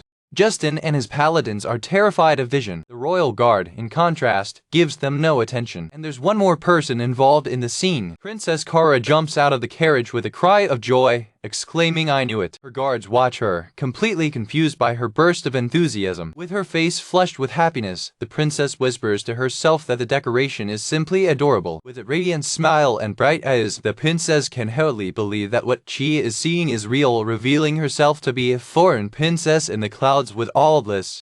With the revelation of her royal status, Gimley, the princess of the Black Elves, smiles in vain, while her companions, Sharina and Moria, face her with a mixture of shock and unbelief, reproving her for omitting such an important detail. The dwarf ferret rebukes Gimli vehemently, insisting that royalty is not the kind of secret you keep from friends, especially after everything you've been through together. After all the turns of the journey, Gimli, accompanied by his warriors, announces to the group that they have finally reached their homeland. Before them lies the land of the Black Elves, a vast ruined city dominated by an imposing tower, a silent testimony of a dark history. The group of adventurers marvel at the scale of the ruined city, an impressive sight that leaves them speechless. The other adventurers of the group reflect on the long and arduous journey that brought them there, amazed that they finally achieved their goal. A brief transition scene shows a distinct group on a cliff, perhaps indicating the passage of time or a change of perspective. The craftsman of curses observes the desolate landscape with an expression of uncertainty,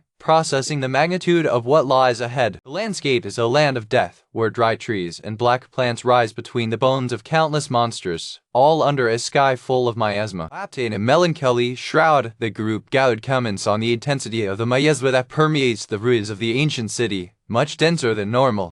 The support Manga and her companion react with apprehension, understanding why the Demon King would choose a place so desolate and corrupt to erect his castle. The young craftsman of curses feels something stirring inside his purse, realizing that if the castle of the Demon King is nearby, they are in the epicenter of dark power. With an animated smile, he reveals the heart of the demon, an artifact that pulses with energy, indicating that it is resonating with another item of the Demon King series nearby. One of his companions reacts disgustfully, observing that the artifact is jumping into Gail's hand, confirming that it must be resonating with something close. Moria recognizes the devil's heart, remembering the artifact Gail created. The young craftsman, in turn, expresses pride in his work. The elf princess explains that she was the one who asked Gail to bring the artifact, while the elf warrior Asgate observes the scene carefully. The face of the elf warrior gets a serious and wide expression when seeing the editor. In a quick move, Asgate's hand extends toward the artifact, surprising the young craftsman. Asgate grabs Gail with fury, demanding to know where he got the artifact, forcing the princess to intervene and ask him to calm down. The elf warrior retreats, apologizing to his princess, admitting he lost control of the cursed item.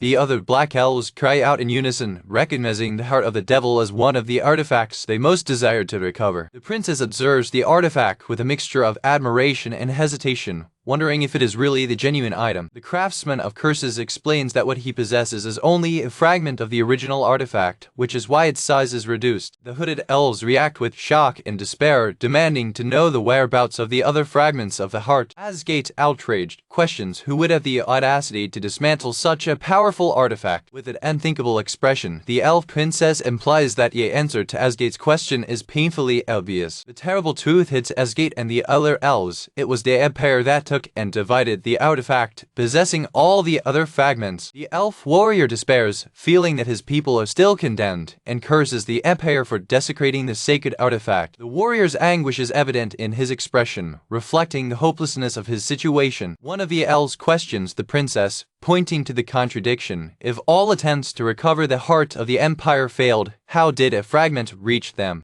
The princess points to Gail, who explains casually, with a sign of peace, that he simply removed the curse from the artifact, to the amazement of all. Asgate, kneeling, expresses his disbelief, questioning how a mere human could remove the curse of an item of the Demon King and suggests it may be a farce. The princess prepares to answer the doubt of her warrior with a rhetorical question. With a penetrating look, she questions Asgate's faith in her, asking if he really believes she would be deceived by a forgery. The elf warrior trembles, visibly intimidated by the unquestionable intensity and authority of his princess. An older and imposing elf intervenes, reproving Asgate for his insolence and apologizing to the princess in his name. The chief of the black elves stands before the group, accompanied by his subordinates, all kneeling in a sign of respect. The elves warriors who accompanied the princess greet their chief with reverence. With a smile, the chief offers his warmest welcome to the outsiders, thanking them for their willingness to save his people. Gail, flanked by his shamed companions, admits bluntly that they were partly responsible for irritating the ancient dragon and causing the burning of part of the forest.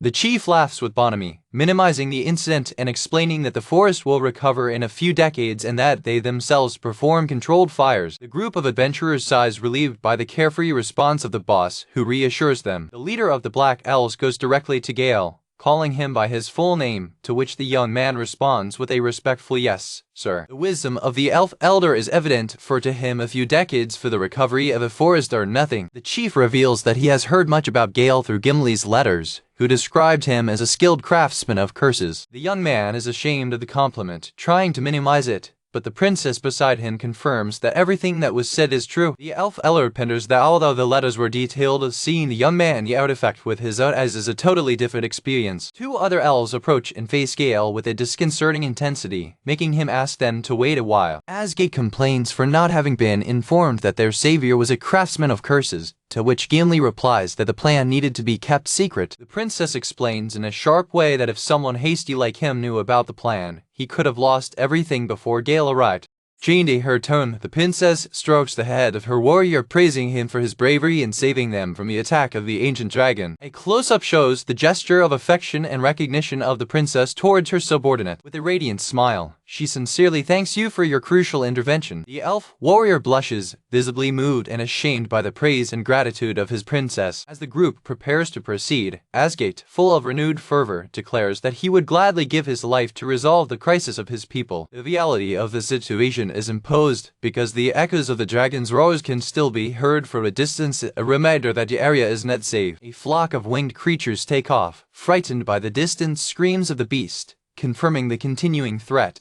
A brief interlude indicates that some time passed while they deepen the territory of the Black Elves. A firm step on a stone floor marks the arrival of the group to its next destination. They arrive at the base of an imposing cylindrical structure on top of a mountain, the famous ruins of the castle of the Demon King.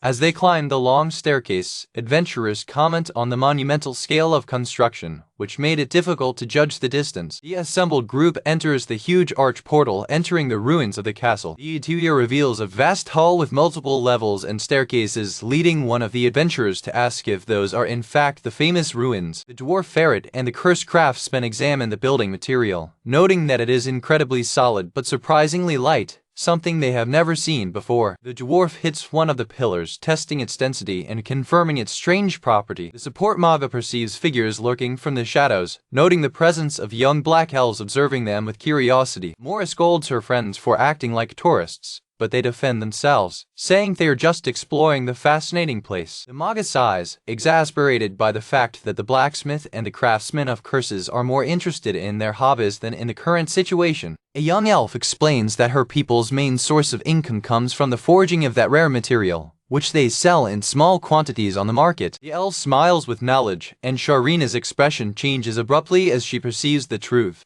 In a moment of pure epiphany, the dwarf ferret screams, realizing that the entire castle is built with legendary and rare metal, orichalco. Mastered by the emotion of a true artisan, she embraces a pillar of orichalco with reverence. Moria watches, shocked, while the ferret desperately tries to break a piece of the castle for itself. While Moria criticizes Sharina's lack of shame, Gail is already distracted, investigating a lot of monster bones and identifying them as a troll. The elf boss enjoys the enthusiasm of the group, while Moria, mortified, drags her friends away under the curious gaze of the other elves. The support Manga reflects that there is a great difference between being excited and the chaotic and obsessive behavior of your friends. A young black elf watches the scene with childish curiosity, intrigued by the newcomers. From one balcony, two elves watch the group of outsiders. The chief apologizes for the behavior of his people, explaining that, for having little entertainment, the arrival of outsiders is a great event. The Manga apologizes to one of the kids for all the noise, asking if they scared them. She offers a gentle smile, trying to calm the curious child. The group is taken to a large hall and sits on carpets on the floor, preparing for a formal audience with the elves' leaders. One of the adventurers observes the surroundings, noting that the situation of black elves does not look good. They observe that many of the elves are emaciated and covered in bandages, raising suspicion that a disease plagues the community. In addition, it notes dark miasma spots visible on the castle walls, a sign of corruption that permeates the site. The chief of the black elves looks at them and says that despite their dark appearance, the present situation is much better than it was in the past. He indicates a mural representing the Demon King and explains that a millennium ago, soon after the king's defeat, the situation was much worse. Looking at the ruined city, he begins to explain that the entity that contained the miasma that spread throughout the earth was the Demon King himself. A revelation that leaves Gail and her companions completely shocked. The elf elder elaborates, explaining that for the Demon King, miasma is like the air he breathes, the strength that sustains it. With the sealing of the Demon King, there was nothing left to contain the miasma emanating from the underground, allowing it to corrupt the entire earth. The chief explains that they are trying to find a way to contain corruption, recognizing the terrible irony that the defeat of the Devil King was what exposed them to this threat. The craftsman of curses understands that the solution lies in using items from the Demon King series, artifacts that have already been part of the king himself. The elder confirms, explaining that the items were scattered throughout the world to prevent the rebirth of the Devil King, which explains why one of them was on that earth. Since then, black elves have gradually collected these artifacts in their ancient domain to help suppress miasma. As a side effect of this search, the black elves spread throughout the world, building a vast network of information. The princess confirms that it was because of this mission that she became a guild master in Farmage, despite her royal lineage. The elder exposes the dilemma. If they do not gather the components, the miasma will consume them, but by gathering them, they risk facilitating the return of the Demon King. And if the Demon King rises, his people will be forced to serve him once more. The group remembers Gimley mentioning this terrible choice before they began the journey, to ally with the Demon King or face annihilation by miasma. Touching the mural, an elf reflects on the ironic history of his people, seeking salvation by collecting the very parts that cursed and haunted them. The princess fastens her fist with determination, declaring that her only hope is to find a way to use the power of the artifacts while eliminating their evil side effects. Kneel before her boss, the princess admits that, in her heart, she always knew her mission was self-contradiction. The chief turns to Gail, expressing his hope that the young craftsman of curses will be the key to finally breaking the ancient curse that afflicts his people. With a serious and determined expression, Gail accepts the weight of responsibility, recognizing that he may be the only one in the world able to accomplish this task. Moria notes that although they can clearly feel the miasma around, she does not believe she is infecting them. Charina suggests that they are protected because Gail's artifact is suppressing the effects of miasma in its immediate vicinity. The audience continues with the Black Elves watching closely the interaction between their leaders and outsiders. The chief turns to Gail, indicating he has some questions about the fragment of the devil's heart. With a glow in his eyes, the elf elder pauses, indicating that there is something more important to be done first. The tension in the air makes the heart of the adventure trio go off not knowing what to expect. The chief opens a wide smile, declaring that, before anything else, he wants to offer them a warm welcome on behalf of his entire nation. One of the adventurers, faithful to their nature, asks if there are good drinks, to which the boss answers with an animated "but of course." Moria watches Gail with a loving smile, noticing something strange. She blushes and realizes that strangely enough seeing the young craftsman being appreciated for his unique talents also makes her happy. The chief invites them to follow him, leading them to the depths of his dominion. As they follow, the dwarf ferret realizes an important detail. It expresses aloud that they have not yet met Lady Minerva, the venerable leader they saw in their dreams. Received as heroes, Gail, Moria, and Charina are bewildered at the sumptuous welcome banquet offered by the Black Elves. In the midst of the celebration, several Black Elves chat excitedly, enjoying the rare festive occasion. The chief of the Black Elves smiles warmly, expressing his gratitude and hospitality to the newcomers. With a welcoming gesture, the boss invites the group of adventurers to sit down and join the party. Sitting on the floor, Moria and Charina gratefully accept the mugs of drink offered to them. A close-up reveals a wooden mug overflowing with a sparkling elfic drink. After days of deprivation in the forest, Charina drinks eagerly, savoring her first sip of alcohol in a long time. With a sigh of pure satisfaction, the dwarf ferret praises the drink, while others enjoy their impressive tolerance. The group, including Gail, enjoys the elfic drink, commenting on its smoothness and exquisite flavor. The boss gets up to start the formal presentations, starting with someone the group already knows, Gimley. Princess Elf clears her throat, a little embarrassed by the sudden formality. The chief presents Asgate, the warrior who rescued them, revealing that he and Gimli are childhood friends. He praises Asgate, highlighting him as one of the best warriors of his people in martial arts. Then the chief formally presents the ancient people Pato. Gimli, dressed as the elder, interrupts, demanding a more suitable presentation as the most powerful official second of her homeland. Her companions tease her about her princess status, while Gimli, ashamed, admits that it has been a long time since she returned home. With good humor, the boss tears a piece of paper with the number 2, mocking Gimli's attempt to keep up appearances. Leaving the games aside, the boss expresses his joy in seeing Gimli back and congratulates her for surviving the dangerous journey. The Princess Elf sincerely thanks, appreciating the words of her leader. One of the other adventurers in the group indicates that it is their turn to perform. Moria presents herself as a support Manga and Gimli's friend. Charina performs as the master of the Smith Guild in the town of Farmage. The chief thanks Moria and Charina for taking such a long journey to help their people. Gimli prepares to introduce the last member of the group. Gail stands up and formally presents himself as a craftsman of curses. It details your skills, including the ability to repair, improve items, and create talismans. Gimli adds that Gail owns a store in Farmage where she acts as master of the guild. Charina intervenes, praising his skills, but does not miss the opportunity to mock his bad sense of design. Gimli questions the chief, inferring that if he is second in command, the supreme leader must be Lady Minerva, the woman they saw in their dreams. A tense silence falls over the hall with the mention of Minerva's name.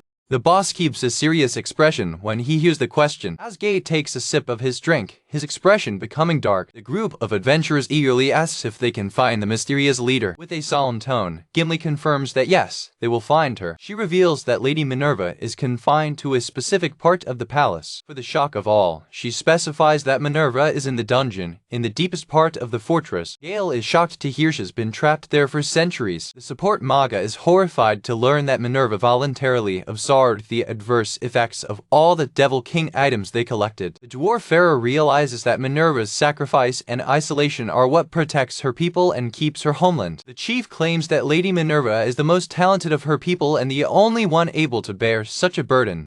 One of the adventurers understands that the encounter in dreams was not a choice, but the only way Minerva could communicate with the outside world. It is revealed that the Colina da Promessa scene in dreams is an imaginary sanctuary created by Minerva to preserve his sanity amid curses. One of the companions of the group complains, frustrated, that they could have been informed about the severity of the situation earlier. The expression of the adventurer remains tense and shocked by the revelation. The craftsman of curses sits in silence, processing the magnitude of the challenge that awaits them. The adventurer apologizes for her explosion, recognizing the delicacy of the situation. After a moment of silence, the question of finding Minerva is raised again. Gail's gaze is filled with cold determination. The leaders of the Black Elves watch the group, waiting for their decision. Firmly, the young craftsman asks to be taken to Lady Minerva.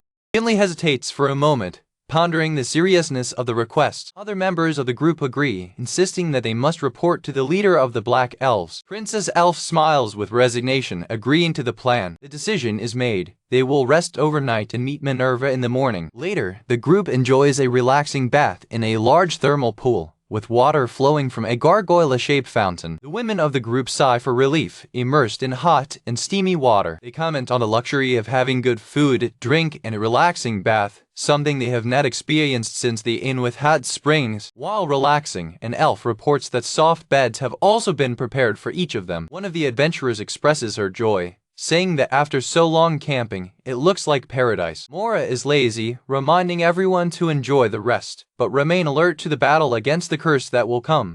A close-up of the gargoyle pouring water, emphasizing the serene atmosphere of the bath. Moria reflects quietly into water, her face flushed by steam. Gimli also relaxes, with her eyes closed, enjoying the moment of peace. Another adventurer agrees with the need for rest and preparation. Sharina raises a strategic question, pondering whether to keep the king's items scattered demon is enough to stop your resurrection. Moria expresses her concern that artifacts may fall into the hands of a despot and be used as weapons of mass destruction. Gimli reveals that the Empire treated the heart of the devil as a treasure, keeping it in its national coffers. She explains that one of the main reasons Black Elves collect items is to prevent them from being used to generate chaos and overthrow nations. With a dark look, the princess confesses her fear that the chaos they tried to avoid is exactly what they are about to witness. Their companions hear with serious expressions, understanding the weight of their words. Someone moves in the water, breaking the calm surface. Gimli decides you've relaxed enough and suggests you return to your quarters. Upon returning to the room,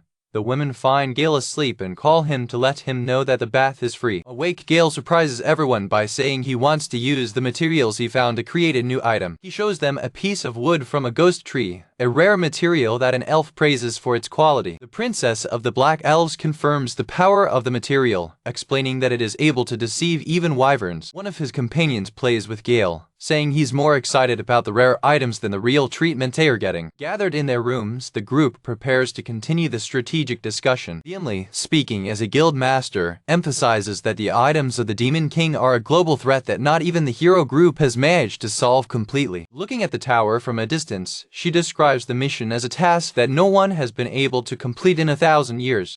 One of the adventurers expresses their doubts, questioning whether Gail really can remove the curse from the items kept by Minerva. Another agrees, stating that he would not blame him if he failed, given the antiquity and power of the curse. The leader of the Black Elves bats, reminding everyone that it is a fact that Gail has already managed to remove the curse and safely alter a piece of the devil's heart. She emphasizes that this was just a fragment of a single item to contextualize the scale of the new challenge. With a serious look, she urges them to consider what Lady Minerva holds with her. The parts of the king the demon Minerva contains are listed: the wings, the left arm, and the torso. The list ends with the most terrifying part, the head. The adventurers react with shock and dread, realizing that Minerva is dealing with 4 artifacts at once. They argue that even with the 4 parts and the heart, the body of the Demon King is not yet complete, missing the right arm. Gimli explains that the 4 items feed each other, making them dozens of times more dangerous together than separated. Sitting in her bed, the princess expresses her doubt about the possibility of even approaching Lady Minerva under these conditions. It details the tactical threat, the wings for long-range attacks and the left arm for medium-range threats. In addition,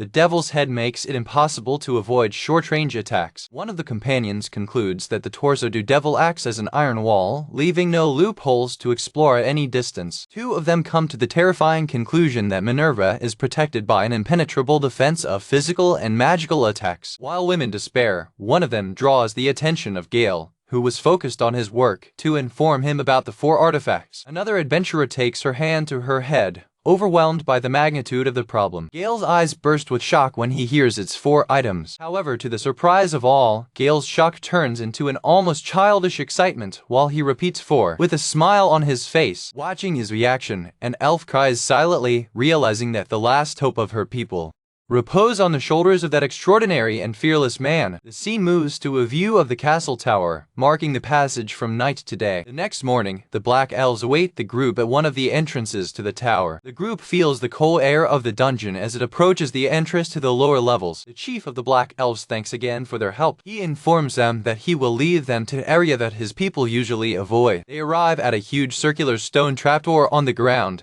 the entrance to the underground basement of King Demon's castle. With a sinister creak, the heavy stone door opens, revealing a dark spiral staircase that descends to the depths. As they descend, a roar echoes from the darkness, the sound of the millennial curse and the Demon King that is still writhing below. The group reacts with apprehension to sound, described as a cry of joy for feeling the presence of fresh air and trapped for the first time in a long time.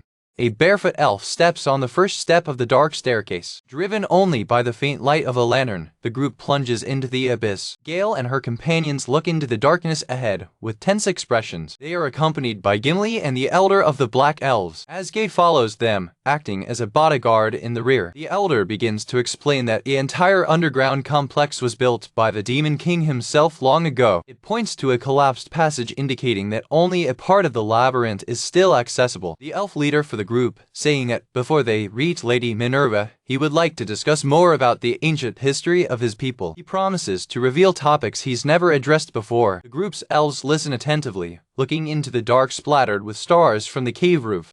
They arrive at a colossal underground hall, sustained by countless pillars that are lost in darkness. The vastness of the hall makes the group seem small and insignificant. The Elder begins the narrative, explaining that it began when the peaceful existence of the Black Elves was interrupted. The cause of the interruption was the emergence of the Demon Gate, a sinister portal to the dark world that opened up in their lands.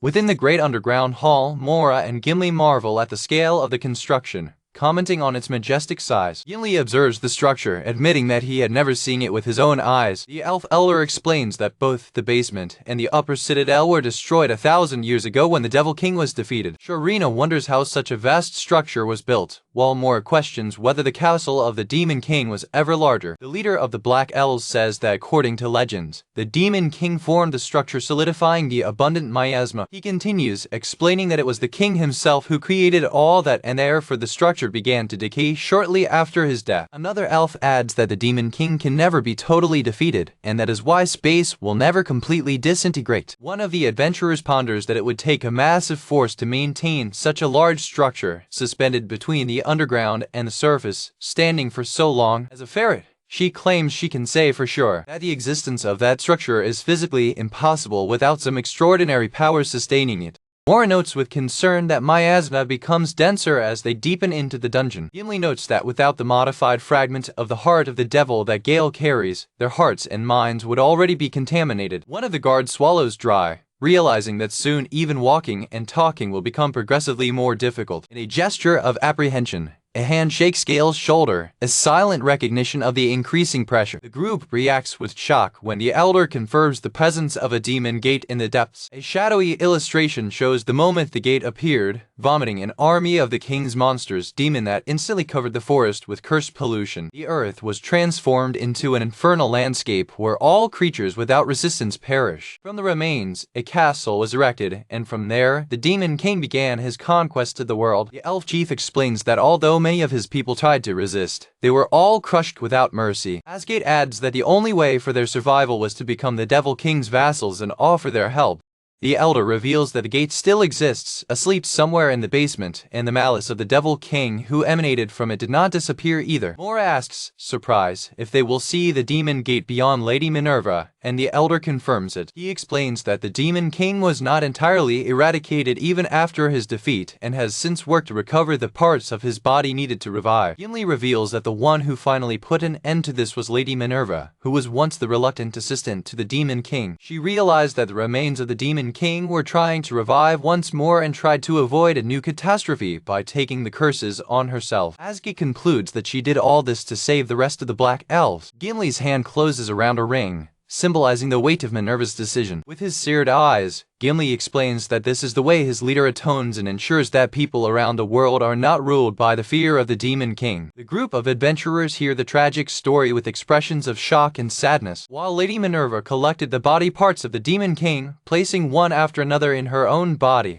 Your eyes began to cloud, your hearing failed, and your body stiffened like lead. When she decided that no one else could reach her, she acted to protect her homeland. She fled to an isolated chamber in the depths, carrying with her the parts of the Demon King. Sharina, skeptical, asks what they expect from her in that situation. Another adventurer turns to Gail, questioning whether he really believes he can dispel all parts of the curse of that being. Gimli ponders the matter with a serious expression. The chief of the Black Elves expresses his doubt with a tense look. He turns his face, unable to face the harsh reality. Gail and her companions process the magnitude of the challenge, their faces reflecting the gravity of the situation. The group remains silent, the weight of history weighing on them. One of the adventurers asks if the chance of success is as small as a guy or a crown, accusing Gail of being overly optimistic.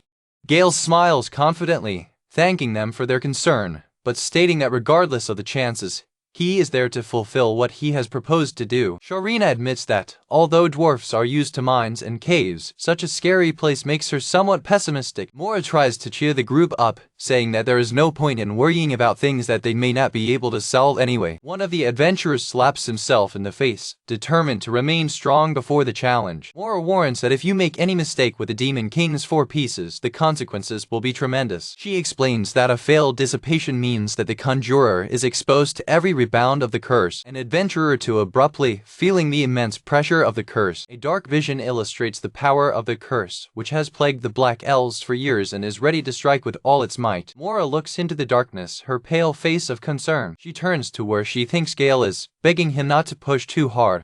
Suddenly, Gail's voice sounds from somewhere else. He shows up behind her, surprising her. Moria walks away, frightened by the sudden appearance. She trembles when she sees the gargoyle statue where he came from. Gail steps away from the statue, causing Moria to release a muffled scream. The young craftsman supposes that the numerous statues around the hall must be of demons. One of the adventurers comments on how ugly statues are. Sharina, however, admires the detailed work, from body to wings. An elf smiles maliciously, watching the scene. Close-up reveals the grotesque face of one of the gargoyles. Suddenly, the statue roars, its eyes glowing with life. One of the adventurers screams out of terror when she realizes the threat. Another adventurer shouts that that is not a statue, but a real creature. The other statues around the hall also come to life, their screams echoing through vast space. A horde of gargoyles, servants of the Demon King, takes off at once, blocking the group's path. Asgate and another elf warrior jump forward, screaming to retreat. The warrior attacks, declaring that he will pierce the creature with his falchion of orichalco. The blade approaches the growling face of the gargoyle. For Asgate's shock, his blade crosses the creature without causing damage. Gimli realizes that gargoyles are the undead type,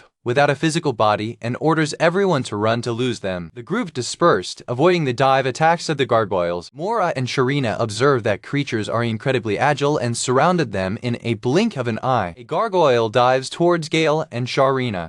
The young craftsman casts his spell, Dissipate, and a magic circle forms on the ground, holding the gargoyle. The creature crumbles to dust, and one of the adventurers thanks Gail, relieved. Gimli watches the remains, realizing at the root of most undead monsters, including demons, it was a curse. Moria, surprised, asks Gail if he can also dissipate demons, not just undead. Sharina questions, unbelieving, if he can even talk to demons. An adventurer smiles with confidence, announcing that she sees a way out of confusion. She screams to Moria to strengthen her, planning to draw all the gargoyles to herself. Gail understands the plan. While she acts as bait, he can talk to each of the gargoyles and dissipate them. Gimli and another warrior offer to be baits as well, proposing to show their teamwork. Moria casts her enhancement spells, Sylphide Force and Multitasking. With Moria's magic, Sharina fires in a fast race, the Sharina dash. The elves watch, shocked by their speed. One of the adventurers comments that she is even faster than the agile gargoyles. Running around the hall, Sharina screams that Gail's turn has arrived, and he confirms it's ready. Gail uses a Troca skill, teleporting instantly to where one of the baits was. With a gargoyle now in his place, he and his partner agree to continue the attack. The team executes the strategy perfectly, with the lures attracting the gargoyles to Gail's dissipation circles. The adventurers continue to lure the monsters into the magical trap. Gail activates the circles with a gesture, neutralizing the gargoyles. The Black Elves observe, amazed, commenting that they could not even react against them, but the group is bringing them down with skill. After the battle, the ground is covered in stone remains. The group celebrates their victory and improved teamwork, playing around that need to think of a name for the group when they return home. Gimley smiles, admitting that everything only worked out because Gail was able to dissipate the gargoyles. Asgate watches from afar with a dark expression. He murmurs to himself, jealously, that the princess pays more attention to Gail than to him. The elf elder approaches, assuming that the gargoyle horde was the last set of guardians. Moria and Sharina comment that they were like the intermediate chiefs before the final chief. The chief stops, his bare feet gently landing on the stone floor, and announces that they have arrived. Before them is an imposing and massive door, the final destination of their underground journey. The group faces the entrance, aware that this is a particularly taboo place in the forbidden basement of the Demon King's castle. Gimli reflects that the Demon King has already sat there, and now the elves turn to the door, calling for their leader, their mother and venerable founder. Responding to the salute of the Black Elves, the door raises a cloud of dust as it creaks and opens. A wave of dark, dense miasma emanates from the opening. The force of negative energy pushes Moria and Sharina back, suffocating them. Gail retreats, her face tense as she faces the overwhelming darkness. Moria gasps, saying it's darker than anything she's ever seen. The leaders of the Black Elves face the darkness, feeling the presence of such a thick curse that it is almost suffocating. One of the adventurers coughs, feeling like she's dying, and asks if there's really a woman in there, but believes they'll be okay for a short period. Gimli explains that they cannot stay in the miasma for long, because if it were not kept in the depths of the castle, it would swallow all its people. The elder confirms, saying that even with their resistance, they cannot remain there long. A vision shows Lady Minerva entering the dark room alone, where she spent all this time. Another image shows it confined, surrounded by the cursed parts of the Demon King. A close-up shows Minerva's silhouette, wrapped in darkness. The corrupt and monstrous face of Lady Minerva is revealed, a cry of frozen agony on her face. Moria trembles with horror by witnessing the terrifying vision. The group is shocked, with Gail murmuring that it is impossible to endure such darkness to atone, even for his people. Moria and Sharina say it's scary enough to be stuck there forever, but she's got a huge amount of miasma and multiple pieces of the Demon King, a fate worse than hell. Gimli solemnly claims it's true, but if it hadn't been done, the Demon King would have conquered the world again. In deep darkness, two sad eyes glow faintly. The group faces the darkness, and Gail asks, shocked, if that is Lady Minerva. As they enter the deepest chamber, the group is confronted by black flames rising from the ground, causing one of the adventurers to question the nature of the sinister energy surrounding them. The elf princess explains to Gail that the flames are manifestations of emotions nourished by curses, working in a similar way to the skull lights he himself creates. A detail of the cursed armor reveals an organic and dark texture, similar to a dry demon wing. A panoramic view reveals the vastness of the underground chamber, dominated by a structure similar to a dead tree whose roots spread everywhere, with the group appearing insignificant on their journey toward the throne. Climbing a staircase cracked and lit by the spectral flames, the adventurers can see Lady Minerva's distorted form in the distance. A close-up of the figure on the throne shows the heavy armor and long white hair falling on it, suggesting the nobility lost under corruption. The support Manga sadly recalls the image of Minerva in her dream, where she saw her as the most beautiful and graceful woman she had ever known. Contrasting the memory of the dream with the terrifying reality before her, the mag expresses her shock and disbelief with the transformation of the elfic leader. On her throne, wrapped in black tentacles, Lady Minerva looks like an incarnation of the Demon King himself. The elf chief explains that if she gathers all parts, the king will use her as a vessel for her resurrection. Terrified, Moria asks Gimli if, despite her monstrous appearance, Lady Minerva is still alive under the armor.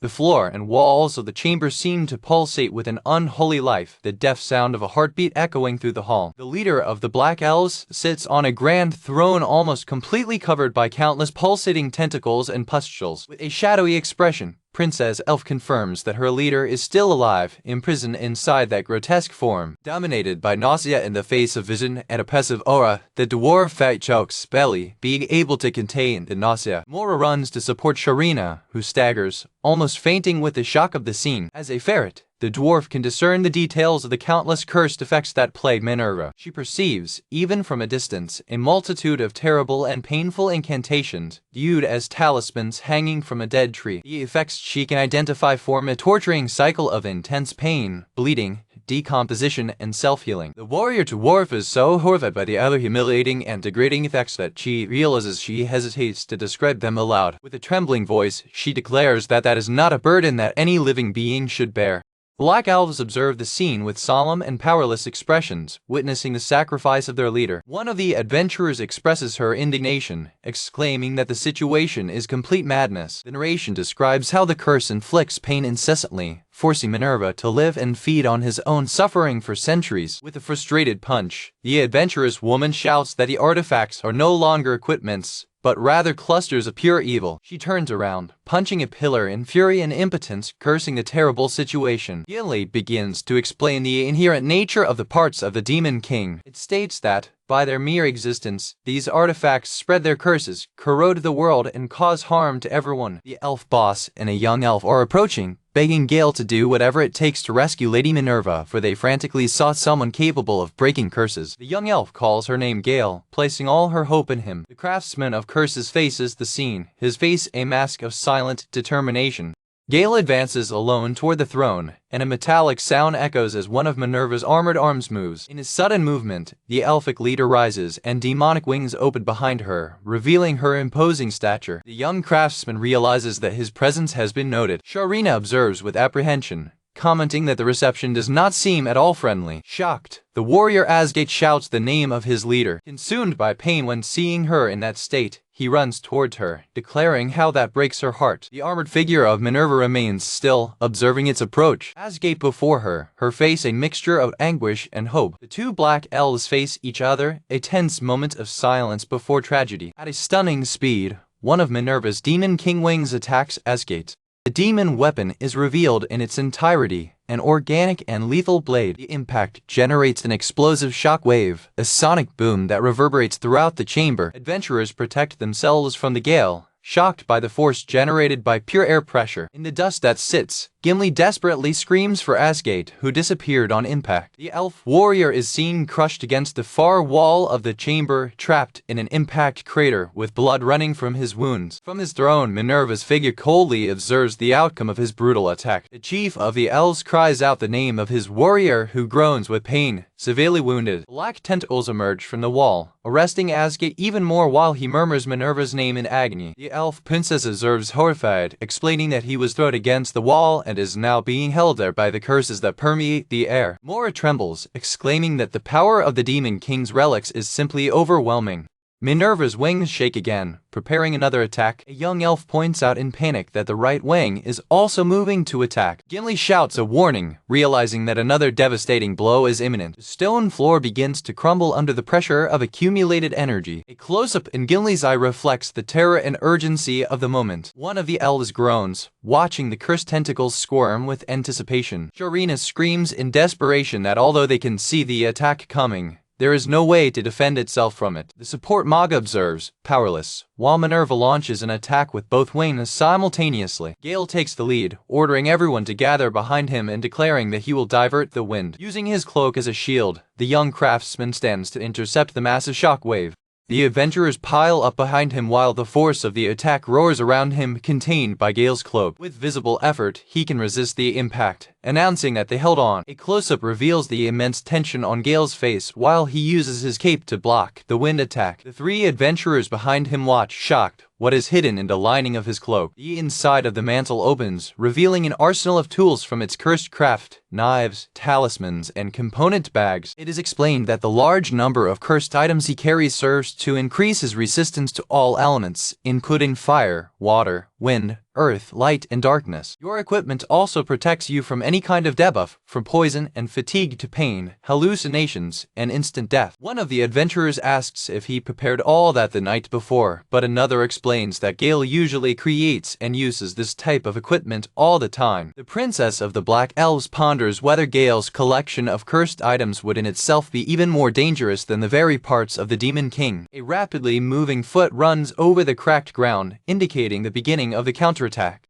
Gail watches closely, anticipating his opponent's next move. The left arm of the Demon King manifests itself, a gruesome and red claw that vibrates with power. The demon arm strikes at incredible speed, cutting the air towards Gail. With a precise and powerful movement, the young craftsman diverts the attack with a slap, sending the monstrous member away. Their companions celebrate their successful defense, surprises with their strength and reflexes. The attention turns to Minerva's helmet, where the horns of the devil's head begin to vibrate. The horns extend like double whips, attacking Gail from opposite directions in an attack impossible to dodge, while her friends watch in panic. Both whips hit Gail hard, crushing him with a violent impact. His feet drag on the ground as he absorbs the force of the blow, refusing to yield. He staggers, holding his head and grumbles with pain by direct impact. With her teeth clenched, Gail says she can still handle that level of pain. His companions sigh relieved, amazed at his ability to simply ignore such a powerful attack. Finally, after enduring the hail of attacks, Gail manages to reach Lady Minerva's feet. Gimley observes with serious expression, reminding himself that there is a great difference between resisting the attacks and being able to dispel curses. Minerva reveals his final defense, the breast armor known as the Torso Do Demon. Moria recalls Gimley's warning that Torso nullifies all physical and magical attacks, making it invulnerable. The situation seems devastating, as if a black ink stream were about to erase a colorful work of art, no matter how vibrant it is. One of the adventurers tries to remain optimistic, murmuring that she is sure that everything will work out. Gail's foot steps on the cursed tentacles on the ground, a decisive step toward its goal. The narration explains that the action Gail is about to take is neither a physical nor a magical attack.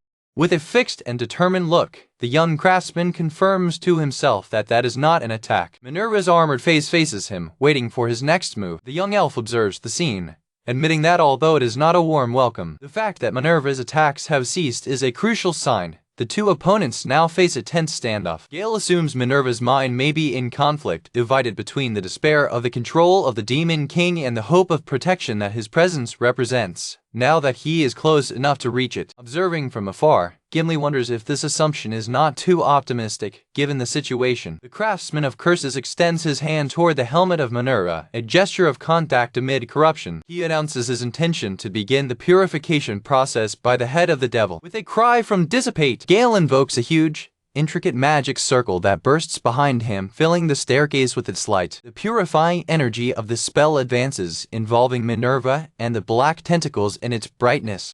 For a moment, the light of dissipation seems to subdue the darkness, and the group observes in silence. Gimli gasps in shock to see the overwhelming darkness completely consume the light of the dissipation spell. Desperate, Sharina questions whether that means there's no way to save Lady Minerva. The young elf falls to her knees, devastated, lamenting that if not even Gail could succeed, then all hope is lost. Moria realizes the terrible consequence of the spell failure. She screams in panic that the curse will now bounce back to Gail with full force. The dark energy wave, repelled and amplified, returns violently and completely swallows Gail's silhouette. The darkness slowly dissipates, revealing the still figure of Minerva. Reached in full by the ricochet of the curse, Gail stands, murmuring with a sinister calm that he did not expect to work, as if failure was part of his plan. As a wave of dark energy recovers from Lady Minerva, the onlooking adventurers cry out in alarm, watching as the full force of the curse engulfs the young curse crafter. Unfazed, Gail stands firm amidst the swirling tendrils of dark miasma, the curse dissipating harmoniously around him. Moria and Sharina stare in disbelief. The magician questions how the curse failed to rebound, while the pharaoh wonders if the Demon King's curses simply have no effect on him. A young alpha, observing the scene, confirming their awesome conclusion with a simple, "It seems so." Gimli clears the situation with a grim expression, pointing out that Gail has yet to currently dispel the curse. In a tense standoff, Gail declares that the confrontation has reached a stalemate, effectively a draw. Closing her fist in despair, the elf princess regrets that a draw means that her people, in fact, lost the battle for their salvation. A tingling sensation runs through the glove hand of the craftsman, a subtle sign that the battle is not yet over. With a thoughtful expression, Gail murmurs to herself that a common dissipation will not be enough to overcome the curse. He reflects that, although the technique worked in the fragment of the heart of the devil, he mistakenly assumed that he could repeat what he did with the same ease. Faced with Minerva's armored form, the young craftsman recognizes that a mere fragment is not compared to the overwhelming power of the complete artifact. One of the elves observes the scene with an expression of shock and concern. The eyes of an older elf spread in surprise and apprehension. Realizing his hesitation, one of the adventurous women asks if he has any unusual dissipation spell. Gail recalls the higher dissipate he used on the ship, a large area spell, but mentions the existence of another technique, one for deep and lasting curses. The answer to their dilemma is revealed in a single sentence: Ultra Dissipar. The craftsman of curses admits that technique requires much more of him than a normal spell, and he hoped he wouldn't have to use it. With a new determination in his eyes, he declares that it is time to take the situation seriously. He prepares for the spell, flexing his gloved hands in anticipation. With a quick move, Gail advances and puts his hands on Lady Minerva's cursed helmet. He establishes his footprint, concentrating his energy for the impending spell. Invoking the Ultra Dissipar, an immense magic circle manifests itself, a supreme spell capable of achieving the deepest despair, available only to master craftsmen of curses. The dwarf ferret observes, mouthy with the scale of magical power. The chief of the Black Elves faces the scene with a mixture of hope and admiration, while the elves observe in a state of shock. The purifying light involves Minerva, and Gail gives them a reassuring look. The young elf faces the scene with wide eyes, barely daring to breathe. The support Manga smiles with a contained joy, feeling hope grow. The leader of the Black Elves observes with an expression of deep gratitude and relief. Amid the astonishment reactions of his hosts, the young craftsman blinks confidently, assuring them that everything is under control. The young elf continues to observe with an expression of pure admiration. Under the helmet, a single tear runs out of Lady Minerva's eye, a sign that her consciousness is being reached. His eyes slowly open, the light of hope finally perforating centuries of darkness. Gail removes the purified helmet, amazed by the vision of the elfic leader finally free. One of the elves screams with joy, confirming that the curse of the devil's head has been dissipated. The princess of the Black Elves notes that her leader is clinging to consciousness by a thread. The warrior dwarf, with a radiant smile, exclaims that Lady Minerva seems to survive. Another elf comments with a smile that bets that the craftsman himself is surprised to have succeeded. Looking at the elfic leader now free, the young craftsman thinks of himself that she is incredibly beautiful. With his heart racing, he admits that although he found it in his dream, reality surpasses the imagination for the exasperation of his dwarf companion. The support Manga screams, interrupting the young man's moment of admiration. The three women reprimand him, arguing that the Ultra Dissipar consumes a lot of energy and that he cannot repeat the feat 3 more times. The young elf insists that even if he can save Lady Minerva, they cannot allow him to suffer for it. Gail's companions view him with expressions of deep concern. Before the remaining pieces of cursed armor, the craftsman of curses firmly declares that he will dissipate them. The blue-haired Manga, with an expression of resignation, asks what else she expected him to do. Princess Elf claims with conviction that wherever there are cursed items, he will always be there. With a confident smile, Gail reaffirms his identity. After all, I am a craftsman of curses. He approaches the next play, the left arm of the devil, preparing for the next spell. With another cry from Ultra Dissipar, he breaks the curse of the demon arm. The cursed gauntlet falls to the ground, inert and purified.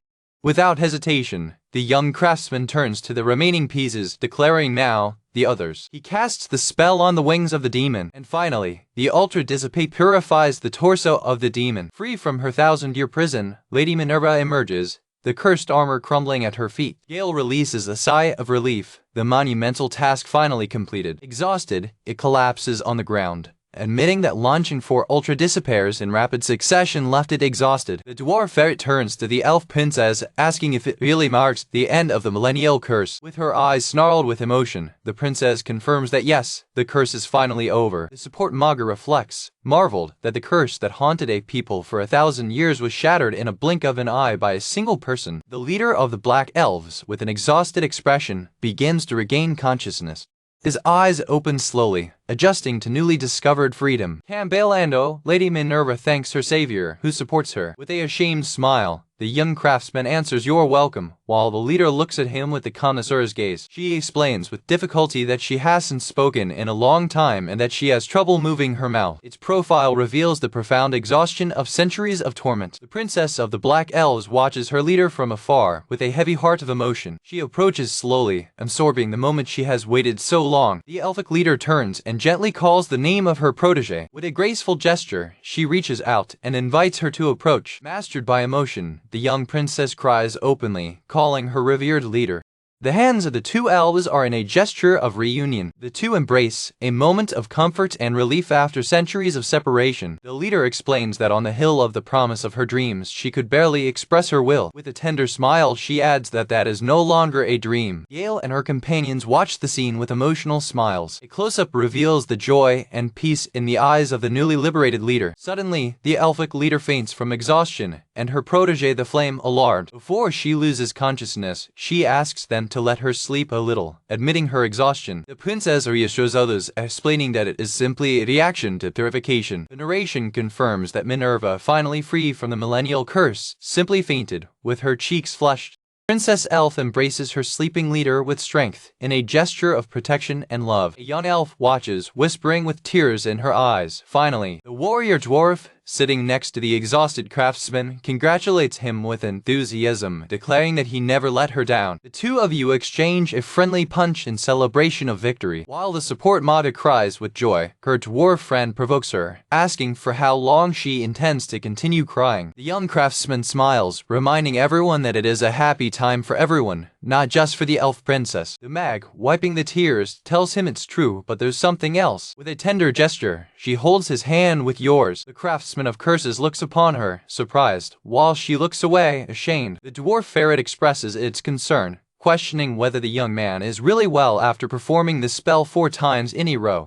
The blue-haired Manga echoes concern, asking if he is sure there will be no permanent effects. He admits no way, that he's completely exhausted at the moment. With a warm smile, he adds that it is a good kind of tiredness and that he will be fine. The support mag smiles with relief, tears of happiness still shining in his eyes. In an impulse of emotion, she hugs him hard, whispering, "I'm so happy." The young craftsman is taken by surprise by the tight embrace. He murmurs her name, blushing with the unexpected gesture. Still involved in the embrace, he gently reminds her that Asgate and the Elder are still attached to the wall and that he needs to dispel his curses as well. With a powerful dissipation spell, Gail releases Asgate, the curse that attached him to the wall of the chamber. The chief of the Black Elves expresses his deep gratitude to Gail, while Moria and Sharina observe the scene. Disposed on the ground, the 4 purified pieces of King Demon's armor are now just inert metal. The chief expresses his hope that, with the proper use of these items, they can finally expel the miasma from their land. Holding Gail's hands, the chief solemnly declares him the savior of all his people. Watching the purified artifacts, Gail begins to draw a plan in his mind. To the surprise of 2 elves, the young craftsman enthusiastically announces his intention to analyze the artifacts. He continues, explaining his desire to improve designs, making a sign of peace as his companions begin to appear concerned. The craftsman suggests, animated, that they will need to reproduce the items to effectively dispel miasma throughout the earth. His excitement reaches the apex when he proposes to decorate and then mass-produce the items, causing his friends to scream for him to stop. Exhausted with their eccentric genius, Moria and Sharina regret not being able to keep up with their miracle ideas. Gimley, on the other hand, laughs with will as he expected this reaction from the craftsman obsessed with curses. The last traces of the curse dissipate, and Asgate finally breaks free from the wall. Gail approaches the newly liberated warrior, calling for him, but Asgate rushes him with impatience. Asgate faces the scene with unbelief, shocked by the ease with which Gail broke a curse with which his people fought their whole lives. With immediate danger overcome, Moria declares it's time to leave this sinister cave, an idea Gimli supports. The chief turns to Asgate, asking him to help carry the still unconscious Lady Minerva. Asgate's expression closes, revealing a dark and indecipherable emotion. Gimli realizes your friend's strange behavior and asks if something is wrong. The chief agrees with the suggestion to leave, but Asgate claims he wishes to examine the area a little further before leaving. Sharina is suspiciously observing Asgate's sudden reluctance to leave.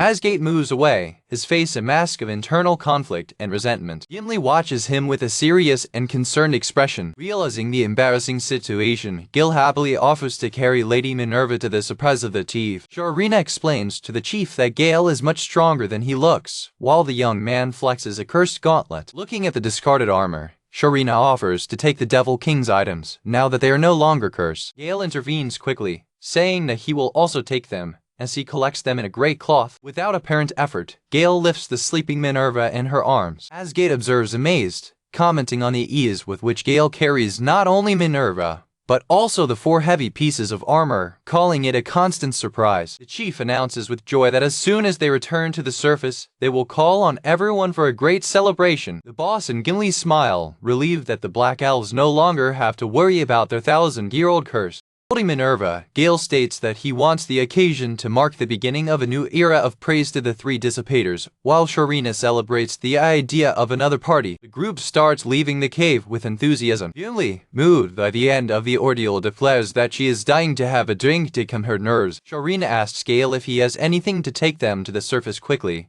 but holding Minerva, he laughs and says there's nothing like it. While Minerva rests peacefully in Gail's arms, she begins to dream of distant memories from a millennium ago. In her dream, she revives the final battle, the legendary hero facing the Demon King. The hero unleashes a powerful attack, the Valiant Blade. The force of the hero's blow shatters the ground around them. The monstrous form of the Demon King collapses under the immense power of the attack. A younger Minerva watches the battle, her face marked by a dark determination. The Demon King is completely defeated, his body in pieces, while Minerva lies exhausted on the dry ground. Minerva admits that the hero's aura blocked all attacks and even broke the Demon King's barrier. She recognizes that the hero destroyed the king's ambitions. The hero stands before his defeated opponent, recognizing Minerva as a worthy opponent. Completely without magic energy, Minerva confesses that she has no more strength to stand. Defeated and hopeless, she simply asks Hero to kill her. The hero presents himself before her, the very image of a hero in shining armor. His eyes, though shaded, reveal contemplation, not malice. He sheaths his sword, signaling his refusal to strike the final blow. Hero casually asks why she's not trying to escape and why he assumes he would kill her.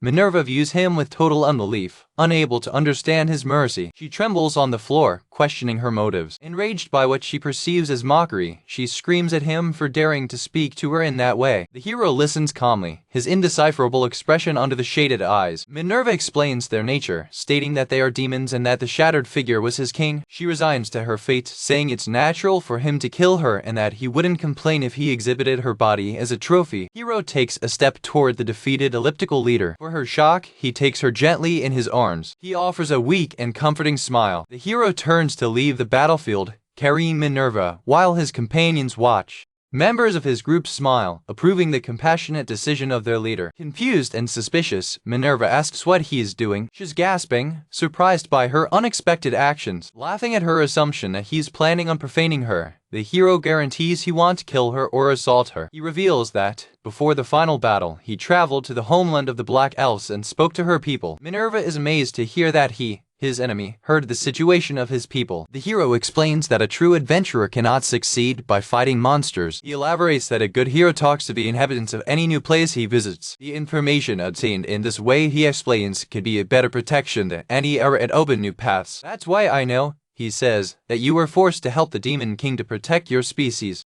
He tells you there's no need to help the Demon King anymore. The hero smiles kindly, his mission accomplished. Then he declares, let's go back to the homeland of the Black Elves. Minerva remembers that this was the first and last time she spoke to that hero, who died young, and notices the face of the craftsman of curses who now carries her reminds her of him. While the group travels, Moria notices a slight smile on the face of the sleeping Minerva. The boss and Gimli agree that she must be having a pleasant dream. In Gail's arms, Minerva sleeps deeply, with a peaceful expression for the first time in centuries. Back in the throne room now empty, Asgate watches the others leave. He trembles with contented anger and jealousy. Dominated by miasma and by his own dark thoughts, Asgate states that he would rather be stained by it than breathe the same air as Gail. He watches Minerva being carried by Gail and kicks a stone with fury, cursing Gail for taking everything he felt should be his. Asgate gnashes her teeth in sheer frustration. He shouts his hatred for Gail, unable to bear his sight. In his bitterness, he declares that if it took Gail to undo the curse, he would rather it had never been undone. He immediately gets scared of his own dark thoughts, shocked by what he is saying. As you retreat, your hand touches a loose part of the wall behind the throne. He feels something behind the cracked wall. By moving away the stone slab, he reveals a secret passageway. He sniffs the air from the passageway, feeling a strange energy. A sliding sound confirms the opening of the secret path. The boss looks into the darkness, realizing what he found. Looking at a dark, spinning portal, he identifies it as the legendary Demon Gate. A dark and powerful energy begins to pulsate from the gate. Asgate reflects that he had heard that the gate was somewhere in the castle, but never imagined it to be right there. He realizes the truth. Lady Minerva was not only containing curses, she sat on the throne to guard this gate, so that no one could ever approach him. From the depths of the portal, a single malevolent eye stares at him. Scared, Asgate retreats before the sudden gate activity. His own eye reflects the fixed gaze of the demonic entity. The evil eye intensely faces the lonely black elf. A disembodied voice from the gate thanks Asgate for opening him up and waking him up from his sleep, and then asks who he is. The entity presents itself as the third eye of the demon, shocking Asgate. The third eye explains that when the hero defeated the demon king, he managed to escape to the gate just before it was closed. He elaborates that he managed to escape while the hero was busy talking to Minerva after the battle. The entity seems to mock, remembering its successful escape. Asgate, now shirtless and resolute, faces the demonic presence. The third eye tells the warrior that the strong grudge he bears makes him a perfect vessel. The entity insists that Asgate accepted in his body, promising him an incalculable demonic power in return.